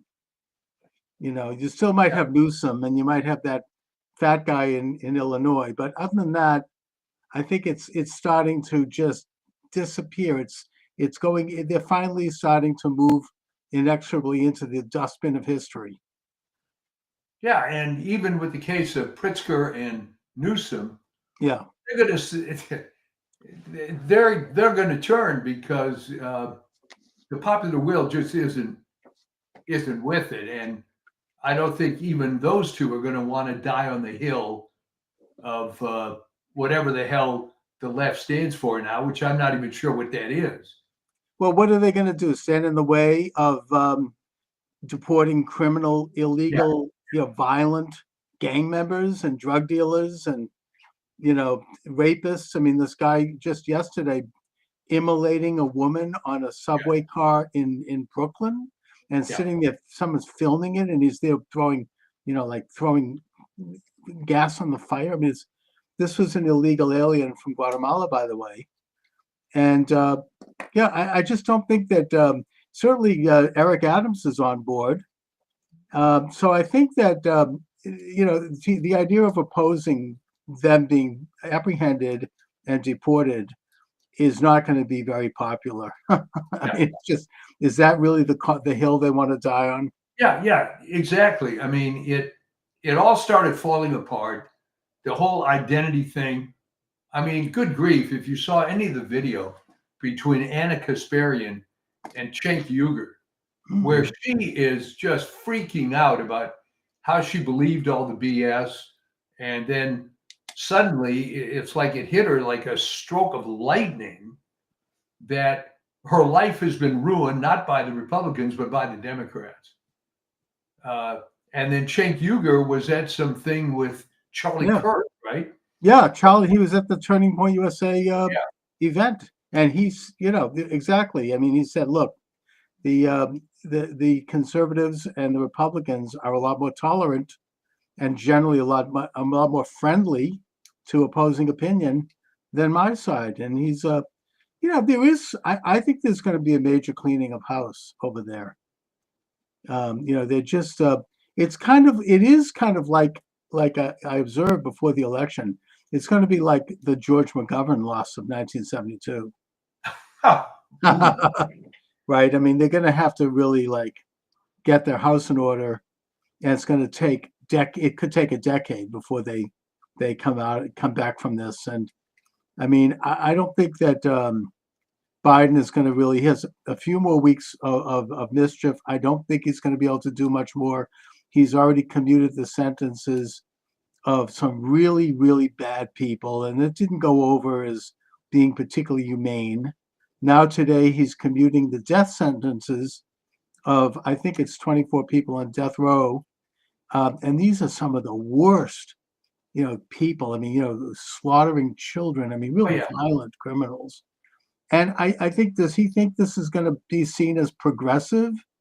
I mean, I don't think so. And I don't think most liberals and progressives are jumping for joy over that either.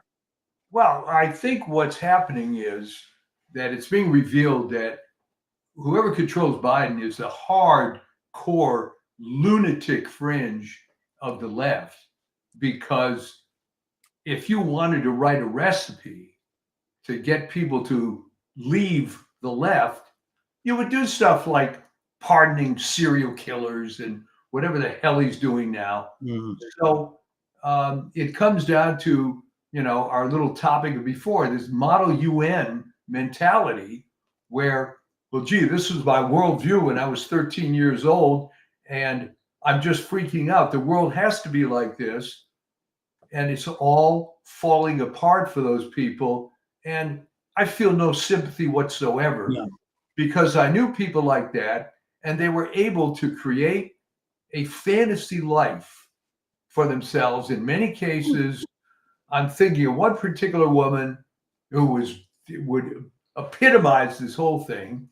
She ends up going to what was then called Radcliffe.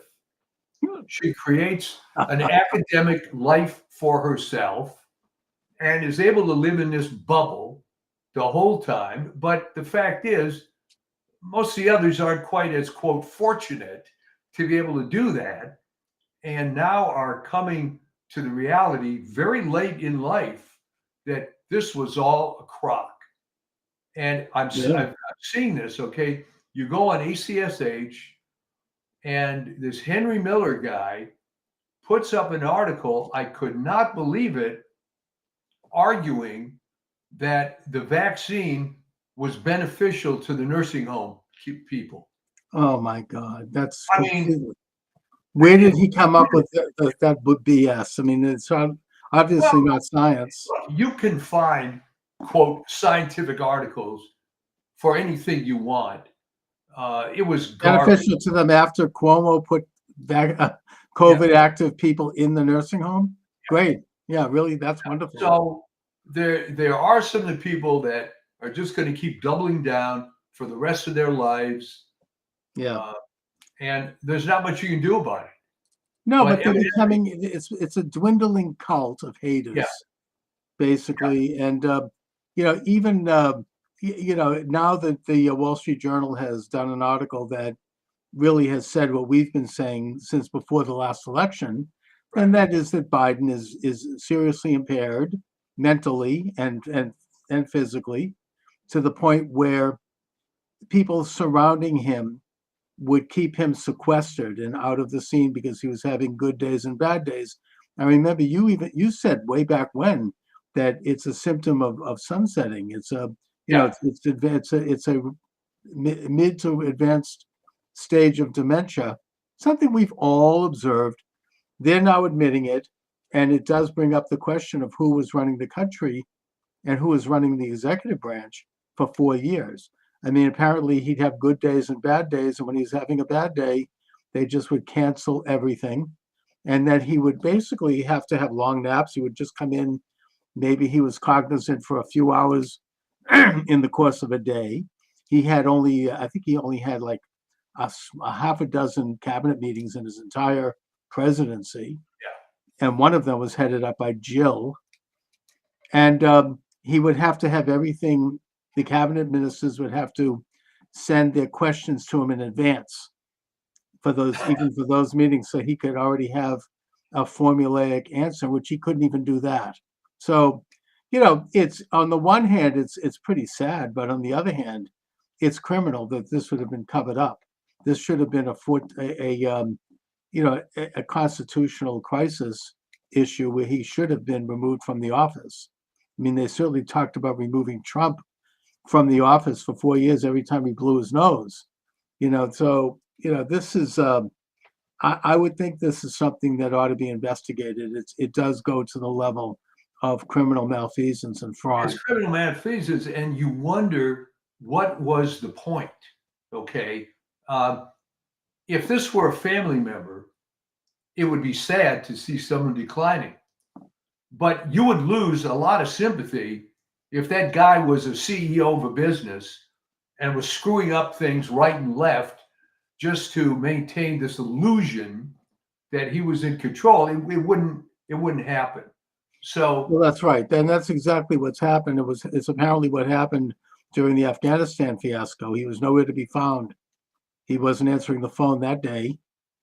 Not that he would have done anything if he had been, but the whole thing involved a massive deception on the part of the people around him, including Harris, including Peppermint Patty over there, the spokeswoman, and all the rest of these people in Congress. Sharp as attack, sharp as attack, sharp as attack, sharp as attack. Right? The Well, talking head. okay, here's the thing, and you've been in media forever. All right, I can understand how all the rest of the mafia around him is going to be part of it, but I really don't understand how a guy like Joe Scarborough can say this is the best Biden ever. What was that all about? It was obviously a complete lie, and he knew it. But why do it is what I'm Just saying. like they lied about the 2020 election, just like they lied about the J6 attack. These are all, that they lied about COVID. They lied about the vaccine.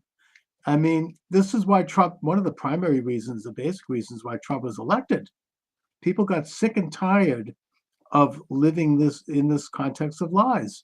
And it also shows that the mainstream media has completely jumped the shark. They've lost their relevancy at this point openly. Nobody believes them anymore. And they're still doing it. If you watch them now, now Elon Musk is now the president, is their latest. Right. I mean, this is like, they just haven't learned. They're continuing to push, hoax after hoax. And I mean, I've been saying to some of these people in my Twitter, because I go back and forth, I say, look, it's one thing to go into the loyal opposition and criticize legitimate political positions, and even maybe to criticize personality, but to continue on this course of these, of these hoaxes and running them up the flag one after the other, it's a little late for that. You got to move on. No one's believing this anymore. So why are they doing it? Are they playing to this hardcore subscriber base that wants to hear this? I mean, consider that Rachel Maddow, at least before all the cutbacks are occurring now at MSNBC, was at a $15 million salary. All right. Apparently, there are people that watch her. Apparently, there's advertisers on MSNBC that think that's a worthwhile demographic. But at what point do they not see that it's all falling apart? Well, I mean, I heard it was 30 million for her. I don't know, maybe 15. But the point is that I understand she's taken a haircut, and they've cut back, I think, 5. Yeah. And that those other hosts over there have taken cutbacks. They're losing money, and it's time to catch up to them financially. There's some rumors that good old Elon Musk is going to step up and buy MSNBC and replace Rachel Maddow with Laura Loomer. Boy, that would be something. Oh my God, that would be a beautiful thing. But they're losing their relevancy. They haven't got their audience back. Even that nincompoop, what's his name, David Pacman, said right after the election that he's been doing this for, I think, 15 years now, maybe. And every year he grows. This is the first time he's lost something like 20-25% of his subscribers, because people, even liberals, don't want to hear this crap anymore. It's all lies. I mean, why? And you're going to pay for it? I mean, no, I don't think so. I mean, and I don't think they're going to get it back. I mean, what are they going to do? I mean, what can they really do? I mean, they are kind of trapped in this hologramic like atmosphere where they're just they're forced to be these cutout characters that mouth these cutout comments, and I don't see how they can put any substance behind it. No, it's going to go down a spiral. It'll take longer than it did for St. Francis. For the viewers, he was in the 80s, 90s, early 2000s, was a pretty responsible right-wing guy. But then somehow he discovered that he had a hardcore audience of people who were, no other word for it, white supremacists. That wasn't his particular belief, but he discovered that there was a big demographic for that. Mm-hmm. So he doubled down and made more content toward this white supremacy thing as opposed to just conservative stuff. And he just spiraled down, down, down. Now, he didn't start out from having X number of million subscribers like MSNBC, but it's the same thing. They're going to keep playing to the hardcore base until it just dwindles and it ends up being what they used to call little old ladies in tennis shoes. Right. Was, the Well, maybe expression. he got wrapped up into a particular ideology. I mean, that happened to Joe Sober, and also Yeah, in yeah. terms of his war against the Jews. He just got he basically imbibed this ideology. It's a very attractive ideology in terms of answering all of the riddles of the universe, Right. and it makes things very simple and very basic. I mean, you could once It you was the Jews. Right. blame the Jews. I mean, E. Michael Jones is an example of that, right? He's embraced a very, very particular view that's been largely rejected by Christianity and largely rejected by the Catholic Church, and he has added to it. He's created this hybrid, and that everything then gets squeezed into it. Anything that doesn't agree with it is edited out of it, and it reaches a point where someone becomes dishonest. They become warped. And it's a sad thing, actually, in that case to see, because there is someone there who actually is a very pretty substantial intellectual who actually had a lot to say before he went down that deep end. And so, it discredits what is otherwise a great body of work. Well, I've seen this happen a few times. Yeah.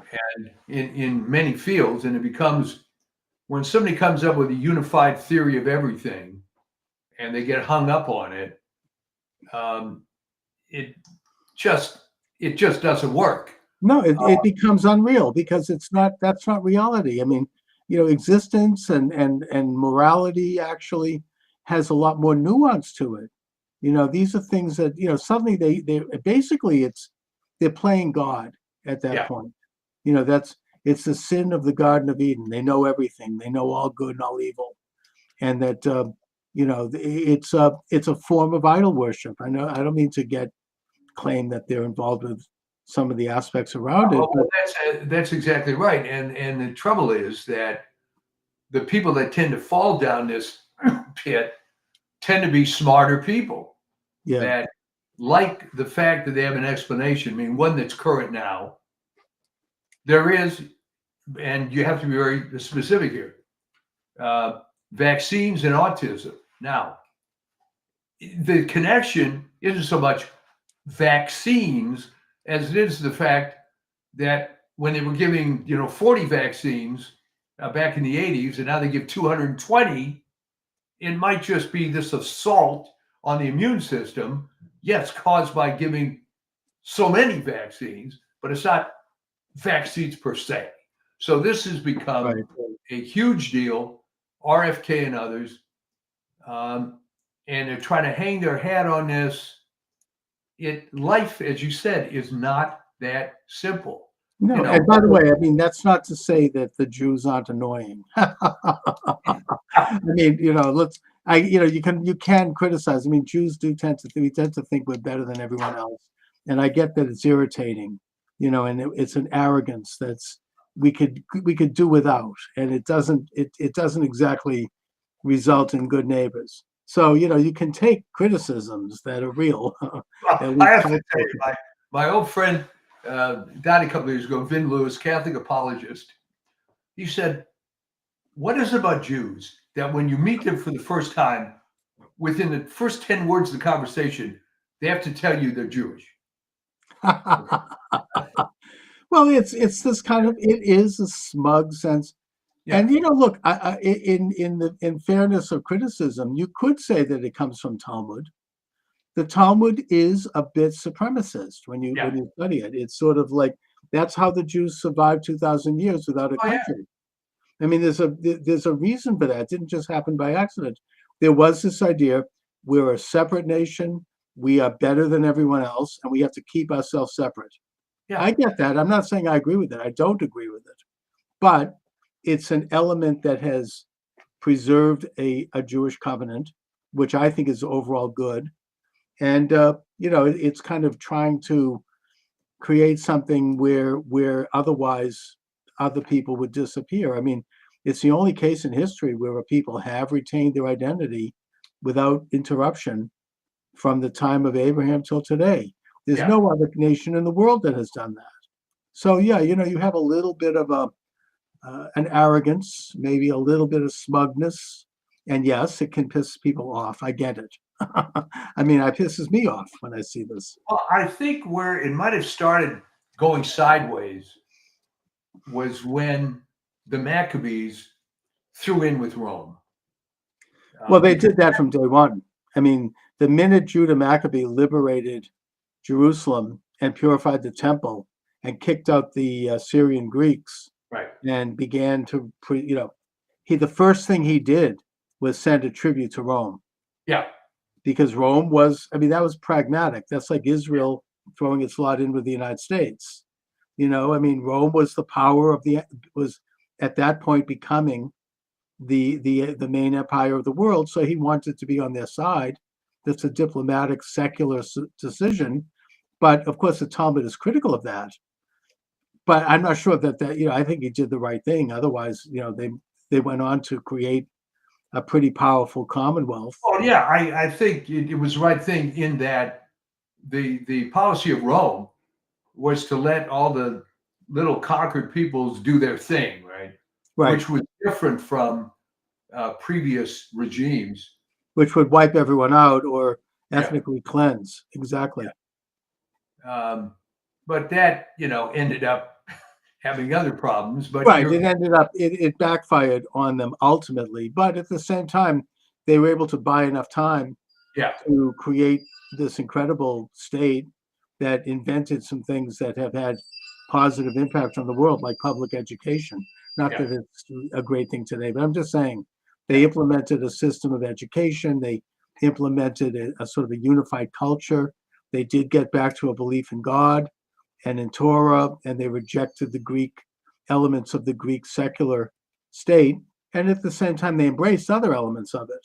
It's kind of, that's classic conservatism, to take a look at that which is good and embrace it, and then winnow out that which is bad. Yeah. Interesting history with that, of course. It would be nice to have this conversation now of your temple members, of all these hardcore liberals that you're surrounded by. Are you getting a different sense that maybe they're secretly happy that Trump won? Yes, I do. And it brings up a question in my mind that could deal with anything. And that is, how do they know on election day how people voted? Like they always say, well, the Jewish vote was XYZ, the black vote was this, the women vote was that. How do they know that? Where do they get that information? Is there like a survey done? Do they ask people coming out of the poll, are you Jewish or are you black or like, how did you vote? I mean, how do they do that? This is, and okay, the way they do it is with exit polls. But as we've said so many times on this show, if someone came up to me and asked me stuff like that, I'd ignore them and walk on.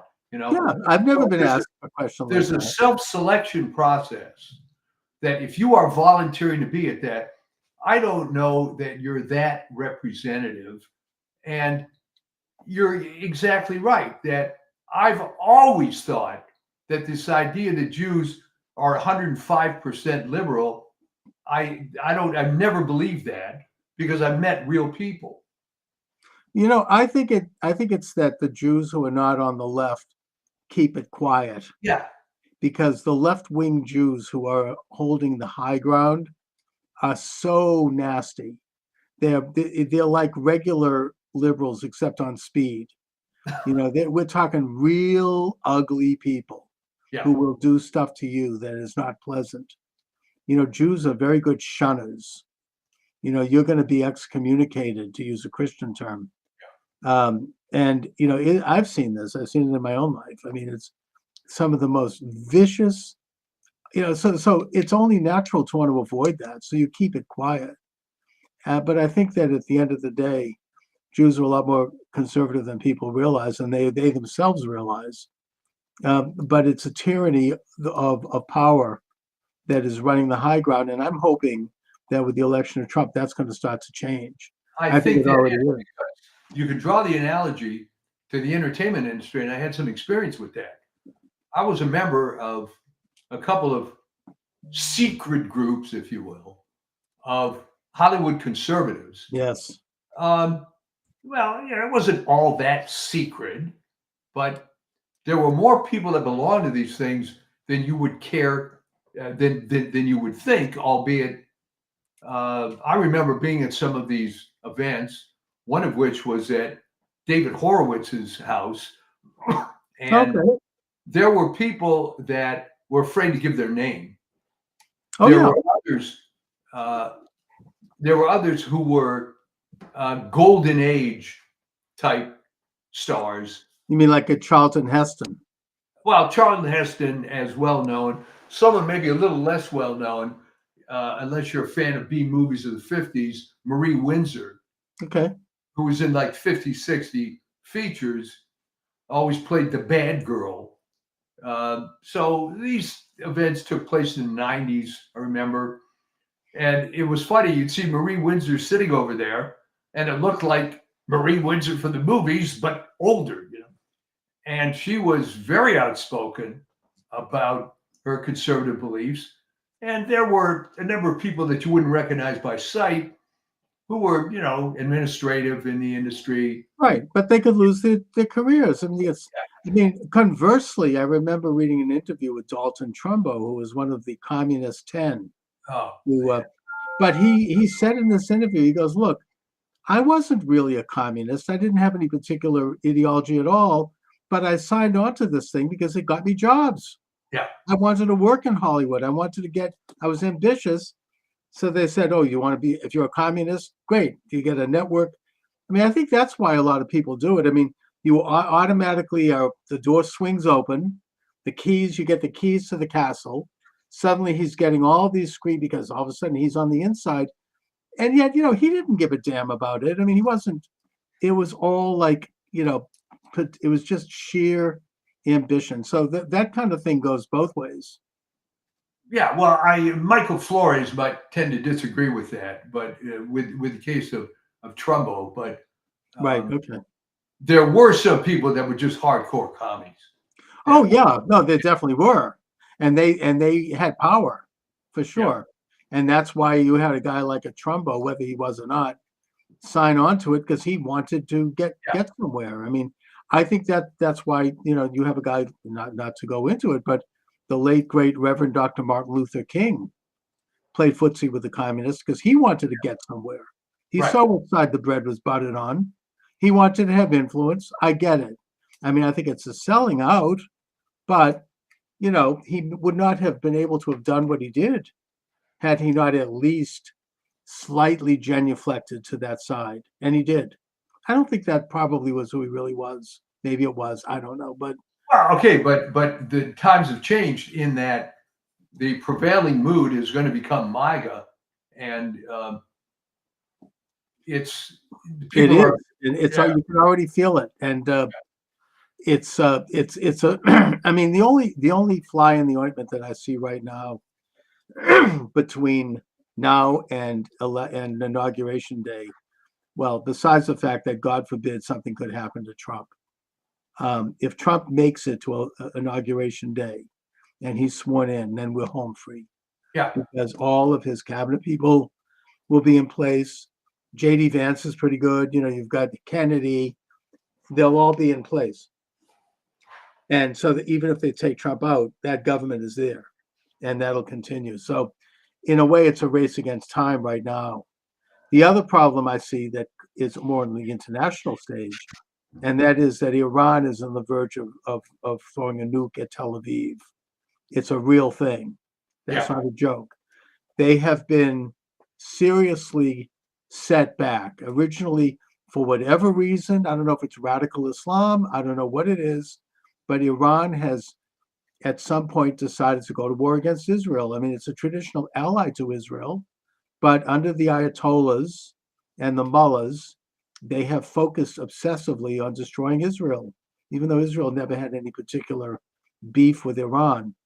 And they set up all these proxies. You got the Houthis, you've got Hamas, you've got Hezbollah, and Israel has disintegrated all of them at this point. I mean, they have completely defeated Hamas. It's still there, but it's no longer a threat. Same thing with Hezbollah. And now with the fall of Assad, Israel has gone in and they've debilitated a lot of the serious, dangerous weaponry that could be used against them in Syria. So Iran is now somewhat isolated, but they still have their nuclear development and they could still use it. And now it's being said that they're within days of getting a nuclear warhead. And you get very naive people in the US State Department and military establishment and in those of others who say, well, I mean, that's fine. Let Iran have a nuclear bomb because it'll be like the United States and Russia. It'll be mutually assured destruction and it'll be a balance. But that's not how Iran is operating. They believe that they're going to have 70 virgins and they're going to create a world order by destroying Israel. And they don't give a damn if they get hit back. I mean, the Hojatollah Islam Hashemi Rafsanjani went on record as saying that. He goes, hey, if Israel hits us with a nuclear bomb, we don't care. We've got 130 million people, but then if we hit them back, we can take them out. So that's the mentality they're dealing with. And that's what, I mean, it's really a race against time because I think that, I don't know if Israel has the capability to do it. They did it twice before. Right, but take out the nuclear development, which well, they did it in Iraq with the Osiris, and they did it in northern Syria a couple of years ago. And in the case, I was listening to an Israeli military, I was reading a site. In the case of Syria, they dropped some very heavy bombs on that site. And also in the case of taking out Nasrallah, the head of Hezbollah, people, how did you do this? He was like 100 feet underground in these airproof bunkers, and nobody, it was supposed to be 100% secure. They did it because they dropped some big bombs and they kept going over and dropping them again and again and again until they finally did it. So Israel has the military capability. And it's the kind of situation where it's like if you're in a forest and you wound a lion, you better make sure you kill that lion or else you're going to be toast. And so Israel has to go in and make sure if they do this, that they are going to be able to complete it. And I think it's a window of opportunity now, and I do think that Iran is like backed into a corner. And they're afraid of what might happen if Trump becomes president. So there's a vacuum of lack of power, which is something that in the Middle East, people understand, both Israelis and Arabs. When you have a vacuum of power, look at what Israel's doing right now in Syria. There's a vacuum of power. They're going in and they're taking out all these sites that they would have liked to have done before, but they were afraid to do it because of Assad. Now that he's gone, they're doing it. I'm just saying that right now there's a vacuum of power in the Middle East, and Iran might step up to respond to that. So these are very perilous weeks as we go toward Trump. Once Trump is in there, he's unpredictable. Biden, they didn't expect him to do diddly squat, because he wouldn't have. But in fact, if anything, he was giving Iran billions. He was releasing funds to Iran that had been impounded by Jimmy Carter. And that helped Iran fund these proxy armies. So they didn't expect anything, they're of the mentality that like, well, if we appease Iran and we give them money, they're going to be nicer and they're going to join the Western world. But that's not how it works. Trump understands that. And I think that Trump does not want to see a nuclear war in his presidency. It's already been leaked that on the inner chambers of Trump's strategy team, that they feel that they will stop Iran's nuclear capabilities. And they're just worried about whether or not it'll trigger a world war. And I think in the case of Trump in the White House, it will not, because Trump will be in touch with Putin. He'll be in touch with Xi, and they won't let that happen, or it's less likely. Well, let me ask you this. Is there a scenario before noon on January 20th that things could get bad enough that the uninaugurated Trump, would have enough influence to just step in and say, no, I'm not going to let Joe screw this up anymore? You mean before the 20th of January? Yeah. Yes. I don't think so. No, I mean, it's not in the Constitution. It's just that's how our system. That's why there was an amendment to shorten the lame duck period. The lame duck period used to go right through till March 15th. Yeah. And historically, somebody should do a book on this. Maybe I'll write it. All right. Some of the garbage that would happen during that lame duck period, some of the worst sort of policies were put in place because you had a regime that was going out. They didn't care. They were unaccountable, and they were in a position where they could pull off stuff that was not wholesome and good because they could. They just it happens in the state level. It always happens in Massachusetts. Well, no. Let me put it this way. Maybe I wasn't clear about it. Obviously, Trump isn't the president until inauguration. But what if he has to take the bully pulpit on January 10th or something because something stupid is happening? And he takes the bully pulpit and forces the current regime to get it together. I mean, I think he could. Eisenhower did this. Eisenhower, after elected and before inaugurated, went to Panmunjom in Korea during the hot period of the war.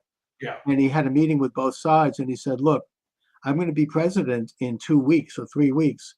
If you guys don't come to a peace agreement, I'm going to use nuclear power. And they believed him, and they came to a treaty. Yeah, well, that's the kind of thing I'm talking about here. And I think that's the kind of thing that Trump could do. I could see that. I could see Trump going there, getting a meeting, and saying, hey, you want to F around? Guess what? After January 21st, it's going to be, I'm just saying that you're right. I mean, it worked with Eisenhower. That treaty has held up ever since. There hasn't been a war again in Korea. So, that's use of power and leverage. And Trump could do it. I think he could, I mean, maybe Iran isn't that crazy. I don't know. Well, I actually thought of that. I didn't remember the specific timing, and thank you for the 2-week thing. Yeah. But I mean, I hope it doesn't come to that. But I don't think it, and also I think that Biden at this point is so impaired that I just don't think he's, I mean, the worst thing I think he could do, and he probably will do it, is he'll give pardons to the J6 committee and to Fauci. And that's going to bury the Democratic Party for another century because it's obviously so, already he's maybe these other pardons are kind of trial balloons to see how the public reacts to it. And it's not good. No, it has to be positive, which is why I wonder what's in it for Joe Biden. Well, I mean, I guess the first they pardoned Hunter Biden. I get that. Maybe he might pardon the rest of his family. That didn't go over well, even with liberals. But then he's commuting of sentences for, 1,500 people, including some really, really nasty characters. Oh, yeah. That's a subversion of our system of justice. It takes a huge effort in terms of due process to get people convicted in this day and age. And to simply overturn that with a pardon, that could destroy someone's reputation. Look what the Nixon pardon did to Ford. It was very damaging. Now, that doesn't mean he shouldn't have done it. I think he should have done it. I think he did the right thing, but it was very damaging. When you give a pardon, you're basically, I mean, the infamous Clinton pardons, right?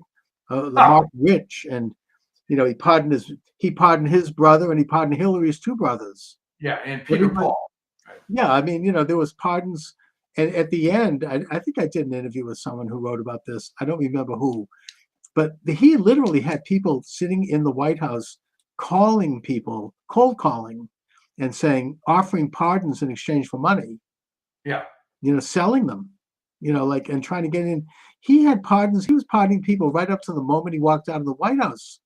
I mean, when George W. Bush showed up at the White House after Clinton left, he found pardons sitting on the desk that hadn't been finished yet. I mean, he was just, that was really, and it completely tarnished what was left of his record. And I don't know if you've noticed, but Bill Clinton now is trying to make a comeback. I noticed a billboard on the highway here in Boston promoting his book with a big picture of him. And now he's going on TV. It's not working. Nobody wants to hear from him. Right. It's flat. It isn't going anywhere. I mean, he's really been relegated, and now with Trump's election, that's the final, the final nail for the Clintons. Nobody wants to hear from them ever again. They're done. It's like Jimmy Carter.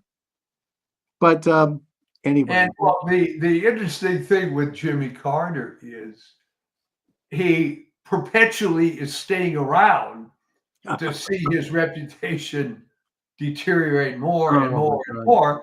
And what better example is this Panama Canal thing? That it does bring up memories of that. He sold it to Panama for $1. Yeah. And, they're violating elements of that treaty. It's that simple.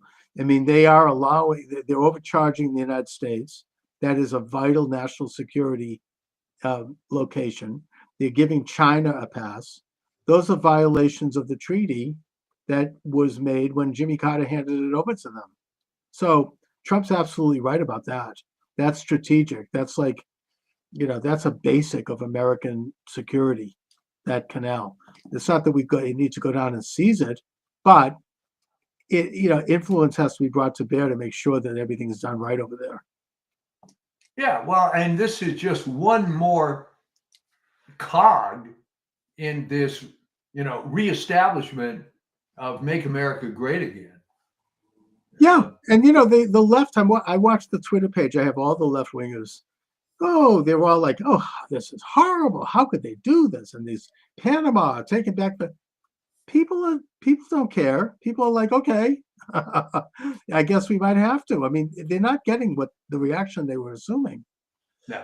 And now he's talking about buying back Greenland. I remember last time around he brought that up. People were in a tizzy over that. These are reasonable. Yeah, this is the real world. These are real national and international questions. There's nothing wrong with that. I mean, the United States controlled Greenland and Iceland during World War II. Yeah. So, I mean, mainly to keep the Nazis out. But these are national security questions. Anyways, but there could be a lot of stuff going down between now and January 20th, and it'll be a big, big relief when we have Inauguration Day. That's for sure. Oh, absolutely. It's going to be beautiful, God willing. Yeah, it's and like we said, I think last week, as bitter as 2020 was, it's better that it worked out 2024 because all that momentum built up, which is now being released. I mean, there were people right after the election that I thought I was going to hear from. And one of the guys said, "Why didn't you call me?" I thought, and he said it was just taking me a few days to just drink it all in, It was a complete landslide. Yeah. And that's even with all this, everything that was stolen. And that's something that I do hope that Trump gets into. I don't know if it's going to be the top priority because there are a lot of bigger issues, but I hope that they don't drop the ball on election reform. They have to bring about voter ID, same day voting, getting rid of the machines, just like what Elizabeth Warren called for, and getting this country on the right path toward the integrity of one person, one vote, one citizen, one vote. There was still theft in this election. I think Trump did better than he only won because it was such a huge huge victory, but I think it was probably a lot Most bigger. egregious, I think, in Maricopa. Oh, and they stole it again from Kerry Lake. Yeah, That is the where most corrupt. I hope that Attorney General Bondi looks into that. That needs to be investigated. That rotten, that is what the Irish used to call a rotten borough. That yeah, is that and Fulton County, Georgia, and Wayne County, Michigan. These are rotten boroughs. Probably Boston. I mean, it's it's institutionally corrupt. Has been for decades. They're run by machines. It's California. They're still counting, right? They got in those two congressmen in spite of the fact that those districts voted for Trump. yeah. Well, They, that's sort of the whole fallacy. It was most egregious in Maricopa. I forget the exact number, but to believe the results in Maricopa, you had to believe that there were 30,000 plus people that cast ballots where they didn't vote for Trump. Where they voted for Trump but did not vote for Kerry Lake. yeah, they voted for Gallego, who's like a Yeah. real radical left. Yeah. Obviously, it's stolen, and it's the problem in Maricopa is that rotten Republican-controlled county with people like Stephen Richer and these other skunks. I mean, they hate Kerry Lake. They it's like a local kind of rotten. Maybe they may be corrupted by Mexican drug cartels. It's been rumored. I'm not There's no saying that's cartel true. influence. I think what happened in Maricopa was the same kind of thing that happened in the state of Vermont, right? Right. Where Vermont had 230,000 people in the whole state. The Ben and Jerry types from New York move up. It Right. gets transformed. So it was the same stupid thing. They elect Bernie Sanders and they elect Howard Yeah. Dean and all these Yeah. other New York left wingers. But the question was, well, why did you leave New York only to try to reestablish it in Vermont? The people that left LA, It's happening in New Hampshire now. Yeah, I mean, yeah, so I they think left that's what's happening California. in Arizona. All the Californians, right? Yeah. Now they're moving to Idaho. Are they going to take over there too? I mean, I don't know. It's Oh, here's a audience comment. 2020 was stolen 100%. Thank you very much. yes, absolutely. Thank you. It does. I mean, it's 2020. Oh yeah. I mean, look, I think it's one of those things. We were talking earlier about people answering questions of pollsters. 60% of Republicans then and now believe that that election was stolen. Yeah. Probably, a large percentage of Democrats and independents believe that, who are polled. And yet, I think a lot of people refuse to answer that question, even back then, out of fear, and just because they don't want to, they don't want to put their neck out. You never know; you might end up getting picked up by this corrupt FBI. So, yeah, I mean, I think most people did believe that it was stolen, and that's why President Trump. You could say that it was self-serving because he was in office. Sure, that you could say that. However, as the elected president of the United States and chief magistrate, it was his responsibility to investigate that. It's that simple. That's to think that an election couldn't be stolen is more than naive. Elections are stolen around the world. Why wouldn't it happen here? It's a Well, color revolution. comment from a viewer. Did you see this? Trump should get an 8-year term now since he has won 3 times. Already I think Steve Bannon made a crack during this Turning Point USA. I mean, he said Trump 2028. We'll see. I mean, I don't know. It would be Trump prophecy. I'm reading this affecting the White House for 20 years. Look, I mean, it might take that long to bring back, sane policies and America First policies. Now, I don't know if you agree with this or not, but during this congressional reconciliation bill, President Trump wanted Congress to lift the debt ceiling. Now, I don't know if I think that's the right way to go. I mean, I think that I get why Trump wants that because it's going to cost money to do secure the border, to do a lot of these other things that he wants to do, and that it would be easy to raise that money in Congress.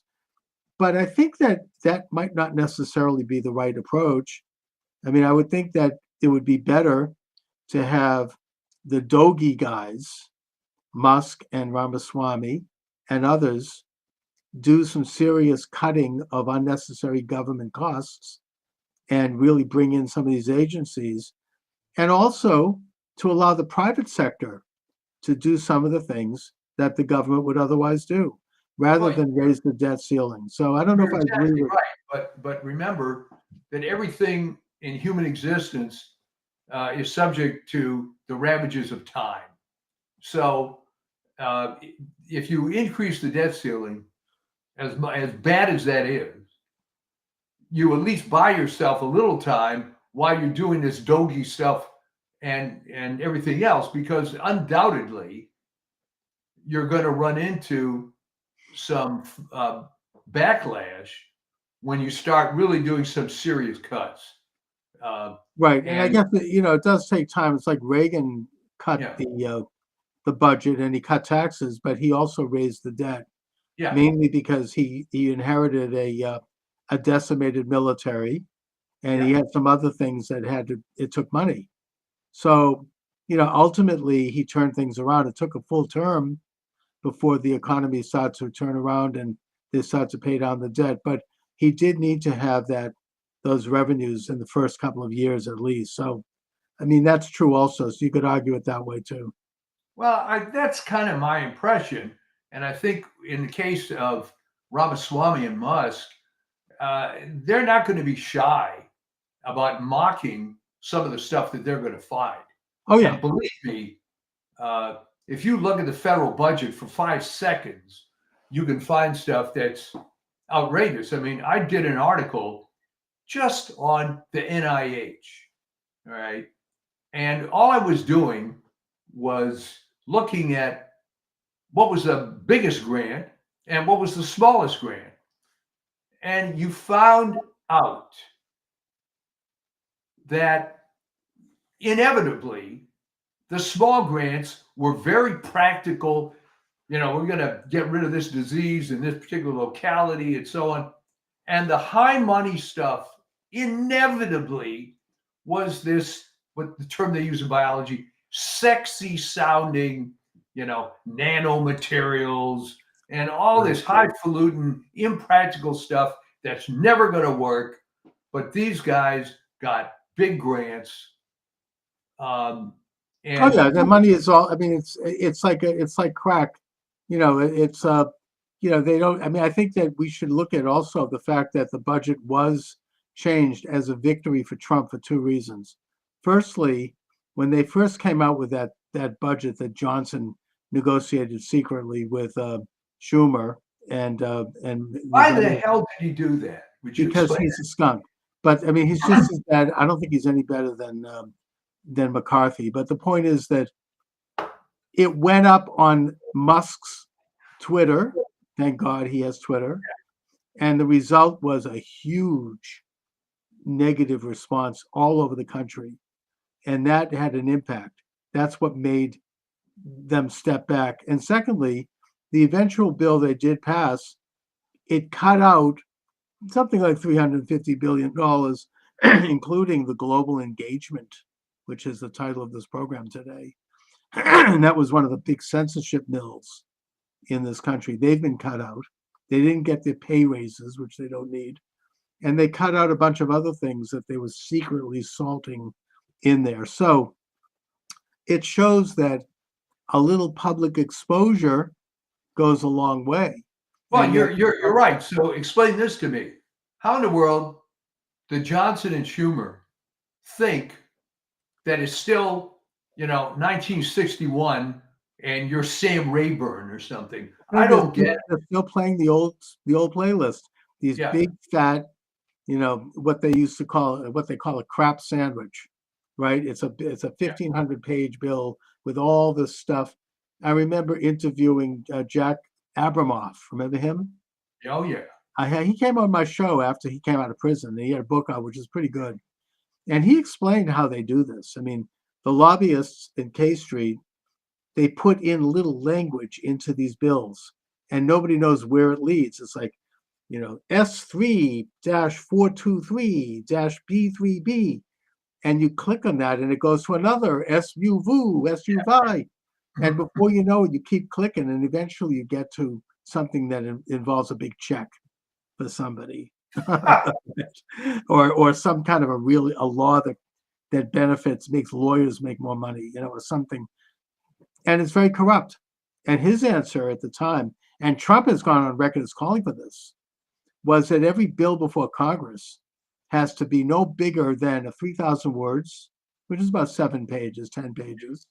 It has to be posted online fully so that we can all see what it is. We don't have to believe the media telling us what it is.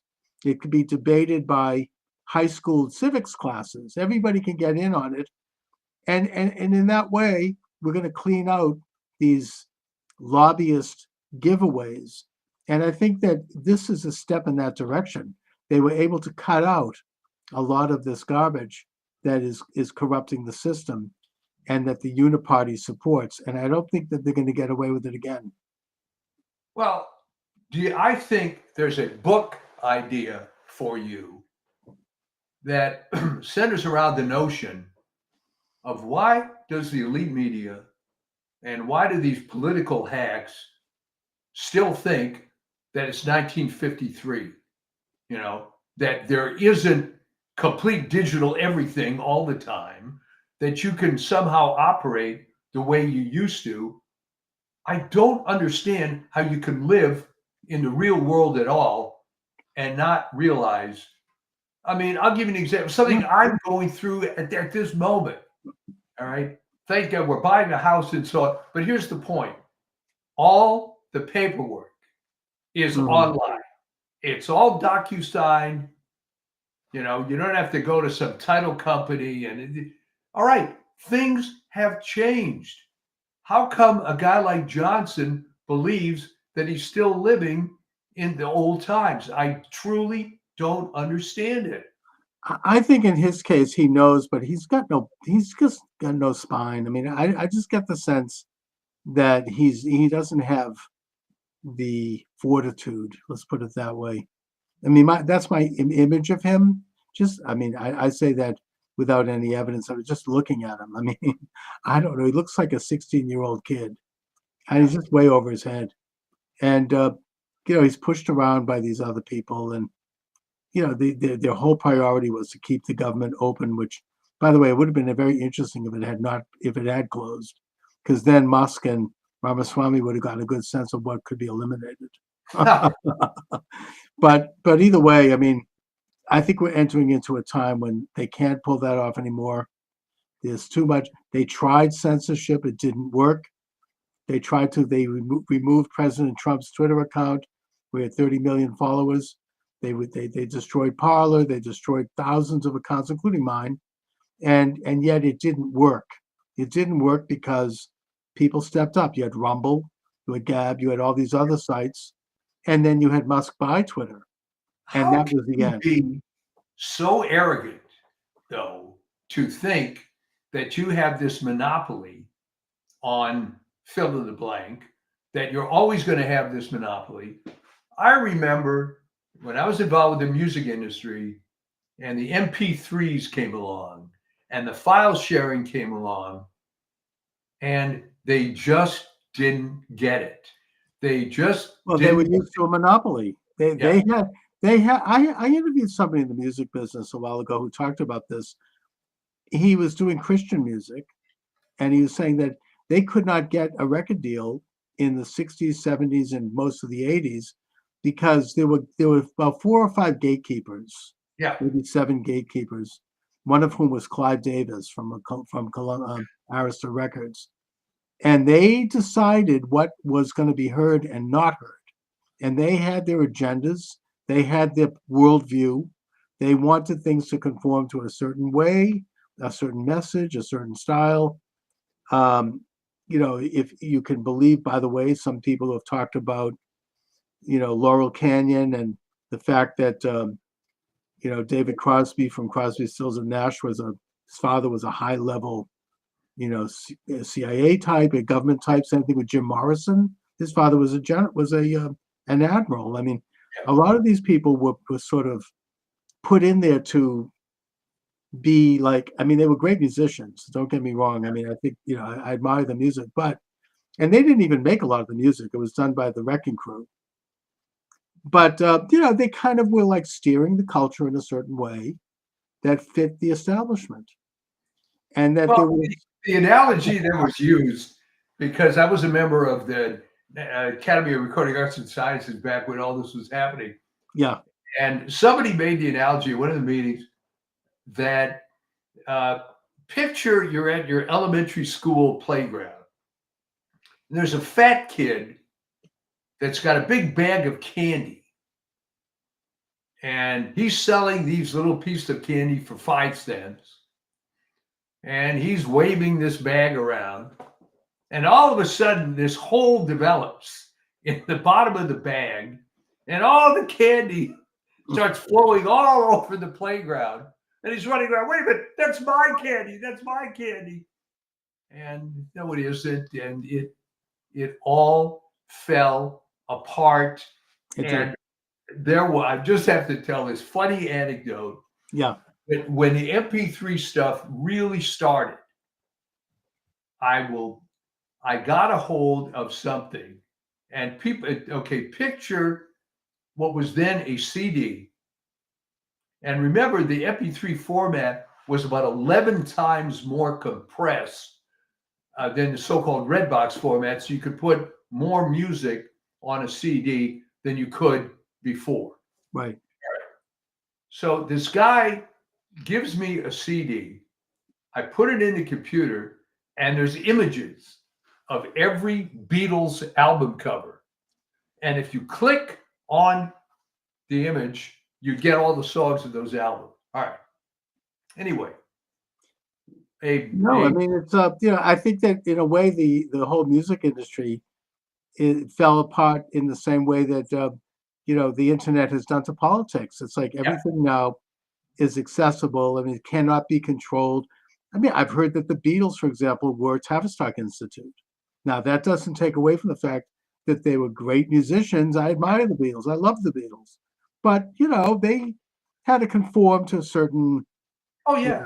And the Rolling Stones also. I mean, some of these big bands, I mean, they didn't sit in that perch for nothing. I mean, these were like... It didn't just happen by accident. Yeah. They were... influencers of not the kind that we think about today. They were there to, I mean, in the case of the Beatles, I mean, they glamorized drug use. They just did. Yeah. I mean, there's no question about that. They deny it. I mean, John Lennon denied that Lucy in the Sky with Diamonds was about LSD. That's bullcrap. It was. I mean, they glamorized, and that led to a lot of people, including people I know personally, ending up dying. So, I mean, I hope there's responsibility there, and it was a weakening of people, of the culture, of the opposition in a way. I mean, we could talk. This is a great subject. We could go into this deep.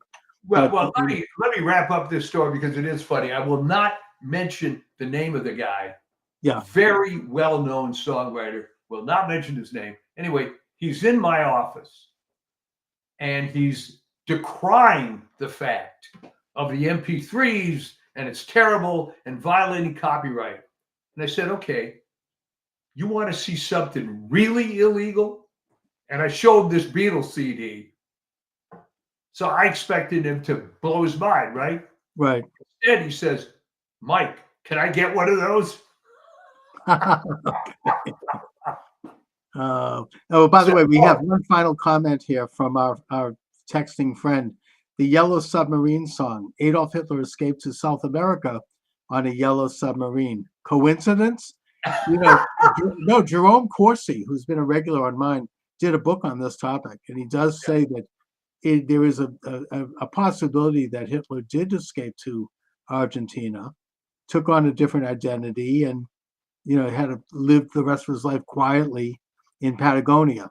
I think that's possible. I mean, when Truman met Stalin at Potsdam, Stalin said to him that he felt that Hitler had escaped. He probably did. Why wouldn't he have? I mean, putting myself in his shoes, right? He knew it was all coming to, he knew that everything was crashing down. I mean, that he wouldn't have had an escape route? Well, I remember as a child, that was a huge rumor all the time Yes. that Hitler wasn't really dead. And There's never been, I don't think there's ever been DNA evidence indicating that he had died in that. the closest they've ever got is they had fragments supposedly of his skull or something, but that was years later. No one really believed it. No, there was like a hoax. Yeah. Now, I'm not saying I know, look, I don't know any more than anyone else, but it's entirely plausible. I mean, Well, there were plenty of lower level Nazis that escaped. yeah, including Mengele, who ended up in Paraguay. I mean, and Eichmann, right? He got to eventually hunted down by the Israelis, but there was plenty of people who got out, and you know they knew it was all coming down. I mean, they knew everything was. The only reason that Mengele escaped was, and the official. And by the way, I agree with you on the call. Jerome Corsi is very trustworthy. I've had him on my program many times. I admire his work. He's had nothing to gain by writing that book. Yeah. Anyway. But what happened? Because the official story from Israel, which take with a grain of salt, the only reason they didn't get Mengele was they couldn't concentrate on both Eichmann and Mengele, so they picked Eichmann. Plus, Mengele died in his swimming pool, I think. Yeah, no, I mean Natural causes. Yeah. They knew where Mengele was. They knew where Eichmann was. To this day, I don't understand why they picked Eichmann, because he wasn't that well known. He was a bureaucrat. Mengele actually was killing people. You know. No, Eichmann was, I think, high level. I think he was the number 3 man. Yeah. In the particularly involved in the so-called final solution. I mean, he was a Hebraist. He knew all about. He studied Judaism. He was just absolutely despised Judaism and Jews, and he actually visited Palestine briefly in 1936, where he put the Grand Mufti of Jerusalem on the payroll, and you know, a real enemy of the Jewish people. Oh, there's no question about it. But I'm saying by today's standards, which, you know, maybe that's irrelevant, but by today's standards, who do you think of as the angel of death? You know, I've written about this, Mengele. Well, I think Mengele got some protection because he was a doctor. It's just like Fauci. You know, these guys, there's like an international fraternity of medical people.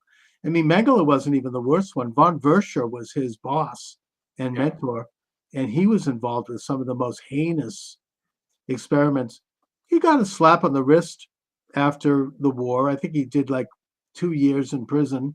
I think he went to private practice. Well, he went back to his college in Munster, and where he died of natural causes. You know, he was fine. Anyway, but great topic. We'll have to get into it at another time. What do you have coming up on the Substack? Well, now that some of the, you know, I've got a little bit of time now with the holidays and so on. I think I'm going to get into, it's going to help you with your book idea. Yes. Of why these people are so ingrained in stuff that just ain't true anymore, you know, that they've devoted their entire lives to fill in the blank, even though it's pretty obvious that it's all falling apart. Remember, we started the show, I mentioned Henry Miller with this absurd article about how the vaccines help the nursing homes. He's got to let it go. I mean, whatever credibility the guy has left. Yeah, who is he working for? That's he was even the most virulent leftist isn't saying that anymore. He's retired. But if you truly, really, really believed that every vaccine has an image of Jonas Salk in it and is saving the world, and you just can't bear to hear the details about what happened with this one, there's something about medical issues anyways, that people who come to believe these things, they just absolutely flip out if you question it. I mean, I even recently had a situation where I mentioned to someone that I had heard that all these hand sanitizers are not exactly healthy. And this woman had a meltdown over that. How could I say? because they're invested in it. It's like they've been doing it, and you don't. I mean, it's almost like maybe it's the new religion. I don't know, but it's there's something about. I still see people, even like at my synagogue, who are still fully masked Yeah. 4 years after the pandemic, assuming masks were ever any good anyway, which they weren't. But putting that aside, I have never seen their face. I mean, they're still completely with heavy masks, and they put this one couple, they have their son in a mask. I think it's almost child abuse. Yeah. I mean, it's just, and it's like, I want to say something to them, but I'm not, I know that I'll be stepping in. There were people that really bought into it, but I think you cannot engage these people. It's not rational. Definitely not. And the problem is well, okay. When my oldest son was in college, they had a parents' weekend at University of Arizona. All right. So we're at the hotel, and we see this older couple dressed up in the purple of University of Washington. And the guy says that he's been going to every University of Washington game, home and away, since the 1960s, 70s, whatever. Right. All right. So I look at the guy and I said, well, that's very interesting. But you graduated from there, what, in the 50s or whatever it was. Have you ever thought about how little your college experience has in common with the kids that are in college now in the 1990s? Mm-hmm. Okay. So I've got to ask you this. What are you identifying with exactly? The logo? I mean, what is behind all this? And the guy turns ashen and silent. I realized, why did he even do this? And it was like a fundamental thing of his life to follow. It's very tribal.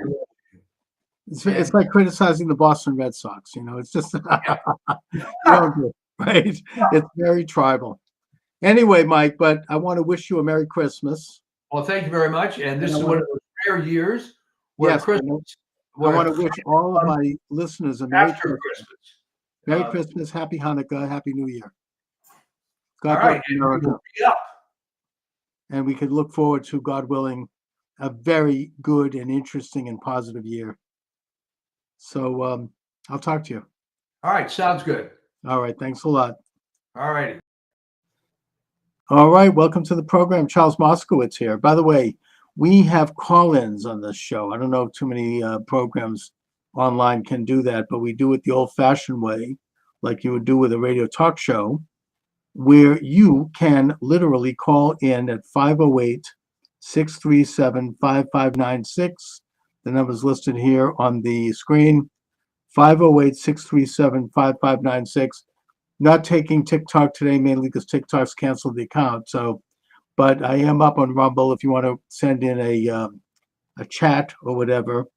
Anyone listening knows I'm really ham-handed when it comes to technical matters. My guest is Thomas Gorenz from the Paranoid American. Thomas is a comic book publisher, a military veteran, an ex-Disney animator. Thomas and I met on Donut's excellent program recently, where we discussed some of the origins and doings of the international web of secret societies that seem to marvel all of our establishment institutions, both political, economic, and cultural. Thomas, thanks for joining me. Thank you, man. And thank you, Donut, for introducing us. And also, that's dangerous. You just have live call-ins. How does that usually go? I've been flirting with that idea, but I'm not sure if I can handle it. Well, I mean, I've only gotten a few calls, but I'm just introducing it. I hope to, in the coming year, as I feel more encouraged over what I hope is a lessening of censorship, I think that I'm going to be able to do broadcasting more consistently, maybe even every day at a set time. I think that helps. In which case, I'm hoping to get more calls by having people get used to seeing and listening to the program at the same time each day and covering, current issues. And if someone calls in, I get a beep, I press a button, and off they go. The only thing I ask is community standards within reason. And also, I'm not on YouTube, so I don't have to worry about that. Same. But the main station is Rumble for this show. But also Rockfin is very good. I don't know if you know about them. But there are alternative medias.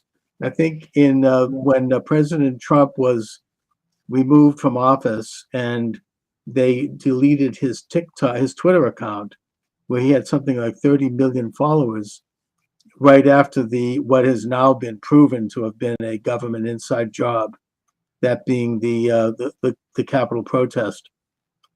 There was an expectation, I think, on the part of the establishment that they'd be able to really launch a full bore censorship, and they deleted thousands of programs. They deleted Parler, which at that time was really moving up and taking on Twitter, which was the ultimate in censorship. But it didn't work.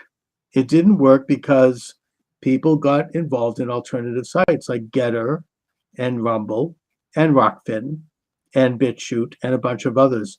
So, freedom prevailed, and ultimately, because they could not censor, I think that's what led to a huge victory for President Trump and his incredible comeback, which and I think that the vote there and the level of that was much bigger than we even know. But here we are with the hope as we enter into the new year, and I do feel hopeful that we're going to be entering into a time when more people in this country are aware of the insidious agenda of an establishment that does not have their interests at heart. And so I think that's what this is all about. Now, Thomas, could you talk a little bit about how you got involved in broadcasting, and what were some of the events, if any, that kind of woke you up to realities in our political and social system? If we're talking specifically broadcast or doing podcasts,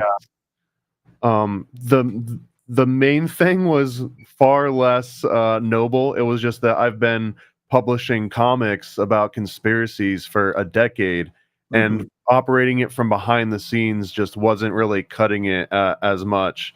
And I got to guest on a couple friends' podcasts, and I immediately liked the interactive nature of it. Like, it basically completely replaced my media consumption, where instead of watching a movie or binging a TV series, which you can't ask questions of and you can't really engage with, aside from going online and posting your opinion and getting into arguments over, but actually having long format conversations with friends and new and interesting people, that ended up being the real motivation to keep me going. But the original spark was I just needed to promote my wares. I just needed to tell my tchotchkes. And it turned into something way different than that. So it didn't start with noble causes, and even now I don't even consider it really noble. It's just to entertain myself, and almost like a self-fulfilling need to engage with people more directly than just reading an article or reading their bio or something. So those are really the main reasons. But I mean, I've been I guess you would say awake, I think, since maybe the mid 90s, when I first searched for the term Illuminati and came across Secret Teachings of All Ages. I came across Fritz Springmeier's work. I think I was 12 or 13 at the time. And then right from there, it was just a lifelong fascination with secret societies and occult knowledge and sacred geometry and everything in between. So then the writing of comic books on conspiracies obviously led you to do some deep research to find out, to develop some interesting themes and characters and storylines.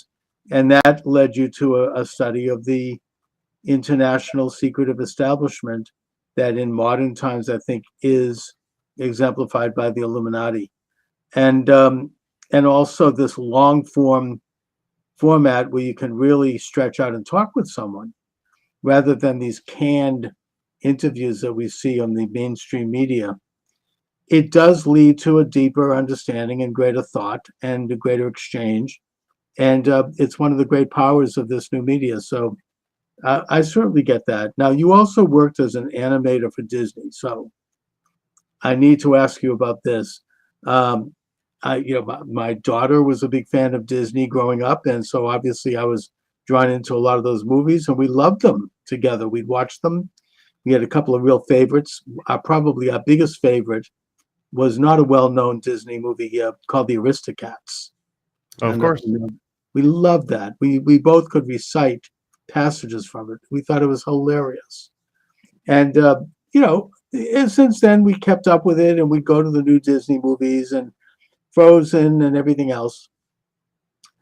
But I always thought that there was something going on with Disney, and you couldn't quite put your finger on it. I know when we went to Disneyland in Los Angeles, my daughter, I think she was probably about 7 or 8 years old at the time, she was literally terrified over going into certain things.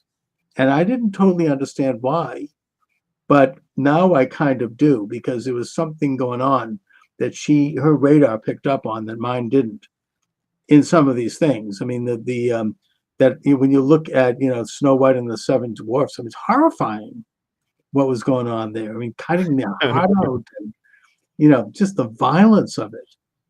And since then, I've seen some videos which show some pretty explicit sexual images and violent images that are worked into the fabric, that are not like openly. But it's the kind of thing that once you see it, you can't unsee it. And I'm wondering, in your opinion, is that something that is just put in there because the animators are goofing around and they want to kind of drop, what they call Easter eggs, or, they're just to kind of get a laugh themselves? Or is there something more sinister going on here? I mean, is this something that the management knows about and that they're promoting and that they want? And if so, why? I mean, I would say yes to both, but not in maybe congruent ways. Like, they might not be as directly intertwined in such a simple sort of fashion for that. So let me rewind and just preface this with the term Disney animator is very charged. Like, people assume that I was like hand illustrating Lion King sometimes when this comes out. I was known as a tweener, which is an in-betweener, which means that the big illustrators with the big names on the movies and everything, they draw the keyframes. They draw the individual action poses where these big establishing shots. And then all of those frames in between, if someone's like throwing a ball or something, right? The keyframer will show the character holding the ball, making a goofy face, and then they'll draw another keyframe after they've thrown the ball. But all those frames in between, those are sort of up to these other teams of lower tier sort of animators called in-betweeners, or just tweeners for short. So without going on a whole entire diatribe of like the technical aspects, I was essentially a tweener for Disney for a long time, specifically doing digital animation. They had already transitioned to digital. I started working there in 2006, I believe. And at that point, it was a lot of just 3D and 2D sort of software packages. So I did that for about 10 years, a little over 10 years. I got to work with a lot of their IP. And this was on the back lot of Disney World. I went to Disneyland a couple times. I went to the Burbank studios for some like work meetings and stuff. But for the most part, I worked on the back lot in the Roy O. Disney post-production facility, Walt Disney World, directly attached to the animation building. So I've seen a lot of stuff. I've heard a lot of all the different theories. And to directly address what you're getting at, of like the sexual like symbolism that gets worked in, some of the violent stuff. You even mentioned Snow White and the Seven Dwarfs. All of those things represent vastly different chunks of like Disney's chronology. Just even the difference between LA and Orlando, for example, is like two completely different timelines for Walt Disney. I think he saw what was going on in LA and realized he needed more space, more land, more freedom to do exactly what he had envisioned, and it was just never going to happen in LA. Right. Side tangent, your daughter was right to be a little bit creeped out by Disneyland. Aside from all the Disney vibe, that actually is the site of one of the most gruesome theme park fatalities that I've ever read about in existence. It was the Who Framed Roger Rabbit ride. Anyways, if you look into that, it's one of the worst things that have ever happened in a Disney park. Disney World claims that they haven't had any like catastrophic like fatalities that same way. Although I can get into that a little bit later because that's one of the weird Disney anomaly kind of like fabrications, like one of those illusions. Okay. So the sexual stuff here, if we go back to the 1930s, 1940s, like some of the earliest Disney movies, and I've got a series called Occult Disney that we've been watching every single feature-length Disney animation from Snow White all the way up to I think we're around 2006 right now. We just saw Mhm. Cars, every single movie. So yeah, I've absolutely seen Aristocats. Even Aristocats has some of these kind of things worked into it. Fun fact, that was the very first Disney movie, I believe, that took place in the same time period in which it aired. Almost every other Disney movie prior to then kind of took place in the past, and a Right. lot of it was like based around that. So that's an interest. It didn't work out for them as well, so they departed from that a little bit. The Mhm. other thing that I think, and maybe the most nefarious, we'll get to the sex stuff. The most nefarious thing that Disney does is twofold, and these ones are completely intertwined. One of these is coming from a conspiracy theorist tin hat point of view. It's just trauma-based mind control, trauma-based programming. Right. But over the course of watching all these movies for Occult Disney, we've come up with this phrase. I think I heard it somewhere else, so I'm not going to take credit for it, but called the Disney proxy. And the Disney proxy, the reason why I call it a proxy is because very early in every single Disney movie, the protagonist, which is usually going to be a kid, is going to get separated from their authority figure. It might be their parents, might be an older brother, it could be anything, but they get severed from this authority figure. And what Interesting. happens is once that authority figure is removed from the scene, the first thing that you're going to see on the screen, like clockwork, there's like a formula, is going to be this IP, this intellectual property owned by Disney that's also going to coincidentally be on lunchboxes and T-shirts and Happy Meal toys. So Mhm. this proxy, it's half trauma-based mind control, and then it's also half NLP anchoring, where hey, you're in this weird lost state. Your parents have been removed from you. You've been kidnapped. Your parents have died. Whatever, fill in the blank. But Right. whatever tragedy happens, oh, but guess what? We're gonna make it better. Here's Thumper. Oh, we're gonna make it better. Here's Bambi, or it's like some different version of intellectual property, and that I think somewhat nefarious because it's a formula that you can see them play time and time again, but also the sort of Fabian end goal of this is to weaponize nostalgia. It's to like anchor something so deeply in your mind as a child that you will willingly and almost celebratory like pass it on to your kids. Let's go see this Disney movie together. Oh, it's like Mhm. it becomes a babysitter to a lot of people, the Disney library. So that's the most nefarious in the shortest amount of time that I can explain, that like the most nefarious aspect of Disney is weaponizing nostalgia. It's why they're willing to spend money on movies that seem like they flop over and over again. It's because it's worth more to them to own real estate inside your brain and all your kids' brains, more so than the short-term gain.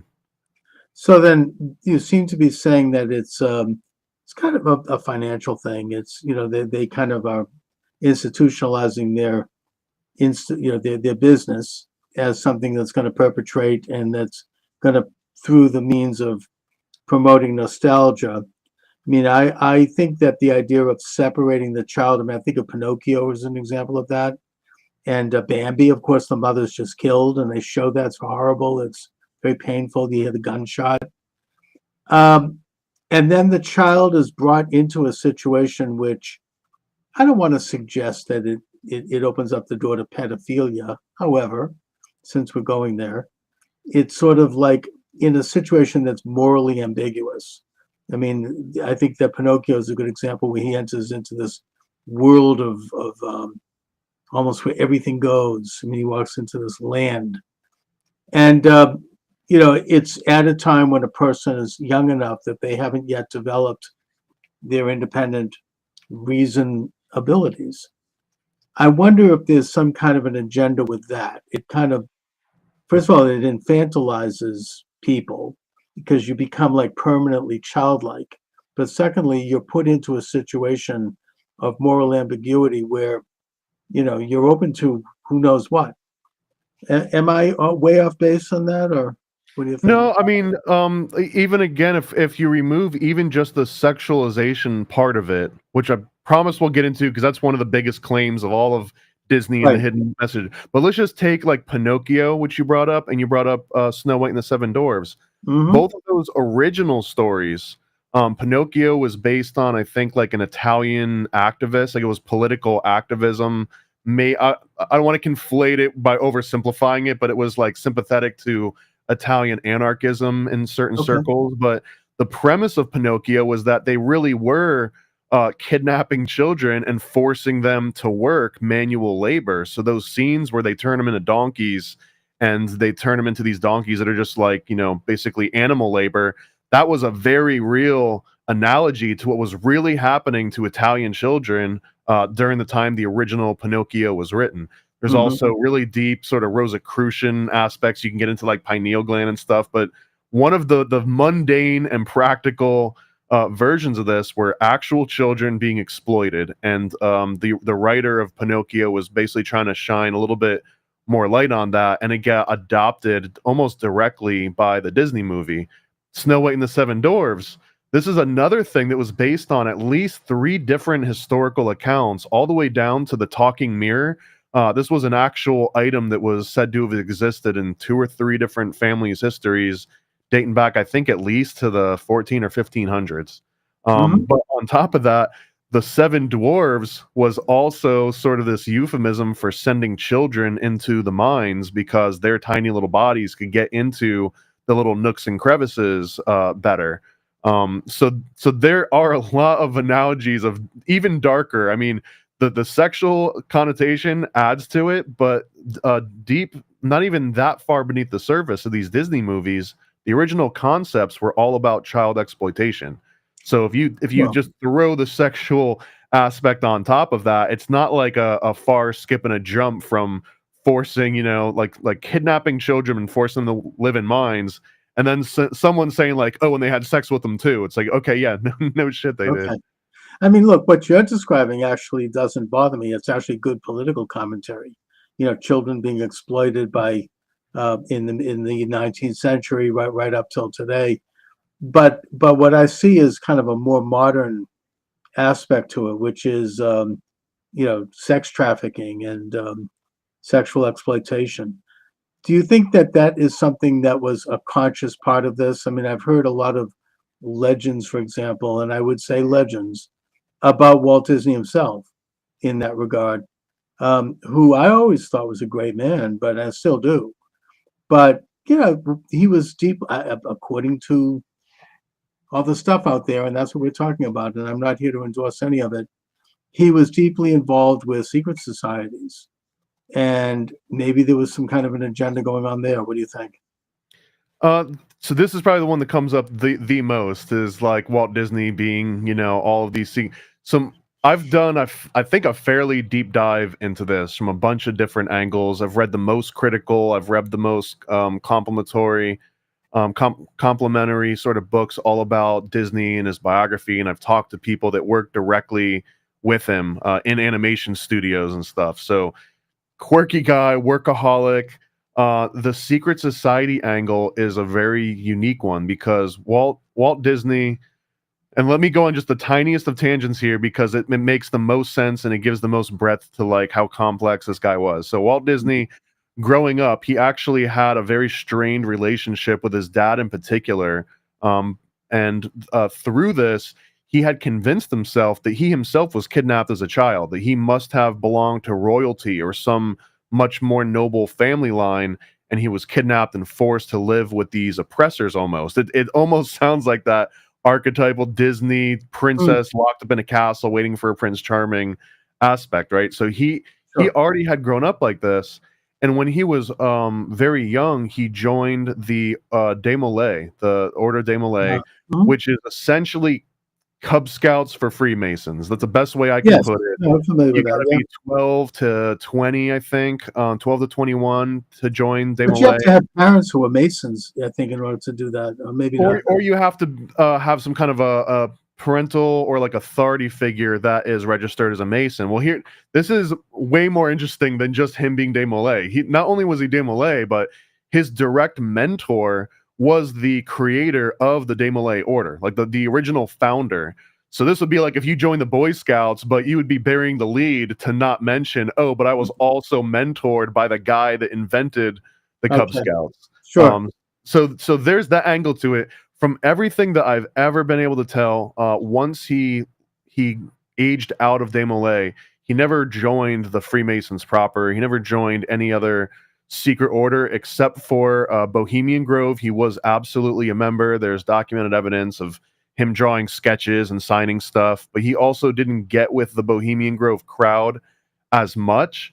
Even though it was kind of his crowd, just people that exploited artists. That was like the original DNA. But he had another one called the Rancheros Vistadoras, the visiting ranchers, which he considered to be like a more manly version of Bohemian Grove. He wanted to get like an actual outdoorsy nature experience from it, but he went to Bohemian Grove. He's like, these are just a bunch of rich guys in nice cabins doing, gay stuff all the time.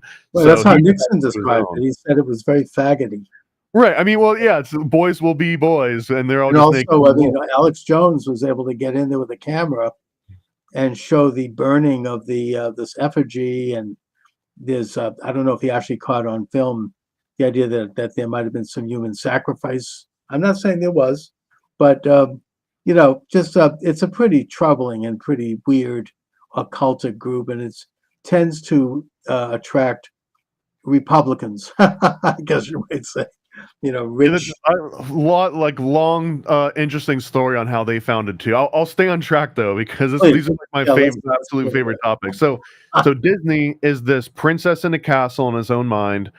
He gets raised into this sort of Freemasonry for kids, sort of secret society in some ways.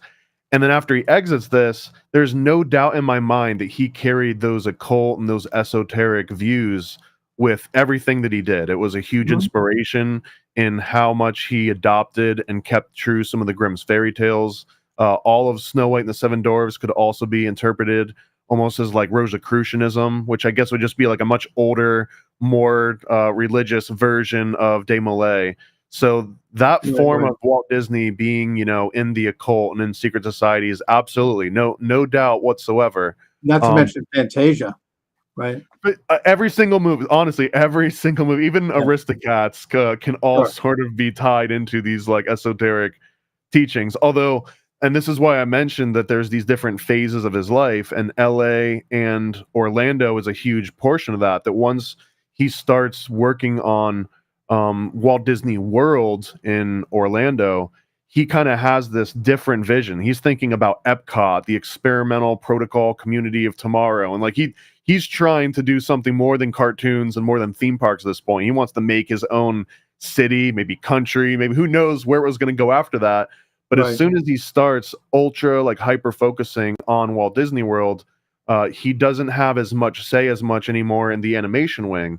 And then as time goes on, he just becomes a delegator as opposed to boots on the ground, rolling up his sleeves and doing the things, which is natural for anyone that's at the head of this huge global conglomerate that keeps scaling and scaling and scaling. So when we talk about Aristocats and anything after that, there's really no participation from Walt Disney proper at that point. At this point, and I guess to summarize the whole occult Disney series, is the movie Fantasia is a literal spell, some literal magical ceremony that creates the world of Disney. It creates an entire universe known as the Walt Disney Universe that will outlive us all because it's now an egregore. It is one of the most powerful egregores. They sort of introduce all the different archetypes, all of the DNA that goes into the rest of the movies. Even characters are introduced in Fantasia that you see recurring out through other Disney movies to come for, over a century at this point, or getting close to it.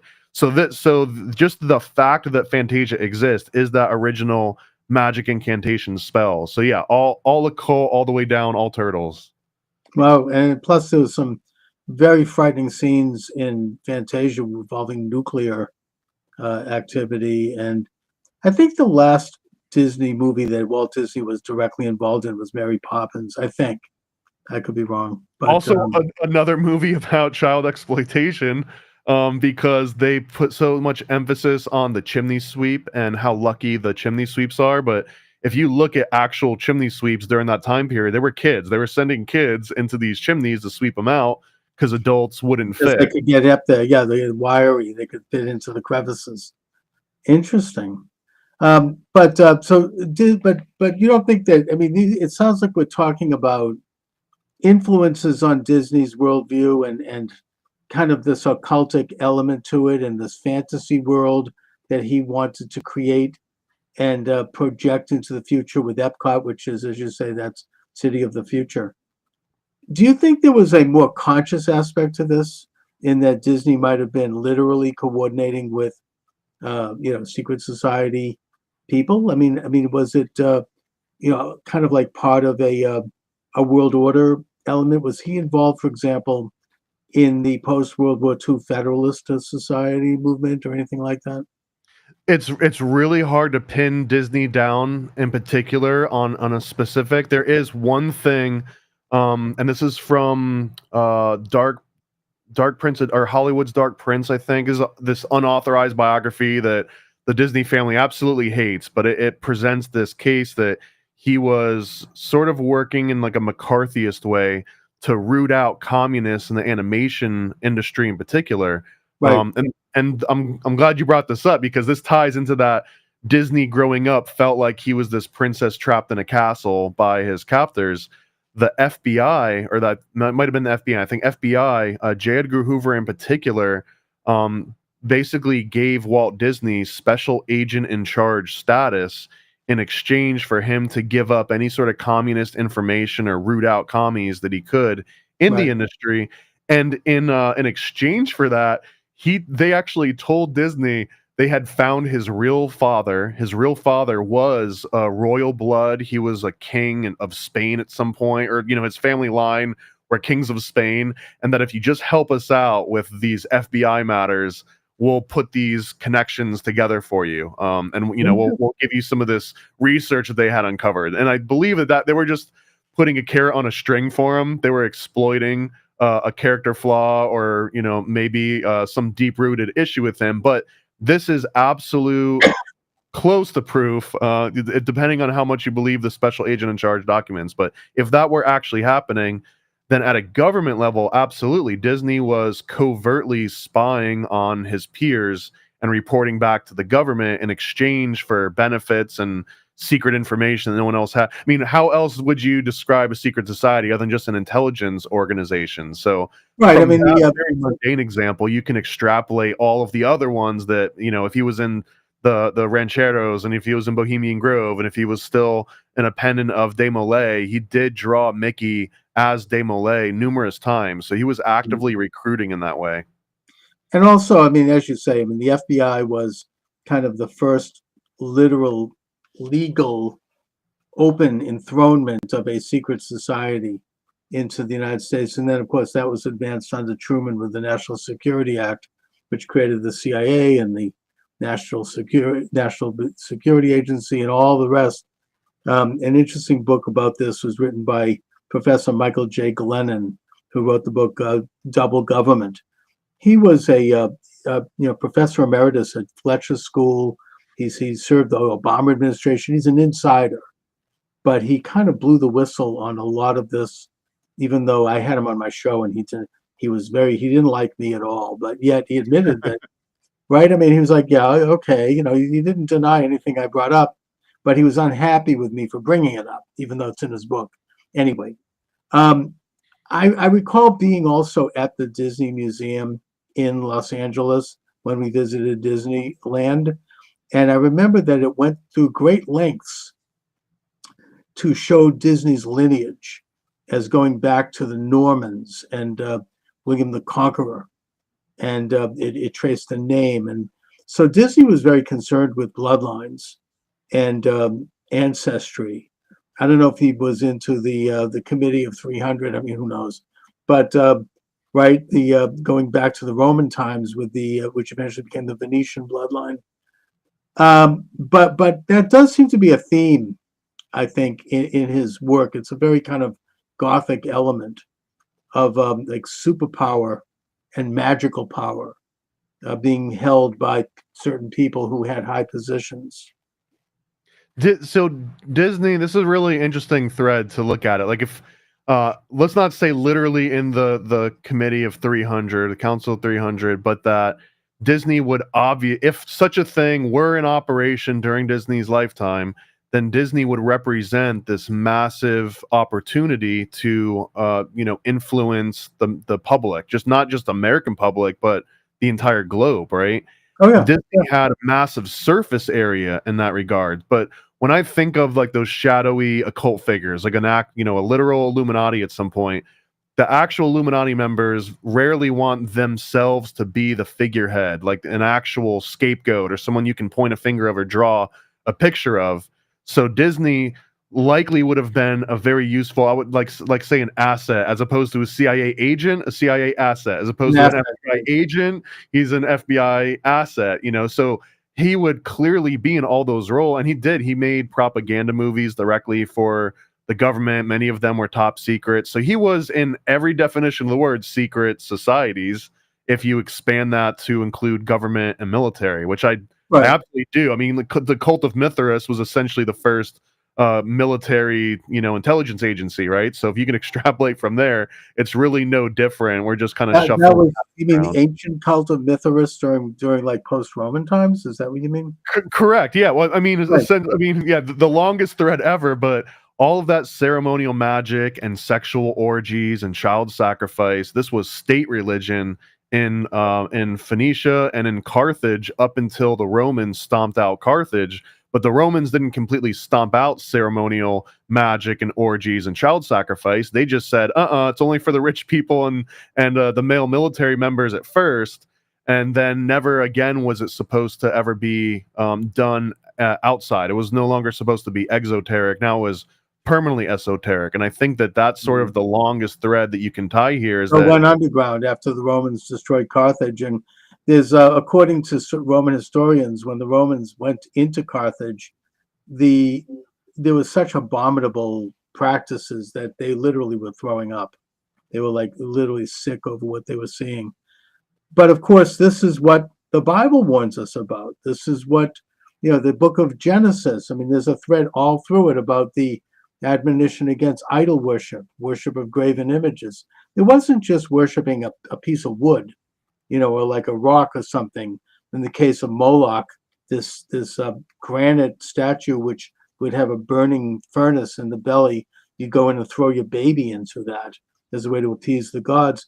It had to do with all the practices around the idol.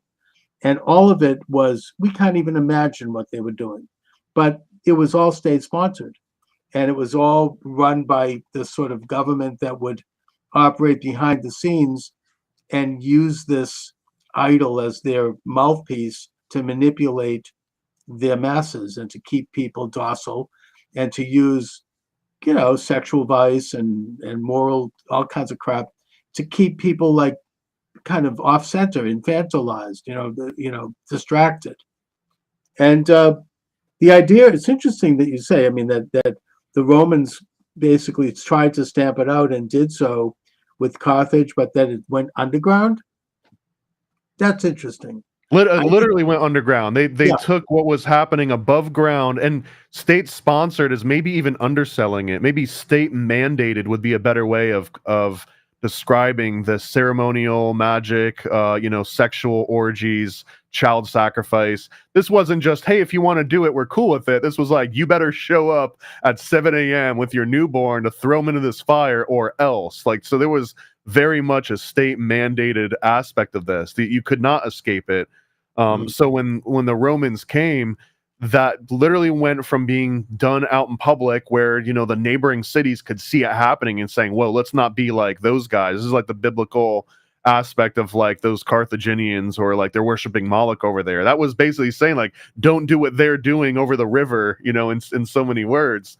But then the Romans just stomped that out above ground and literally made them do it in caves underground. Like all the cult of Mithras original meetings usually happen in underground caverns or under temples or in subterraneous sort of settings. So it And there's a turned lot into of that even underground. to this day in Italy with underground Rome. And you find tunnels and catacombs and passages and even under the Vatican. I mean, they say there's underground, almost an underground city that's as big as a football field with who knows what's in there. But, and I'm not pointing a finger at the Vatican. I admire Catholicism. That's not the issue here. But what you're saying here, Thomas, is sensational. You're saying that this cult of practices that was, went underground after the destruction of Carthage. Are you saying that that's still here? I mean, are you suggesting that this Oh is yeah, something- I'm not just suggesting, I'm outright, directly Okay. claiming it. And Fantasia maybe being the best example. My favorite scene, even growing up, like the scariest one, where they show this huge black demon god with two horns. He literally yeah. represents child sacrifice, and he represents pagan gods and the horned bull god of agriculture and fertility. The actual name of that god is Chernobog, which means black god, and I think in Serbian or Slovenian. And this happens on Walpurgis Night, which is essentially like an actual pagan ritual in which these witches would get together and they would do orgies and sacrifice in order to basically release their own magic out into the world. And the whole premise of the magical ceremony and ritual is to keep doing that over and over again in that exact same spot and the exact same incantations for centuries, so that it harnesses real magic. So that premise is what Fantasia is. Fantasia is just a animated version of these, ancient rituals to not just Chernobog, but every other two-horned deity that kind of came before it. And through syncretism, it's easy to sort of like oversimplify and just like combine different cultures and religions, but that's kind of what we're doing here, because that's what Fantasia is. Fantasia is syncretism animated all together in like a 2-hour presentation. Mhm.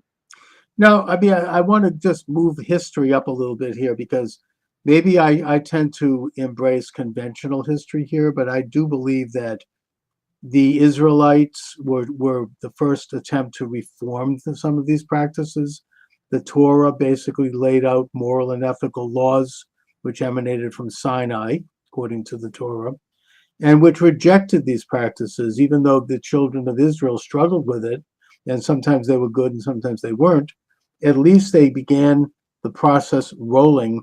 And then, of course, the ministry of Jesus resulted in bringing that to the world, and it was eventually became the official faith of Rome under Constantine, which I, as conventionally looking at history, believe was a good development. It was an attempt to stamp out these practices and an attempt to bring about a more moral order in the universe. But you seem to be suggesting that concurrent with that was a continued underground that continued to operate in this sort of, I guess you might say, satanic practices, and that it involved people at high levels of power, of influence, both in government, culture, and economy. Is that true? Yeah, absolutely. And actually, this is highly controversial, and I'm aware of that. Although one of the most compelling takes on this particular dynamic I've come across so far is essentially that the Israelites and the Carthaginians or the Canaanites or the Phoenicians, or whatever name you would give to that sort of crowd that was into the state mandated magical orgies and sacrifice and everything, that really the Israelites and the Phoenicians or the Carthaginians were worshiping the same God. It's just that the Canaanites were doing it in this abhorrent way. And this is where the Israelites were saying, like, don't do what they're doing across, the river over here. Like, they're having a great time with their agriculture. They're worshiping these agricultural gods, and they're making these sacrifices, and they're doing sex out in public, and business is booming. They've got crops, all over the place that's actually working. And they had just come from the desert. Even if that's just the metaphor, it was really the difference between desperation and abundance. And it was a way of saying, like, just because they're going through a boom right now, do not adopt their particular practices of worship. But that also means that when it gets stamped out, all those people that were doing so well and had accumulated all sorts of capital, not just, wealth, but like political capital, goodwill amongst all the other people that they had spread their riches of agriculture from. They obviously can flex that, and by flexing that, it's to, well, let's preserve this culture that gave us everything that we wanted, but obviously we can't do it out in public anymore. We have to only do it at night, burning charcoal in the middle of the forest or going into these caves, or better Right. yet, join the military, where the military, you could be easily weeded out just depending on not only your physical aptitude, but if you were like in it, if your mind was in the same mentality as everyone else. And they also had the luxury of just killing you if you applied and you didn't get the job. They weren't just like, okay, go home. They could just eliminate you for any number of reasons. So it was a very methodical and powerful way to preserve everything that had been going on above ground and make sure that it maintained itself below ground. And there's a wild tangent we won't even get into, but you can trace this exact practice go through Tunisia, the northern coast of Africa, all the way down into the rest of Africa, and make its way through, Haiti and Dominican Republic and all these all these other adaptations of the same sort of fertility rituals, the same orgies and sex magic and black magic and sacrifice. It continued even all the way down to the two-horned gods. So it never really got fully stamped out, despite Rome's best efforts. No, but I maybe I don't know if I'm taking issue with you here, but I think that the Israelite movement, the thing that made them different than all other nations was that they rejected these practices. That they continued with animal sacrifice, but not human sacrifice. Absolutely, no, I think we're not in disagreement there. That the Israelite was a complete reformation of how they were worshiping. And I guess the contentious part that I injected there, based on other things that I've read, was that a lot of people claim that these Canaanites were worshiping, Satan, or they were worshiping some other deity, but it seems more reasonable and complicated that they were literally worshiping the exact same God. It's just that the Israelites were doing this. I don't think so. Only in that I think they were worshiping idols. They were worshiping Baal and Molech and Asura, which were man-made idols created by the state, whereas the Israelites were worshiping something more transcendent. I mean, a universal God that was not. Fair point. I guess the difference being like one of them was doing it the right way and one of them was doing it the wrong way. Right. Well, I guess you could say that, but the thing is, and I do think that Christianity brought that to the world, this idea that you can't create a God on earth, and it's not a man-made thing that a government or that a group of elites can decide what it is. That there is something that's separate from our own existence that is real and that is, that we can't manipulate. That God is outside of the ability of the human being and the human mind to create or manipulate. That we're images of God. We're not God. That's the sin of the Garden of Eden. I mean, that Adam and Eve thought that they could be as God. They could know everything. They could have cosmic consciousness, eternal life. But they were going to overthrow God, and that's why they were banished. But because we're not gods, we're just human beings. We're imperfect. Our perceptions are limited. But we have some divine revelation that we can look to craft our lives. So bringing things up to today, and I think this is really interesting, and I agree with this, by the way. I mean, I think you have this continuous cult that's underground, that is involved in these practices, that does attract the highest levels of elite, that has basically become and has formulated into secret societies. I think it started in the Middle Ages. You had the Knights Templar was, I think, infected by it, and that's why they were banished by the Pope. You had in the Carabinari, and in the 18th century, the emergence of the Illuminati and the French Revolution. So I think we could trace the history of it. And what you have are an intricate web of secret societies that sometimes clashed, at other times cooperated, but yet all maintained almost an alternative existence from everyone else, and yet walked amongst us as everyday people. Well, yeah, the ones that who's writing the books? If everyone's reading the books and on the same page, someone's got to be writing the books. So there's already going to inherently be some sort of aspect of these like secret societies. Even in Catholicism has Opus Dei, which is their version of Freemason. I mean, that maybe the wrong way of phrasing that, but like they can't be compatible with Freemasonry, but still have the same need to have this internal intelligence structure. So Right. every single group seems to form one of these, regardless of what they call themselves and whether they're political or religious or apolitical or what have you. There will always be this like weird pyramid structure that I think the Bavarian Illuminati in particular, I think sets the most obvious template, so that if you can understand how the Illuminati worked and why it worked, why people joined, how sort of potent that entire structure was, and then just say, okay, yeah, how do you apply those particular properties to any organization that technically they become a Illuminati in a way. And the Illuminati, Bavarian Illuminati in particular, I think the way that explains it the best for me is that they're selling something that never goes out of style. If you're trying to sell something to a priest or a pauper or a pope or anyone, a king, they might already have the resources to own all the material goods that you could possibly want to promise them. They might have all the life experiences, but if you promise them some sort of arcane knowledge that no one else has access to, I found this sea scroll, I found this old book, or God told me in this epiphany about how to interpret these symbols that have been a mystery for ages, right? I've got all those secrets. Now you've got a really good sales pitch that you can ensnare anybody with.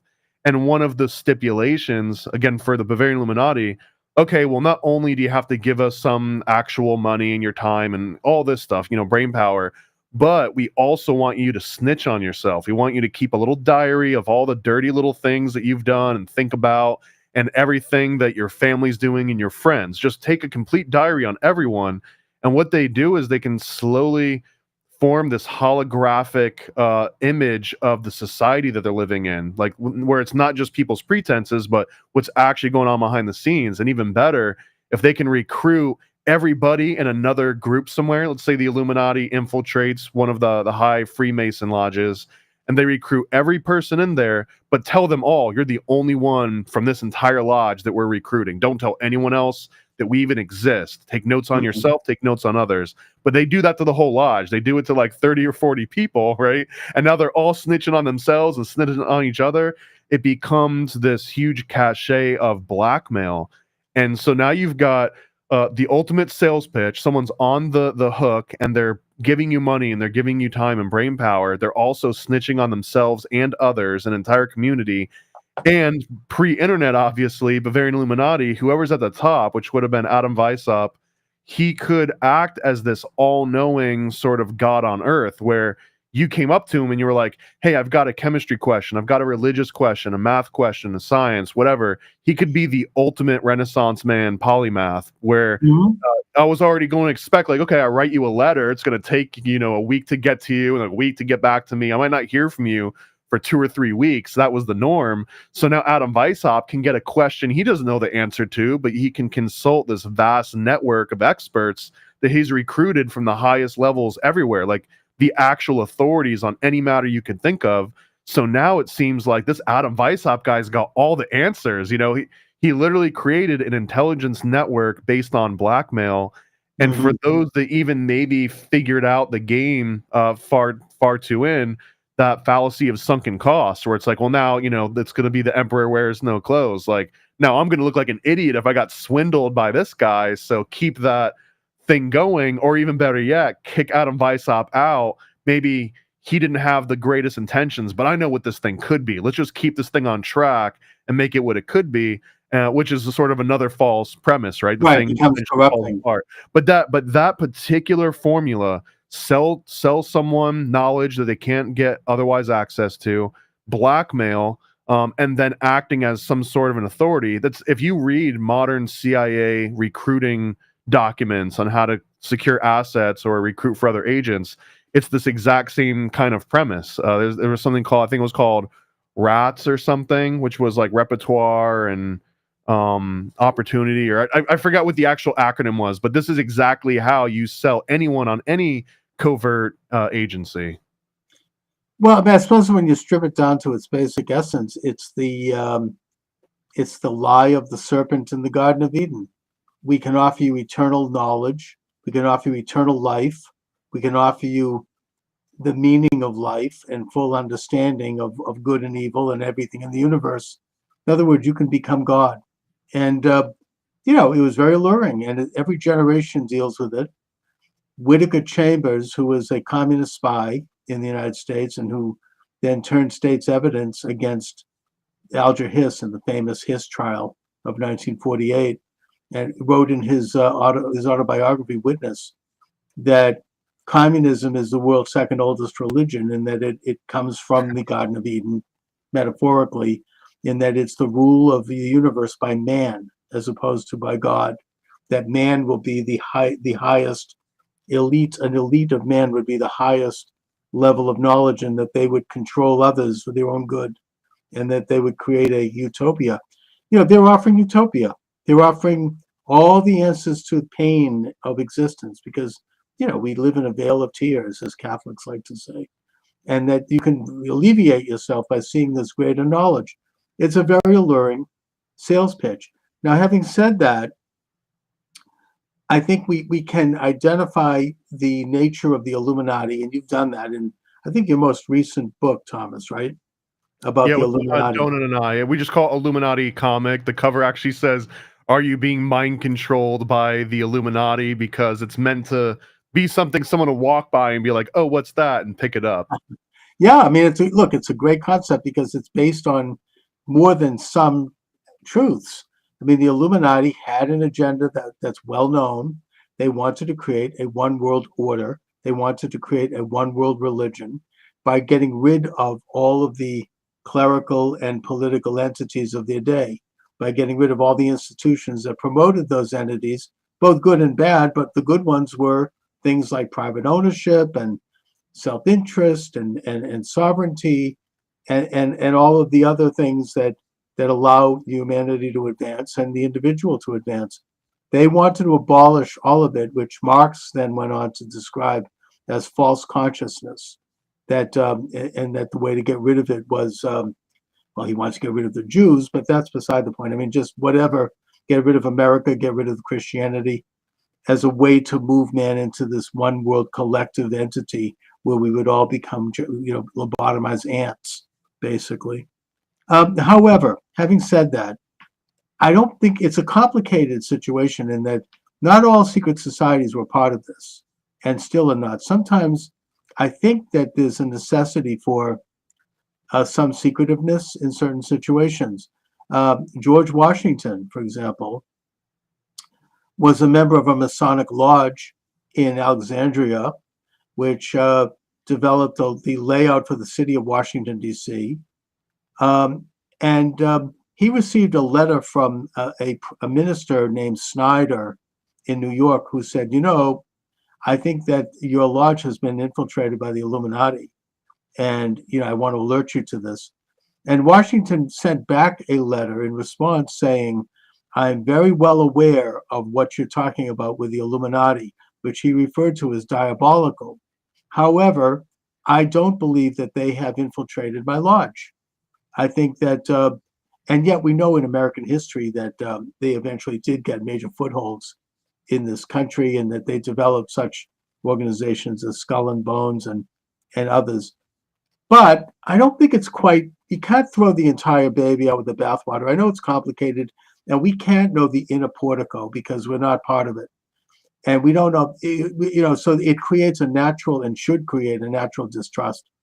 But there have been, sometimes secretiveness is necessary. I mean, the Sons of Liberty, for example, in Boston, was developed on Masonic lines, and they affected the Boston Tea Party, which led to the American Revolution.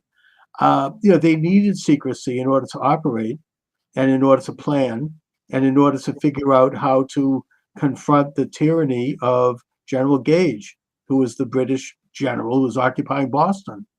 And they did it.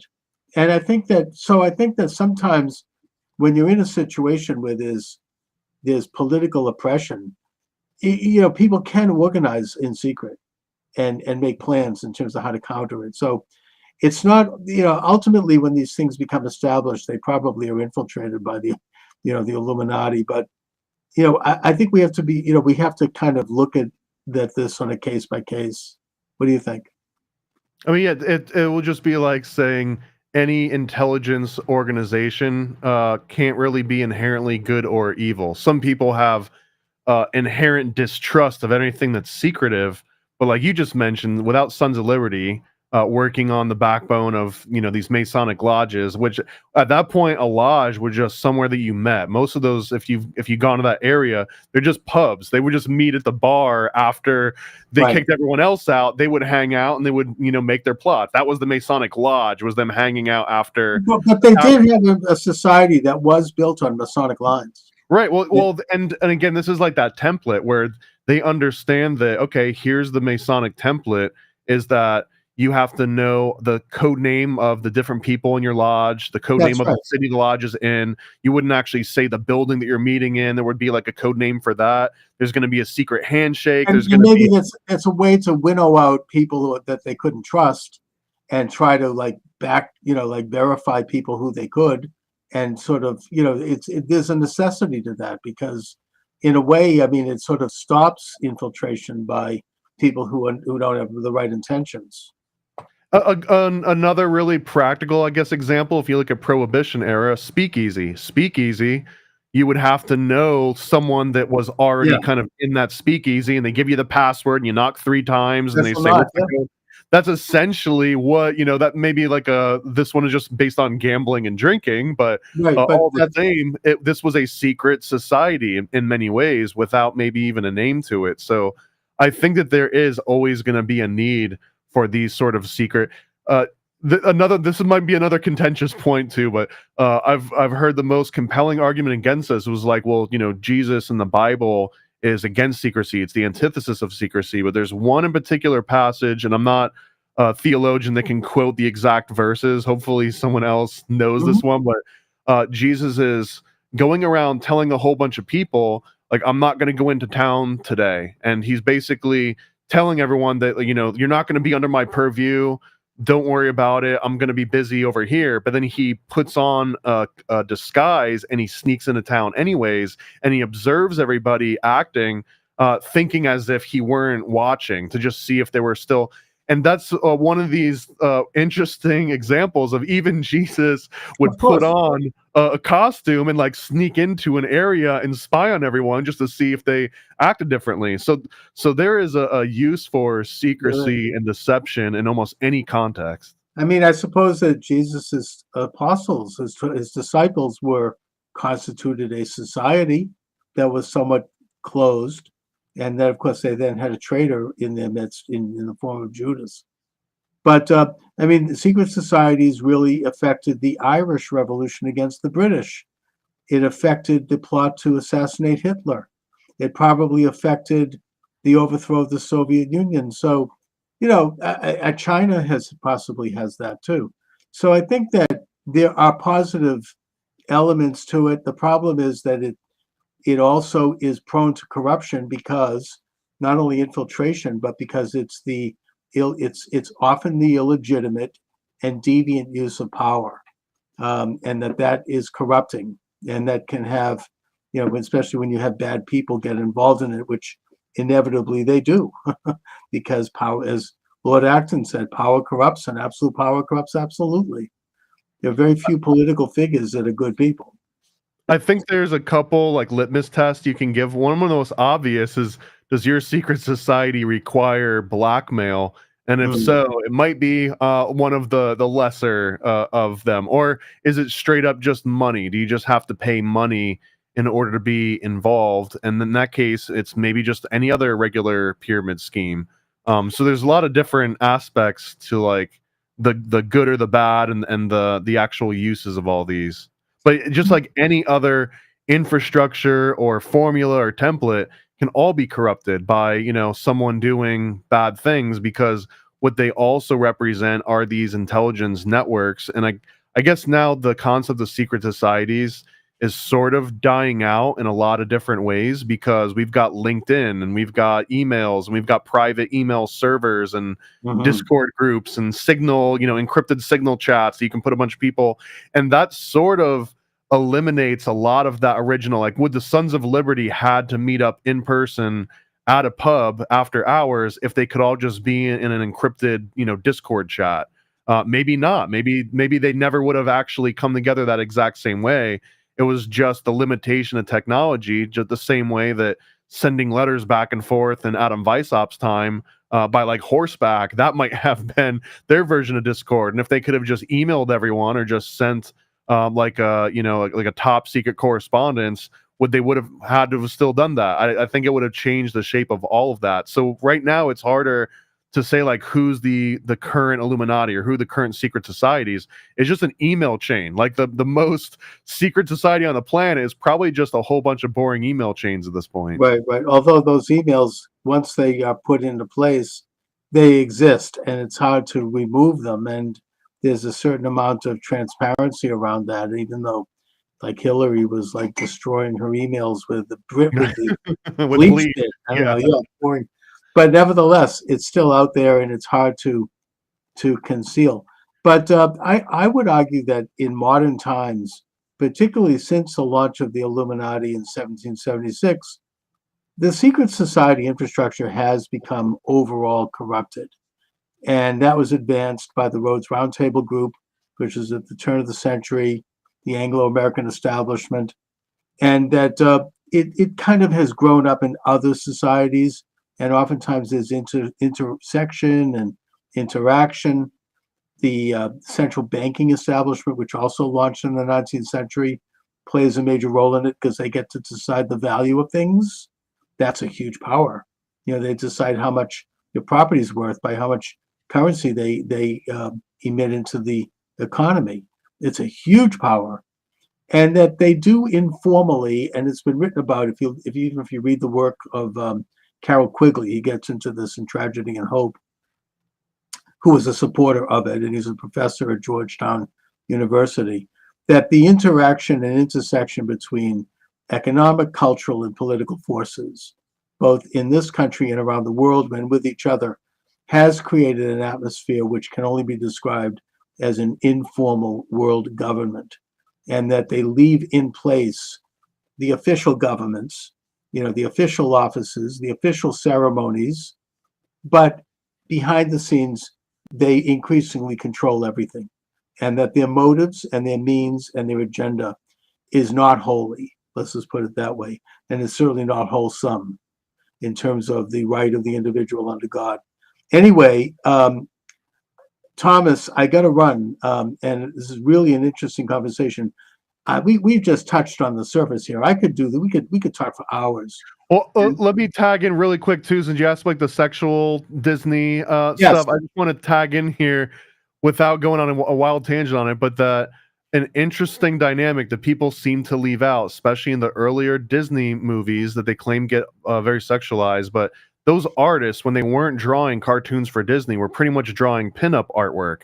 These are also the same artists that were literally would be working on a feature-length Disney animation, get sent off to war, see combat, see friends die, kill people themselves, return back to the States, and then finish out that Disney animation. So the amount of literal trauma that these people were going through, there's a lot baked into those early classic animations. There's so much more than just wanting like, hey, let's see if I can sneak a nipple in this scene here. I think it's way deeper than that. Interesting, and you can kind of tell, but it definitely opens a door, or you might say a portal, to some insights into the Disney animation series, and it's something that I think we all sense. Anyways, Thomas, where can people get a hold of your excellent books? And I know you have a podcast that's up, The Paranoid American, that's available at Apple Podcasts and elsewhere. So let my viewers know where they can find out more about you. Yeah, if you search for just Paranoid American on any platform, you'll find something of mine, whether it's a podcast, a documentary series. You search it on Amazon, you'll find some of my books, but you'll find all of the stuff that I got at paranoidamerican.com, which includes things that I'll never be able to list on Amazon or elsewhere, like a Hillary Clinton adrenochrome playset, like things like this, a little severed head and like a blinking light. So yeah, I've got every kids books, adult books, stickers, toys, everything. I'm trying to really make conspiracy theory and occult research fun and approachable to everybody. How to get superpower through the blood of babies. Anyway, Correct. We literally have a book called The Homunculus Owner's Manual that maybe not babies, but it's about raising homunculus and then like cutting their head off and spilling their blood on your toes, and you can walk on water for a couple days. Very important work and great imagination too. All right, Thomas, listen, thanks so much for joining me. Great conversation. An honor. Let's do it again sometime. Thank you, Charles, and thank you, Donut, for connecting us. Okay, welcome aboard, everyone. Charles Moscowitz here. Michael D. Shaw is joining me, slightly delayed due to computer issues, but here you are, Mike, cranking it out. It's funny, Chuck, how within really a few years of the advent of the internet being publicly available, people started relying on it to an extent that it's unbelievable. I mean, if it's down for a minute, people get upset. Oh yeah, and rightly so. No, you freak out. I mean, can you imagine? Like my phone, I remember my computer's not working. I'm there having a complete meltdown. Yeah, it's just so. And in the famous words of, I have to tell you, the first computer I ever bought, I had a friend who was an old-time mainstream guy, right? And this was an IBM PC, if anybody remembers that. Was this the old-fashioned big desktop? Oh, yeah. Oh, I had one of those. So what happened was they came out with their first model that had a hard drive in it. That was the IBM XT, which I got. And my friend Alan Stewart, and again, old mainframe guy, older than me, he opens it up and said, "It's a miracle this thing works at all," because he was used to the huge IBM 360 mainframe, takes up a whole building. Oh yeah, I remember you to go online. There was the handshake, and you hear like the clicking noise. And I mean, back then I was the head of a pretty big and successful business, so I had money back then. I spent a lot of money on this big, monitor and the keyboard and a printer and a column and memory and all the bells and whistles. Now, basically the laptop can do all of it you can get one for like $300 or $400 at Costco. Yeah, it's a whole different thing. But anyway, the best thing that I saw all week, and I'm sure you see it because you watch all this crap, was that joint press conference of those Senate Democrat leaders. And you know what I know why you're laughing. With Schumer. Yeah. And they were asked, okay, Schumer was the head of it. And he's asked, what about the pardon? Well, I got nothing to add. And then the next reporter comes up, what about the pardon? So he's asked 5 times. All right, here is my sincere question to you in the audience. Biden's a dead duck.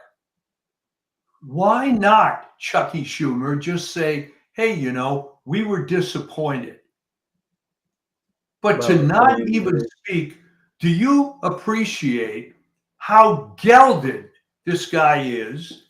The Senate Majority Leader doesn't have the huevos to just give an honest statement. Hey, we were let down. But to say that's why they lost. That's why the worst violator, of course, was Harris. I mean, they could not answer a direct question on the most simple things. I mean, we've all seen the congressional testimony over the past couple of years. Josh Hawley and Ted Cruz and some of these other guys asking questions of people, and they just would spit out this kind of like shibboleth, this kind of pre-planned slogan, and they kept repeating it. Some of these judge appointees are the worst. Oh my God, they're just like little robots. And I think that really peeved a lot of people, and this is why they voted for Trump. Well, this stems from, and it's one of my great cliches, the Model UN mentality. Right. What do I mean by that? Because this probably predates some people. Back in the day, and you tell me if even in your era this was true, you get all the kiss-ass 7th and 8th graders, and they would be the Model UN. And they would have this set of liberal beliefs that were drummed into their heads.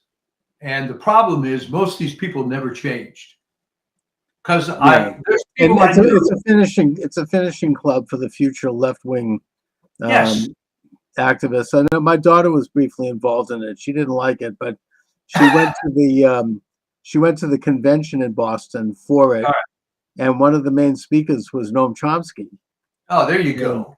And he's there rambling along, and all of a sudden he said something outrageous. He goes, "The United States got what it deserved on 9/11," or something typical. Yeah. And all of a sudden, my daughter's like, she's like, "What?" Her ears pricked up. Yeah. But yeah, she was smart. I mean, she was actually smart, as opposed to just being a quote good student.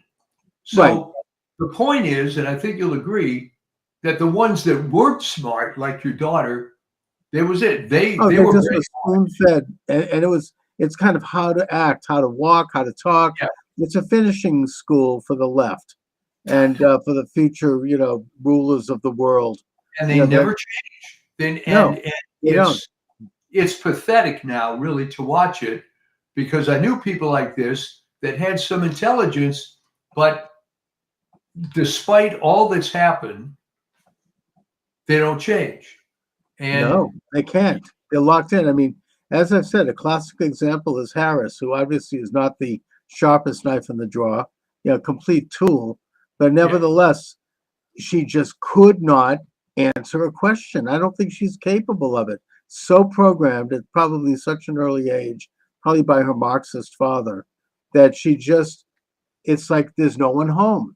It's like a robot. It's a hologram. There's lights. It's made up of like pieces of particles of light that look a certain way, but that there's nothing really there. It's I know I use that analogy. Oh, I always use that. It's a hologram phenomenon. It's a hologram. Smashing the Hologram. That's the subtitle of my new book. It's not out yet. I'm writing it. But look, there's a lot to celebrate right now. I'm cautiously optimistic, but I think that there are some damn good things going on. I can't believe you're in a good mood. What's wrong? I know, I'm not used to it. I almost don't know what to say. It's like I'm used to this kind of, I don't know what to do with myself. I mean, it's one victory after the next. Even this most aggravating story that's just coming out, that Biden, after pardoning Hunter, which in the broad sense, I suppose I don't blame him. If it was my son, I'd do the same.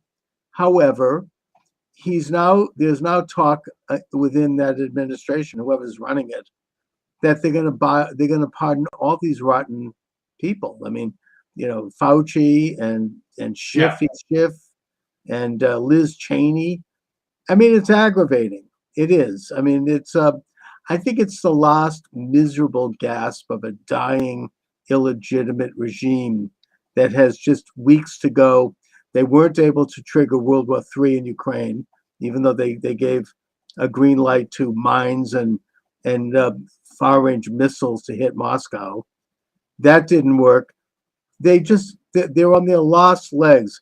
So Biden has just done something that involves some kind of an executive order that they claim will have legs after he leaves, that allows something like. But they always talk about that. I mean, they're trying to do all of this crap. This is like, I mean, Massachusetts is a microcosm of this. They say they're leaving the candle on at night, the day before the legislative leaves for Christmas and the day before the governor leaves for a new administration. They're there at like 11 p.m. at night on Christmas Eve, signing laws and signing legislation and trying to ram through, So this is a very dangerous time, but the days are waning, and I think the big stuff, they're not going to pull it off.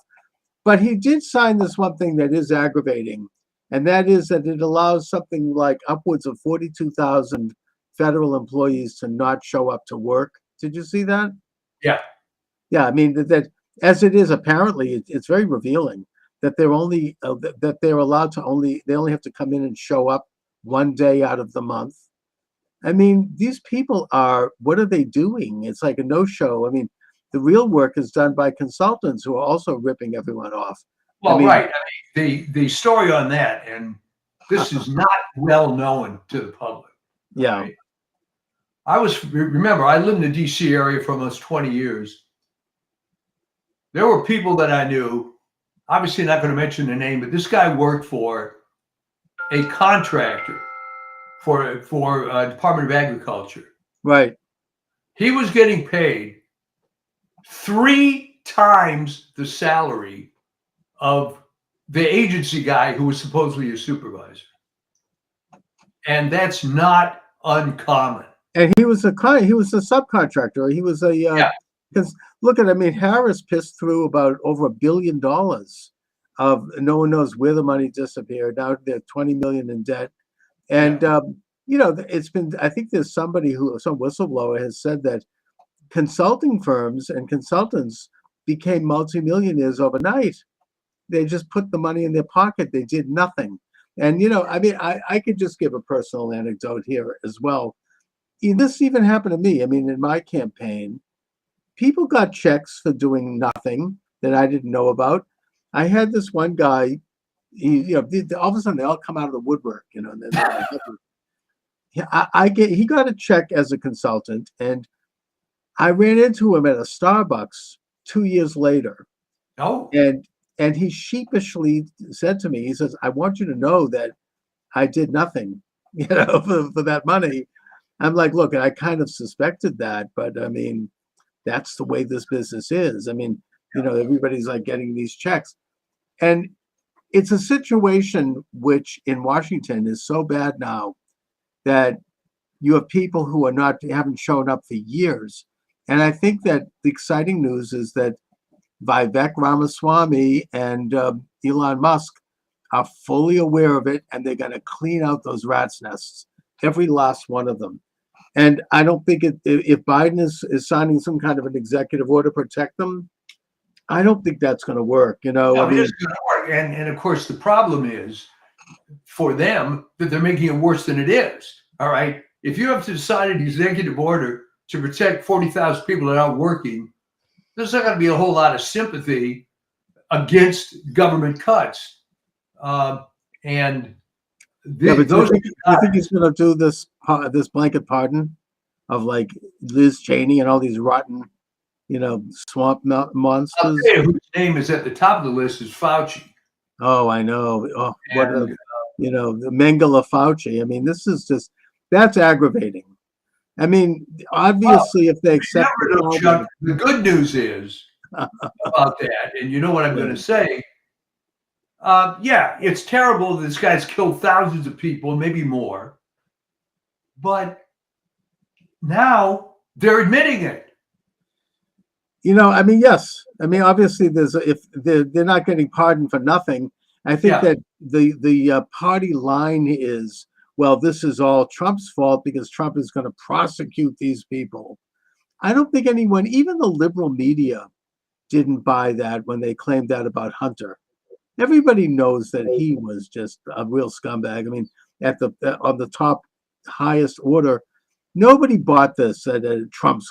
First of all, he's not even on the list of people that Trump is going to prosecute. I mean, and also, unlike them who make up crimes, like they'll take an alleged campaign misdemeanor, turn it into a felony, split it into 34 pieces, and get 34 convictions from a corrupt jury and a judge who's made $85 million in contributions to his daughter's firm.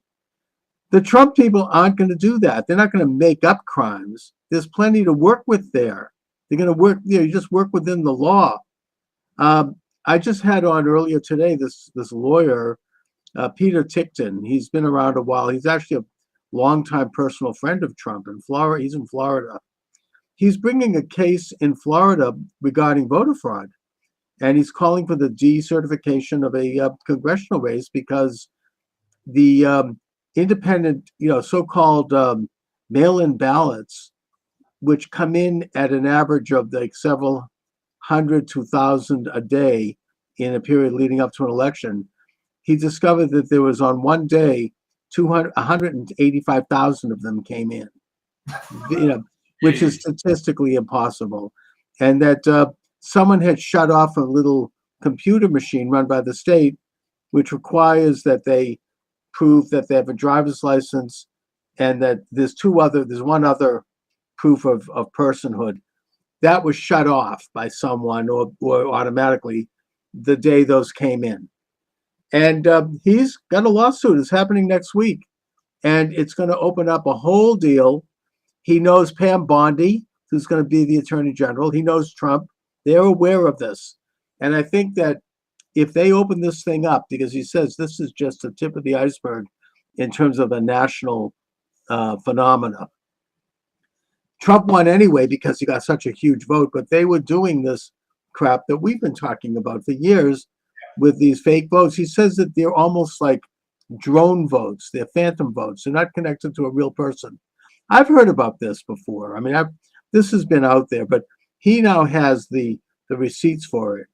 And he says that if this trial is on track and it really gets the kind of traction that it should get, it's going to open up a can of worms because Trump actually, in Congress, the Republicans actually carried 40 or 50 more seats than they actually seem to have. And that this was more done on a local level than nationally. Probably Trump did get bigger amounts of votes, but for the it was mainly a congressional thing. They couldn't take down Marco Rubio and Tim Scott because they like Trump. They had a big vote that these kind of votes couldn't overcome, but they were able to take out several close elections for Congress. And if this thing is exposed, oh, it would be beautiful.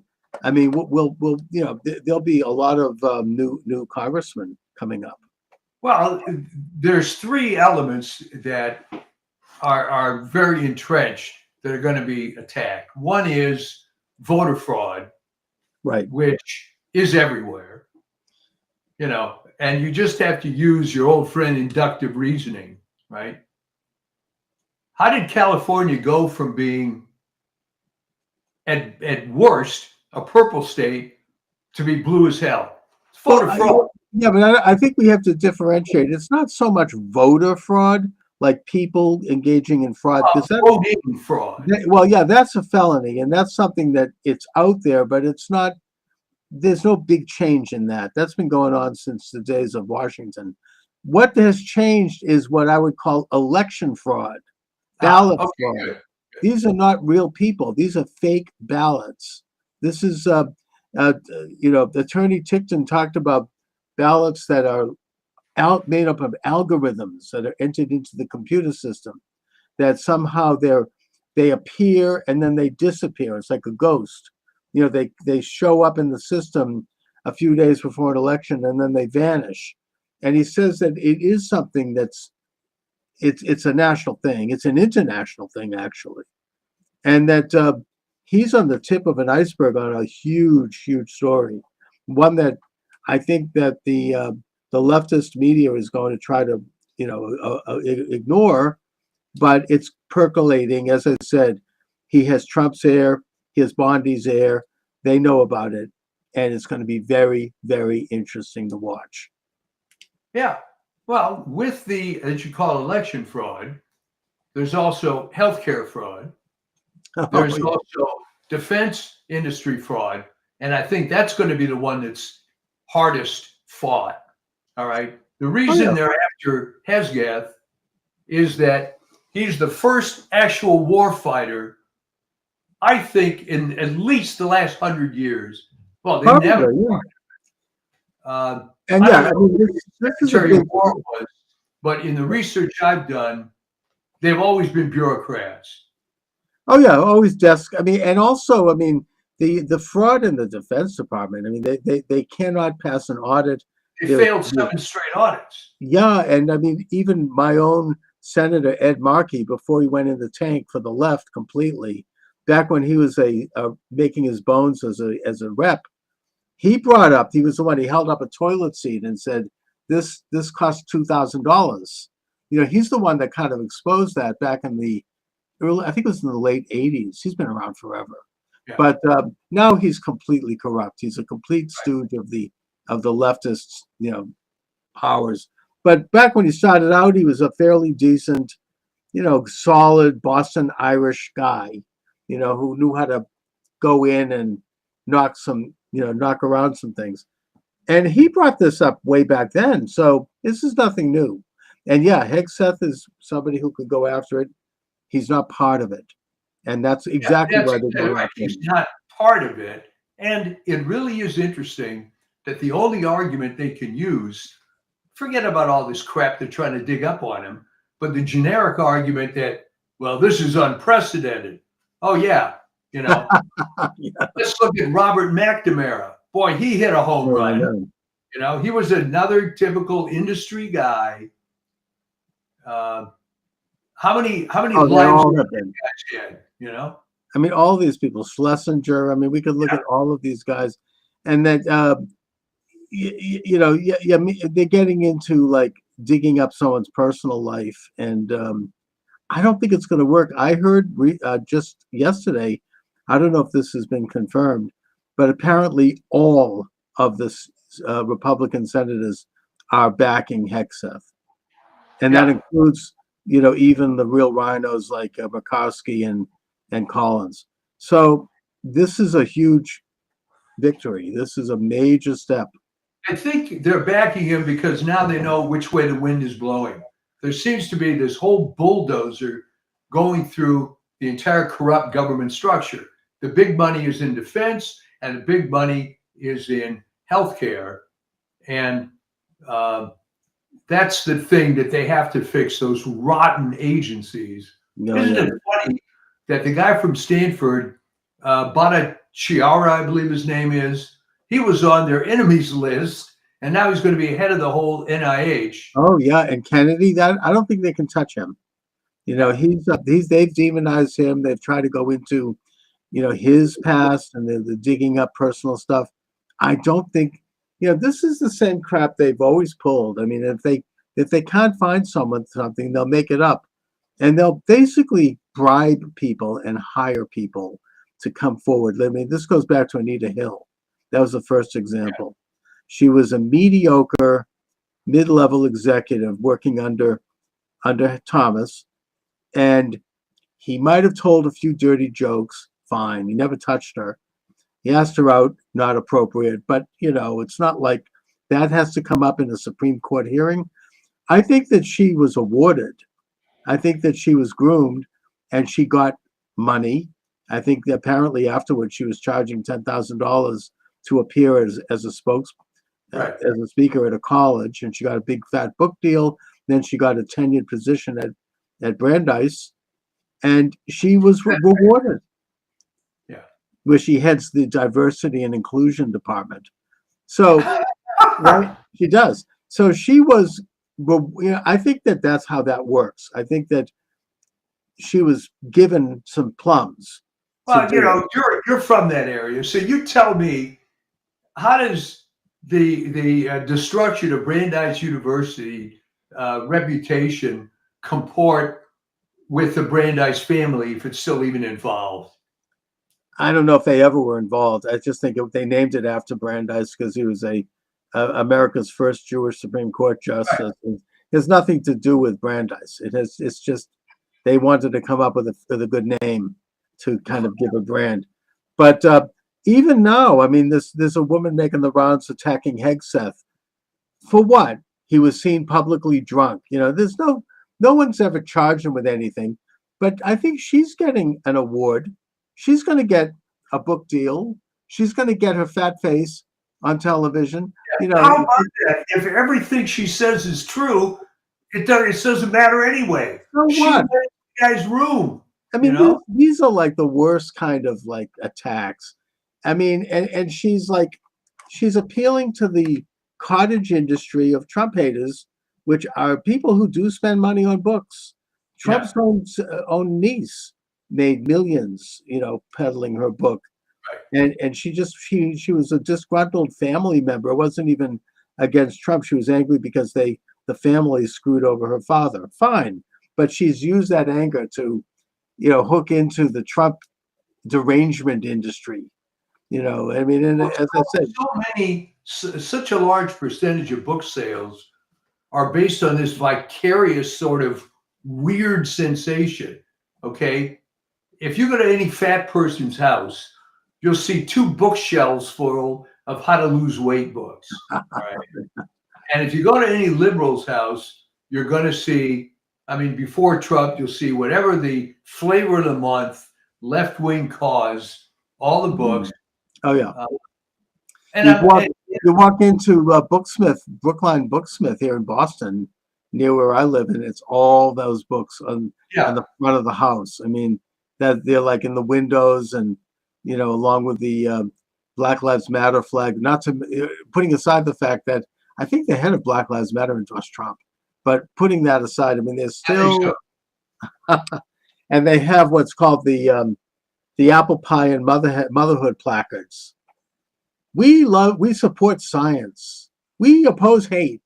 You know, all these euphemisms that are saying that they hate Trump, basically. But well, I've always wondered because, you know, as a marketing guy, I'm always a student of human behavior. All right, maybe you hate Trump or you're liberal, whatever you are. How does it make it any better? How does it hurt Trump by you sending money for a book describing how bad he is? How does that affect anything? They just wallow in this stuff. Yeah. I mean, look, I saw it at my Thanksgiving table. Oh, I was going to ask you.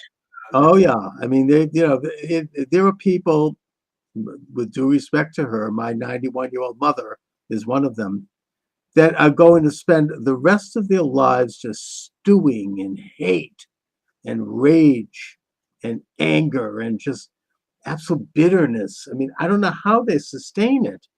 And it's so like they repeat, all of a sudden these people are experts on tariffs.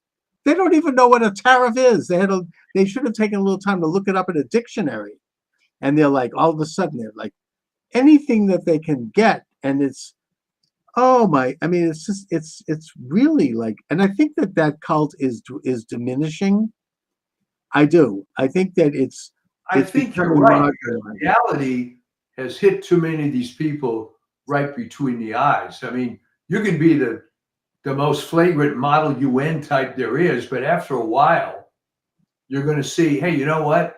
My worldview that was pumped into my head when I was 12 maybe doesn't apply anymore. But then by the same token, you and I have met people who still talk that way. They do. And you just can't convince them otherwise. It's like Michael Savage says, it's a mental disorder. Yeah, it's a mental disease.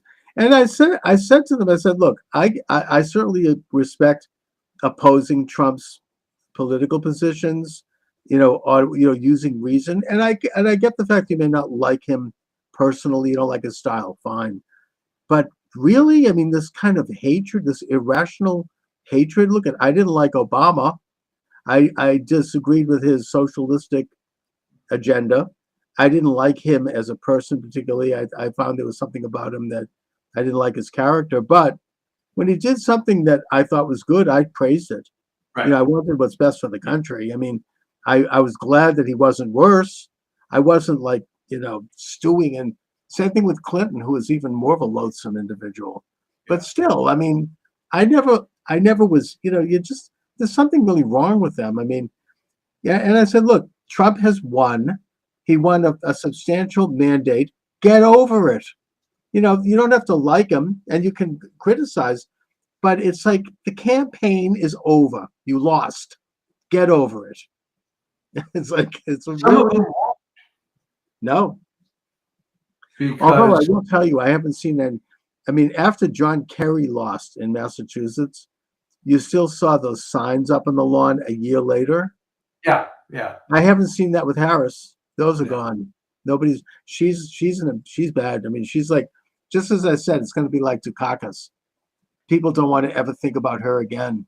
Well, no one voted for Harris. And by the way, you're right. I think her husband is leaving her, from what I understand. It was pretty clear to me, Yeah. having been around, the Hollywood situation, but that was just an arranged marriage.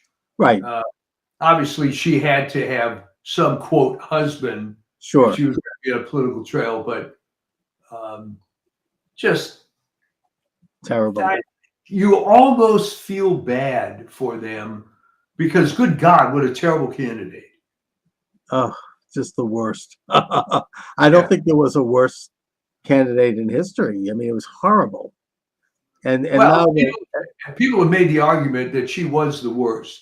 oh yeah, president well, in history. hands down the worst figure to ever reach that level in a presidential campaign. And I mean, I think most people are relieved, even people who hate Trump. They're not happy. They would not have been. They're happy that she's gone. I mean, it was awful. And they may hate Trump, but Trump is, at least, even for the worst Trump haters, they understand that Trump is consistent. He is who he is, and we know what to expect from Trump, and he delivers it. I love that stuff, but even if you don't, there's a virtue to that. Same thing was in a way true of Reagan, even though I'm not a big fan, but he was consistent. He carried himself in a certain way. He stood for certain things. You knew what to expect with Reagan, and there's something to be said for that. Yeah, I would agree. People have asked me, what do you think she's going to do now? She's going to disappear, right? Who the hell wants to interview Kamala Harris? Well, I mean, Bill O'Reilly says she's going to run for governor of California. If she does, we'll She's going to have to run probably against Caitlyn Jenner. She's not popular. I don't think She so. doesn't realize everybody hates her. It's She kind of doesn't like seem to realize it. you could almost compare her career, if you follow the movies, to Rachel Zegler. It's the same thing. Some pumped up situation, and in the case of Rachel Zegler, it's even worse because she torpedoes herself nonstop. At least Harris would generally keep her mouth shut. Yeah. Imagine being Disney, already spending over $300 million on the live action Snow White. Everybody hates this broad. Everybody.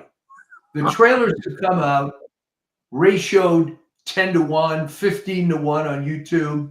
Yeah. I just don't get it. And they changed it. Here was the latest thing to come out. Well, in the original story, it's Snow White because her skin is white as snow. I'm not making up the following.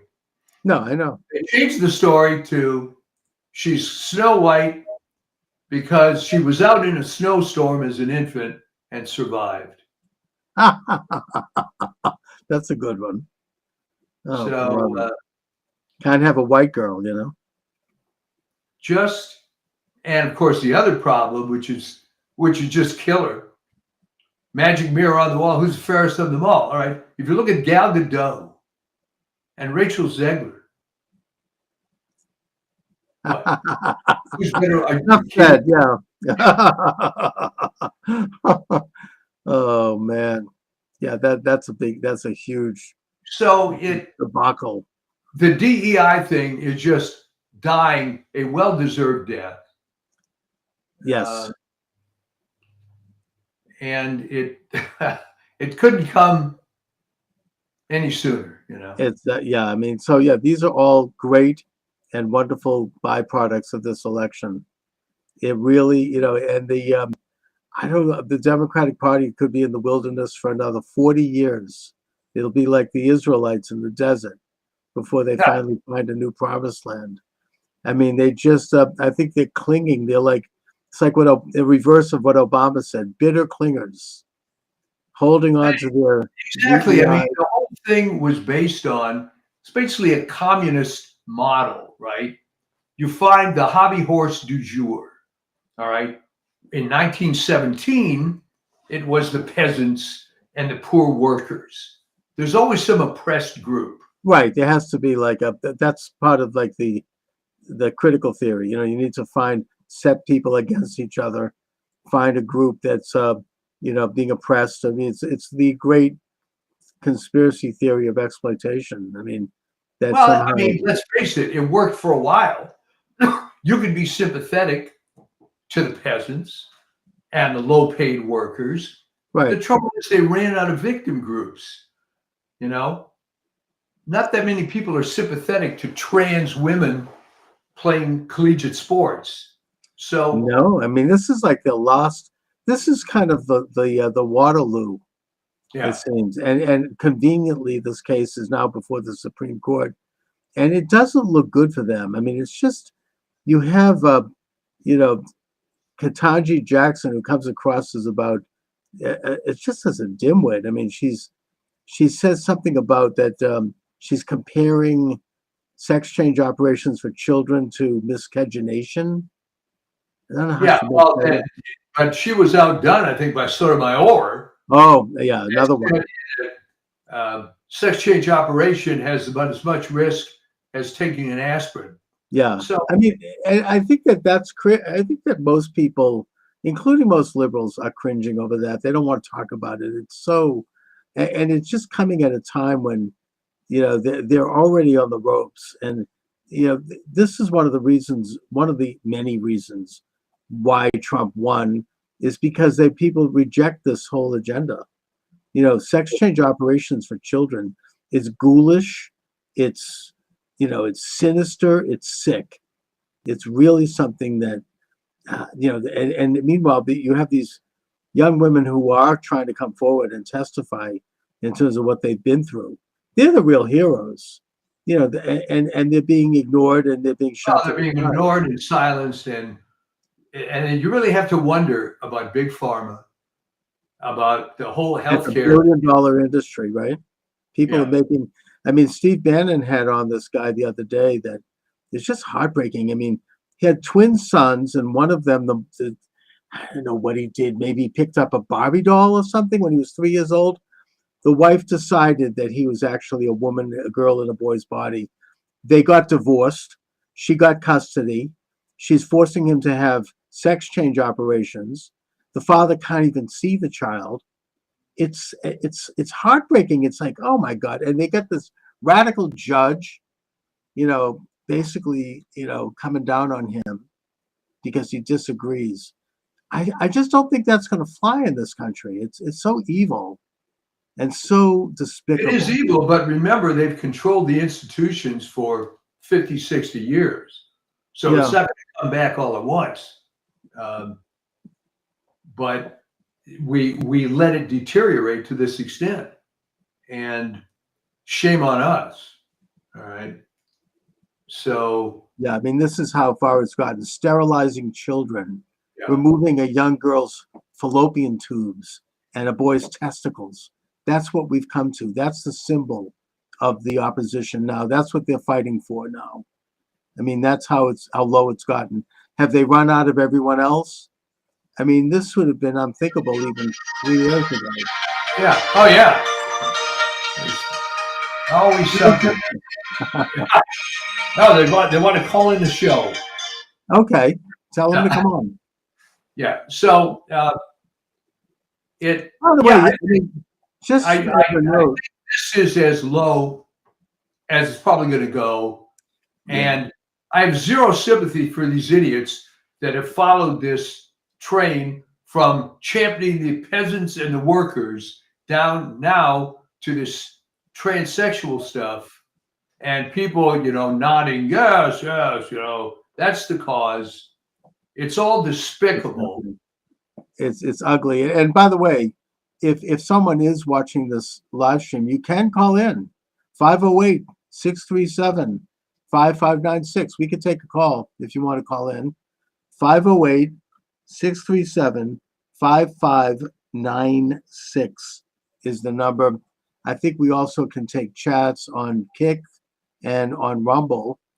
Let me just see if I can see that. I'm terrible with this.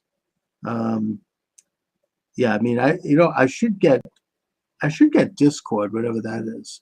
People tell me that that's something that could be used for, like, technically to get chats. I am really bad at that. By the way, if somebody knows someone who understands how to do some of these things, contact me and I'll hire you. To help me, because there are these various live streams that I just don't know how to hook them up, but I should have, and they're not even, a lot of them are free. I mean, I should be live on Substack. I should be live on Telegram. All you have to do is find a conservative young person Yeah, in the Boston, Brookline area. I should. There's got to be 2 or 3. That's what I need. I need some kid maybe from BU at the BU Yeah. Quickie Job Service, who it probably could do this in their sleep. They just line up. But I don't really have the wherewithal for it. I mean, I've done some things, but anyway. So Well, my you're already on 33 networks. yeah, I mean, I am up there, but I need help to get them on more of them and eventually get some consistency in terms of regular times and all of that. So anyway, What about your upcoming book? You dropped a hint on that. well, yeah, but that's not going to happen anytime soon. I mean, I'm working on that slowly. What's the subject, if I may ask? Well, I am studying. So I'm going to get a degree in sociology through Arizona State University, and I'm using a lot of this assignments and materials and research for the book because it goes into what's happened to education. It's so far left that and some of the people that are taking these, as you say, like with Model UN, you have young people who are taking these courses who really don't know better and who are just steeped in this stuff. And it's real, it's Marxism brought up to today and put into today's paradigm about the different causes. And so I'm writing about that, and I'm taking notes, and I'm writing papers, and I don't like to leave anything unpublished. So when I write a paper, I'm then incorporate. It's kind of easier that way, I have a paper I've written, and then I incorporate it into the book. So it's kind of in the case of your old friend Sam Blumenthal. yes. How long ago did he notice this trend in education? Well, Sam has written a shelf load of books on this. His magnum opus, I think, is NEA Trojan Horse in American Education. Yeah. Where that was the first book that really launched him, and very influential, where he goes into the history of how this kind of behavioristic leftist modality took over public education and how it originally was not that. He shows how Harvard really started out as a Puritan thing. I mean, it was congregational, and how it changed.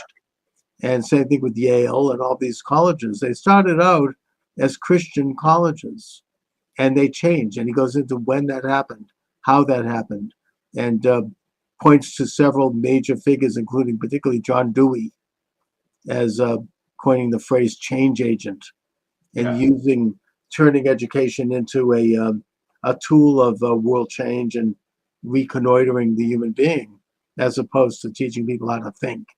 So yeah, I mean, I think Sam, if he were here today, he'd be very pleased with what's going on. Trump has said that he's going to abolish the Department of Education, and he will, because he means it. And Reagan. That was absolutely the low-hanging fruit.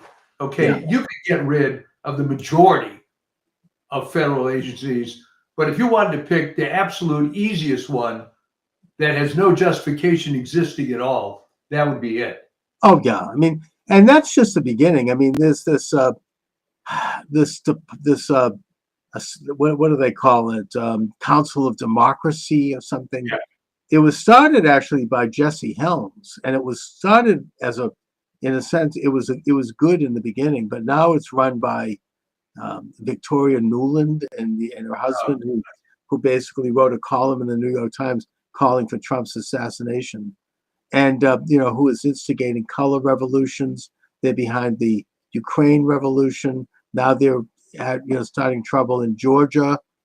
And they're out there. I mean, they get something like an annual $300 million check from the taxpayer.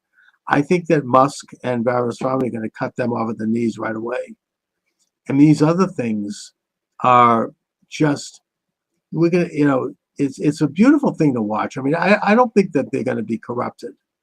We'll see. But I think that these guys mean business. I think that, the wind is on their back. I mean, it's going to be, I think that all of Trump's people are going to be confirmed.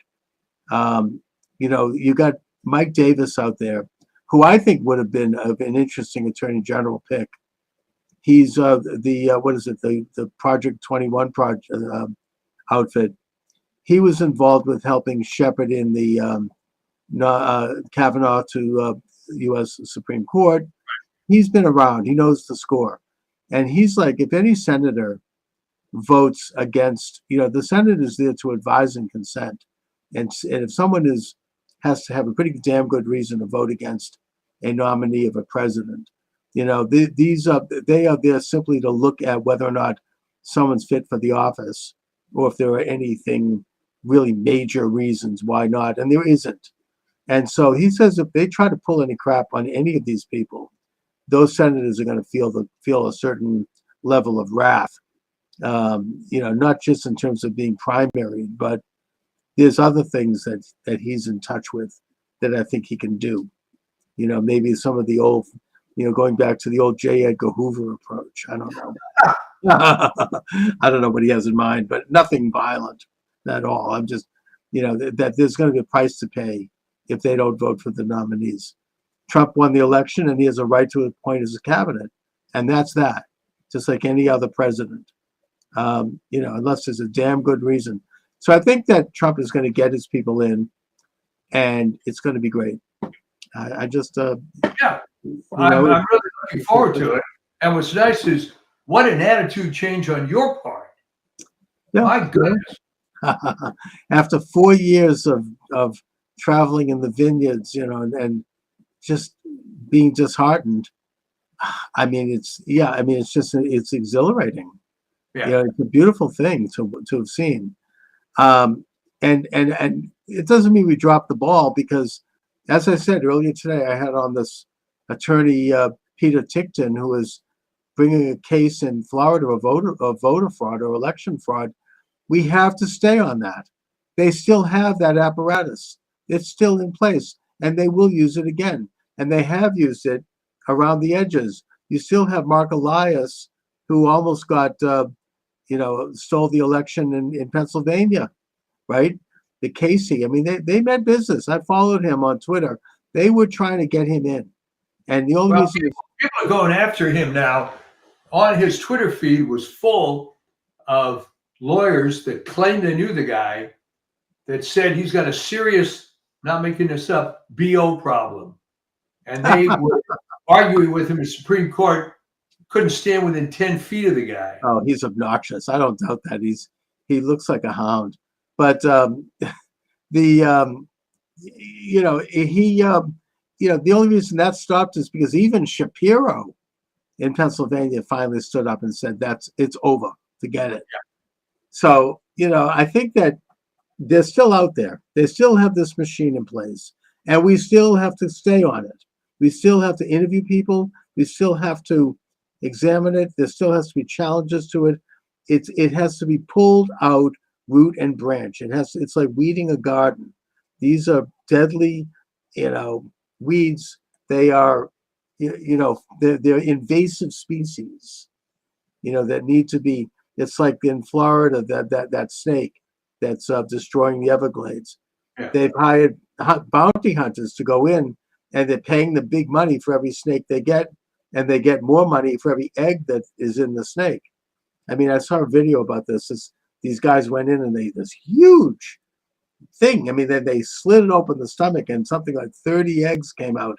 Oh, And they said, we're going to be able to build a house on this. I mean, this is like, and they deserve to. I mean, that's what you do. You have to get rid of these things, or else they're going to strangle the entire Everglades. It's an invasive species that was put in there by who knows who. And that's what these people, this is what this voter fraud thing is. It's an invasive species that it has a grip like a snake on our system, where every man, one vote, with the sacred system of elections. And I just think that, you knock them back, but they're still there, and they can grow again. It's like the kudzu plant.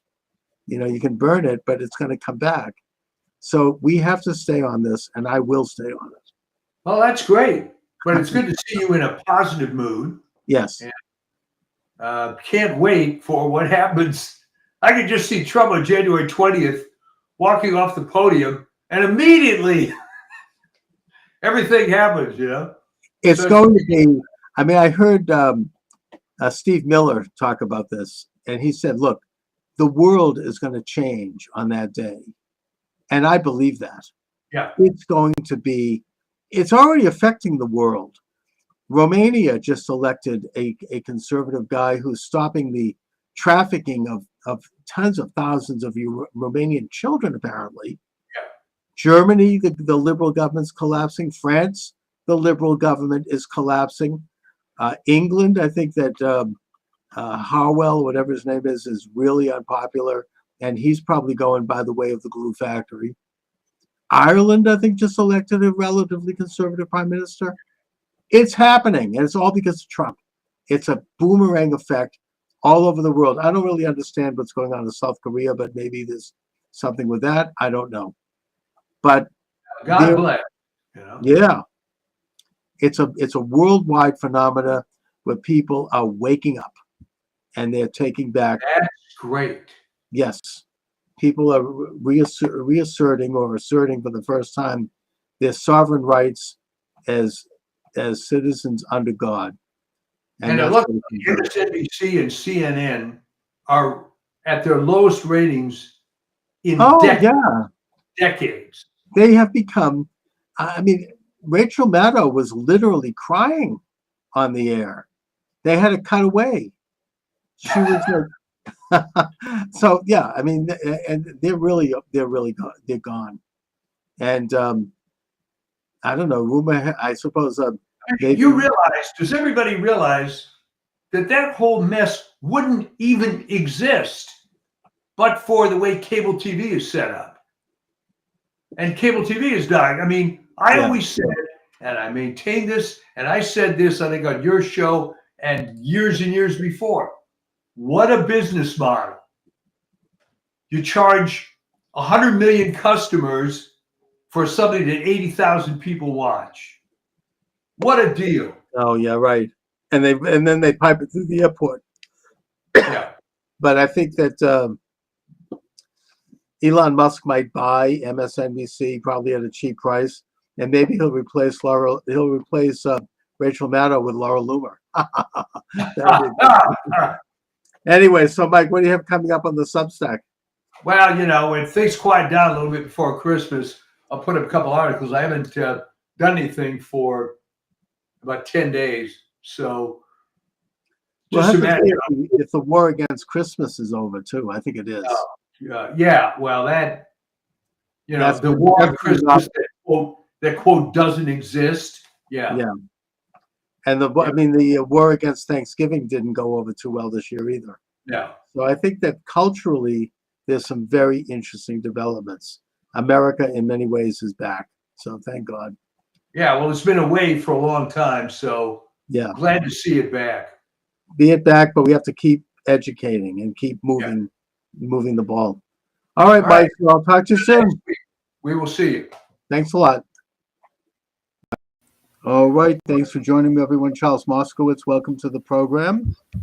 The movie in question is Beneath Sheep's Clothing, and my guest to talk about it is author Trevor Loudon. Trevor is a New Zealand author, speaker, political activist, blogger. He was vice president of ACT New Zealand, a classical liberal and right libertarian political party from 2006 to 2008, the author of 5 self-published books on U.S. politics. Trevor, thanks for joining me today. It's an honor. Always good to be on. Thanks, Charles, for having me. You know, Trevor, before we get started, I have to ask you about this New Zealand story with this haka, which took place Right. in the parliament. I mean, it's something that, in spite of myself, I can't stop watching it. It's fascinating. And what is going on there? Briefly, what's happening with that? Well, we've got to see the head of the ACT party, which you mentioned I used to be the vice president of, is Yes. David Seymour. And I knew him very well when he was the head of Young ACT when I was the vice president. And he's introduced a bill defining the rights conferred to all citizens under the Treaty of Waitangi. That was signed in 1840. It's like your Declaration of Independence. It was a founding document of New Zealand. And what it was the Maori citizens, a native race, transferred sovereignty over New Zealand to the British Crown in exchange for British citizenship. Okay. Mhm. They became citizens. Now, the left, the communists, ever since then, have been trying to say, no, this was a partnership. Maori are equal partners to everybody else. Maori should have 50% of representation in government. Maori should have 50% of this, 50% of that, 50% control of the airwaves, the seabed, etc. So David Seymour's act law was to basically codify the rights so that Maori and everybody have exactly the same rights as everybody else. Nobody has special rights, which I 100% concur with. That's the principles that America is founded on. But the left spins this as though this is a horrible bill taking away the rights of people. No, it's not. It's stopping communists. The Maori Party is a communist party, effectively. Is stopping communists getting leverage over all of New Zealand society, way out of proportion to their numbers. So that's what it is. It's a complete scam. And David Seymour was calling out the scam and saying every New Zealander should have exactly the same rights, no more, no less, regardless of your ethnic origin, which I think you and probably all of your listeners would agree with, Charles. Of course, and the bill doesn't take any rights away from the Maori. It just simply recognizes that all citizens of New Zealand are equal and that the Maori are free to organize their identity any way they choose. Doesn't change anything. It just it doesn't give special group rights to any particular group. It just stops Marxists using race as a wedge issue to get more power for themselves. Like, for instance, they were pushing things, and it happened in some places that Maori, who are 15% of the population, would get 50% representation on government boards. So this is a great way to blackmail people. Oh, we're on the Waikato Water Board. Well, if you want to build a new pipe, you'll just have to give a couple of $100,000 to our Maori Resource Centre. And then it's ending an endless stream of scams, of special privilege, of affirmative action. But the left-wing media, of course, says, oh, this is taking away rights from people. It's like saying if you arrest the mafia, you're taking away their rights. Do the Maori have a particular geographic part of New Zealand, or are they well distributed throughout the country? They're well distributed. Well, look, the further north you go, the more Maori it gets. Like New Zealand is about 1,000 miles long, 2 main islands. When I grew up in the South Island, Maori were probably 2% of the population. If in the far north, are probably more like 40% of the population. I see. The further north you go, the more Maori citizens you find. But they are everywhere. Every community has Maori citizens. And the other thing, I mean, this gets into a broader question of the indigenous issue, which is something the left is, I think, using on an international scale as a Absolutely. leverage Yeah. to try to undermine sovereignty and to use people. And just to go to that briefly, my understanding is that historically, the Maori people and the British arrived in New Zealand roughly around the same time. It No, wasn't like they were there first, and if they were there first, it wasn't. It wasn't. We're not talking about a long period.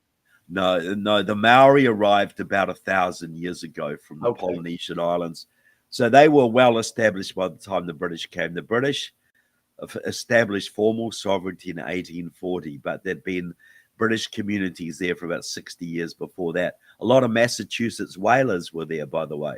Oh, There's sure. a lot of Massachusetts blood in certain communities in the northern, Interesting. Yeah. because the sailors had to have something to do in their time off, and so there's a lot of Massachusetts ancestry in certain Yes. parts of the North Island. Just like a lot of The whaler. Massachusetts people are in Hawaii. They Well, settled, exactly, because of the whaling industry and that's whaling industry and also missionaries. yeah, Puritan exactly. missionaries. Well, that's exactly the same pattern in New Zealand, and the Maori are basically the same Polynesian race as the Hawaiians. Understood. They're the southern reach of the Polynesian diaspora, which went to Hawaii, Tahiti, and many islands in the South Pacific.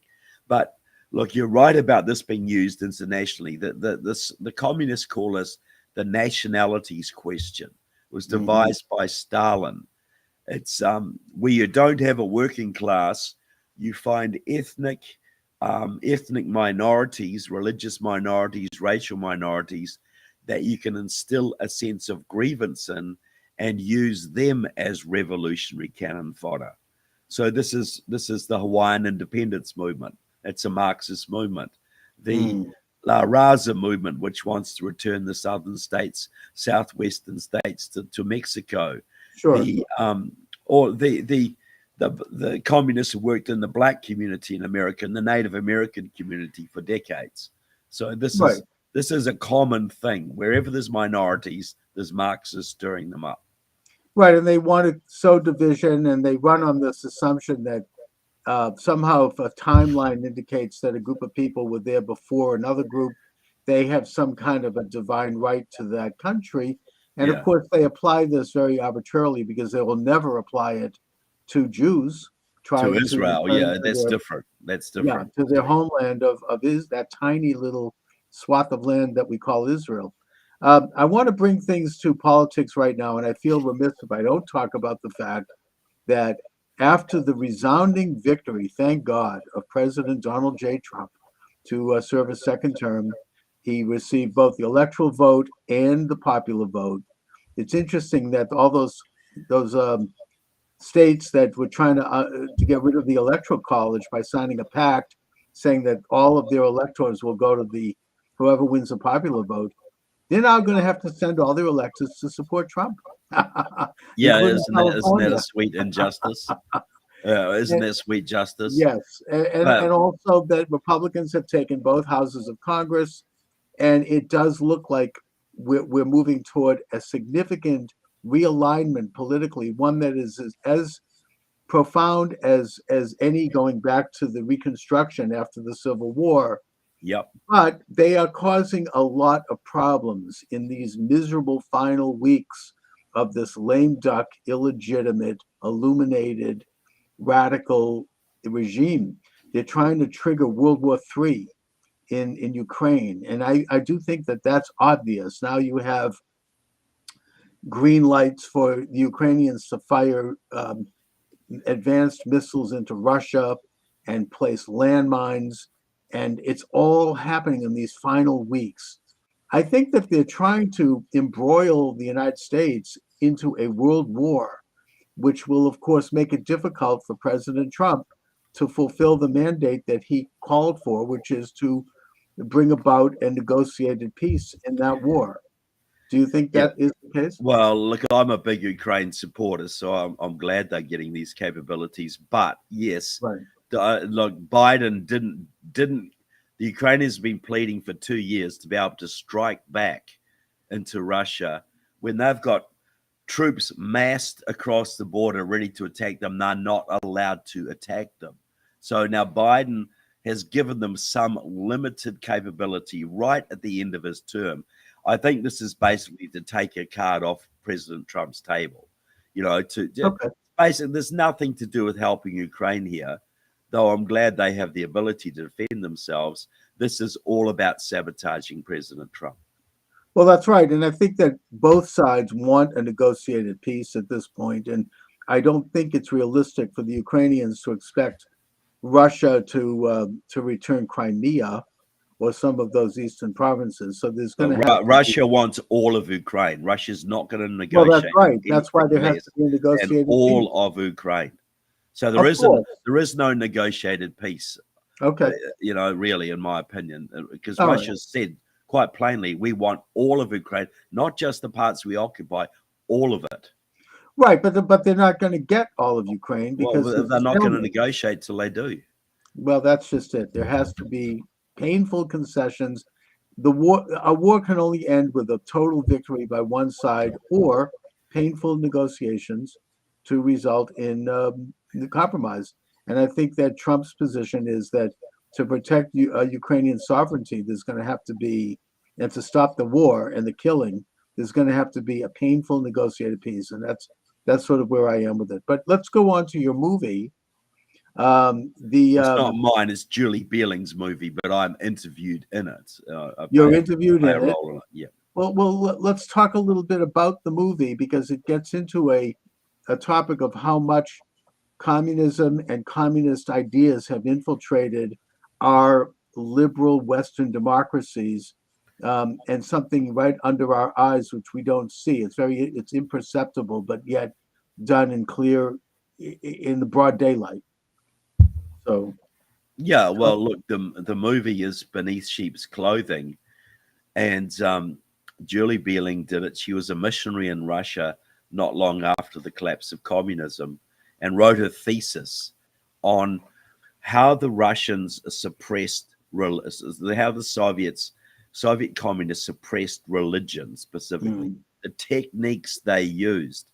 And she found that when she got back to the States, she found that the Democrats were using exactly the same tactics against Christian churches and conservative Jews, Catholics, etc. here, even Mormons. And so what she's done the movie basically showing us how we're in a communist revolution. That's what we're in right now. Now, Donald Trump has put the brakes on that, and he's going to reverse a lot of it. But we got to understand that's what we're in. Right. We're in a 70% completed communist revolution. They have our education system. They have Hollywood. They have sport. They have most of the universities. They have the Democratic Party, the unions, and they're trying to consolidate their power by winning one more time and legalizing 30 million illegal immigrants who will then vote Democrat religiously. So we're in a revolution. Donald Trump is putting the brakes on, but they ain't going away. No. They're going to be fighting tooth and nail, and I mean violently, lawfare, everything. And Julie's is the best movie I've seen out there that actually makes it real to people that that's what we're in. That we can understand that this isn't just stupid Democrats or silly liberals. Open borders, the indoctrination of kids, destruction of the energy industry, all of it is communism. All of it is a manifestation of the American communist movement, which is allied to various foreign communist movements.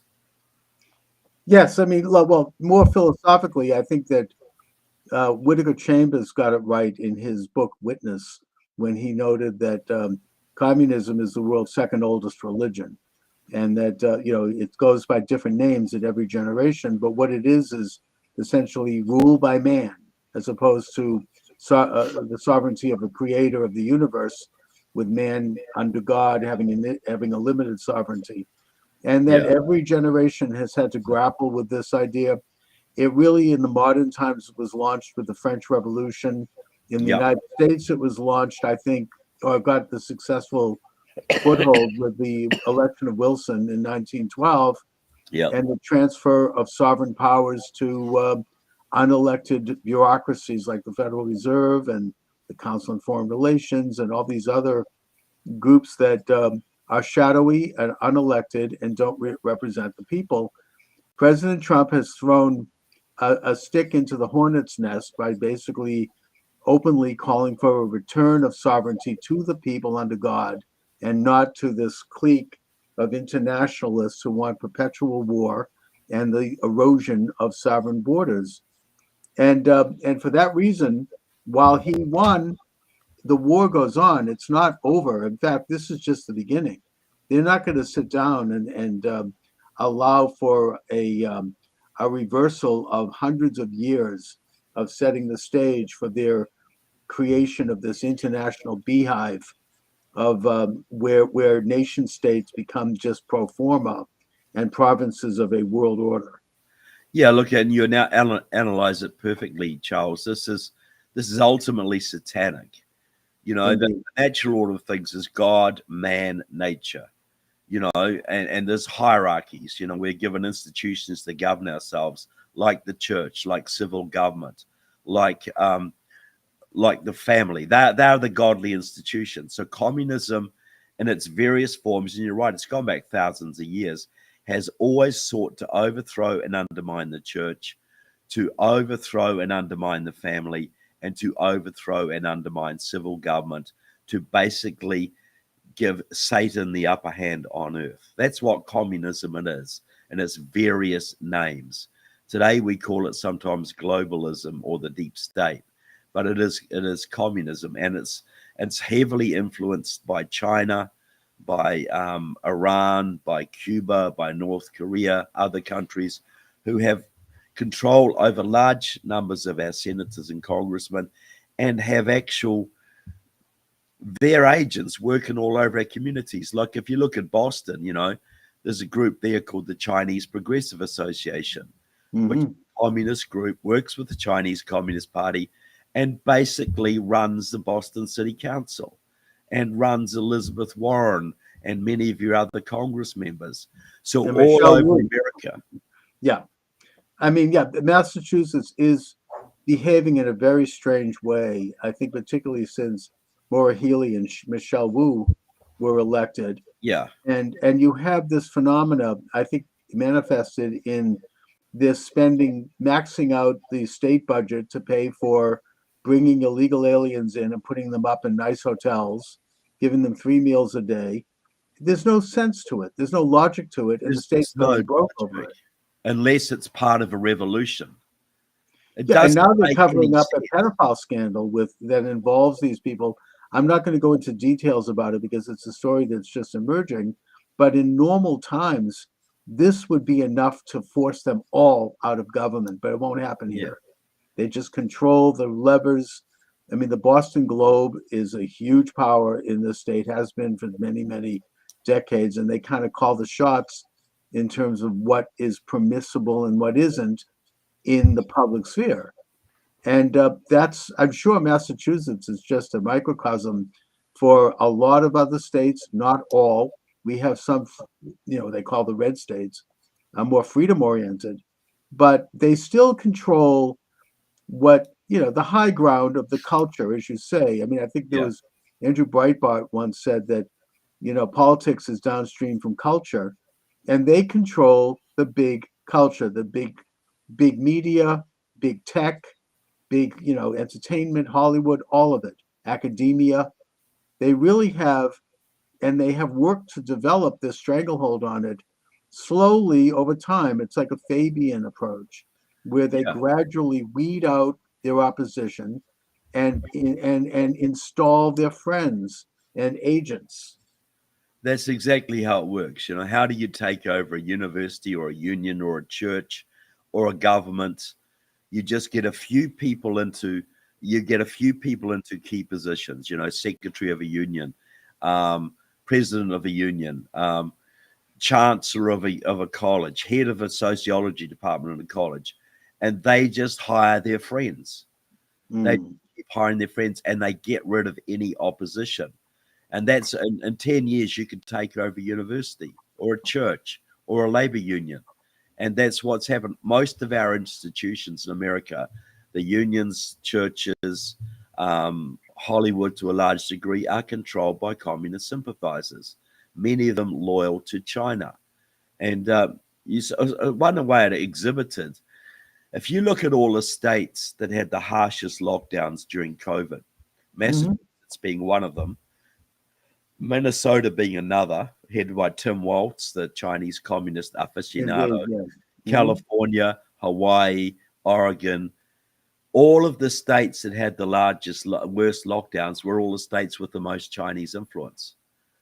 Because it was designed not for public health, it was all about wrecking our economy.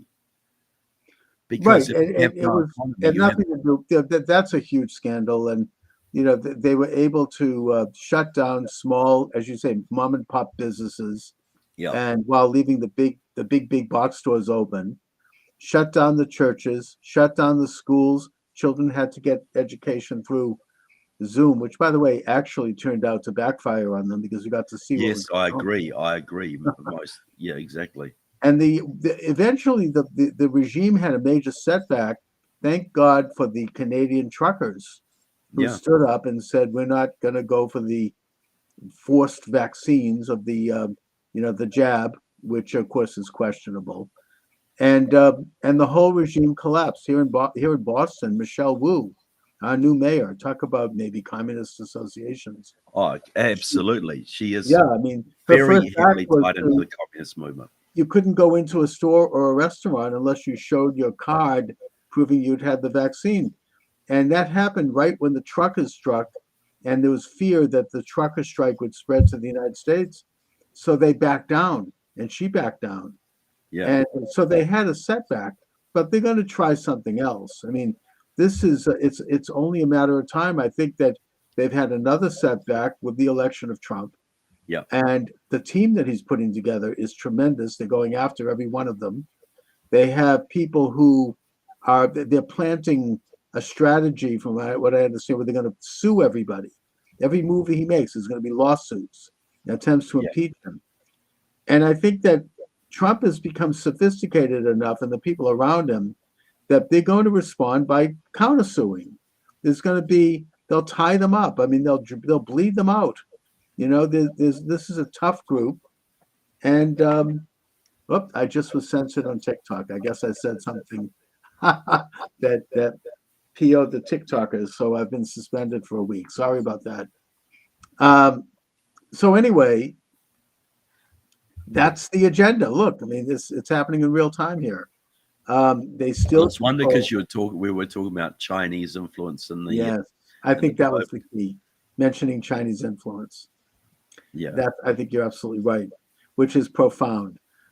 China has, basically established a censorship regime in the United States with scores of, they got the EKG thing. I mean, they got rid of that to an extent, where if you don't rate well in 3 areas: economy, environment, governance, and social consciousness, you get a lower score and you can't function as well.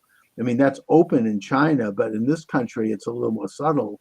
Yeah. But it's a gradual tightening up of control over the lives and the destinies of citizens.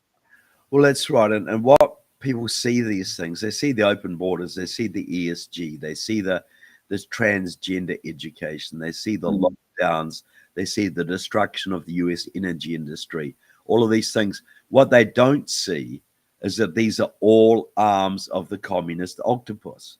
All of these can be linked back to China. The COVID, obviously, Black Lives Matter was a Chinese operation. Right. The election, every state has major Chinese-backed election. Voter registration organizations. The Chinese Progressive Association does that for you in Chinatown. They run Boston through doing that. So if people understood the actual depth of Chinese penetration of every level of our society, from Congress and the Senate to Hollywood to the unions, whatever, they would be shocked beyond measure. But this is why they They had to get rid of Trump with the COVID and the Black Lives Matter and the election shenanigans. And now they're freaking out because they've overplayed their hand, and Trump is a lot smarter this time and a lot better people around him. So we're going to see a battle royal coming up over the next few years. But as the point being, don't go to sleep. It ain't over. Too many people went to sleep the first time Trump got elected, and they came back and they won the election, and they rubbed our noses in it like little puppies in the carpet, you know? Right. And we got to understand Trump's a leader, but we got to all be involved in taking our country back, all of us. Yes, indeed. And we, as we said, the battle is just beginning. I mean, it's a great victory. We should bask in it and enjoy it as we enter into the festive season. But they're setting all kinds of booby traps for Trump.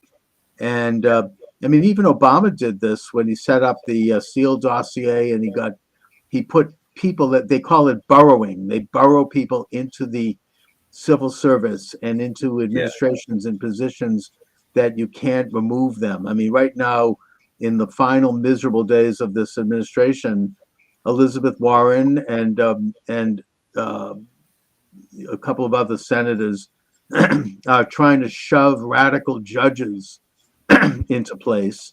And by the way, shame on Ted Cruz and J.D. Vance for not going into the Senate and working to stop this. They're sitting on their laurels. It's these are positions that are going to be with us for decades. And look, their own literature, I read the left literature, they're talking about the job is to entrench their word, entrench as many justices in the system as we can to hold up the Trump agenda, entrench their word. So this is a very organized, very disciplined, very focused revolutionary program that we're dealing with. Indeed, it is a color revolution. In fact, recently, one of the congressmen, I forget his name, he openly stated that they're setting up a, quote, shadow government. They want Shifty Schiff, who basically lied for years about having proof that Putin colluded with Trump to steal the 2016 election. He's going to be set up as a shadow attorney general, and they're going to everything that whatever Trump does or any of his cabinet members, they're going to counter it. So, I mean, this is like, it's subversion at its worst. And they point to the British system as an example. Well, guess what? We kicked out that system in 1776. I mean, we don't want to go back to that. No, we don't. We got a constitutional republic, which has set the country free and made the most prosperous and great country in the world. But he just mentioned Schiff. All the time he was going on about Russian collusion, he was working closely with the Committee of 100, Communist China's main influence operation in America. So he was going on about Russia, Russia, Russia, and nobody called him for his China, China, China. Deeply in bed with the Chinese Communist Party all through that time, and nobody called him on it. And that's why I write my books exposing this kind of stuff. But Adam Schiff is hardcore, and he's connected to the Committee of 100, which, as I keep saying, is Communist China's main influence operation in America. But this is the thing, Elizabeth Warren is deeply tied into the Chinese Progressive Association, Communist China's main influence group in Massachusetts. So is Ed Markey. So are several of your congressmen. So is Michelle Wu. So are several other people on the city council. China controls Boston. China controls San Francisco, LA, Boston, I believe Portland, Oregon, certainly Honolulu, and many other cities around the country, the Twin Cities as well.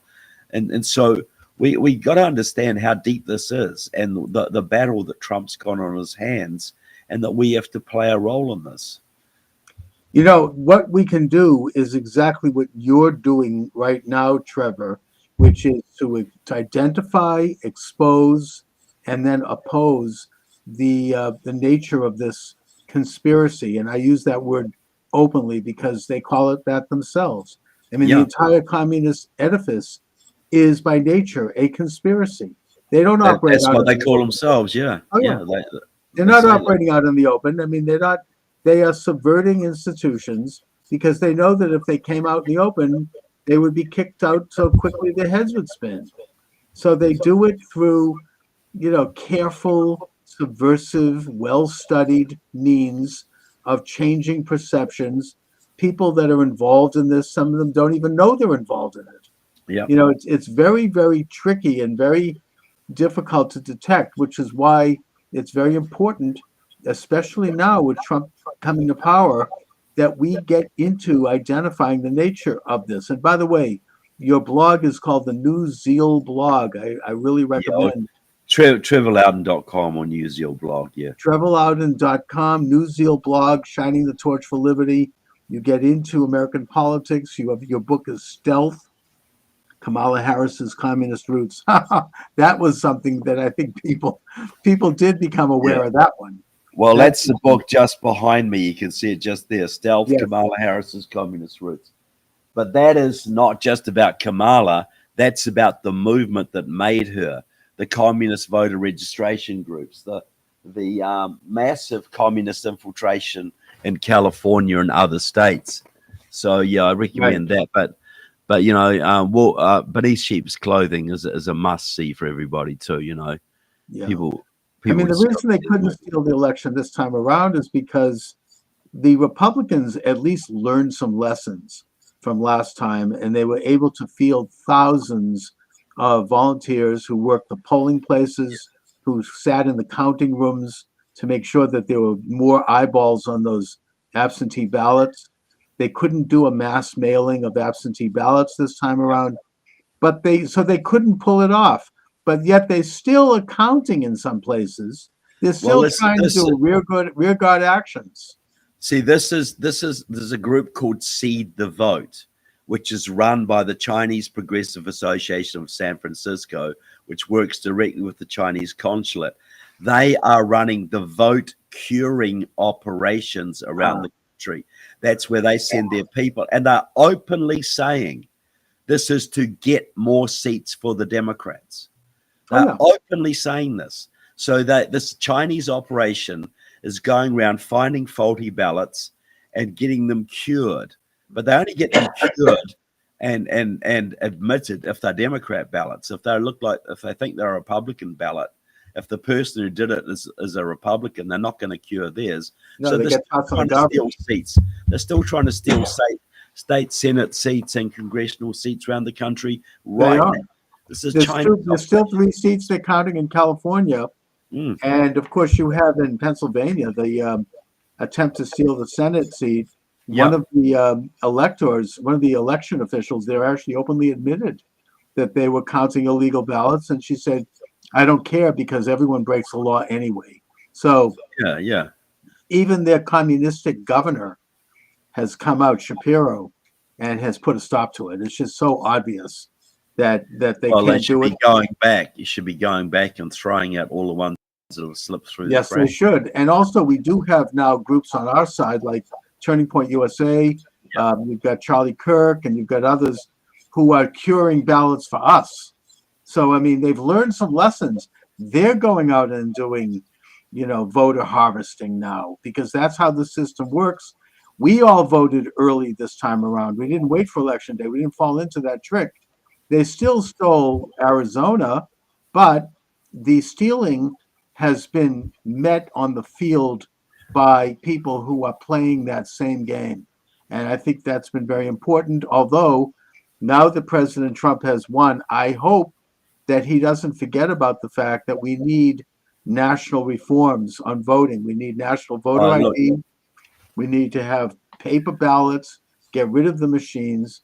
Elizabeth Warren in Massachusetts put a bill up in 2018, I mean, where she said that the voting machines are rigged and that we need all paper ballots. Of course, she denies that now, but that's we have to call that up and say, I support Elizabeth Warren's bill.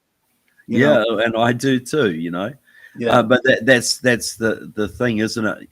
All these reforms have to be put in place, and people have to go to jail for committing vote fraud. Oh, absolutely. And You know, by the way, it's not what's voters who are worse, stealing committing. your car or stealing your ballot?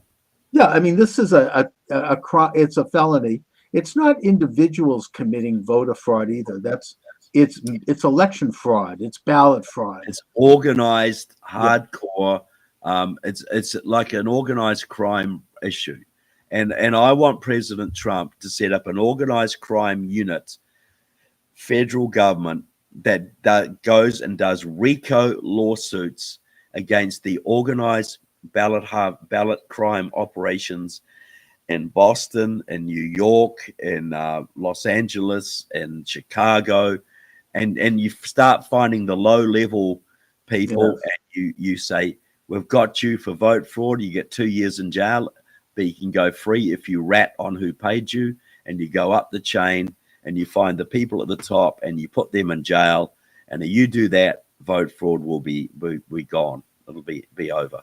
I think that's an excellent program. I mean, those rotten big city machines have been in power by these means for several decades now. That goes back to the 1960s. At least, you know, Oh, yeah. and we're not going to fix the country unless we fix that problem. Oh, I totally agree with you. That's the first priority, returning the voting system to one man, one vote. And the integrity and sacredness of that system has to be restored. So, Trevor, just briefly, let's talk a little bit about this movie again that you're here to promote. What will people expect to see if they get this movie? What they'll expect to see is understanding that communism is alive in America, and it's way more powerful than they think, and it'll show how it's done, the ways this is manifesting, because we all see these weird things going on, whether it's open borders or transgenderism or the attacks on the energy industry, whatever it is, but we don't understand that it's cohesive, that this is part of an organized program by our enemies to bring us down. So the movie features me, James Lindsay, Alex Newman, and a whole bunch of other people some of whom who lived under Soviet communism and are talking what they saw back in their own country. They see is exactly the same that was happening in our country until the last election, and still is happening, though now more on the defensive than it was. So look, it's a great movie. It's very, very gripping and very educational. And I want millions of Americans to see it. I really do. And I don't make any money off it. I was in it because I believed in it. And I just want people to see it. And now more than ever is the time to learn these these messages, these lessons, and to examine your local politics, your state politics, and when you see strange things going on, like governors saying, "I'm not going to allow illegal alien criminals to be deported," or "I support sex change operations for children," or any of these other things which are hard to explain, you know that there's something rotten underneath, because these are not things that people elected our government to do or to allow. These are not stupid people. They're saying crazy stuff, but they're not stupid people. These things only make sense if they have an agenda to weaken and divide the country in preparation for a revolution. And you got to look at it through that lens. And Beneath Sheep's Clothing will help you to understand that lens, how we actually look at these phenomena and see the connections between them. I can already see the battle lines forming around the issue of deportation of illegal aliens. Yes, absolutely. And I think that the Trump administration is going to focus on, first of all, deporting the worst people. I mean, certainly in the first year, criminals, fentanyl dealers, drug dealers, violent criminals. And also, I think that there's going to be a massive self-deportation because they're going to cut off the money. They're going to cut off the fancy hotels and the dinners and the credit cards. Even Mayor Adams in New York is already starting to do this, which is why I think he's under attack You know, they're Yeah, already, 100%.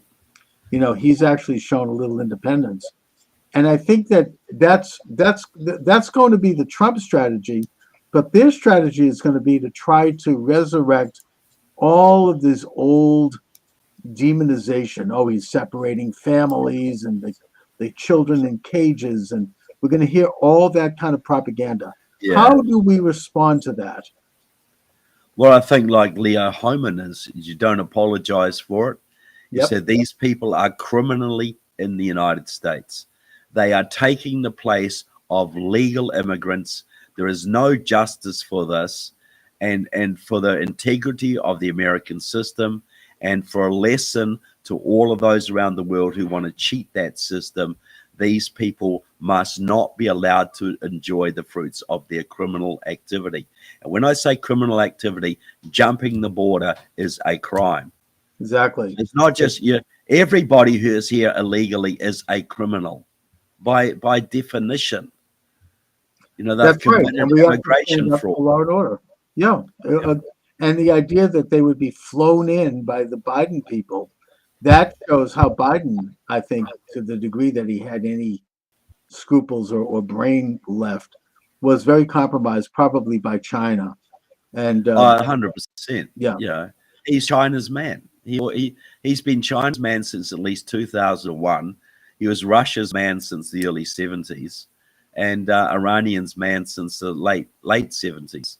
But you know, but this, look, allowing the borders to go wide opening, having 10, 15 million people streaming across the border, that's not stupidity. No.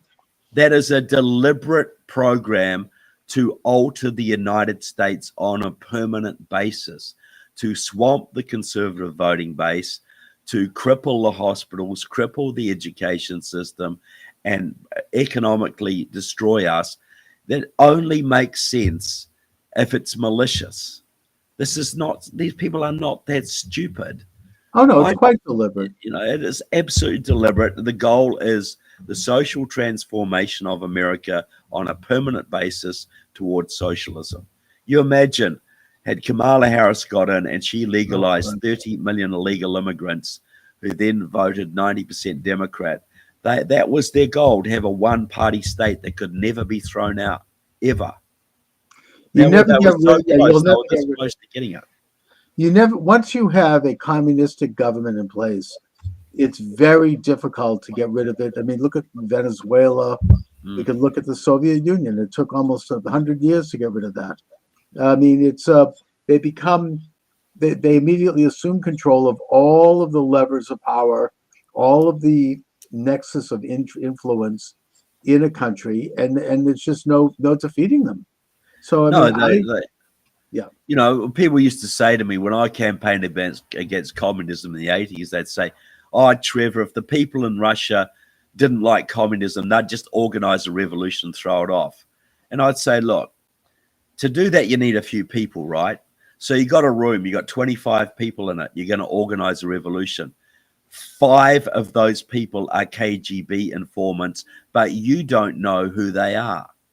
And if they tell the KGB what you're doing, you're going to get executed. So are you really going to try and organize this counter-revolution?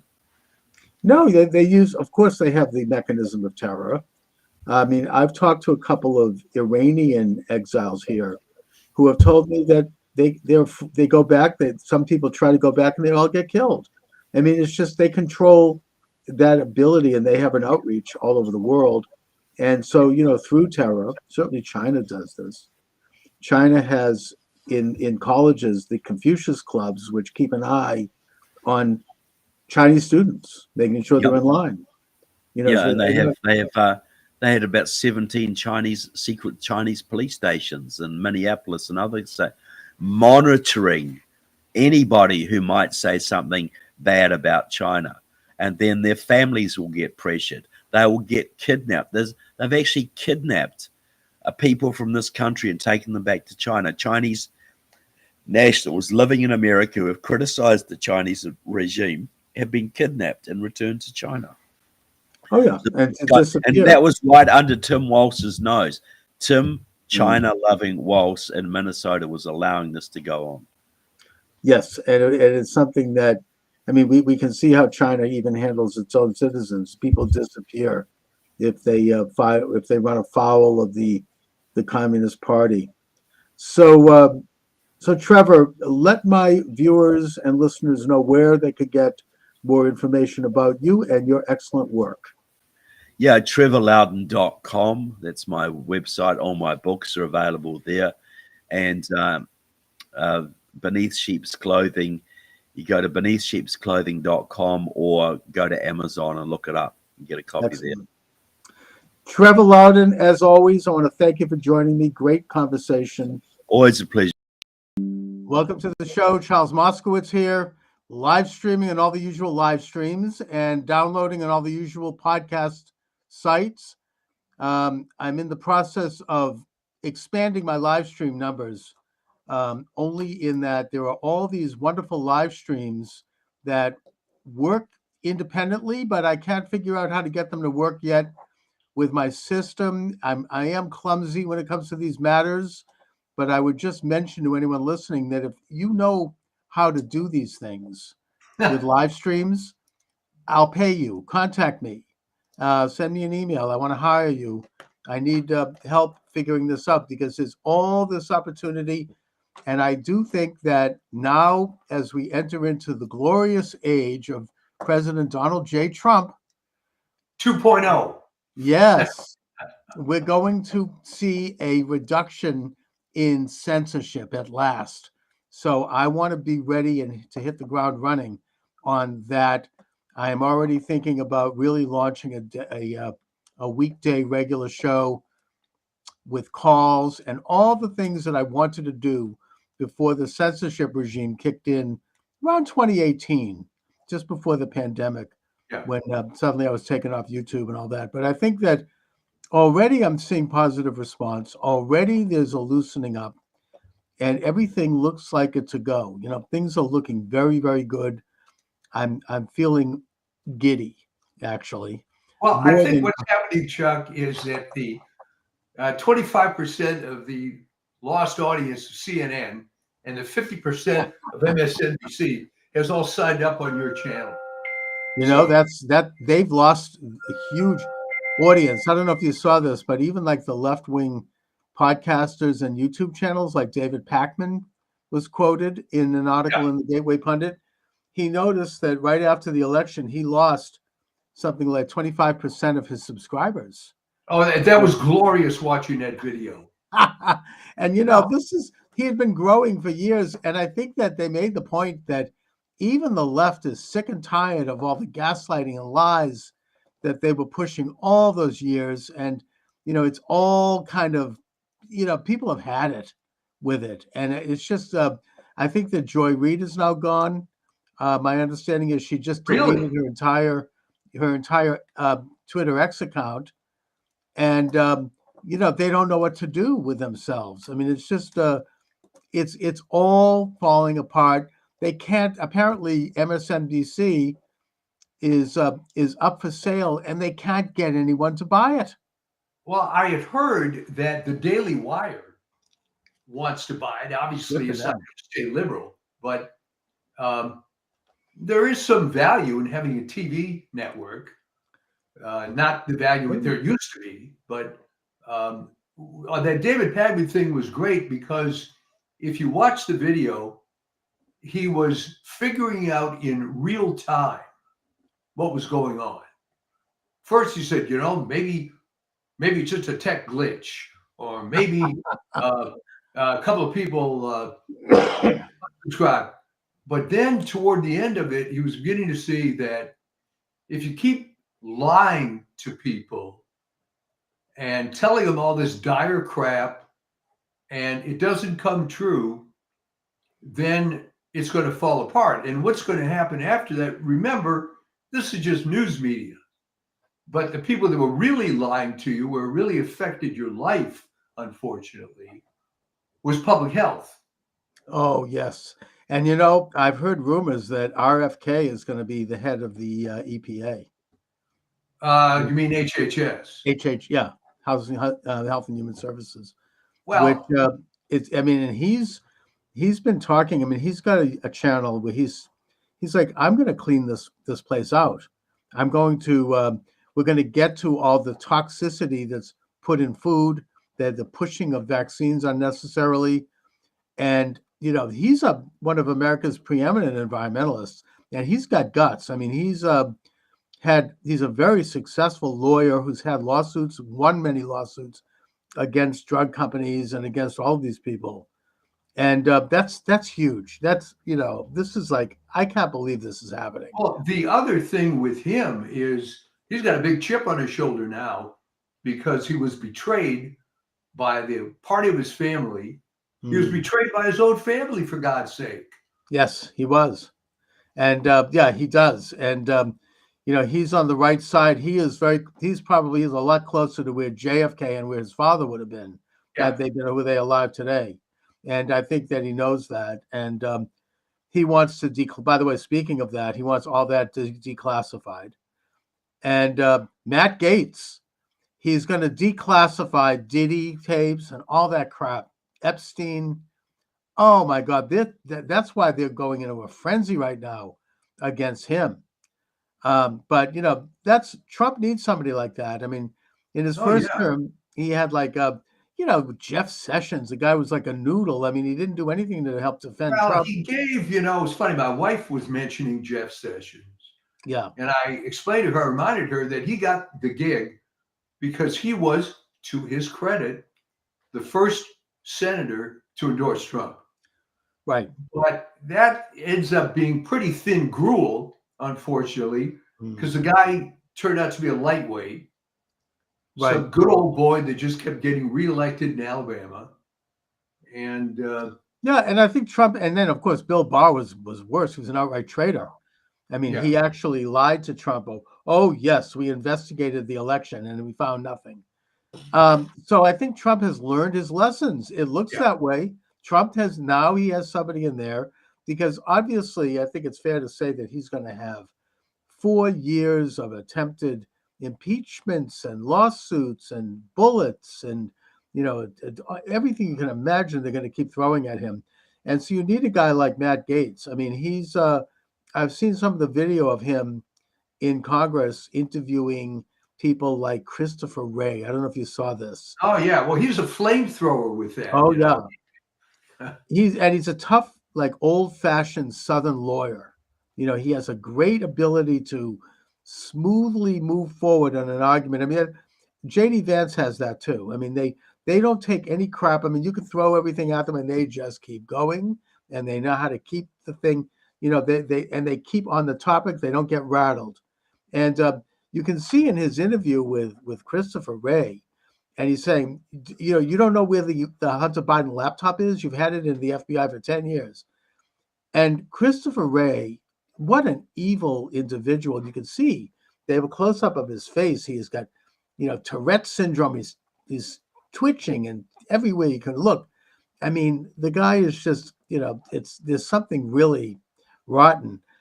And now I understand, I just before coming on the air, I'm looking at news. Kash Patel is going to be the new FBI director.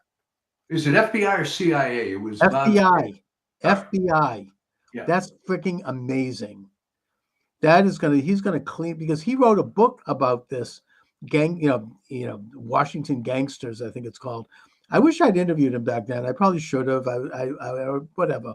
But the point is that he knows the score. I mean, he's going to clean that office up and get through all of these, rotten, FBI officials. Well, let me tell you about the FBI. The morale at that place has been going down the toilet since, believe it or not, about 2005. And I'll tell you why I know this.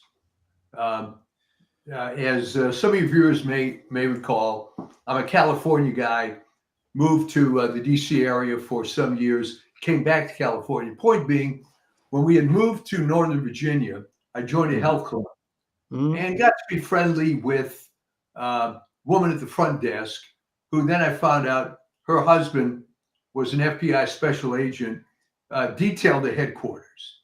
Right. And she just wouldn't stop talking about how bad the morale was and how everybody hated the leadership.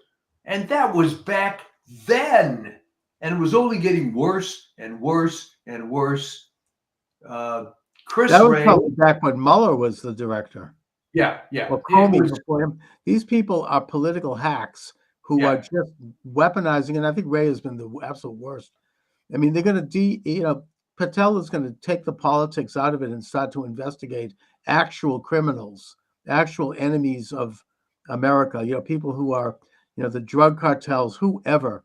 He's going to stop prosecuting Catholics by sending spies into churches and parents at school board meetings. I think that the other thing, Gates made mincemeat out of Garland. What a rotten individual he is. These people, I mean, they have the nerve to talk about, criticize Trump's appointments. I mean, this is excellent. These guys are great. And Hegseth, he's fine. He, look at his resume. I mean, the guy spent 20 years in combat, unlike a lot of these generals like Milley, who probably would faint at a nosebleed. no, Milley was a desk general. Desk generals, exactly, who worked their way up through cocktail parties and social circuits. I mean, Hegseth actually is in combat. He's awarded several Bronze Stars, front line. Same thing with Tulsi Gabbard. I mean, look at her record. It's incredible. These people are great. I Well, mean, these are the kinds of people, Chuck, that were always passed over for these inside positions. I mean, Exactly. That's the problem. And you can go back to Secretary of Defense a long, long time, and you know who I'm going to mention. Your favorite guy, Robert McNamara. Oh, yeah, right. Formerly head of Ford Motor Company. Knew nothing about the Wonder Boy who said that we were going to win easily in Vietnam because on paper we looked better than the Viet Cong. And this moron, it took him to, people can call in and tell me the exact date, but literally 6 months before he died, for him to finally admit, gee, I really screwed up. I remember that interview he gave at that time, and reporters started to ask him questions about it, and the man just absolutely flipped out. He was screaming at them. I mean, he's filled with such remorse and such guilt. I mean, he's responsible for, the blood on his hands of just these stupid policies and bad decisions in a war that we either shouldn't have never been in, or we could have won it in a matter of maybe a year. And just, it was really a pathetic, rotten. I mean, and these guys, I mean, they're all, even Lloyd Austin, who is right now Secretary of Defense, and who's a relatively good comparatively to most of them. He like CEO of Raytheon or something? I mean, he wasn't like, I mean, he's a general, I think, but it wasn't from war. I mean, it was more like another one of, I mean, I suppose we could even go back to Eisenhower, I guess. Never really was actually. In fairness, Eisenhower was basically a desk general. He was. And let's face it, he became, quote, a hero because of the way World War II worked out. But he was promoted way over MacArthur for the only reason that he was able to kiss a lot of FDR butt. And MacArthur was the real McCoy. Yeah, I mean, MacArthur. He was when he was in the Philippines, and they lost the Battle of Manila, and then they were in the Corregidor, in retreat. He didn't want to leave. He was like, I'm not going. I'm fighting. Eventually, FDR had to personally call him in the Philippines and order him to leave. Yeah, I mean, that's like that's tough. I mean, he was a tough guy. Yeah, and of course, my late friend Vin Lewis. Always what he referred to when Harry Truman fired MacArthur. He referred to it as the original Revenge of the Nerds. Right. Although Truman was correct in firing MacArthur. I mean, it was in retrospect, because we have a civilian government, and you cannot have a military figure defy and contradict and be insubordinate to that government. But what was great, and Vin was always very intelligent about this. It literally was true to the movie Revenge of the Nerds, because the nerds had legitimate complaints about the jocks, right? I mean, Right. so yeah, there was stuff that MacArthur was doing that was wrong. No question about it. But if you looked at Truman, Yes. Well, with- MacArthur actually was right, but the problem Yeah. is he was contradicting Washington. He wanted to invade China, Yeah. you know, and keep them out of North. He had completely taken North Korea by force, Yeah. and he wanted to strengthen that border and eventually do some forays into China. And Truman put a block to it, and then of course China invaded. So it was a yeah, disaster. well, I mean, that was the really a bleak period, because this whole Marshall Plan type idea for the world and so on Right. was a terrible failure. And you're right, MacArthur was right. He was But- right, but unfortunately, it was insubordination because Yeah. Truman was president. So I get that. I mean, that's like what Milley did. I mean, he was insubordinate to Trump. So, and in fact, now Milley has said, and I hope he's right, that he's afraid that once Trump is in office, he's going to be called back into service so he can be court-martialed. I hope they nail him. I hope he is. What a horrible Yeah, person. it was just terrible. And here was a guy didn't really have anything on his resume other than playing the game and being one of these desk generals. And when I lived in the D.C. area, there were hundreds of these kind of guys. They're all. I mean, he didn't even go to West Point. I mean, he went to Princeton. He didn't have any military. I don't know if he had any background in military. It's just. I hope that Trump revokes all of the security clearances of all those people, those intelligence agents who signed the Hunter Biden laptop letter, and maybe even have them investigated. That's Trump wants revenge. Fine, good. I mean, it's not so much revenge, it's justice. The left has for years, I've been hearing them gaslight, no one is above the law. Really? Well, now they're gonna eat that now, hopefully. Yeah, because no one is above the law. And those people, I mean, they need to be brought before tribunals and interviewed. And if they're guilty, let the process take its course, of course. But if they're so worried about it, what are they hiding? Well, call it revenge if you want, but I would prefer to look at it as straightening out and reforming the system. If these scumbags can exist in such a bad system like this, then it's got to be looked at heavily. Okay. And an article came out some weeks ago, I think in Epic Times, asking sort of rhetorical question, exactly what was wrong with the spoils system? It seemed to work pretty well. It's sensible. I mean, this horrible civil service thing, which now your new Department of Government Efficiency is going to look into.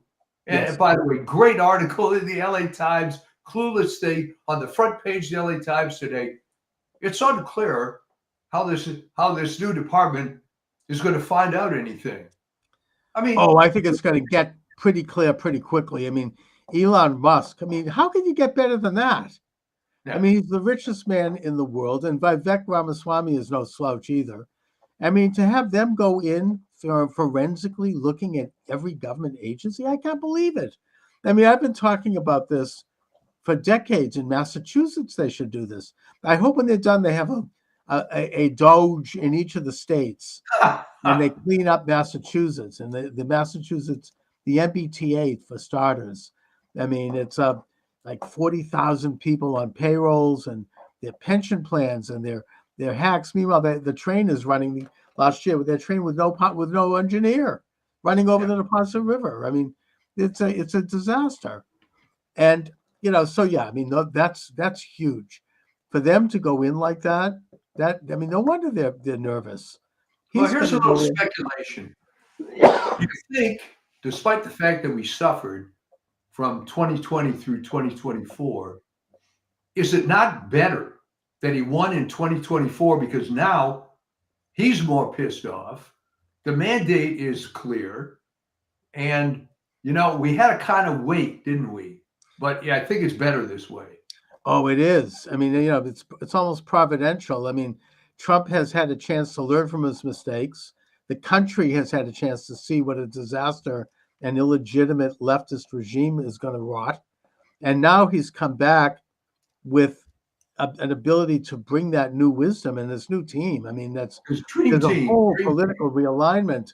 I think it was Stephen Miller, another great guy, who said that this is the biggest political realignment in American culture and politics since the Reconstruction. You know, left and right no longer apply here. This is the people versus the uniparty oligarchs who are corrupt and who are out of touch. And that's why they're going berserk, especially over Matt Gaetz. I've never seen such a meltdown. Oh my God, they're like absolutely, spinning like crazy. The funniest Matt Gaetz that I saw was Lisa Murkowski tweets out, he's not really a serious candidate, blah, blah, blah. Well, that's really big talk from that broad, right? She was Frank Murkowski, who was the governor of Alaska's daughter. Yeah. And he appointed her just as some young woman that from out of nowhere to become a senator. And talk about legacy. I mean, I don't even think it's going to matter because there's 3 extra Republicans senators. I think it's 53. They're trying to take McCormick out in Pennsylvania. That's not going to work. They got Mark Elias doing like a rear guard election steal over there. He wants what a scumbag Bob Casey turns out to be. Oh my God. And he wants to recount ballots that already the state court twice or 3 times has said are not valid. We're talking about ballots of people that aren't even residents of the state. Right. So that's not going to work. But they're trying to do something. I mean, so they've got 3 senators. They probably have at least a half a dozen senators who are going to be up for re-election in 2 years, who are probably not going to be so quick to oppose the Republicans, and who are going to go along. It's not good that Thune became the Senate majority guy. I mean, that's the way it goes. But I think that, he has gone on record as saying that he supports President Trump's request for recess appointments and for recess so that they can appoint people and not have to wait a year to get someone in office. My hope is that Thune is not going to be as bad as everybody thinks. Yeah. I believe that he's had a bit of a transformation. Maybe he got in there because McConnell was able to force this secret ballot nonsense. But I think if he wants to make a name for himself and not go down as another one of these crummy South Dakota senators, right, that he had a chance to do something right. Well, Thune started out when he went in as his whole calling card was that he was an evangelical devout Christian, which is good. Yeah. Then he kind of lost his bearings, I think, after 3 terms. They get corrupt. Pretty soon he's become another one of the good old boys. He's like giving, garnering favors, and he just sort of lost his soul a little bit. And that was unfortunately, Chuck, the 17th Amendment problem, that the worst part of direct election of senators is that you get Joe Biden and John Thune type guys, because it's always dominated by the small states, right? South Dakota has 300 people in the whole state. So it's fairly easy to cater to a sector of that. What Daschle did, by the way, he was in forever, was that he got very chummy with some Indian tribes, and that was it. All right. Biden's success was a couple of unions, the credit card guys in Wilmington, and he was in forever. Mike Vance, he becomes a corrupt borough, basically. It's like a rubber stamp. I don't know that the people that thought direct election of senators was a good idea even considered this horrible small state phenomenon, but there you go. All right. Yeah, I mean, look, it was a terrible idea. Basically, it took power away from the states, And the senators, rather than representing the states and their legislators, they represent the federal government. I mean, it's become like Trump has put revolutionary proposals in place, term limits, Senate no more than 2 terms, maybe House maybe 3 or 4 terms, fine. Right. Moving some of these enormous bureaucracies out of Washington, that'd be great. Maybe you should put the Health and Human Services into Juneau, Alaska, or something. Like move them around the country so that they're not part of this rotten culture and they have to like hire real people in real places and become like much more efficient. And he's also talking, and this is a miracle, getting rid of the Department of Education. Reagan said he'd do it, and he never did. Instead, he put in Bennett, who turned out to be bad. Yeah. And that would getting rid of the Department of Education and just putting in a couple of national standards for school boards to follow in exchange for federal dollars. Well, you're right. I mean, it's never been explained to me. Just because you have a list of standards that schools have to maintain to get federal aid, why you need a department with 34,000 employees? Oh, it's a gift to the teachers unions. They've been pushing for that for over 100 years. I can just hear the late, great Dr. Samuel L. Blumenfeld, my mentor, in his grave talking, smiling. I mean, he wrote a whole shelf of books on this topic. I mean, it's just a rotten, it was put in place by Jimmy Carter because they wanted to help elect Carter, and it was a political favor.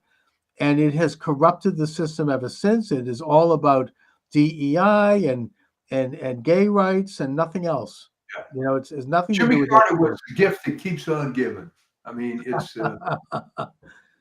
Oh man, if they get rid of that, we're going to see finally a return of education to the school boards where you have parents who are elected. I mean, the reason here in Boston that Mayor Michelle Wu is not allowing for the direct election of the school committee, it was taken away during busing because there was so much contention, is because she doesn't want people like, I don't know, me running for school committee. People who've had a child graduate Boston Public Schools like I have, who actually can go in there and take a look at the curriculum, take a look at the budget. Doesn't want that. But the point is that they still are elected, and there are parents on those school committee boards, and they will make the decision about the curriculum, not some rotten, corrupt Washington agency that is, living off of the taxpayers and foundation money from the Ford and Rockefeller Foundation and pushing a leftist agenda. Now, if they want to be leftist, fine. If like Cambridge, right, or Somerville or Provincetown, they want to elect communists to their school board, good, let them, if that's what they want for their children. But the point is, you'll have choice. You can do this through. There's a little concept that the left likes to talk about called democracy, right? There are democratic principles, and it's what Trump is doing is, it's just, he really is on a roll. I mean, this is downright revolutionary. It's just I can't believe it's happening, and it is happening. And not only that, but if God forbid Trump is somehow taken out, he is setting up enough of a structure that it's going to continue, between all of these people who are now going to be in the government, like J.D. Vance and like Kennedy and Musk and Tulsi Gabbard and, Kash Patel and all the rest of these people. It's going to become a juggernaut. It's not going to matter if ultimately, well, it does matter, but I'm just saying they won't be able to stop it. No, and they are so scared and so upset because it's all falling apart. But that's not the only thing that's falling apart. Look at the incredibly stupid failed campaign of Kamala Harris, where I think if you play the tapes back, you will find me saying stuff like there's no talent on that side, and they think it's still 1950. All right. Apparently, they thought it was a great idea to spend a lot of money on celebrity endorsements. Yeah, like Okay. millions of dollars. They gave $1 million million. to Oprah, which she lied about when she was chased down the street by a reporter. Did you Well, see she that? was confronted, and it was a stupid lie. Well, they didn't give me $1 million. Me. They Yeah, gave it right. to my company. Right. Okay. Or Thank like you. Beyonce got 10 million. I mean, this is like these are donations from people who wanted to support, a political candidacy, not to give to Beyonce. And it was all flat. They had to do it because nobody would show up to hear her. She was so horrible. They were paying people to go to these rallies. They and then they had these guys like that numbskull Sisson, that white kid on Twitter on TikTok. He was being paid by a public relations firm, to do that. He was on a payroll. Yeah, he was completely phony. He didn't care. Yeah, Trump More didn't have money to do than he's that. ever made. So he'll say what they tell him to say. Of course, he's an employee. I mean, it's really awful, and now they end the campaign with $1 billion spent, $20 million in debt, and she's still raising money to try to cover the debt. Trump maybe was trolling, I don't know, but he said, "Well, I'll tell you what, we'll retire her debt by my campaign. I'll just pay for it because I don't need the money anymore. I'm in office." But I don't know if they took them up on that. But really, really bad. I mean, one of the worst. And now they're all like at each other's throats, trying to blame everybody. And Well, here's another conspiracy theory, according to, if you want to believe Nancy Pelosi, right? oh my God. That she claims, and remember, she's lies 9% of the time. Oh, She yeah. claims that the Democrats wanted to have an open primary, but Joe came out and endorsed Harris as a deliberate way of torpedoing everything, because then they couldn't go against that, apparently. I think there might be some truth to that, actually. Well, I mean, there's no doubt in my mind, absolutely no doubt, that Joseph Biden voted for Donald Trump. Oh, yeah. And his wife, she His was wife. dressed in like red clothes that day. I mean, Yeah, wearing this MAGA outfit. I mean, come on. All right. I've never And- seen him look happier. He hasn't looked that good in years. He's smiling from ear to ear. I mean, he met with Trump. He looked like relaxed. He's like, yes, Yeah. finally. I mean, they despised her. And I mean, she called him a racist and a pedophile to his face during one of the debates. And then you see during Memorial Day, she's sitting there in the stands with Jill Biden, and you could just, it looked like she was about to get up and like it was just really brutal. So, I mean, these are all sort of like the whole thing is just crumbling, and everybody's like pointing fingers, and they don't get it. They don't understand why they lost. They think that it's not her personality, it's the issues. She did better than Biden probably would have done. I mean, the whole administration was obviously not legitimate, and it was corrupt. Opening the southern border, right? I mean, hamburger at McDonald's, $15. Just World War III on the verge. What do they have going? I mean, castrations and hysterectomies for children. I mean, they've got nothing other than those things. What? I mean, maybe, but he's made many accomplishments. What? He lowered the price of the EpiPen. Okay, fine. It's like, good. I'm glad he did. Very small potatoes. I mean, it's like this is it for 4 years. It's like, really? It was just too bad for everybody. He should have quit while he was ahead. Right. He was able to get away with 50 years of corruption. He could have retired. He couldn't let go. To the beach, and that would have been it. Yeah. But no, it's old-fashioned hubris. I mean, people think they're indispensable, and they get drunk with power. It's happening around the world. I mean, it's happened throughout history, where you have these new political figures, these young guys usually, who come up and they're reformers, and they're going to take over the country. They get elected with a huge popular vote, and then after a few years, they start to enjoy the perks of power, and they eventually, they're not going anywhere. It becomes as bad as anything. They're there for life.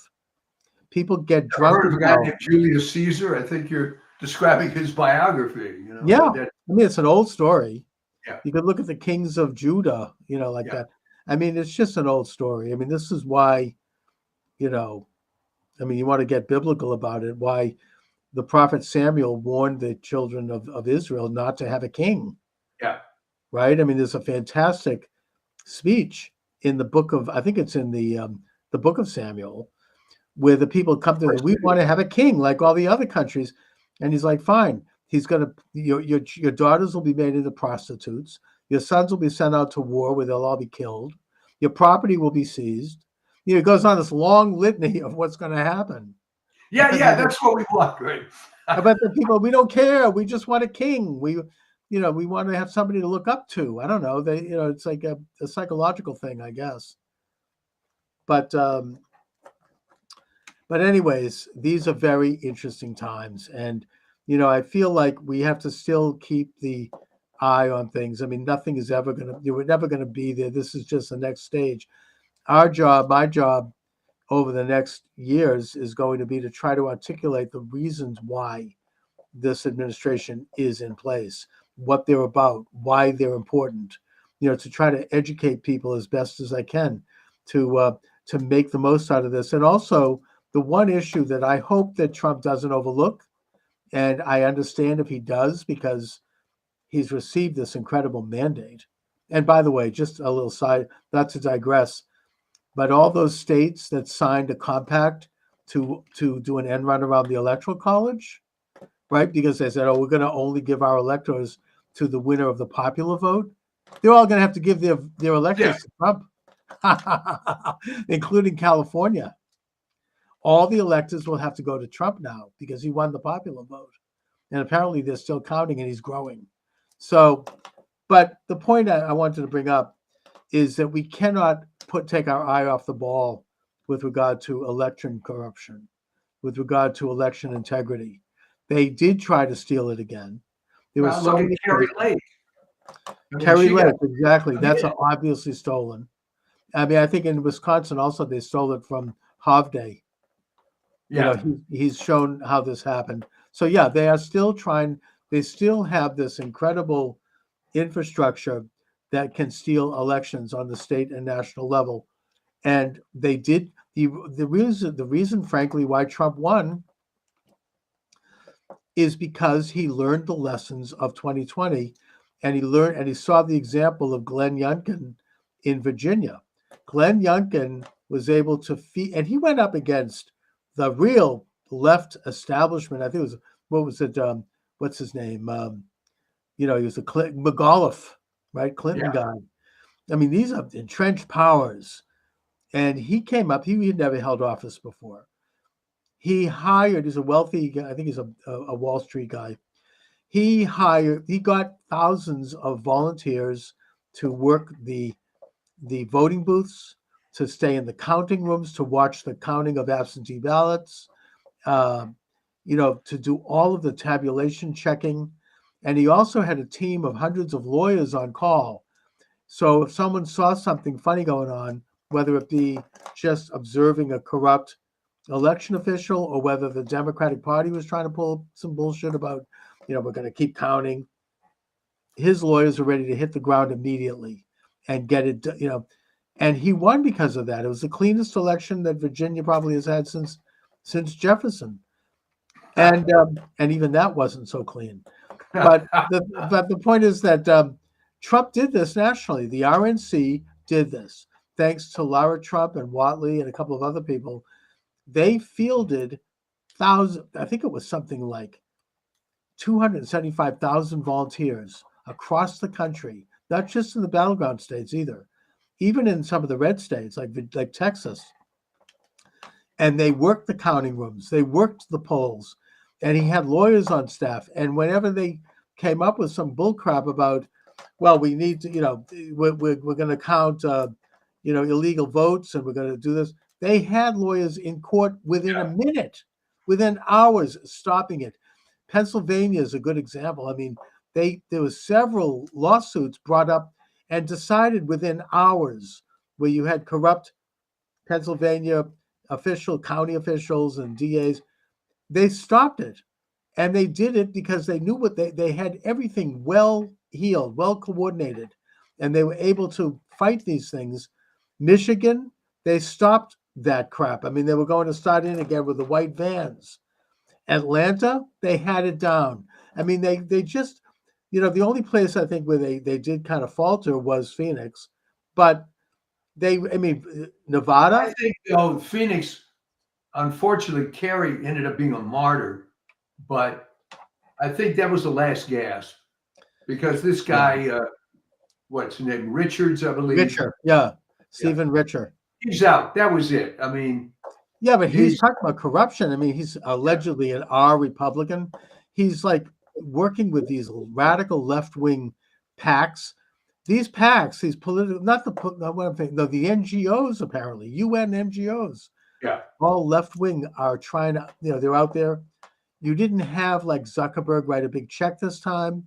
You didn't have the big money coming in this time. But the point is that in the broader sense, the whole system still has to be overhauled. It's been brought up that the states that Trump won were states that had voter ID, and the states where he did not win are states that don't have voter ID. There's a map that can show this without exception. This is this is crazy that they don't have voter ID. I mean, there's no excuse for that. They don't have it because George Soros created this turf group back. I think it goes all the way back to the Bush-Gore race. I think, but maybe not that far. Called the Brennan Center, that basically decided that the way we're going to fight voter ID is that we're going to claim that it's racist, which is absurd. And the media jumped on that. The establishment jumped on it. And it's interesting here in Massachusetts. I can think of an example. I forget her name, but she was an ultra liberal left state senator who was championing voter ID. And back then it was actually a liberal cause. And then all of a sudden, like overnight, she did a 180-degree turn. Suddenly, oh, no, we can't have it. The point is that they have that to. That is so reminiscent, though, of the way those commies turned on a dime. Oh, yes. Where Uncle Adolf is our ally until he isn't. When Hitler double-crossed Stalin, all of a sudden, I mean, there's a case where this communist guy was giving a speech at like a public rally, and suddenly this guy comes and whispers in his ear. He gives him another speech, and he goes, I mean, they literally changed everything overnight. And that's how they operate. And I hope that Trump does, steps up and does the reforms necessary. There has to be voter ID in all 50 states. There has to be paper ballots. The rotten computer, the Dominion, they tried to do it. They had cases in Tennessee, apparently, where you could not vote for Trump. You'd put Trump on the ballot and it would switch over to Harris. Now, people caught that, but the question is, how many people didn't catch it? How many people didn't notice this? It's still there. They have to throw out Elizabeth Warren, my senator, Hiawatha. She was championing this until all of a sudden there's like a 180-degree turn. In 2019, she put up a bill before the U.S. Senate saying that there will be no voter machines because it's, quote, rigged, unquote, and she was right. And they have to bring that back. They have to get rid of the machines. They have to have paper ballots counted on election day. No absentee unless you have a very good reason for it, like you're in the military or you can show. And if you do cast an absentee ballot, you have to have your signature in the town clerk's office where it can be verified. And it's just that simple. I mean, this country, it's a disgrace that we haven't done it right. I mean, it's never been right here. You go back in history, it took 100 years to get the secret ballot. When this country, in the first early part of the 19th century, people would vote in public with a show of hands, and you could get it hurt. The author James Fenimore Cooper, the author of The Last of the Mohicans, his father was murdered after voting for the wrong candidate at a public Forum in New York. And after he left, after voting for the wrong guy, he was hit in the back of the head with a baseball bat and killed. So I'm just saying, I mean, this country has never had it right. It's always been corrupt.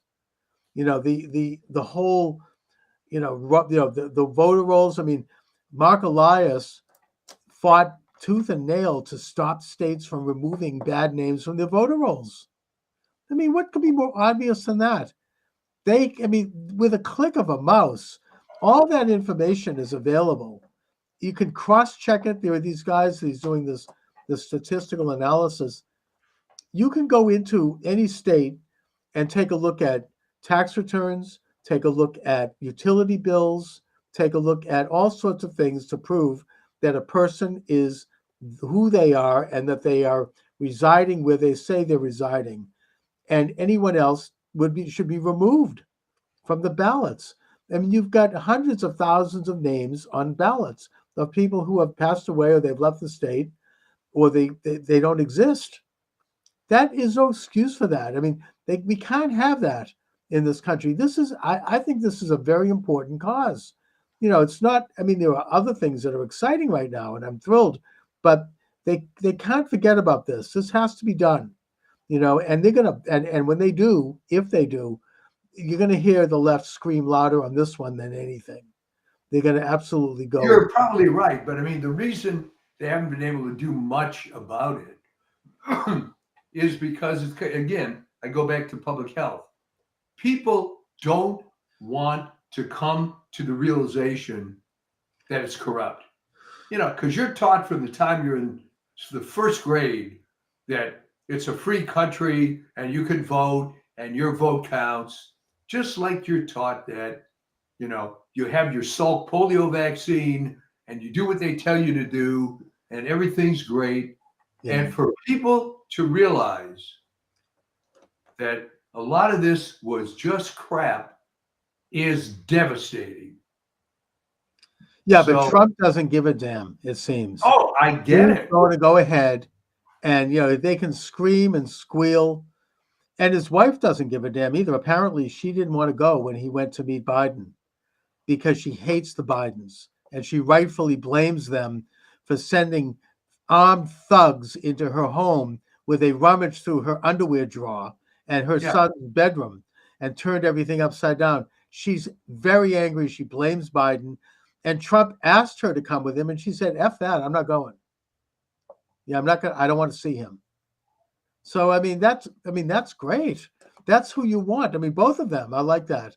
They're like, they don't seem to care. They're very, and now that they've had this mandate, you know, the left says, oh, he's not going to have the guardrails, they say. I mean, listen, Bill Maher, the guardrails are gone. Yeah, you're damn right they're gone. The guardrails are gone. He seems to be going right in and doing what he needs to do. And, you know, it's an incredible thing to see. And I just am very excited. I mean, for the first time, I feel your mood is so much better than it was a few weeks ago. Oh my God. I'm still not 100% well. I had such a nervous breakdown. Those few days leading up to that election, I didn't know I was going to be that affected. That night, I was almost like in some kind of a stupor. I mean, I'm there practically passed out on the couch with my pistachio ice cream. Well, I figured something was up because, as you recall, it was on the next day when it was clear that he won. You were just euphoric. You called me. Let's do a show right now. Let's do it. I know. I mean, I'm like half asleep, and all of a sudden, I have one eye open, and I took a look at Rachel Maddow's face. That she had lost it looked crestfallen, and all of a sudden, I'm like, yes, I was totally up, and something is going on. And then I'm flipping the channels, and they're all like, it's like worse than a funeral. They're like, oh, you know, and one of them, she's like, I'm nauseously optimistic. Yeah. Really? I mean, they were falling apart. I hell with those people because what I saw in the real world, and maybe you saw it even in your little enclave there, is a lot of these people were coming out of the closet as Trump people. I remember I go to this deli to pick up a breakfast sandwich on occasion. Right. And I said, well, George, how you doing? Well, after last night, I'm doing great, And I never knew he was the Trump guy, right? Yeah. Well, and- I think that everybody's very happy. Even people who vote, nobody liked her. Nobody was happy with that. And I think that even a large percentage of people, other than these crazy women who are shaving their heads, I think that most people are relieved and happy. They know that the country dodged a major bullet. They know that already things are looking up across the board, across the world. The rest of the world is celebrating. I mean, it's Israel is going to annex the West Bank, okay? I mean, it's amazing. Let them do it. Get it over with. It's like these are major positive developments in the world. Well, here, I'm going to put you on the spot now because it came out and the numbers were higher than 80%, and in some cases over 90. The three top demographics for Kamala Harris were Black women, Jews. Jewish women, and LGBT. Yeah, but something, even amongst all three of those categories, I think Trump made a few gains. He did. He got 26% of the Jewish vote. Now, that doesn't seem like a lot, but More than what? comparatively speaking, that's 1 out of every 4 Jews voted for Trump. Women, she didn't get the women's vote. I mean, I think that Biden got a bigger women's vote than she did. I mean, all the talk about abortion, it didn't happen. I think Trump, I don't know if he won the women's vote, but it was pretty even. It didn't work for her. Maybe Black women, I don't know, but it didn't fly. Gays, I think Trump did better. I was driving around doing my driving, and I noticed in the town of Sharon, which is a very ultra liberal town, this gigantic rainbow flag, gays for Trump, flying on the front of the house. I mean, they weren't making any secret about it. I think that Trump did better among all categories. Why do you think that the brain trust of the Democrats, or at least her campaign, thought that abortion was a winning issue? I never understood. No, but I think that most people saw through it, which is, first of all, if people do believe in, and they are pro-choice, Biden and Harris didn't do a damn thing other than a lot of hot air on that issue. Yeah. I mean, they did diddly squat. I mean, it's not a federal issue any longer. It's a state issue. And if they cared about it, they might want to work with states to try to just maybe tighten up the laws a little bit to help protect the life of the mother, which, by the way, we talked about this and you made the point, and now it's been kind of more proven that isn't happening. Women aren't dying because they can't get an abortion. No, and the other dirty little secret is that after Roe v. Wade was overturned, abortions went up. Yeah, and in some states like Massachusetts, they actually liberalized it, like to the point where now you can do it after the baby's born. Yeah. It's horrible, but look, that's what it is now. It's up to the states. Well, that's my point, Chuck. So why did anyone think this was an important issue? It wasn't. And I think people saw that. It was not on the ballot. It was not a federal issue. If they don't like abortion or they want to change abortion policy, it's a state issue. And there was some people that they thought they could get revenge against Trump because he appointed conservative judges. I don't think that worked. You didn't get anyone outside of a hardcore base of people who bought into that. People just, and the other thing on this, on everything is there hasn't been any rioting. There hasn't been any violence. There hasn't been any, Right. pussy hat, stuff. I mean, none of it. It's people are happy. They're relieved.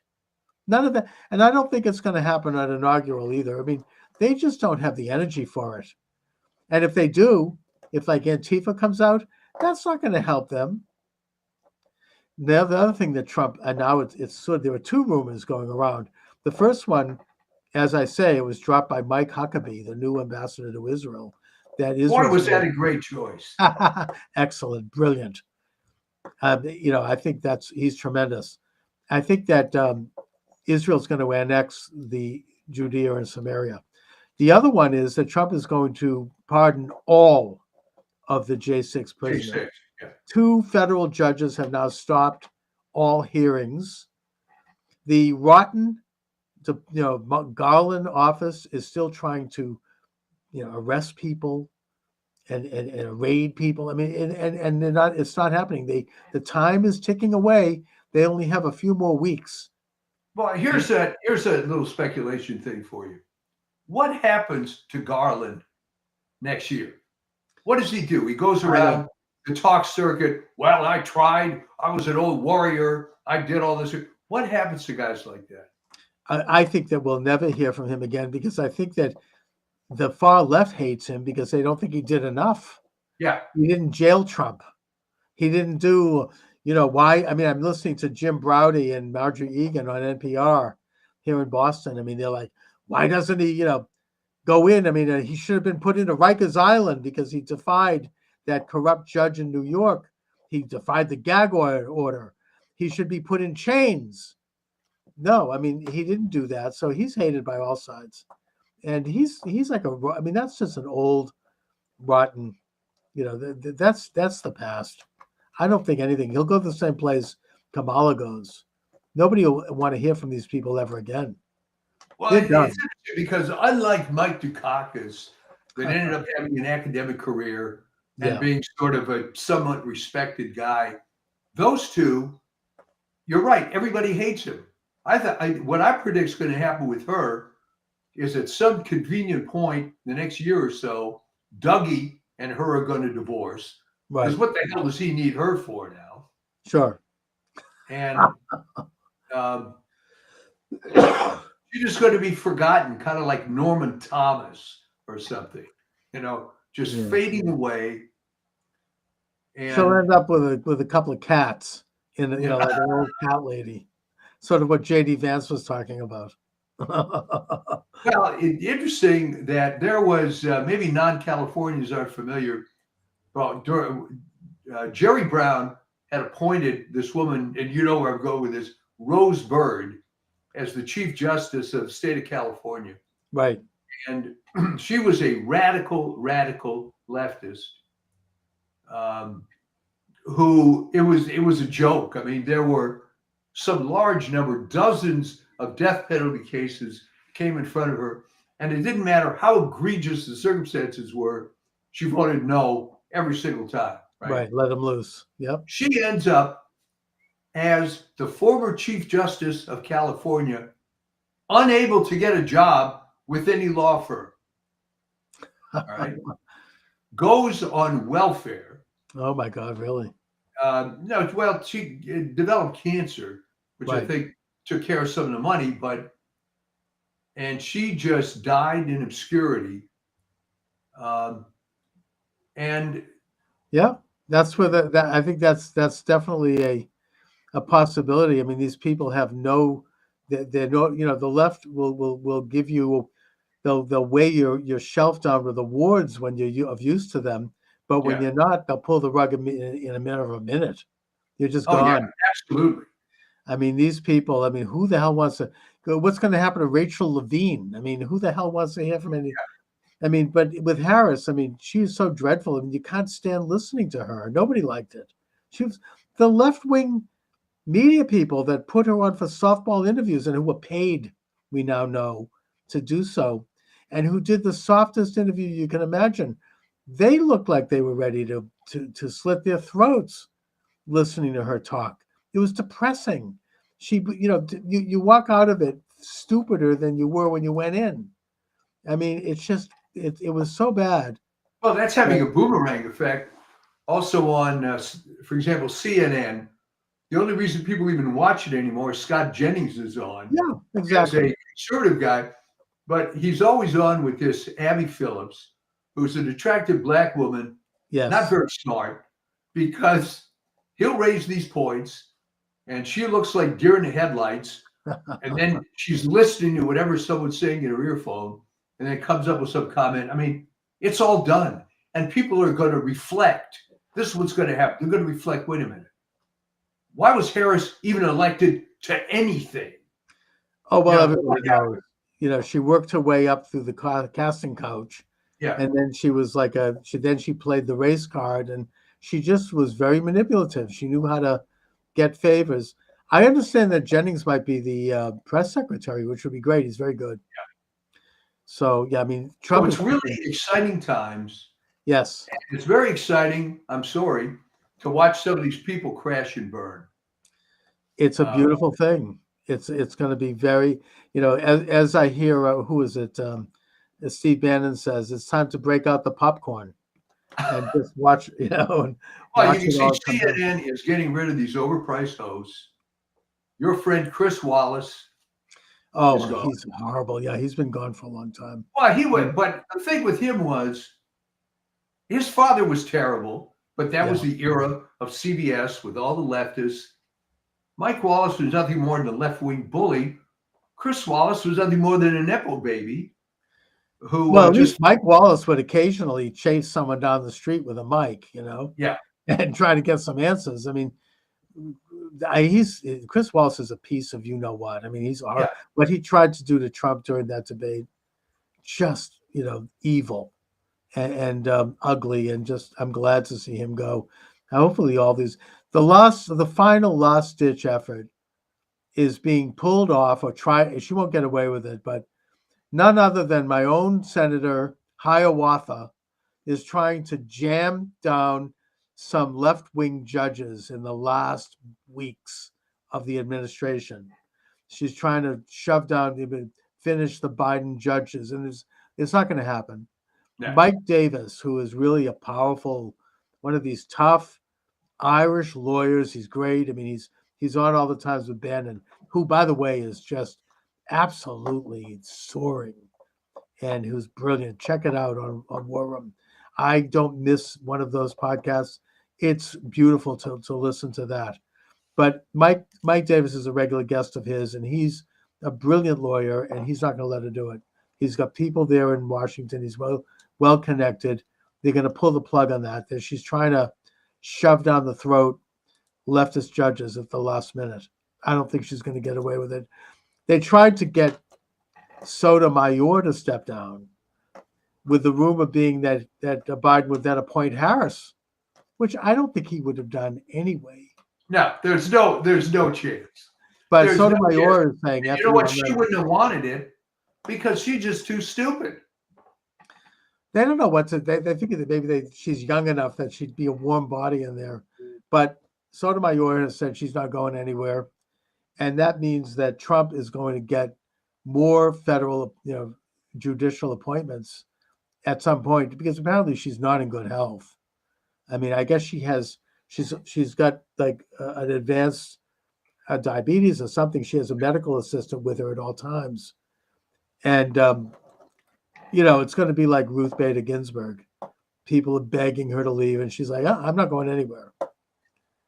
So Trump will get probably 2 or 3 more appointments, and it's just amazing. It's going to be amazing. We're going to get tired of winning, right? I know. It's the whole, I mean, this country, I that's why I was so sick, because there's such a difference in terms of the course for the future, the way things could go. And I just am so thrilled and pleased. People were just always overwhelmed. I mean, I called a friend of mine, a retired cop, conservative guy. This is about a week after the election. I said, Neil, I haven't heard from you. He said, I'm still basking in it. I'm still enjoying the glow. I know. I don't even know what to do with myself. It's a beautiful time. I mean, you almost feel like you don't want to get too giddy, because bad stuff is obvious. And by the way, all these meltdowns that you see on TikTok, this is all crap. And it is, because what human is going to say, well, wait, I'm going to have a nervous breakdown, but let me first log in to my TikTok account. And that's not how humans work. This is all crap. It's all theater. Oh, I know. There's this one woman who's doing all the screaming in the car. Yeah. This musician, I don't know if you've heard this on TikTok. He's turned it into like a rap concert thing with drum beats and music. It's hilarious. And then there's the Lysistrata group, following in the example of South Korea, apparently. Women, no sex, no men, no relationships. But it's And- like and- it's like a parody on itself because all the women that post these are ugly. Well, I like the comment made by Natalie Winters, who's Bannon's co-host, and who did a brilliant job of filling in for him while they had him in prison. She's like, well, they're not, as President Trump would say, they're not sending their best. Yeah. Oh man. Anyway, so there's been all kinds of parodies on it. One of them comes up and said, look, what do I have to do to make myself unattractive to MAGA guys? And Paul Joseph Watson said, just keep doing what you're doing. Perfect. Oh yes, I know it's just not flying. Good for them. Anyway, so Mike, what do you have coming up on the? Well, I was going to do but I think I've just done it on this show. I was going to do a piece called "Dead Wrong," and maybe we'll still talk about how. It's getting old even for me. How there's just no talent. They're going back to 1950s. Oh, just wait till we have the media. That'll convince them. Yeah. What I'm waiting for is the owner of the LA Times. I don't know if you heard this, because why would you? Said that he's firing the editorial board and is going to replace it with all conservatives. Wow. And I guess if I'm going to get it, the LA Times has been liberal since the mid 60s, but it's at least a real newspaper in the sense that there's some content and so on. And I'm hoping maybe they'll go a little more conservative, because the thing I get delivered to my house now, and the USA Today Network has a bunch of these things, these local papers where the national news is 3 days old. I'm not kidding. 3 days old. And yeah, you're pretty up to date on the high school football scores in the local area and stuff, but it's a joke. My wife says, well, and she reads the paper in the morning, well, that took me 7 minutes, so. I know there's no content to it anymore. The Globe is like that too. And I don't think the Globe is going to change. No. That's not happening. Although there's a lot of rumors about Mayor Wu having some serious opposition here in Boston, including from the son of Bob Kraft. We'll see. It's interesting. And he's more conservative. Well, I never understood, other than historically, how Boston, which to me, a large part of Boston, is hard scrabble working class, how they didn't get all red pilled as much as I would have thought that they should have. It's a good question. I don't know. They go just so far. They elected Marty Walsh over a very left-wing candidate. Yeah. And he captured all the rich, well-to-do leftist neighborhoods like the Back Bay and Beacon Hill, Yeah. whereas Walsh got all the more blue-collar areas. So, there is at least some shift there, but you never see, a real, MAGA type in Boston, at least not yet. We shall see. All right. Well, all right, Mike. I'm glad you're doing so much better. As is everybody. All right. I'll talk to you next week. Thanks a lot.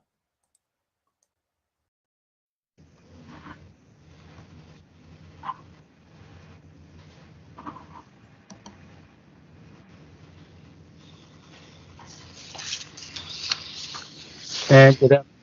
Charles Moscowitz here. Steve Turley is my guest of this segment. Steve is internationally recognized scholar, speaker, and classical guitarist. He is a professor in theology, Greek, and rhetoric. Steve, thanks for joining me. Well, it's my pleasure, Charles. Thank you for having me. And Steve, you certainly have a gangbuster of a YouTube channel going. I've been watching it. Very, very good.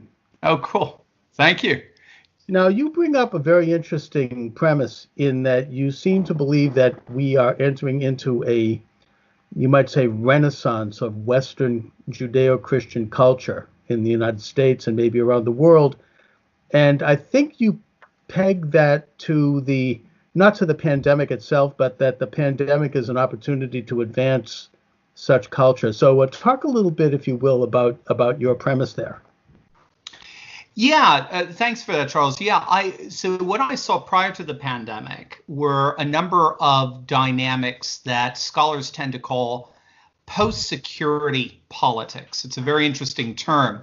The nation state that's got structured, not to get too nerdy, but the nation state that got structured around the 17th century, that really in many respects, like Yoram Hazony, the Israeli scholar, argues, was more or less modeled after sort of a biblical cartography, so the Israelites, the Hittites, the Canaanites, the Egyptians.